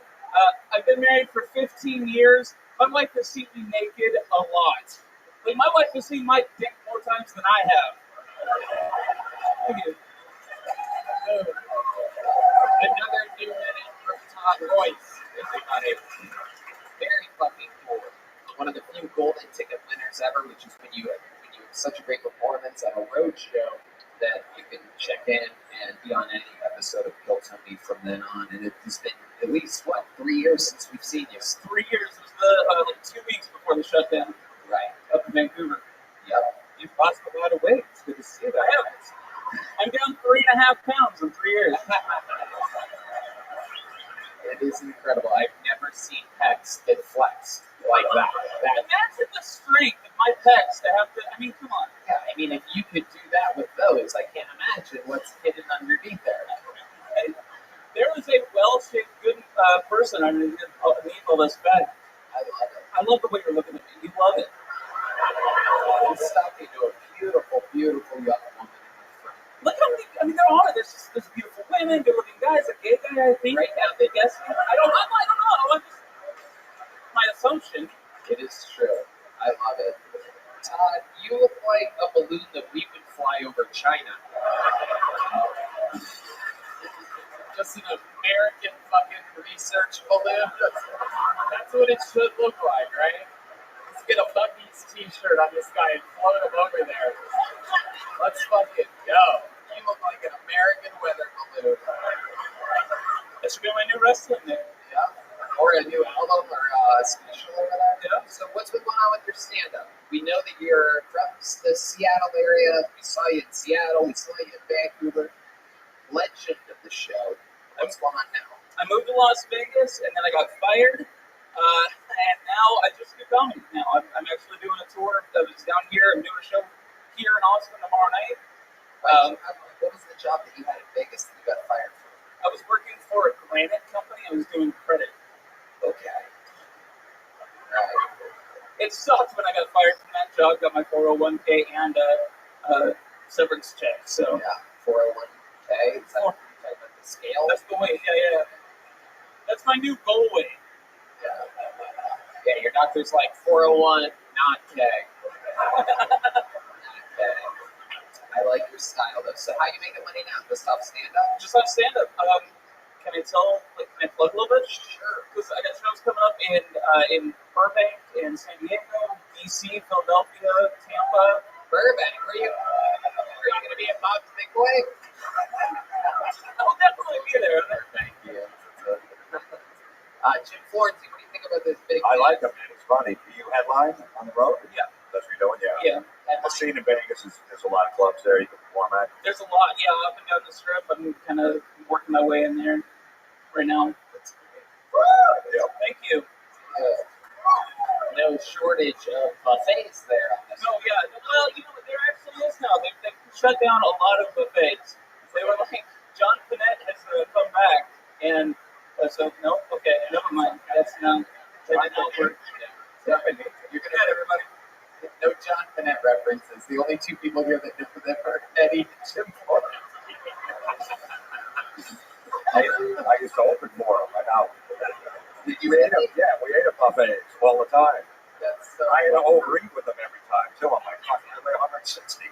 John Finette, an old school comedian who obviously was a very, very, very plump boy, and all of his jokes were about how big he was. And in the roast writers' room a long time ago, somebody made the joke, and I can't remember whoever it was, but they're like, "Did you hear about John Finette?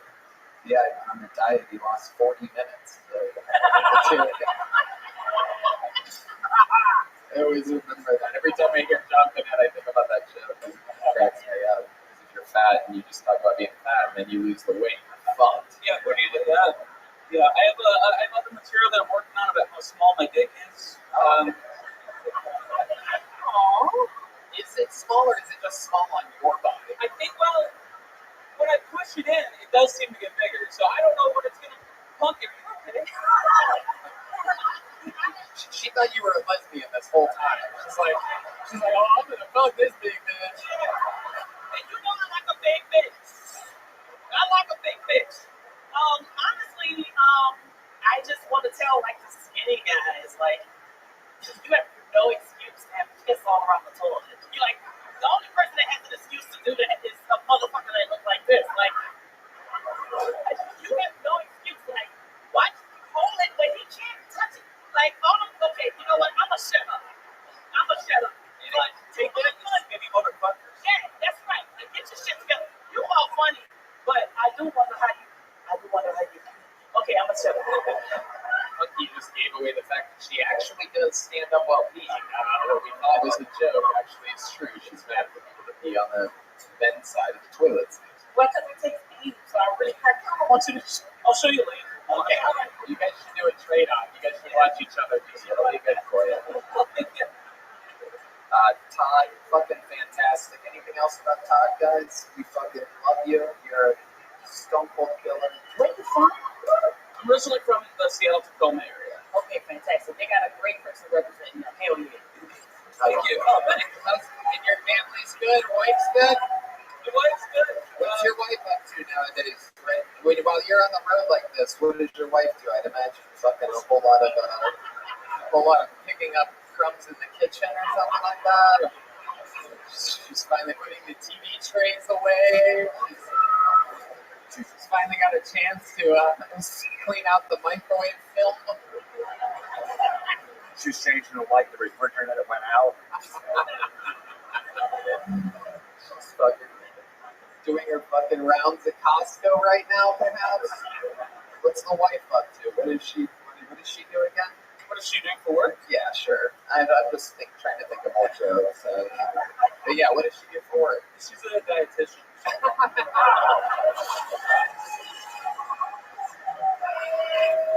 Yeah, influence for Todd Royce, everybody. There you go. What an appearance. That is a true golden ticket winner. For those of you that are historians of the show, that's a pretty big deal. I'm honestly quite shocked that Todd Royce made it through the global pandemic that supposedly we were supposed to be so worried about. But meanwhile, we have 700-pound guys that we haven't seen in 3 years. Like, yeah, I moved to Vegas. What's up? They fucking shit. They tried to shut down the country for that shit. This guy's out here shaking his tits. They tried to shut down the country because of COVID. He's flexing his fucking 200-pound tits. Make some noise for your next comedian, Dave Dowling, everybody. Dave Dowling. Hell yeah. How do you guys like it when comedians do good on this show? How many maybe what you and comedians do not on this show. Oh, very interesting.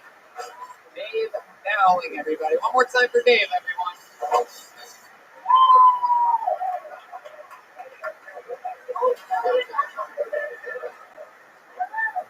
One more time for Dave Dowling, everybody. Come on, these people wait all night for this, for the chance to maybe get a minute. Here's Dave Dowling.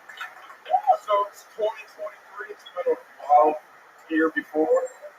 Sporting events been really hot and wild. I'm waiting for like a tall, redneck Asian with a full beard to become like the #1 NASCAR driver.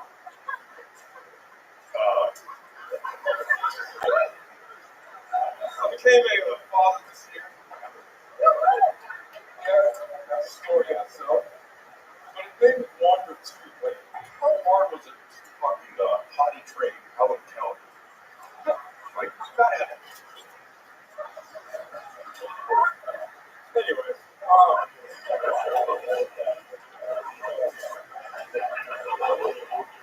was born without a sense of smell, and I always have people ask me, like, to smell this, whatever you smell, it's kind of like fucking asking that.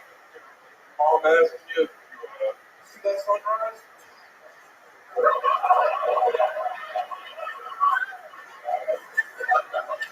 I'm done. All right, Dave Dowling. We got this done before it started. You really don't have a sense of smell? Well, you stink. I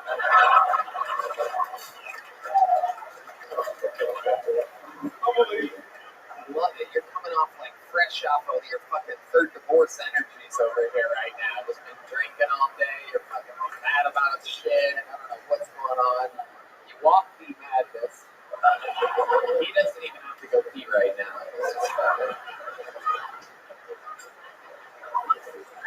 Dave, I don't even know where to begin with you. It's so interesting. This is one of your first times doing stand-up, correct? The first time. The first time ever.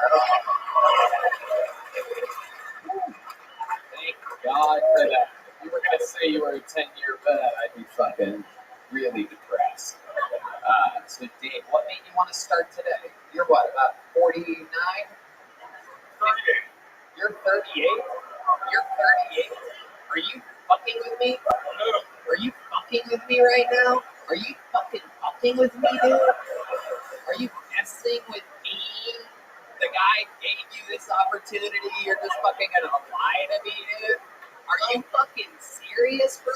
Have you just been getting your heart broken continuously while working on rooftops? Like, what? How is 38 an option here? Like, just Mountain Dew, like never a glass of water, just straight Mountain Dew? And fucking what? Bread? Like white bread? White bread and Mountain Dew? Just nothing else? Like someone told you that was cool and never stopped working no matter how much the job pays? Like what? There's no way you're 38. You're fucking with me, dude. 1984. Oh my God, we are the same age. I am actually 38. See, me and you, my dear friend, have reverse problems. You know what I mean? Oh my God. You look like you got abused and abused. You look like a second generation abuser. An abuser of women, children, animals, perhaps. Am I correct? I get animal abuse. I'm getting a lot of things.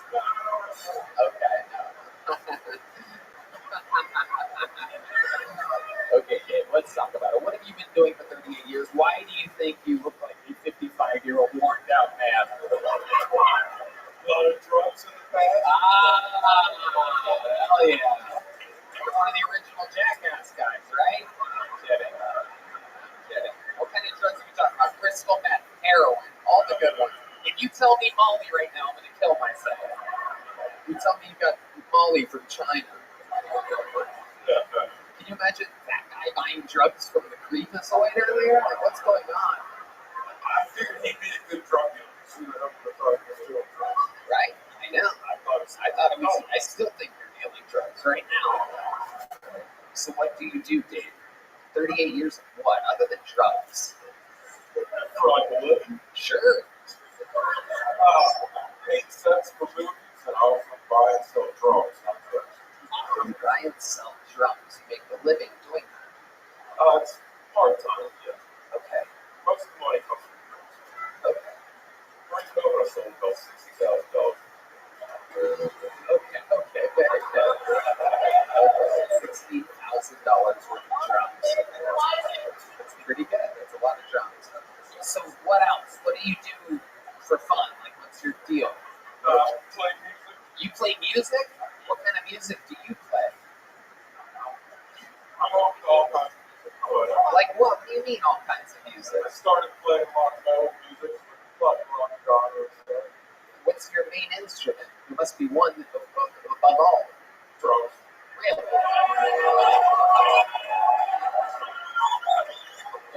These old school outfit bands. Oh no! Is that what you want?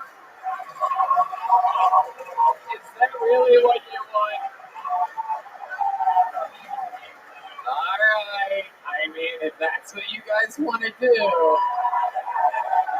It's been a long time since we've done this, but as some of you know, there is a legendary segment on this show called a Mexican Drum Off, where we have a competition in which one human gets to drum solo and they have to try to beat the resident drummer. It's literally never happened before. We've done this, I think, 50-some or 60-some times. It's never happened before. But right now, if this happens, Dave Dowling could potentially be the new drummer of Kill Tony. You get to decide, but you have to be honest when you guys vote at the end. But ladies and gentlemen, here on this night, completely unplanned, there shall be a Mexican drummer.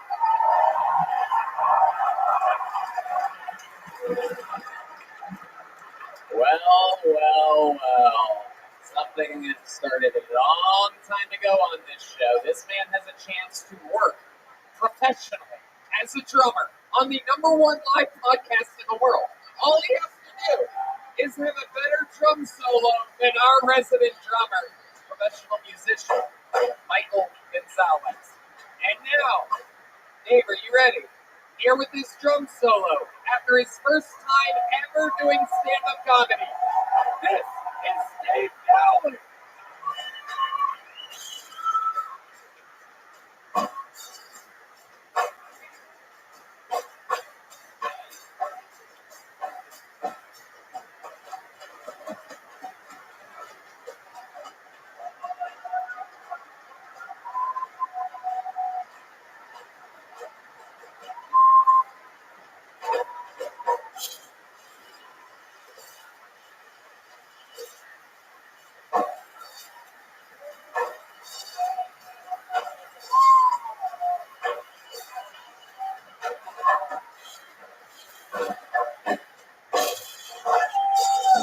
Ladies and gentlemen, that was Dave Dowling.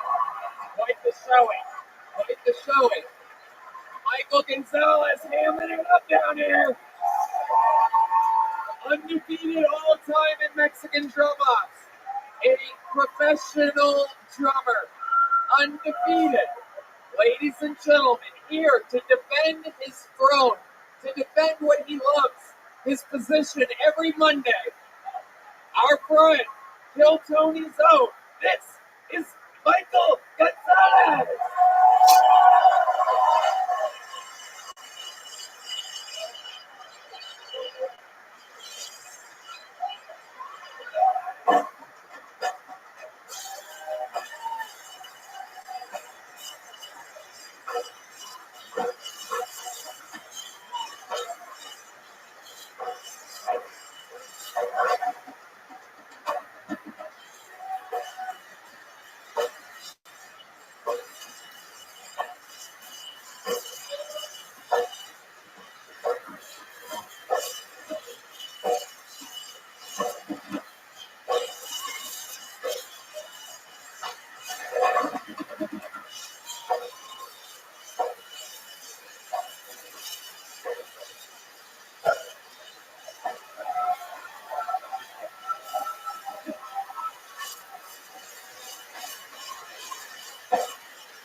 you guys have decisions to make, believe it or not. Because this thing on the show, you get to decide. It wouldn't quite be fair if I got to pick it. But here you are, you get to hear it live. How many of you have Dave Dowling winning the Mexican drum off here tonight?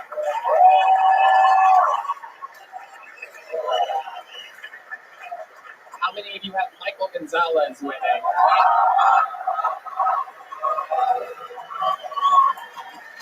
And still the Kill Tony drummer, the great Michael Gonzalez. Dave, you got on stage for your first time ever.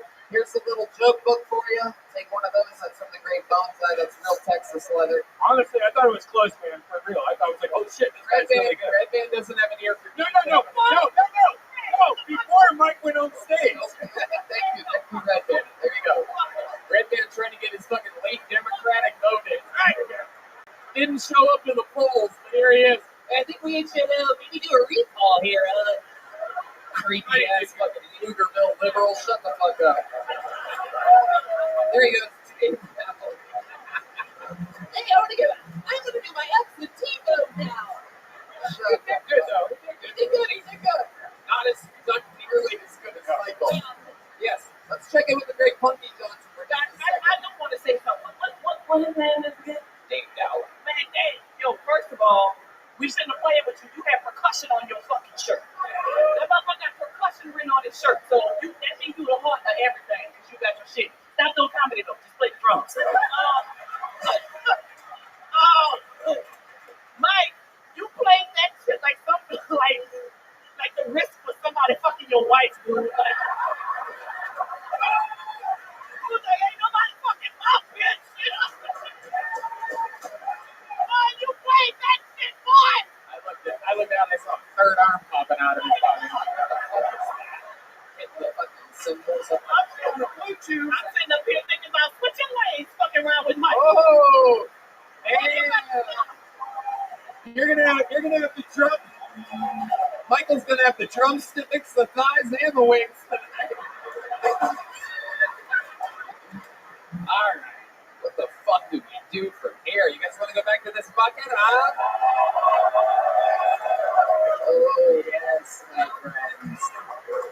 And still the chaos continues. Your next comedian, straight out of the bucket, goes by the name of Clint Parker, everyone. Ooh, sounded like there was a little pop from the comedy section there. That's always an interesting sign. Clint Parker is next on Kill Tony. Here he comes. One more time for Clint Parker, everybody. Here he is.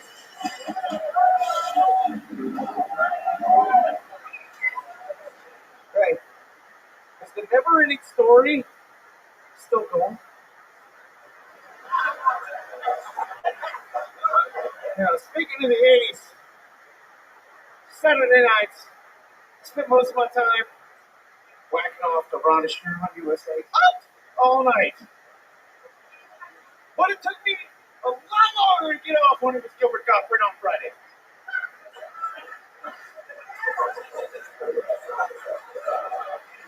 I taught my wife martial arts. Well, I'm working on it. Not so she can defend herself. It's so that if we get accosted on our way to a gig, she can fight them off or protect my guitar.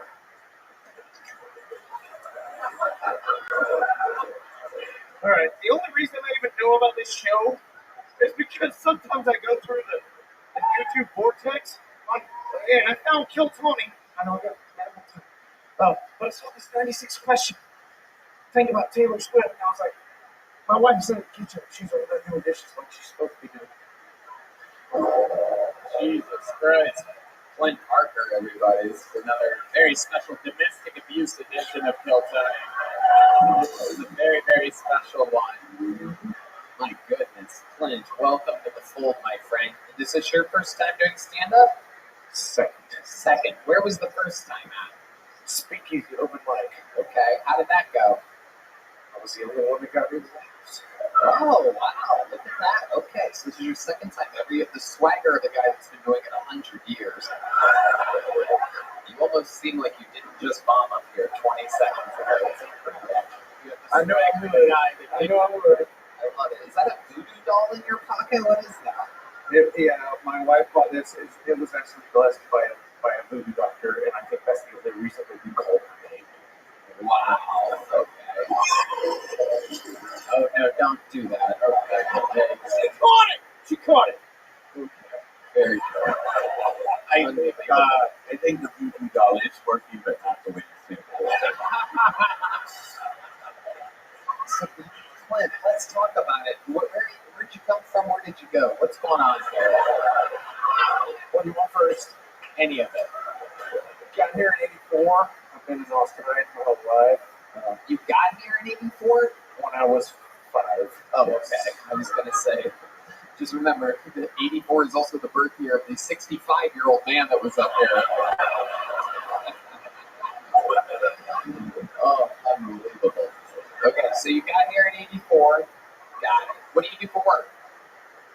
You really want to? Dude, I'm already. I work for fucking Best Buy, man. Okay. Okay. What do you do for Best Buy? Number 2 salesman in the country last quarter. Wow. All right. Very interesting. What are you selling? What are you slinging? Molly? No, they fucking fired 35 people from my store, the most in the country during COVID, and now I have to sell fucking coffee pots and refrigerators. Why are you screaming? Yeah. Oh, I don't know. It's like a smash mouth. So they can hear me. It's frustrating, but I'm a musician and I play in a rock and roll band. You're a with musician? my wife. Really? Yes. Oh my God. You do everything with your wife, huh? Yes. Is that the lady that you threw the voodoo doll to? 100%. Wow. Wow. I thought that was some cool rock and roll shit. You're just gonna get your voodoo doll back after the show. You cheap bastard. I'm like, oh, that's pretty. That's good. At least he's got good showmanship out here throwing dolls into the audience. To your own wife. Very interesting. What instruments do you guys play? I'm a guitar player. She's the singer. Okay. And we do dual vocal harmonies. Okay. Oh. It's like that. Very good. Thank you. Very good. It sounds absolutely terrible. How long have you guys been doing this? 14 years. 14 years. Really? D-Madness, what do you think? Do you want to hear what a fucking bunch of Philly goats sound like? Get your wife down here. Get that fucking... Come on down. And her name is actually Melody, too. That's what's fucking cool about it. It's not that cool. No, it's not that cool. I mean, your name's Clint. How do you explain that? All right, very good. Actually, my first name is William. Come on. Shut the fuck up. Let's hear you fucking. Let's see if you guys are any good at. I'm ready. I got a pick. Very good. Oh shit, Dog the Bounty Hunter also. There you are, baby. Can we get 2 mics? Oh my god, I don't know what show on fucking A&E you guys are from, but there could be a few options here. Intervention, probably. Pawn Stars meets Porn Stars meets fucking Godzilla. I love it. Damn. We see who wears the fucking real pants in this relationship. Look at this. She needs a microphone. She's the lead singer. Okay. Alright. It's a short mic. Here it is. This is like Meg and Jack White power here. This is incredible. My musician friends love that one, you fucking act. To you, Meg and Jack White power. No. Alright, here they are. Clint and his wife, everybody. Live on Club Sony. I don't know why I'm doing this, but...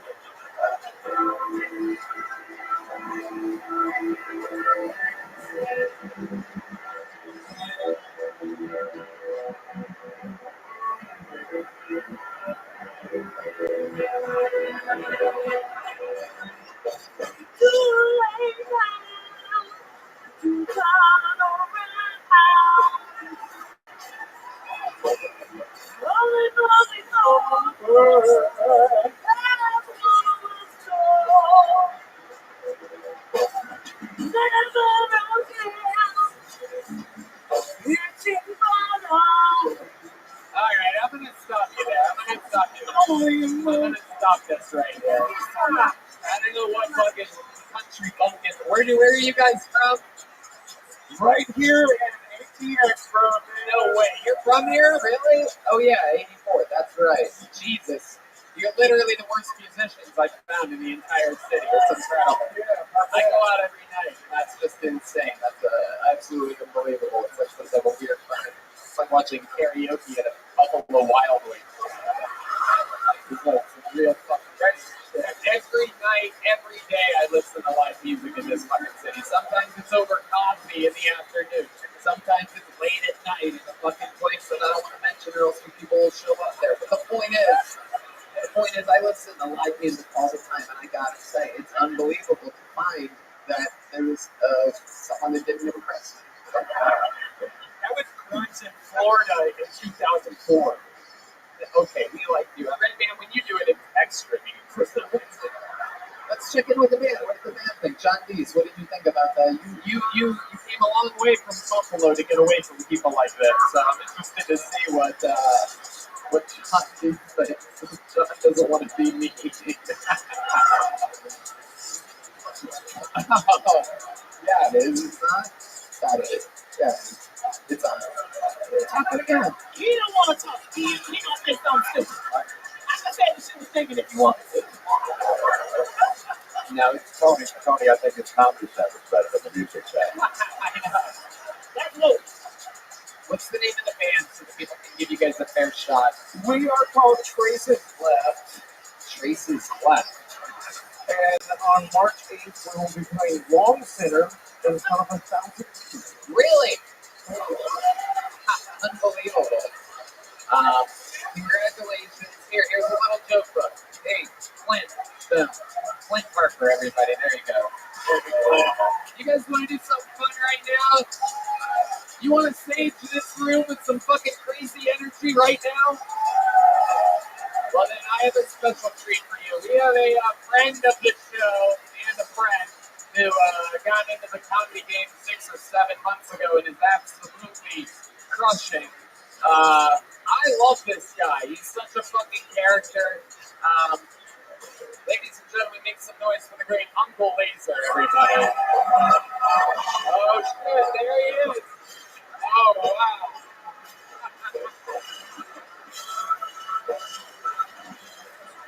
It's really him.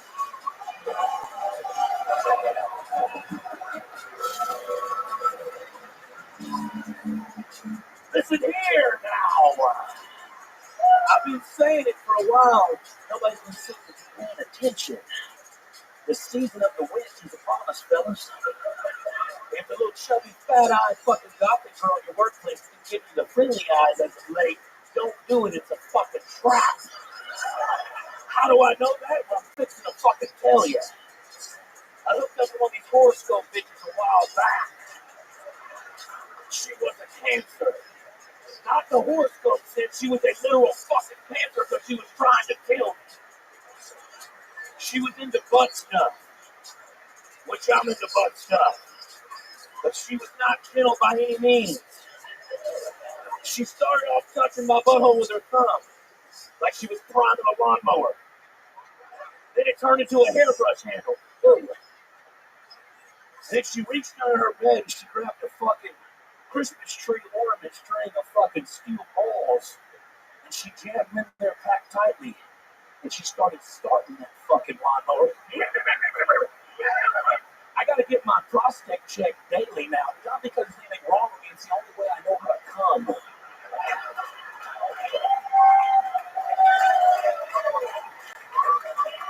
Welcome, gentlemen. You have been Uncle Lasered, everybody. I mean, coming in, tag, punch, tag, punch.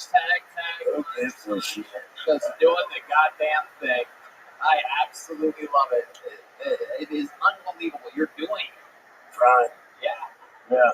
I ain't got no job no more, so I'm figuring the fuck out. He left his extremely well-paying job out in the oil fields to fucking come take on comedy head on, and it has literally been. It's been a couple weeks since we've seen you, and you have been doing a bunch of crazy shit. You got a bunch of internet fucking attention. Yeah. Just a couple shows. I actually got casted in a commercial.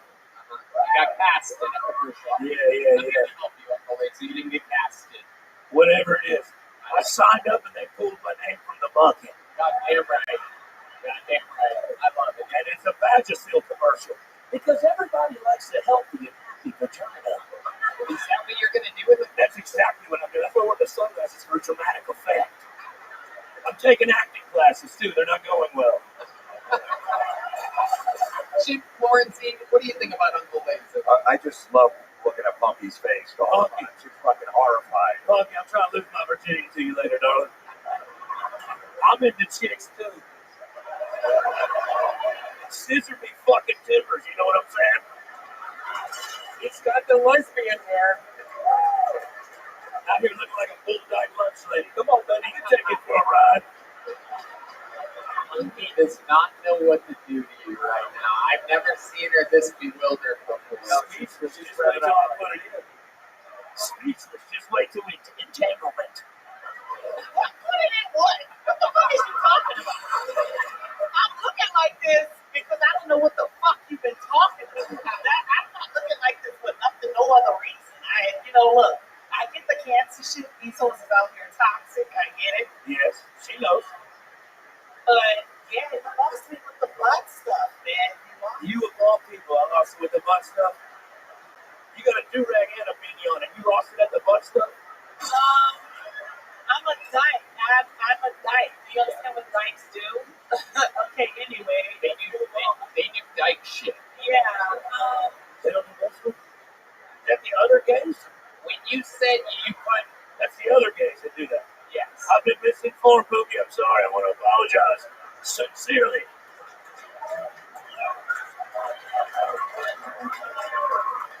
I was misinformed. My mom was hooked on drugs. I never got hooked on phonics. You know what I'm talking about?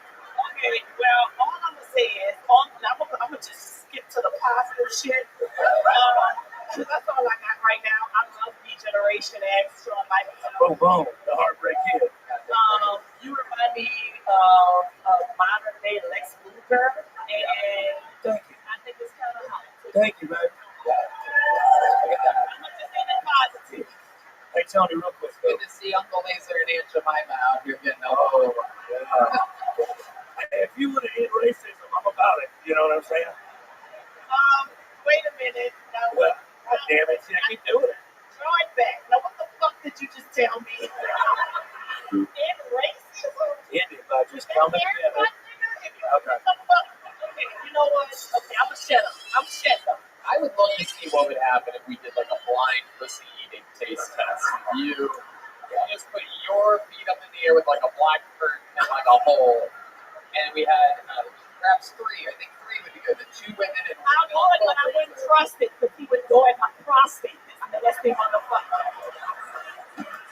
There's a G-spot in every butthole, I found out. Not in this one, okay?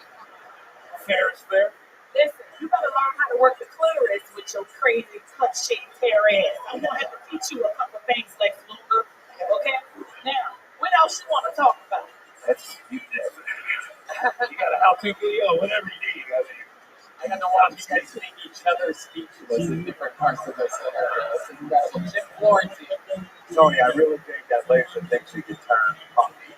If he has a chance. Don't get me. If you go back to the after party and you start seeing these dance moves, though, I swear to God, I cut a fucking brother. Well, you better stop it up. I'll cut that clitoris up. You're gonna go straight to hell. I don't like pop. If I wanted to, I would want to. Not. Okay? Okay? So, I don't want to be real. I'm a little woman. Whoa, I'm a sensual lover. Very sensual. That's how y'all be talking about. Pound it to the wall. Relax. Very sensual. Is that Very, why can't I get this stuff like this? This, that, nose, and that tongue touching this at the same time. You ever put your tongue on the two ends of a battery and it shocks you just like that? wow? Just like that. Wow. You better believe it until I eat it, then you'll see it, baby girl. Oh my God! This guy is cutting pussy eating promos right now. Look, can I say one thing? Speaking of cancer, I'm going to shoot my shot here. No more pumpkins, no worry. Okay. Okay. There's a young lady in the crowd tonight that has no hair at all. I see you, Oda. I see you out there. Don't want to say. You might be the cure for cancer. You're absolutely gorgeous. It may be cancer as well, but I'll tell you what, I love it. I love it. Wait, sir, are you getting to a point here or something? Or are you just giving the No, girl? I just genuinely wanted to tell her she's beautiful. Okay. She's genuinely beautiful. I think that she looks incredible. That's all I wanted to say. I'm not trying to touch her clitoris. I swear to God. I just wanted to say. And you think we believe you after 20 minutes of you trying to turn punky? You think we just think you're being kind to this girl out of the kindness of your heart? I don't even want to fuck you. I just wanted to give you a compliment. I want anything in return. I need unless you're offering it. Relax. If I see it, I will leave it and I will be it. Hey, you missed 100% of the shots. I will tell you what. It is quite the wide range of windows you've left open for you between Punky and her dreadlocks and a white girl with a shaved head. Baby girl, I apologize. She insulted the shit out of you. If you shaving up your hair, that's woman power. It ain't got nothing to do with cancer. Goddamn right. No. She's an asshole. It is Baby beautiful. girl, you are beautiful. Regardless of what the fuck happened to your goddamn head. Okay? You keep crazy, ain't got nothing to do with cancer. You strong ass woman. The fuck? I was genuinely giving her a compliment. I genuinely was. No, she might be the cure for cancer. What the fuck are you talking about? Because she's so damn pretty. Nigga, go home. That's not how you cure cancer. Jesus Christ. That's not how you cure cancer. And just because of all that, I'm going to have Punky send you a video later of her eating her pussy. Oh,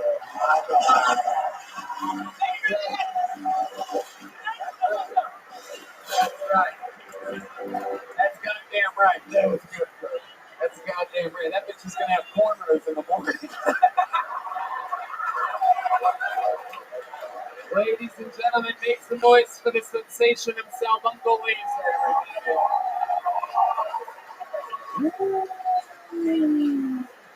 Have we have a female yet? Did we have a single female comedian yet tonight? Should we get a female up here, huh? Alright, let's see what happens here. Cole, Chloe, Chandler. Let's see what happens here. We're gonna get a girl up here, representative, some for Punky to feast her eyes on.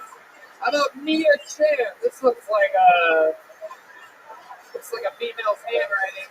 Mia Chan, M-I-Y-A. Let's see what happens here. You guys still having fun? We're getting into the depths of the show now. Here she comes. She's been on this show before. Here she is, everybody. It's Mia Chan.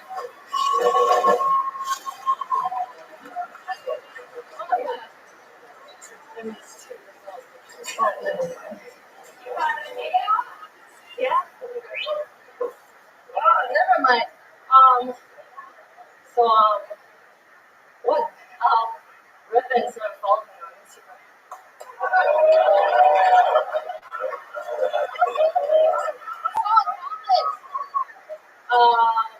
So I'm a legal immigrant. I've been to 34 states. No, that's not part of my job. Oh my god, I got so nervous again. Alright, I'm from Taiwan, so everybody here from Taiwan? No? White people? Okay, so I have to migrate. I'm sorry. It's not a lot going on there. So it's like this, okay? If you're retarded, you go to make Lululemon towel. And then if you stay in school and then you finish all your homework, you donate computer chips. And that's like the best you can get. So that's what I'm here. I'm trying to, not just like make products for y'all. Yeah. Thank you. Alright, Mia Chan. Thank you. Wow. Taking off that jacket was one of the most Asian things I've ever seen before. You just had to show us your straight A's, huh? Yeah.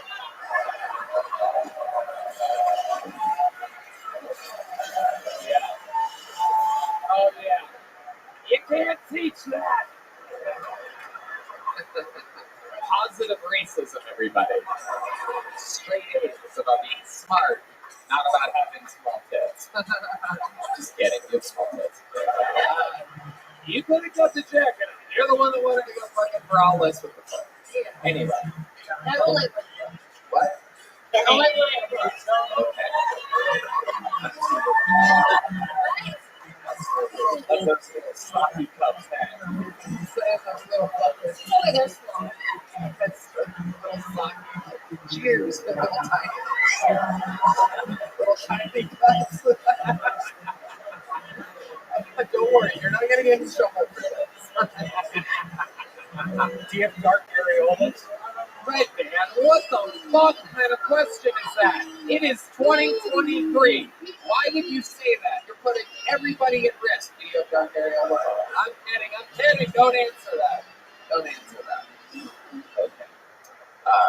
Welcome to the show, man. How long have you been doing stand-up? 6 months. 6 months. And what do you do for work? You've been on the show before. So I go to the school still, but I ran out of money to pay. What? To pay, yeah. You're running out of money to pay for school. Thank you, Matt Yoling, my senior Asian translator.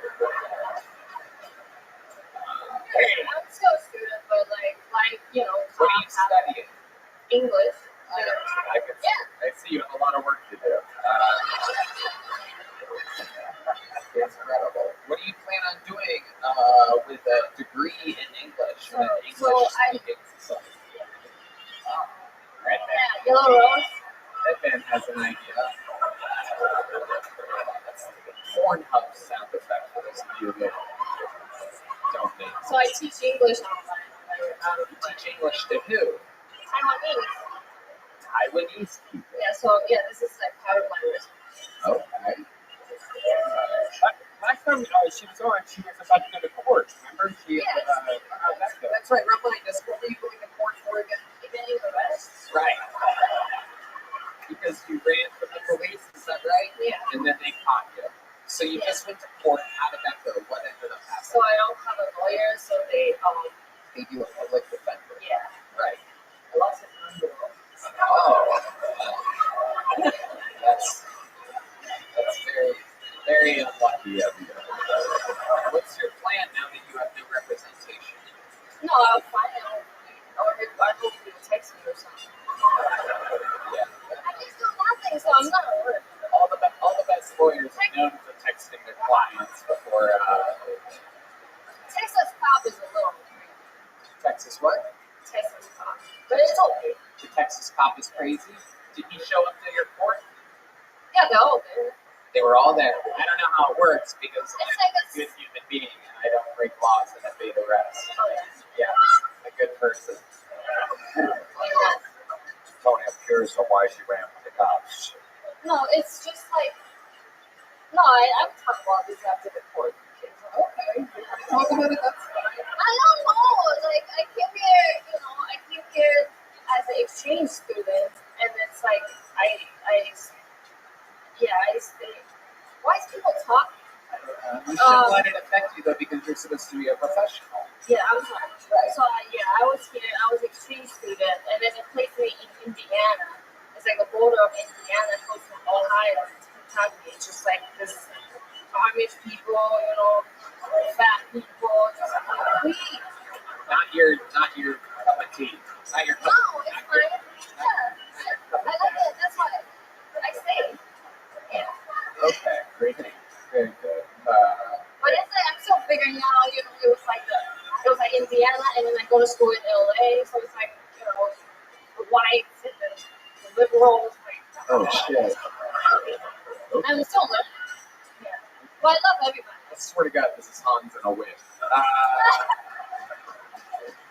That's what he says too. Whites and liberals and the same fucking thing. You guys have anything for what do you think about the media change? I think it's just like putting your business in the streets. That's deep. That you was running from the foothold and you out here saying stuff. They're gonna hit you, girl. They're gonna I'm okay. Because it's just like it's just no, girl. You know, bitch. Listen. The watching. You need to come up here and talk about other stuff. My parents never. You know what? First of all, whatever you just did for that minute, I forgot what it was, but I thought it was funny.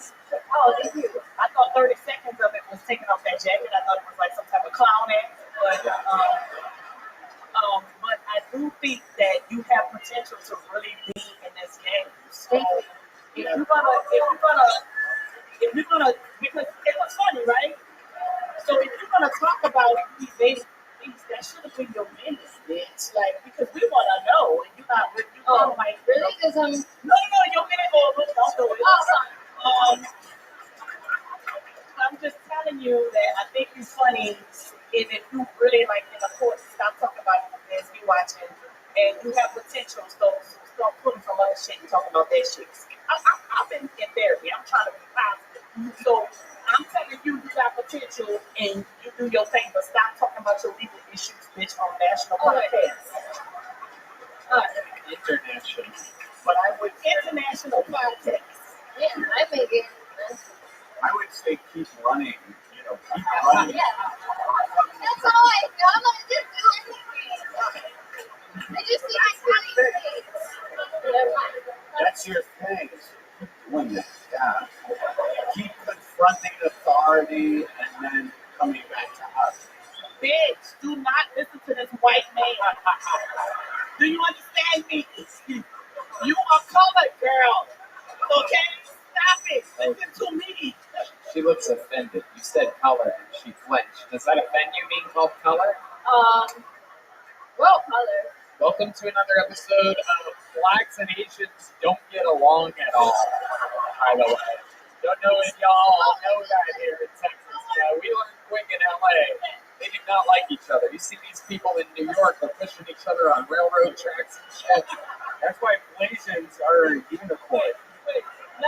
Thank you. Red Band's Infinite Wisdom. I got into a fight with my girlfriend before, but You have gotten into a fight with black girls. I don't know why. Wow. Like, Some people. also, Put your jacket on and go home. They call her Taik Tyson. You almost stepped on that joke, Dee. my only friend in Indiana was a black girl too, because, One of the worst English-speaking English students I've ever had in my entire life. Well, she ran out of money, Tony. That's why. Why are you on right now? Huh? What are you on right now? Marijuana. And what else? No, baby girl, that's not just marijuana. Yeah. We don't do, I'm just doing marijuana, but there's not a lot of drugs problems in Taiwan. So that's why I got my phone. You're good. Like experience. Have you ever been with a woman before? Sexually? No, I'm with a white guy. I know you're with a white guy.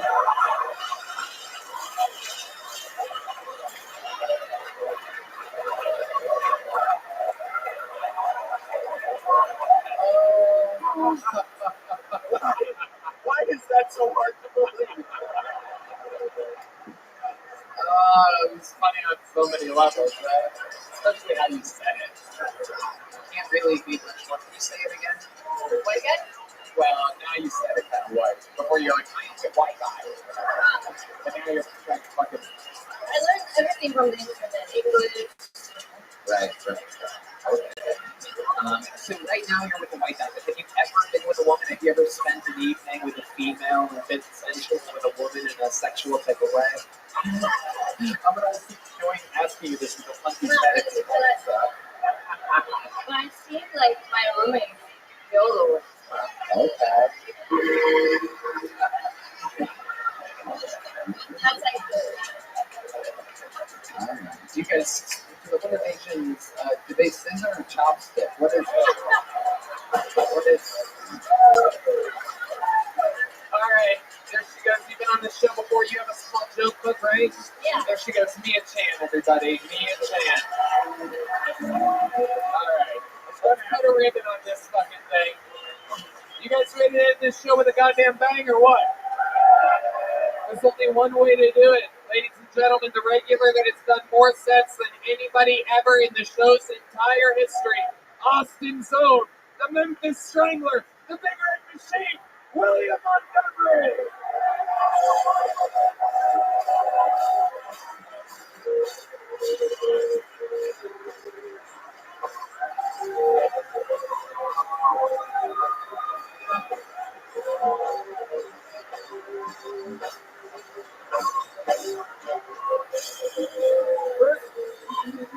First off, holy shit, I literally thought that bitch had a gun.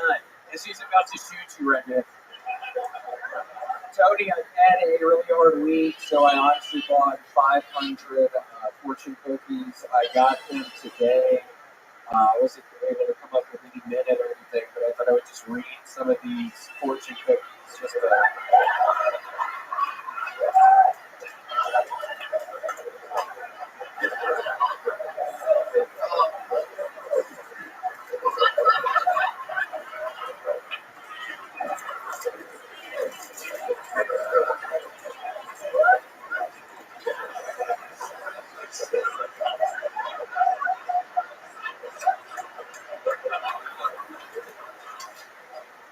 This week, Biden said half the women in his administration are women.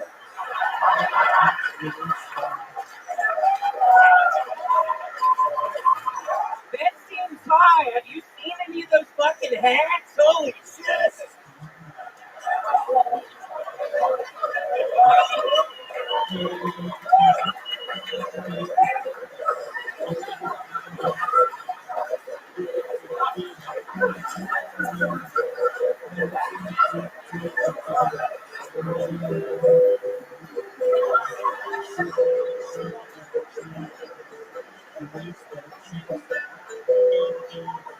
I recently realized I've been giving my girlfriend advice that I don't apply to my own life, so I started doing this thing where anytime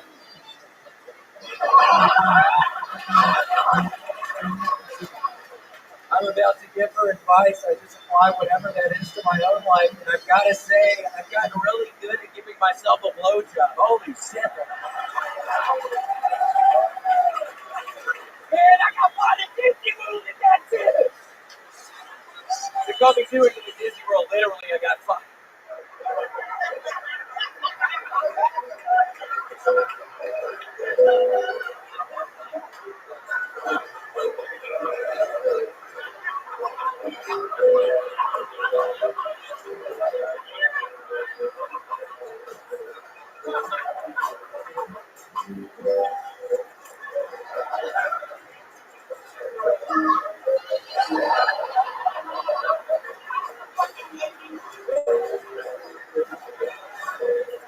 Unattractive people are more likely to continue wearing masks post-COVID, and I have to say, and my only reaction to that is thank you.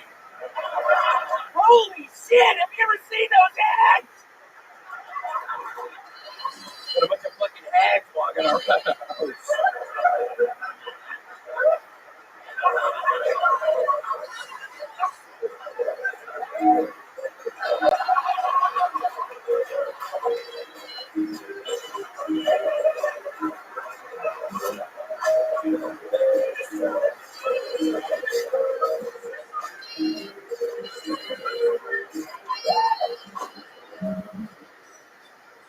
Little words of the wise, but if you get a baby hippo, they don't actually stay the same size as the bathtub. Some piece of shit at fucking Petco ripped me off. Holy shit, he didn't tell me that. I swear to God, I thought the hippopotamus stayed the same size as the bathtub they were in. They don't. They get cheaper. All right, that's all I have. Wow. The man who's done more new material on this show than anybody ever in the show's history finds a way week after week after week to creatively reinvent himself and his vessel. Tony, I was not joking when I said I've had really bad luck this week. There's something you told me, I think you'll remember this past week. I had an elephant collection. I've been collecting elephants since I was young. And Tony asked me if I had any elephants where the trunks were down, and sure enough, I did. And Tony, I got rid of those elephants. And I've still been having the worst fucking week, Tony. Why did you tell me to get rid of those fucking elephants? What did you do with the elephants? I fucking threw them away like you told me to. And some of those were for my grandmother, You put them in the trash? yeah, Did you take the trash out? yeah, I mean, they're gone. You told me to do that, Tony, and I just had the worst luck. What happened?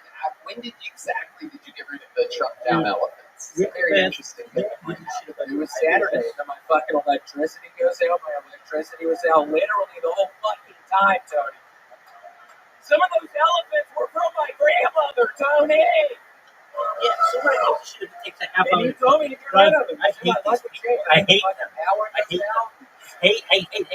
My 500 fucking fortune cookies are out. It cost me $100 for 500 fortune cookies. Holy shit. Just fucking live your life. I noticed that one of the fortune cookies had 2 pieces of paper. Dude, you're just making other people's fucking problems. You're just making your problems. That's it. Bunch of spam. Discord got me more excited. The children and then put it back inside of cookies? Yeah, I went through probably 50 of them. I swear to God, I was doing it for the past hour before I got into trying to stuff those fucking things. And then, how did you get it wrapped up? How did you wrap them up? Back up? Huh? You get them wrapped back up. How'd you wrap them back up? You put the notes in there. How did you say that? I swear. Who the fuck are you? Why were you trying to give me advice on that shit, man? I have 500 of these fucking places in my house. These motherfuckers. It's a wild man, Chip. There's no explaining it. The man is out of control. Tony, I swear to God, I caught squatters at my apartment yesterday. I caught squatters, and it was the first time in my life I killed someone where I was kind of justified in doing it. It was the biggest rise. Yeah, he squatted. I was in the fucking closet. I just laid on his ass. Sex. How did you kill this guy? I was strangling him, and then I put some fortune in his fucking mouth. And the first time I feel like I was justified in killing somebody. So that was pretty sad. How exciting was it? Did you get really passionate about it? It was. What's going on here? I swear to God, I found the best Oreo cookies. The cookies and cream Oreo cookies. I don't know, the whole thing last night. Yeah, never heard of it. Can you explain to us what that is? It's the cream on the outside? I don't get it. Just an Oreo cookie. Just the cream is cookies and cream. Oh, okay. Yeah, I've never seen that before. It was delicious. It was double stuff. Oh, double stuff. Yeah, this one was double stuff. I love it. Double stuff. How much do you love it?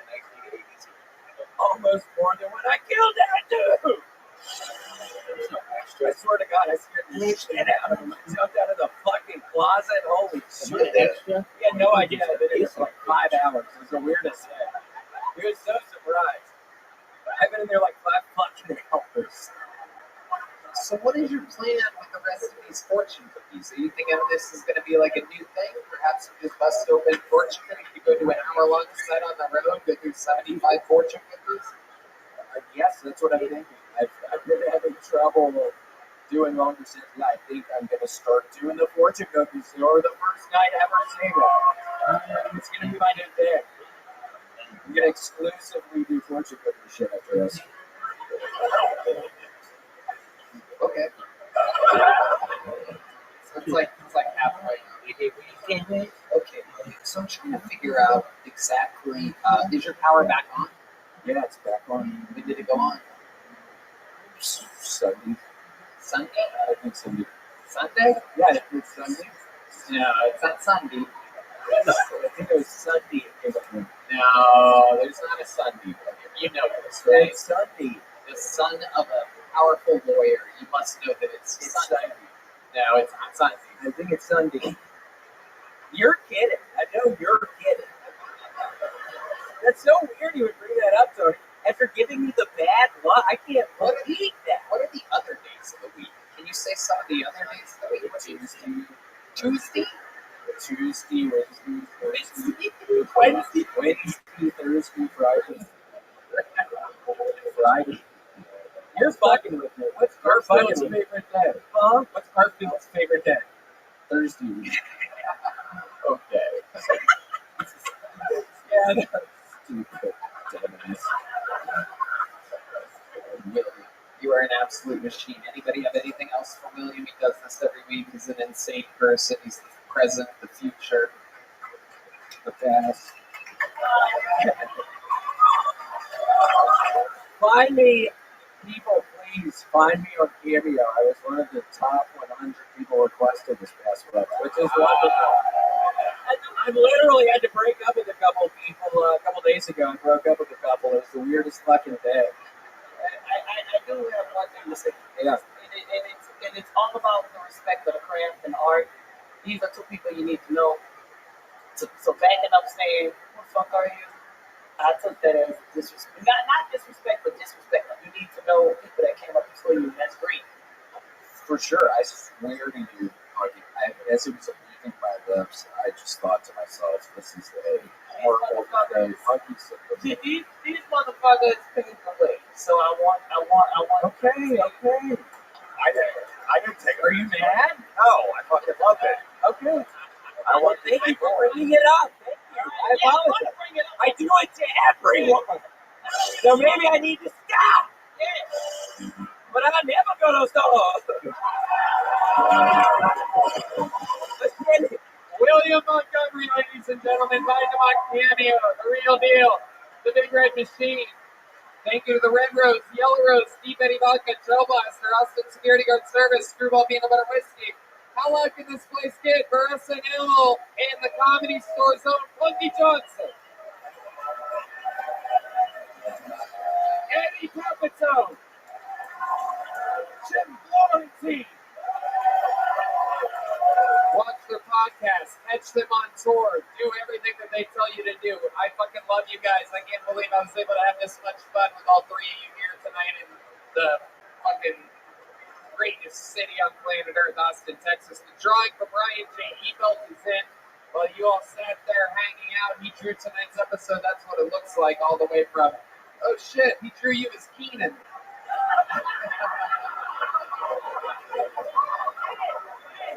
I fucks with it.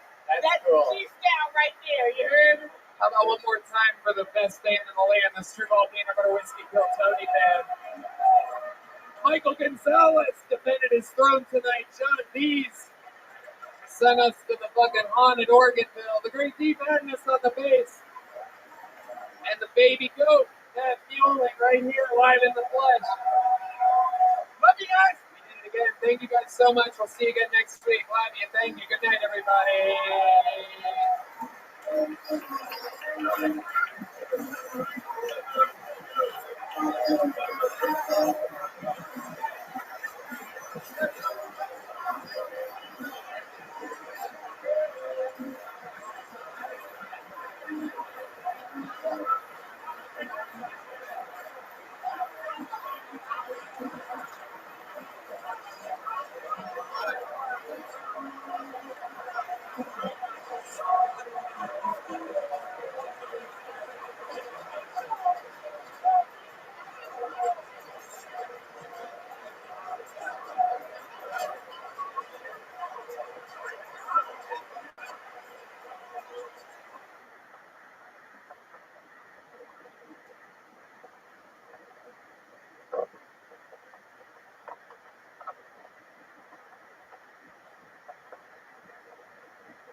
Hey, this is Rabbi coming to you live from Open Gas Company here in Austin, Texas.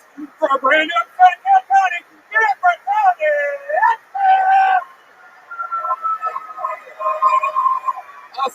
You ready to fuck some shit up tonight or what, huh? Thanks so much for Brian Redman, everybody. Hey, everybody. We've been doing this a long time. Here at Kill Tony, the #1 live podcast in the world. Brought to you by the Red Rose, the Yellow Rose, Gel Blaster, Deep Eddy Vodka, the best vodka on planet Earth. Gel Blaster available in stores absolutely everywhere. And the Austin Security Guard Service. I'm going to hand for a friend Dwayne over here. That was kind of asking. Literally, you ever meet security guards in Austin? The Austin Security Guard Service. It sounds like a made-up name, but that's what they're called. And of course, Screwball Peanut Butter Whiskey presents the Kill Tony Band, everybody. And that's the real deal right here. One of the best musicians on planet Earth, James Atkins, is on the drums tonight, everyone. Yes. The great John Dees on the keys. That's D Madness on the bass guitar, ladies and gentlemen. And Muling on the electric. That's the great Paul Deemer on the horns, everybody. Before we start tonight's episode, here's a little bit more from the amazing sponsors that make tonight's episode available for you here, right now. Good evening, everyone. If you're trying to improve your health, hydration is a great place to start. Liquid IV is the hydration brand that fuels your well-being. Their hydration multiplier is the one product you're missing in your daily routine. In just one stick, you get 5 essential vitamins and 2 times faster hydration than water alone. Use it first thing in the morning, before a workout, and when you feel run down, after a long night out, and on long flights. I use this stuff all the time. Everybody around me uses it. Everybody swears by it. This is like if the old school Gatorade actually did what it said it was always supposed to do. Liquid IV is an absolute godsend. It is a miracle product. It is one of our favorite sponsors, and this is something that Red Band, me, and the whole crew use all the damn time. It is the best, Red Band. I agree. I'm subscribed. I buy every month a big box of Liquid IV. My favorites, grape, fruit punch, strawberry. 1 stick of Liquid IV at 16 ounces of water hydrates you 2 times faster and more efficiently than water alone. It contains 5 essential vitamins, B3, B5, B6, B12, and vitamin C. And it has 3 times the electrolytes of those traditional sports drinks, and it's made with good premium ingredients. Yum, yum, yum, yum. So grab your Liquid IV in bulk nationwide at Costco, or you can get 20% off when you go to liquidiv.com and use the code TONY at checkout. That's 20% off anything you order when you shop Better Hydration today. Using promo code TONY at liquidiv.com. Hey, y'all, look, some people have some high highs, some low lows. Life is crazy. It's coming at you at 1,000 miles an hour. If you spend time with your family, I apologize. I'm sure that stresses you out. I'm telling you, there is a new system called TalkSpace that makes it easy to find a therapist you will like. It's convenient and it's online. You can do it at home or wherever you're most comfortable. TalkSpace is making huge differences in many people's lives. Right, man? Do you think seeing a therapist or a psychiatrist would be helpful, but you don't have the time to actually find one and meet them, or you can't even afford them? Try TalkSpace. By doing everything online, TalkSpace has made getting the help you want easy, accessible, and affordable. And you know how weird it is going in and meeting somebody and waiting in the waiting room and stuff? Well, now you just do it through TalkSpace. Because sometimes people wait until bad things happen to talk to a therapist. Why wait? You can get a therapist through TalkSpace. Therapy can help you shift your perspective, find tools to cope in difficult times, and be a guiding light. Getting started is the important part. TalkSpace makes it easy and affordable. At TalkSpace.com, you just sign up online, you get a personalized match with a provider that's right for you, typically within 48 hours. It's incredibly convenient to have virtual sessions with your licensed therapist from the comfort of your own home. TalkSpace lets you send messages to your therapist so you don't have to wait for your next session. If you have something that comes up during the week, send it like a text message right then and there. And TalkSpace is secure and private, using the latest end-to-end bank-grade encryption technology to store client information and complying with the latest HIPAA regulations. TalkSpace is affordable and in-network with most insurers. And as a listener of this podcast, you will get $100 off of your first month with Talkspace when you go to Talkspace.com and use code Tony. To match with a licensed therapist today, go to Talkspace.com and use code Tony to get $100 off your first month. And you'll be showing support for this show. That's Tony at Talkspace.com. Hey y'all, one of our most awesome days of the month is when our box of awesome from Bespoke Post arrives. So we're just going to go ahead and unbox this thing right now and tell you guys what we got. I'm going to tell you that I opened mine and I am so excited about it. I got the gadget. This multi-tool comes from SOG, a company with deep roots in the U.S. military, which just so happens to be the greatest military on planet Earth. Anyway, their products are regularly field-proven by deep U.S. Special Forces. I'm telling you, it is really one of the coolest things about Bespoke Post. Every unique item is hand-curated from a small business that you probably never would have heard of otherwise. From cozy essentials to travel must-haves and cocktail kits, Box of Awesome is everything you need this month. To get started, take the quiz at boxofawesome.com. Your answers will help you pick the right Box of Awesome for you. Right, man? You know all about this. Yes, it's great, man. It's like a Christmas once a month. I love it. Recently, I got Scorch, which is a bunch of hot sauces that are all from small brands all over the country, with some from here in Texas, Nevada, California, and more. They release new boxes every month across a ton of different categories. Each box is valued at around $70, but you only pay a fraction of that price. Plus, with each Box of Awesome, you're supporting small businesses. 90% of everything that comes in your Box of Awesome is from a small up-and-coming brand. It's free to sign up, and you can skip a month or cancel anytime. That's right. So get 20% off your first monthly box when you sign up at boxofawesome.com and enter the code KILLTONY, all one word, at checkout. That's boxofawesome.com, code KILLTONY for 20% off your first box. Boxofawesome.com, code KILLTONY. Yeah, you guys ready to start tonight's show or what? Every single week, I have two of the best comedians on planet Earth on this show. This week, no different. Two of my favorites. Two people that I've literally been working with for 16 motherfucking years. Paid regulars at the Comedy Store, monster comedians. We're lucky to have them here in Austin. Welcome, my friends, Brian Moses and Ty Rivera. Yep, the creator of Roast Battle. Ty Rivera, touring with Tim Dillon. Come on and make yourselves at home. Multiple time guests of the show. They know what they're doing here tonight. We're going to have fun. Moses is a young black man. The creator of the Roast Battle. Almost 60 years ago. Church test. Doing my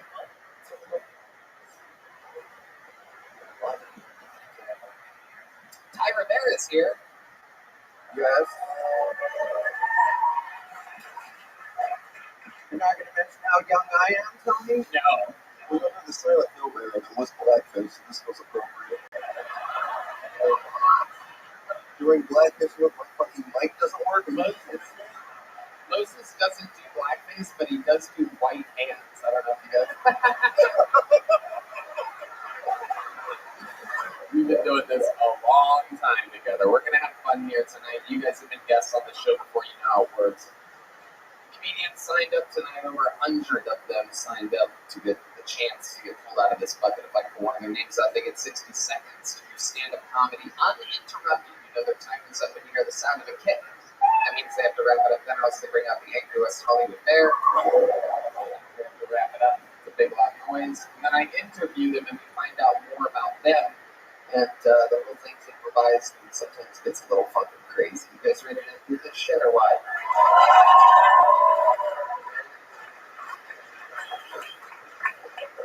We're going to start the show with one of our regulars. This guy has the ridiculously hard job of having to come up with, write, and perform a brand new 60 seconds every single week. He was once a poor, little, unknown man, and he's off of another fresh, sold-out weekend. Selling out with a Rolex. This is Hans Kemp.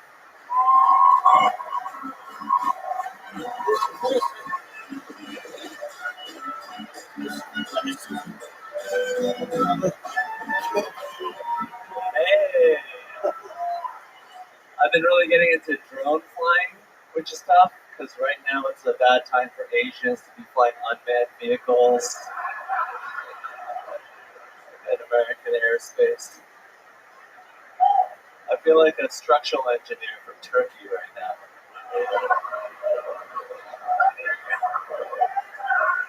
Oh yeah. Disaster. I feel like a guy that got into urban sharpshooting after JFK got assassinated. Joe Biden gave a great State of the Union address, except for the time that he started praising the Union troops, and Kamala Harris had to remind him that the Civil War was over and she wasn't his slave.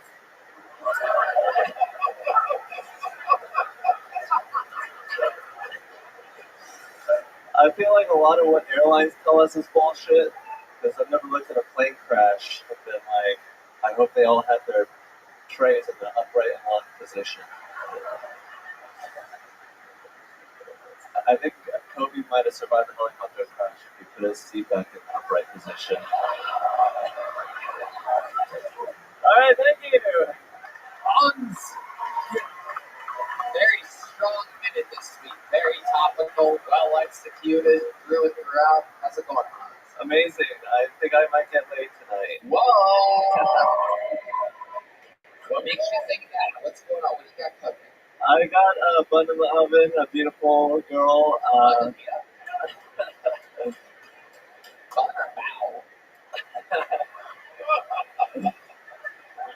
She's Jewish, so. Oh.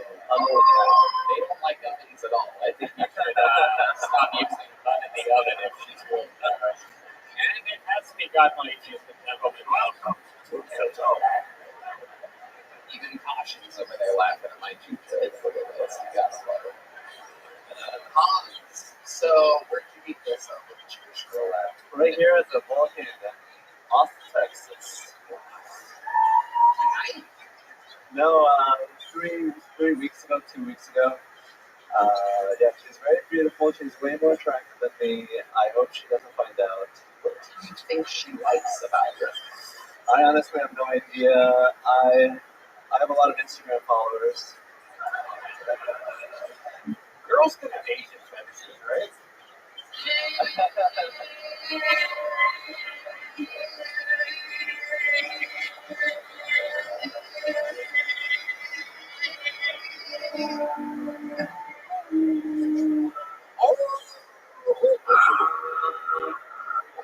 Alright.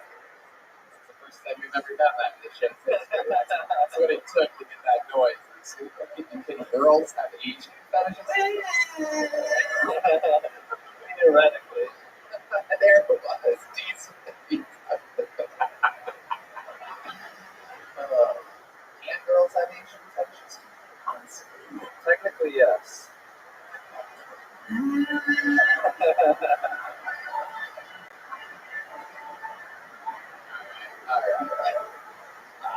Okay. Have you been with this girl before? Before today, yes. Okay. That always goes good for you. Yeah. Have you noticed something different being with a Jewish girl that's different than any other man? She's smart. She's like always aware. Which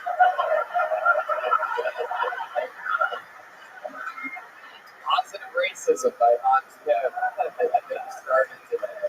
Positive stereotypes being reinforced. Smart and aware. Love it.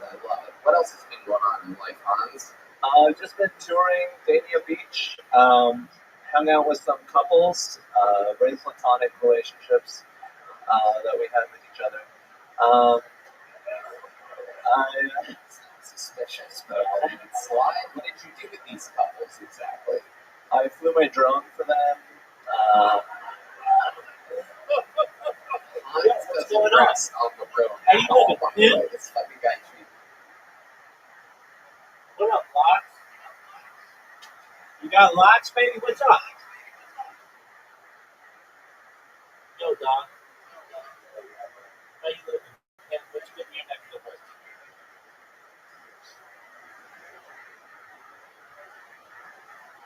Alright. Fucking shut up, Locks. Every birthday has a feel So far away. He shows up in his show's yawning and exhausted. It's quite wild. I had a great time. I kissed the dude. Okay. That is breaking news. This is the first of all the wild times, Ty Rivera. I'm back in. And I definitely have an Asian fetish. Oh, shit. I believe him. I believe him. Ramen meet ramen.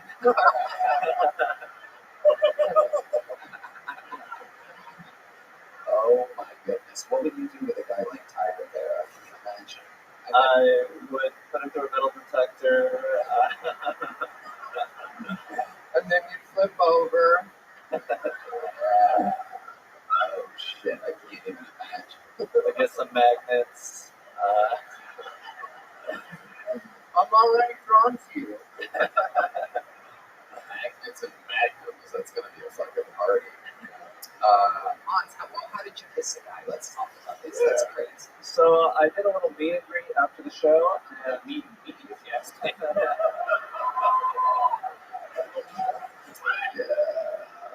And this beautiful couple was like, hey, you can kiss her if you kiss me. And I was like, well, we're here for the fans. It's really about them, not us.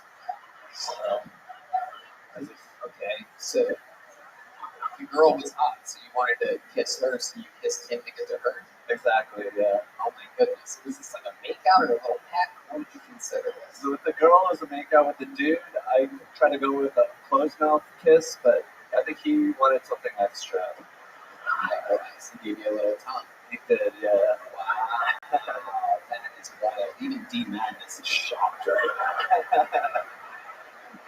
Now, Tony, we just learned that you had a threesome with another guy recently. Are you like starting to become gay as fuck? Yeah. Is this something that you see perhaps becoming a new part of the Hans Kim experience? Are you going both ways? No, not really. I'm pretty homophobic. Okay, there you go. Again, he's brutally honest, so it works out perfectly. In what ways are you homophobic? Because, I mean, not a lot of the, trust me, the big boy from Oklahoma City is like, no, you ain't homophobic, faggot. I don't know a homophobe out here kissing dudes. That ain't homophobic where he comes from, all right? In OKC, that's GAY.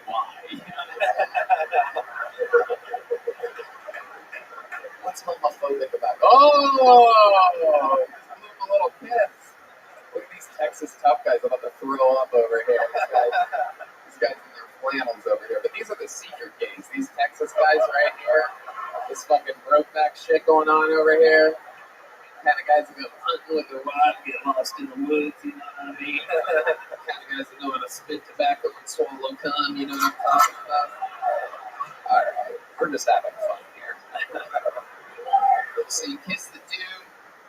What else? I went swimming. Wow, that's a big drop off in entertainment right there. I've been swimming by myself. You take goggles. Did you bring your goggles? Yeah, I did a couple laps. My goodness, he takes goggles on the road with him just in case he goes swimming. Support. Alright. Well, Hans, so much fun as always. Way to get the show started. Thank you, Tony. Did it again. You're a legend. There he goes, the great Hans Kim. Thank you. And like that, it has begun. Hans Kim setting a standard for what the fuck is supposed to happen here. However, things are about to take a turn. Because this bucket tends to give us some fucking wild times. This is where anybody, it could be somebody's first time, could be a local legend that's been dying to get up that finally gets pulled. Anything can happen. Your first fucking pull of the night goes by the name of Samantha Minnie.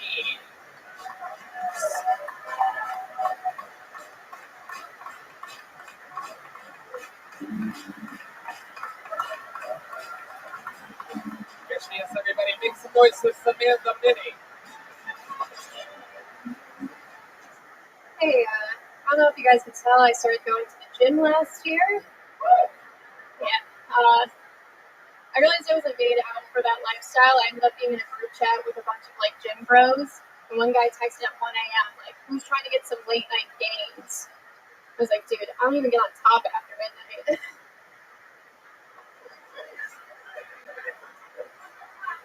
I do feel like I do need to get back to it. Like I have to do something with this. Because right now I feel like the most threatening thing about me is I look like I keep the baby.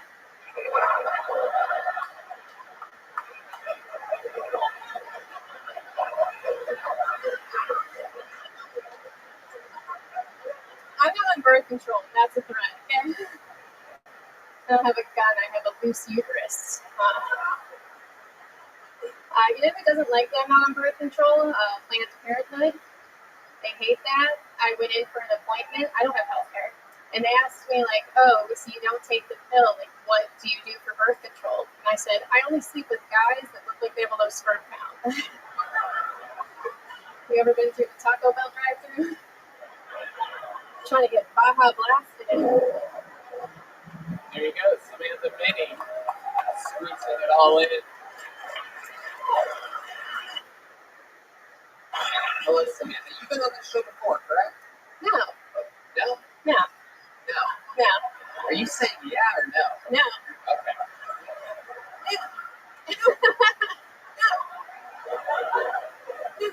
Yo, what's going on, Rock? How you living, kid? So, welcome. What's good, son? Do you speak? You just want to watch a podcast? That's pretty cool. Enjoy, my man. Samantha, how long have you been doing stand-up? 5 years. 5 years. Where at? I lived in Buffalo. Oh, the home of John B's, everyone. What's your favorite thing about Buffalo? Josh Allen. Okay, yeah, real sad. Real sad. I love it. Okay, what do you do for work? I work at Cap City and yeah. Cap City.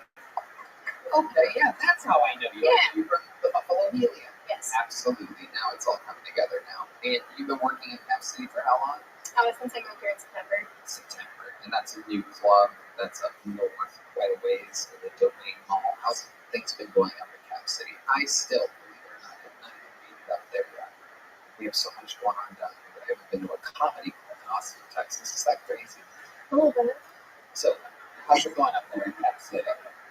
It's good. Okie dokie. I guess that's the part. I don't know. I bartend. I don't see the shows either. It's a nice room. It looks nice. There's a It has the same mural that they all have. Yeah.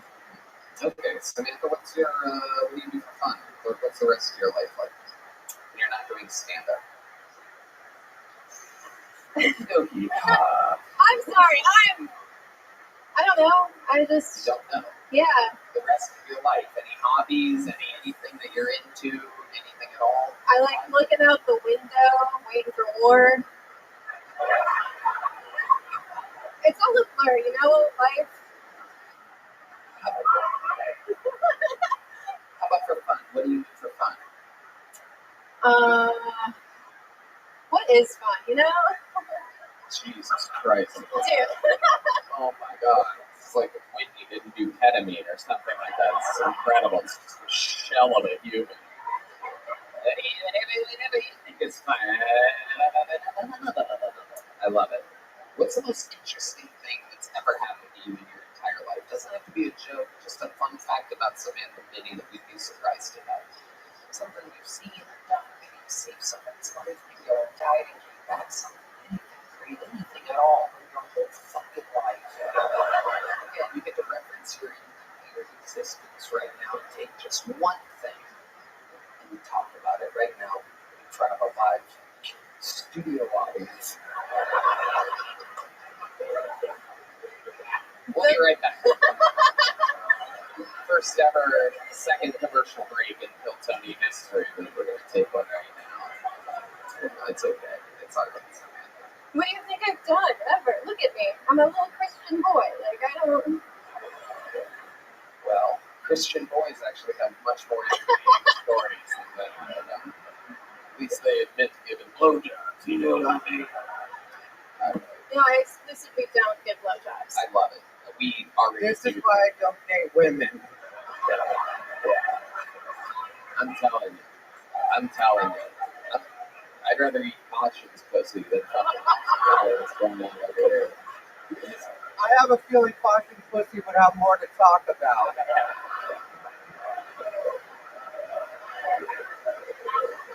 And somehow Caution has less warning signs than this one. So it doesn't make any sense. I love it. Samantha, it was nice to meet you. Thanks for coming on. Fun stuff. Here's a little joke book. Here we go. Catch her. Oh, good. I'm not left-handed. It's okay. You're good, Samantha. There she goes. Samantha Minnie, everybody. She just, hi, being a gentleman. All right, back to the bucket we go. You guys understand now, this is a real show. There's no prompters, there's no scripts for these people, as you can tell by what just happened. Your next comedian goes by the name of Wow. We know this young man. He came on the show 2 weeks ago and made a fucking impact. Ladies and gentlemen, his second time ever on Kill Tony.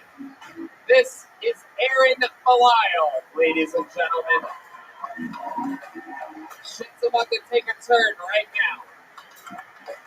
That is a very lucky second bucket pull for the show. It's going to take a second, but he's coming. Here he is, everybody. All the way from Canada. His second time ever on the show. Already a Kill Tony legend. You're going to get to see him right now. Make some fucking noise for Aaron Belial, everybody.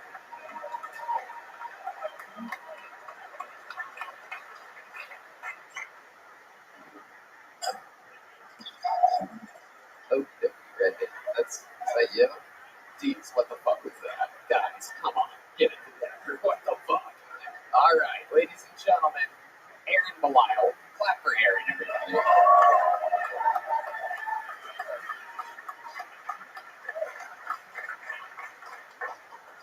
Hello, my name is Aaron Belial, and I'm handicapped. Trouble is, Karen from the internet informed me that I'm not allowed to say handicapped because it's offensive. You can't say that word anymore. It is offensive to disabled people.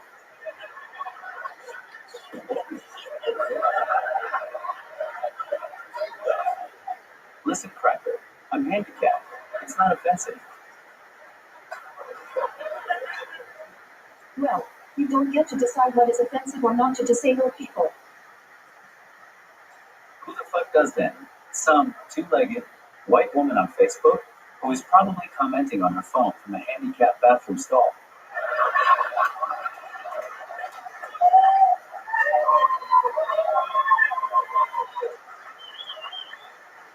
It makes me mad. I try to be accepting of everybody, but these woke middle-aged white bitches just take it too far.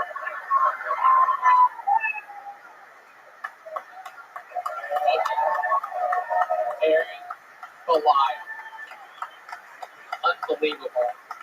The second ever minute we've ever seen. He came on and fucking decimated last week or 2 weeks ago. It's good to have you back, Aaron. How are you? What's shaking? What's going on? What do we not cover a couple weeks ago that we should know about you, talk about you? This is your guys' first time seeing Aaron. Everything. Yes, I love it. Absolutely. Ryan Moses, what do you think about the great Aaron Belial? I gotta be honest, I've always wanted to see what Tony used to look like with Tokyo. You son of a bitch. But still funny, still funny. Retard Tony. You can call me the N-word. I was just gonna say. You can type it out. Because technically it's not him saying it. So I think he can say it. So I think I've always wanted to meet a wet black guy.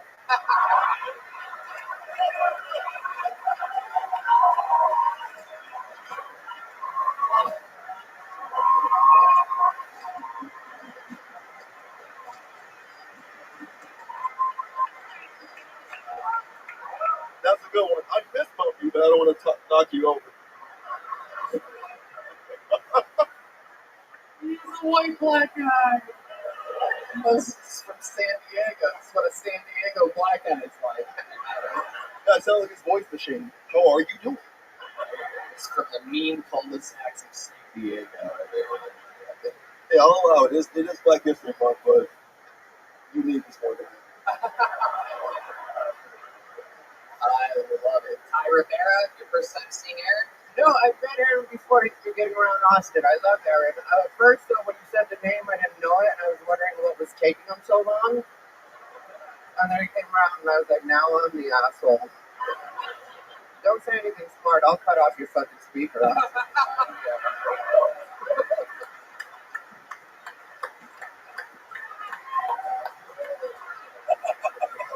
It's nice to meet the cast of Mortal Kombat.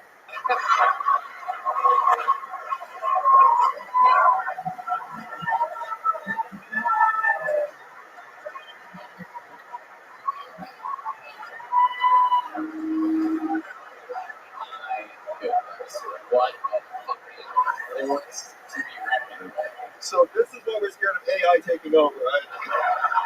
I totally get it now. This guy is cerebral palsy. You know what I'm saying? It's incredible. I love it. Aaron Lyle back in the house the second time. I write your jokes, not mine. That's why mine are good. Oh my goodness. Incredible. Wow. I fucking love it. Aaron, you've been having fun in Austin. You're killing it. What do we consider? What exactly is your condition called? And what do we, I don't know if we really covered that. Because it's like, Yeah, we actually asked a question in the episode that's airing tonight. You know, we've never met somebody that's a mute. And is that something like you don't have the vocal cords or your brain doesn't connect the wires? And you never answered it. is there a way for me to make Red Band have that? Yeah. Is there like a pill I can slip into his fucking vodka Red Bull? I would love that. I have cerebral palsy. It's neuromuscular. And, but like, yeah.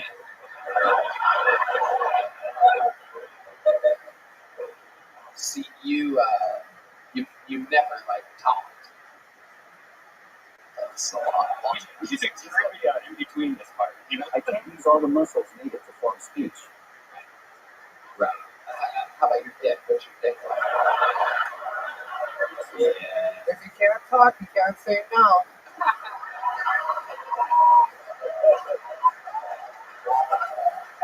Ty motherfucking Rivera. I love it. It works better than yours. Oh, come on.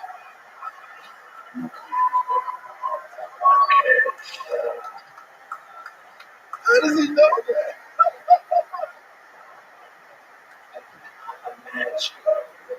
And it lasts 10 minutes longer. Oh my god. Oh my god. I can't imagine what you fucking is like. It's like going at it. It's like, I'm about to come. I'm going to shoot my load on your tits. My sex life is not as bad as you might think. Obviously, it's a lot harder because I'm disabled. But I Yo, what up? I'm cute, How are you? kind, and loyal. I'm like a puppy, but one you can legally fuck. Good, Anna. How's your life? Hello. How's your day going?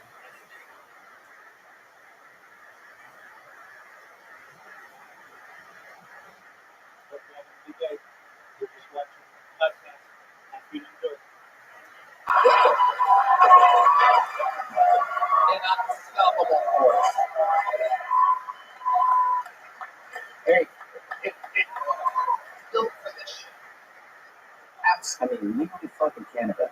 I don't think you guys really discriminate. Edit. in sign language, what is the sign for you? And shut the fuck up. Chat GPT right back. Put your fucking microphone down and enjoy the show, okay? Jesus Christ, these fucking stupid questions. Hey, nothing better than a sign language question on a Do I look like I know sign language? Wait, what? Do I look like I know sign I language? know, it's unbelievable. He's got me all so handicapped. He makes you look like fucking Lance Armstrong or something. Oh shit, he's got something. Look at that fucking thumb moving at a fast pace. Fucking all his muscles are in his right thumb. He should be my new service dog. He's about the same intelligence. How dare you? Son of a bitch. I love it.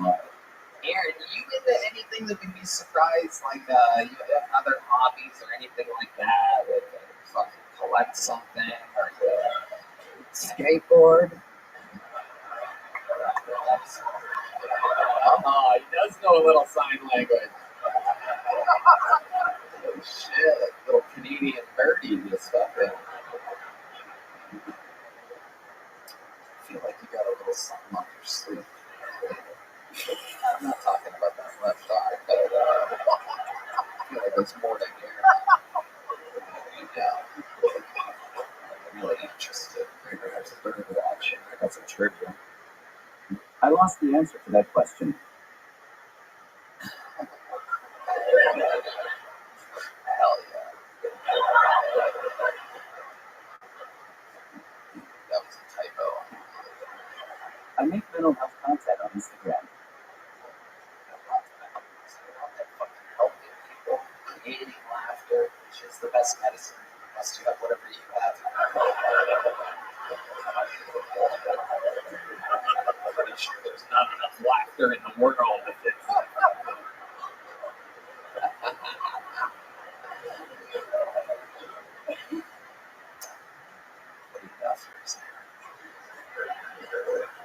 Keep you up here for the next 2 hours. I want to see how long your Bluetooth battery and JBL. It's about 12 to 13 hours. Tony has been taking hormone treatments to have the figure of a female tennis player. It's true. That's actually true. And I'm not there yet. Still, I need a lot more injections to get to it. Everything about you reminds me of Peter Pan, except the fact that Peter Pan is less like Tinkerbell than you are. How are you?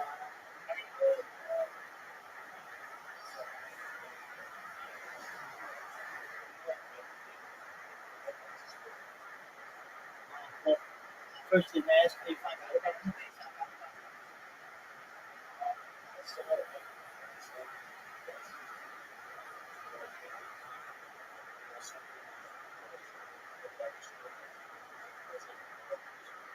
Absolutely. I'm Rabbi ROTHSCHILD. I stream my life 24 hours a day, 7 days a week, 365 days a year for World Peace. I've been doing so for more than 3 years now. This stream goes back to the pandemic. We've seen the death of the Queen, the birth of AI, the coronation of the King, and everything in between. Have you ever seen the movie The Truman Show? Alright. Well, it stars Jim Carrey from the 1990s. It's essentially the story of a man whose life is unending. And that's essentially my life. The only difference is we have like consent videos and that movie didn't have this consent. I talked about some things that may be beneficial to the world. Things like anti-gravity, antimatter, faster than light travel, alien disclosure, things like ending world hunger through the use of technology such as floating greenhouses, saltwater greenhouses, perhaps agricultural drones, vertical farming, saltwater farming, and hydroponics. I talk about things like cloud seeding. I talk about ending world thirst through the use of perhaps things like desalination technology, we pump rich seawater on the road. I'm very into the future and the future people. And I do this for one reason.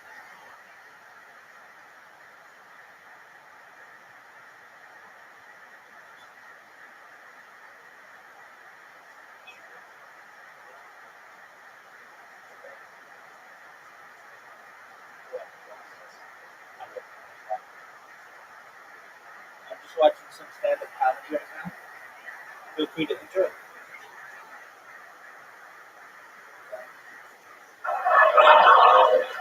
And also, Peter Pan didn't throw handicapped people off of the stage every once in a while.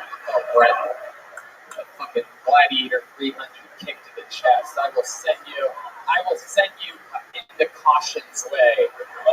That's true. And you ain't the type that she's gonna catch. You know what I'm saying? She's gonna fucking watch you to the death. She's gonna take your cane and fucking shove it where the sun don't shine, which is a lot of places. This guy's a bully, fuck. Yeah, he really He really is. Are you from Canada? Is he Canadian? Because if you're American, they're about to cut that shit out.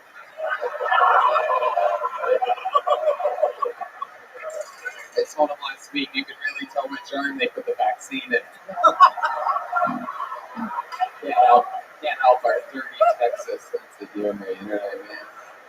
This is the sassiest Ouija board I've ever played with.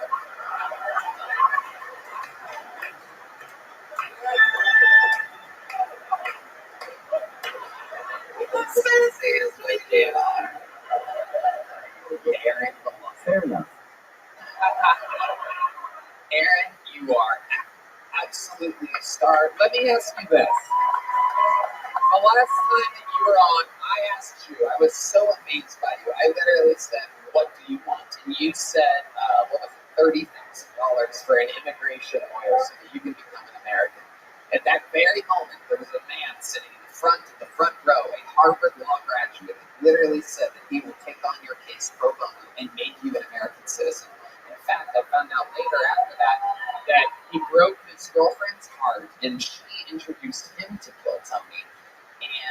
He broke his girlfriend's heart, who had introduced him to Kill Tony, and it was his way of trying to impress her, to get her back. Why did you say that? That's amazing, because now she knows who we're talking about, the Iraqi Harvard law graduate that took me one ever. So it's very exciting.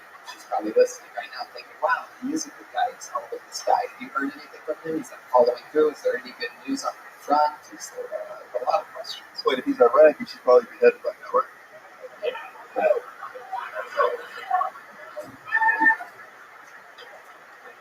He's working on it, he says. Amazing. Unbelievable. So what else? Is there anything else we can do for you, Aaron? Some fucking stem cells and we got left on. Friends of Joe Rogan, you and the fucking color. You'll be throwing up a gorilla kettlebell in fucking 5 months if we have anything to do with it.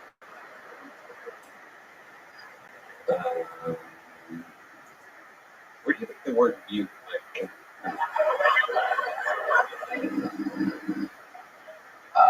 The origin of the word mute, do you think it like evolved over time, like it started as something else? If you ask a good question, Everything you ever ought to say, think before you do it. Go, is this going to make people laugh? Is it going to advance the conversation? What is wrong with you? if you ask a good question, just one. Can you? Yeah, sure. Think for a second. Yes. I can ask. Are you a virgin? Jamal Bajiani is the name of the Iraqi warrior. No. Are you?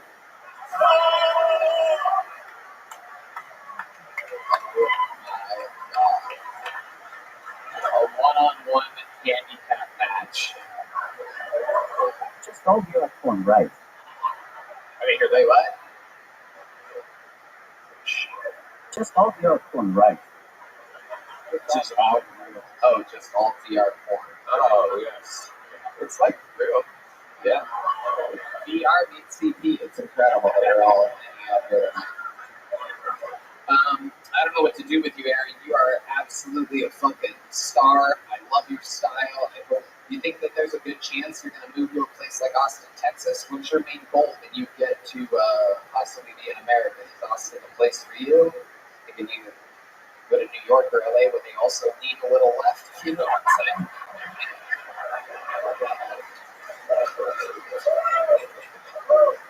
That's the joke of the night. I wanted to be nice today, but I was accidentally an asshole again. You wanted to what? Be nice. Oh yeah, no, it's good. I'd love to have you able to see the show whenever you can. Thursday night, live in Austin, Texas. Aaron the Wild has got a paid gig. Fucking legend. Make some noise for him one more time for the great Aaron the Wild. Hell yeah. Love that shit. We're bad, but good feeling. Nowhere. Maybe we should do that. Let's get another one of our regulars up here, huh? Ladies and gentlemen, your next comedian also writes and performs a brand new minute every single week. One of the great writers and roasters in the show's entire history, fresh off of his Super Bowl commercial. This is the one and only David Lucas, everybody.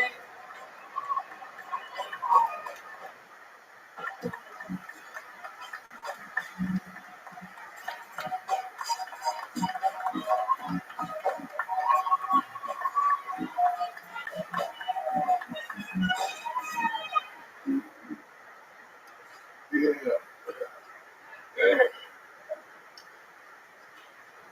I hate dating. Pretty girls be acting up. I used to rely on fat bitches, but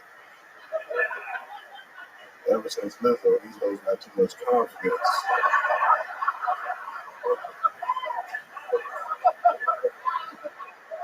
All these fucking jiggly one bitches out of pocket, man. That shit look like nothing.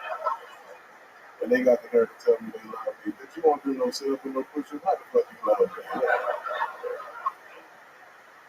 I don't even know how Lizzo became this one person for fat bitches, man. Because nobody want Lizzo. She's the worst type of fat bitch. A fat bitch with no titties. That's the worst.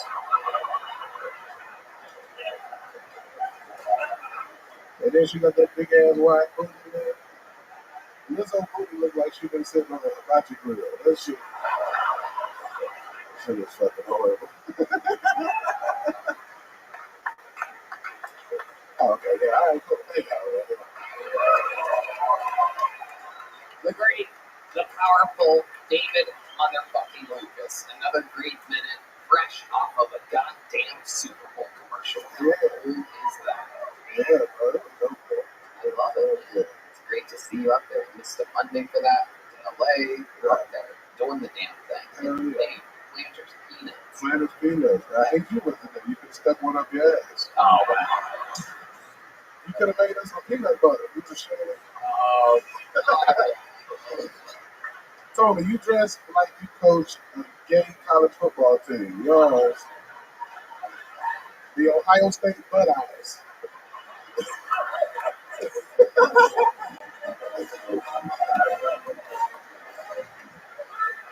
Son of a bitch. You don't got to run it back. You got to run it from the back. Oh. All y'all do is practice hut. You just make it niggas. Yeah. Let's run that hut one more time. Yeah. Hut on four. Hut. I want to recruit you to be my widest receiver.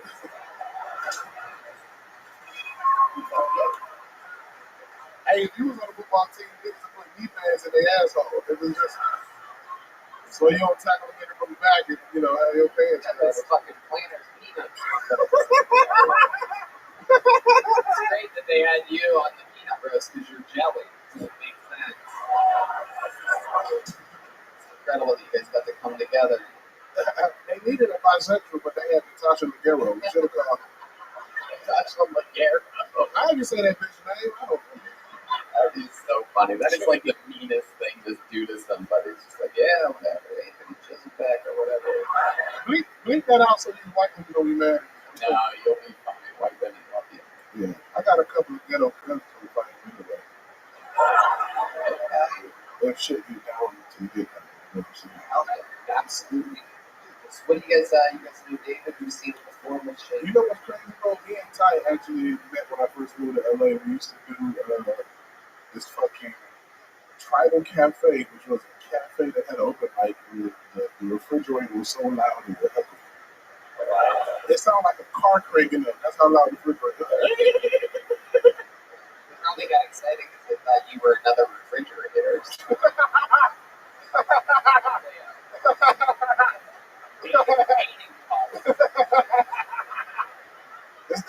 classic with that motherfucker pullover on. Goddamn right. That motherfucker sat on the bottom of hot sauce when he got here. Motherfucker, it was It's good though that you've been friends with Thai, Italian, fucking Mexican. You love it all. Moses, what's your history with Moses? Roast battle. Yeah. This is the king right here. Yeah, I love this guy. Yeah. And nigga though, we talking about this though. Have you seen white persons behind you though? Oh yeah. I don't even know what that is, man. Yeah. That's your worst nightmare, David. Shoot like a non-binary penguin. That thing.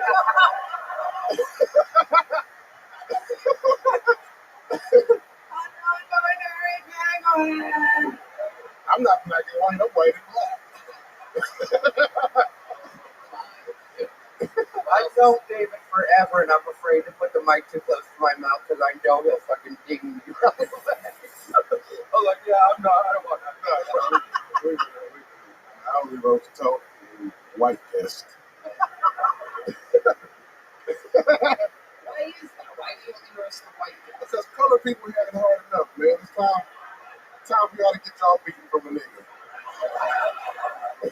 It's Black History Month. And a white person gives you. Hey, I got a question for you for Black History Month. If we were back in slavery, how much would you pay for me? By the pound. Moses. That was Moses. Moses gave that to me. Moses is out here giving me jokes like I'm his fucking JBL Bluetooth speaker. I've never heard of a Bluetooth before, but we just did it. Oh my goodness. Yeah, Moses, just saying, nigga. Yeah. Oh, I'm legitimately terrified of you. You have the sharpest tongue in all roast battle. I'm not fucking with you. Hey, roast battle was so good, bro. I would not write and you would take a month to prepare and I still be. Yeah, I would call people up. I'm like, bro, just lie me before 5 people at a night. I don't give a fuck. Yeah, it was so fun. You most likes a roast battle. Yeah. Oh yeah, I want to. What's the white boy name who said that Hollywood was weird? The ghost of Michael Jackson. No, the ghost of Michael Jackson. What's his name? The dude who I call the ghost of Michael Jackson. Oh, Corey Feldman. Corey Feldman. I wrote that. Roasted Corey Feldman. Yeah. Incredible. I love it. This Planner's Peanut Roast. What was your favorite joke that didn't get on? So I opened. If y'all know Yamanika, she's a black girl who's probably like 60 pounds heavier than me, and I'm way prettier than her. And so the first joke that came out of my mouth, I said Yamanika's here. I said her name 3 times, and my air fryer came on. Amazing. And then there was 2 that I wish I said. Mr. Planner has killed so many white kids. BLM let them speak at their rallies. Yeah, and then I said. Can't believe that one didn't get on Fox. And then there was another one of my favorites. I said, Mr. Planner stole his style from Mr. Monopoly, and it makes sense all around from like the wrong dice and go to jail. Oh, Pretty decent, right? too real. Yeah, I think it's not too real. Too real. David, you're an absolute fucking icon on this show. You come in, you wreck it every week. Out there crushing it, selling out shows everywhere because of the work that you've done week after week after week. Hey, up next, I'm in Vegas at, what's that club out there? Wise Guys. We're at Vegas, Wise Guys. March 3rd and 4th. Pull up now. Yeah. There he is, selling out more shows, absolutely killing. The great David Lucas, everybody. Make some fucking noise for him. Back to the bucket we go. Get my message.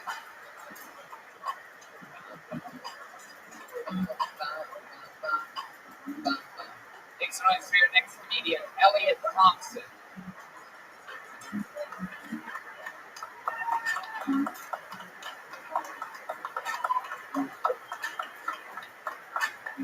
Here he is, one more time for Elliot Thompson. What's going on? I've got no money. It's all right. More important things, but I don't think money can buy you happiness. I do think that it can whittle down some of the reasons why you're not happy. You know what I mean? You can just be like, well, it wasn't that. So that's why rich people are the only people who can be like truly depressed. You know, like true depression. That's a rich privilege. If you're rich and sad, that's a disease. And you need to get that fixed immediately. But if you're poor and sad, how do you know? How do you know that it's depression and not just your shitty life? During the pandemic, I was so broke, I couldn't pay my bills. I told my friend, she's a shrink, and I was like, I'm doing bad, dude. She's like, well, hear me out. Get on an SSRI, antidepressant, get the little bit of it. And I was like, before we get all pill crazy, before we try changing my brain chemistry, what if you try prescribing something like $700? I think that might fix me. Thank you so much. Funny. Very funny.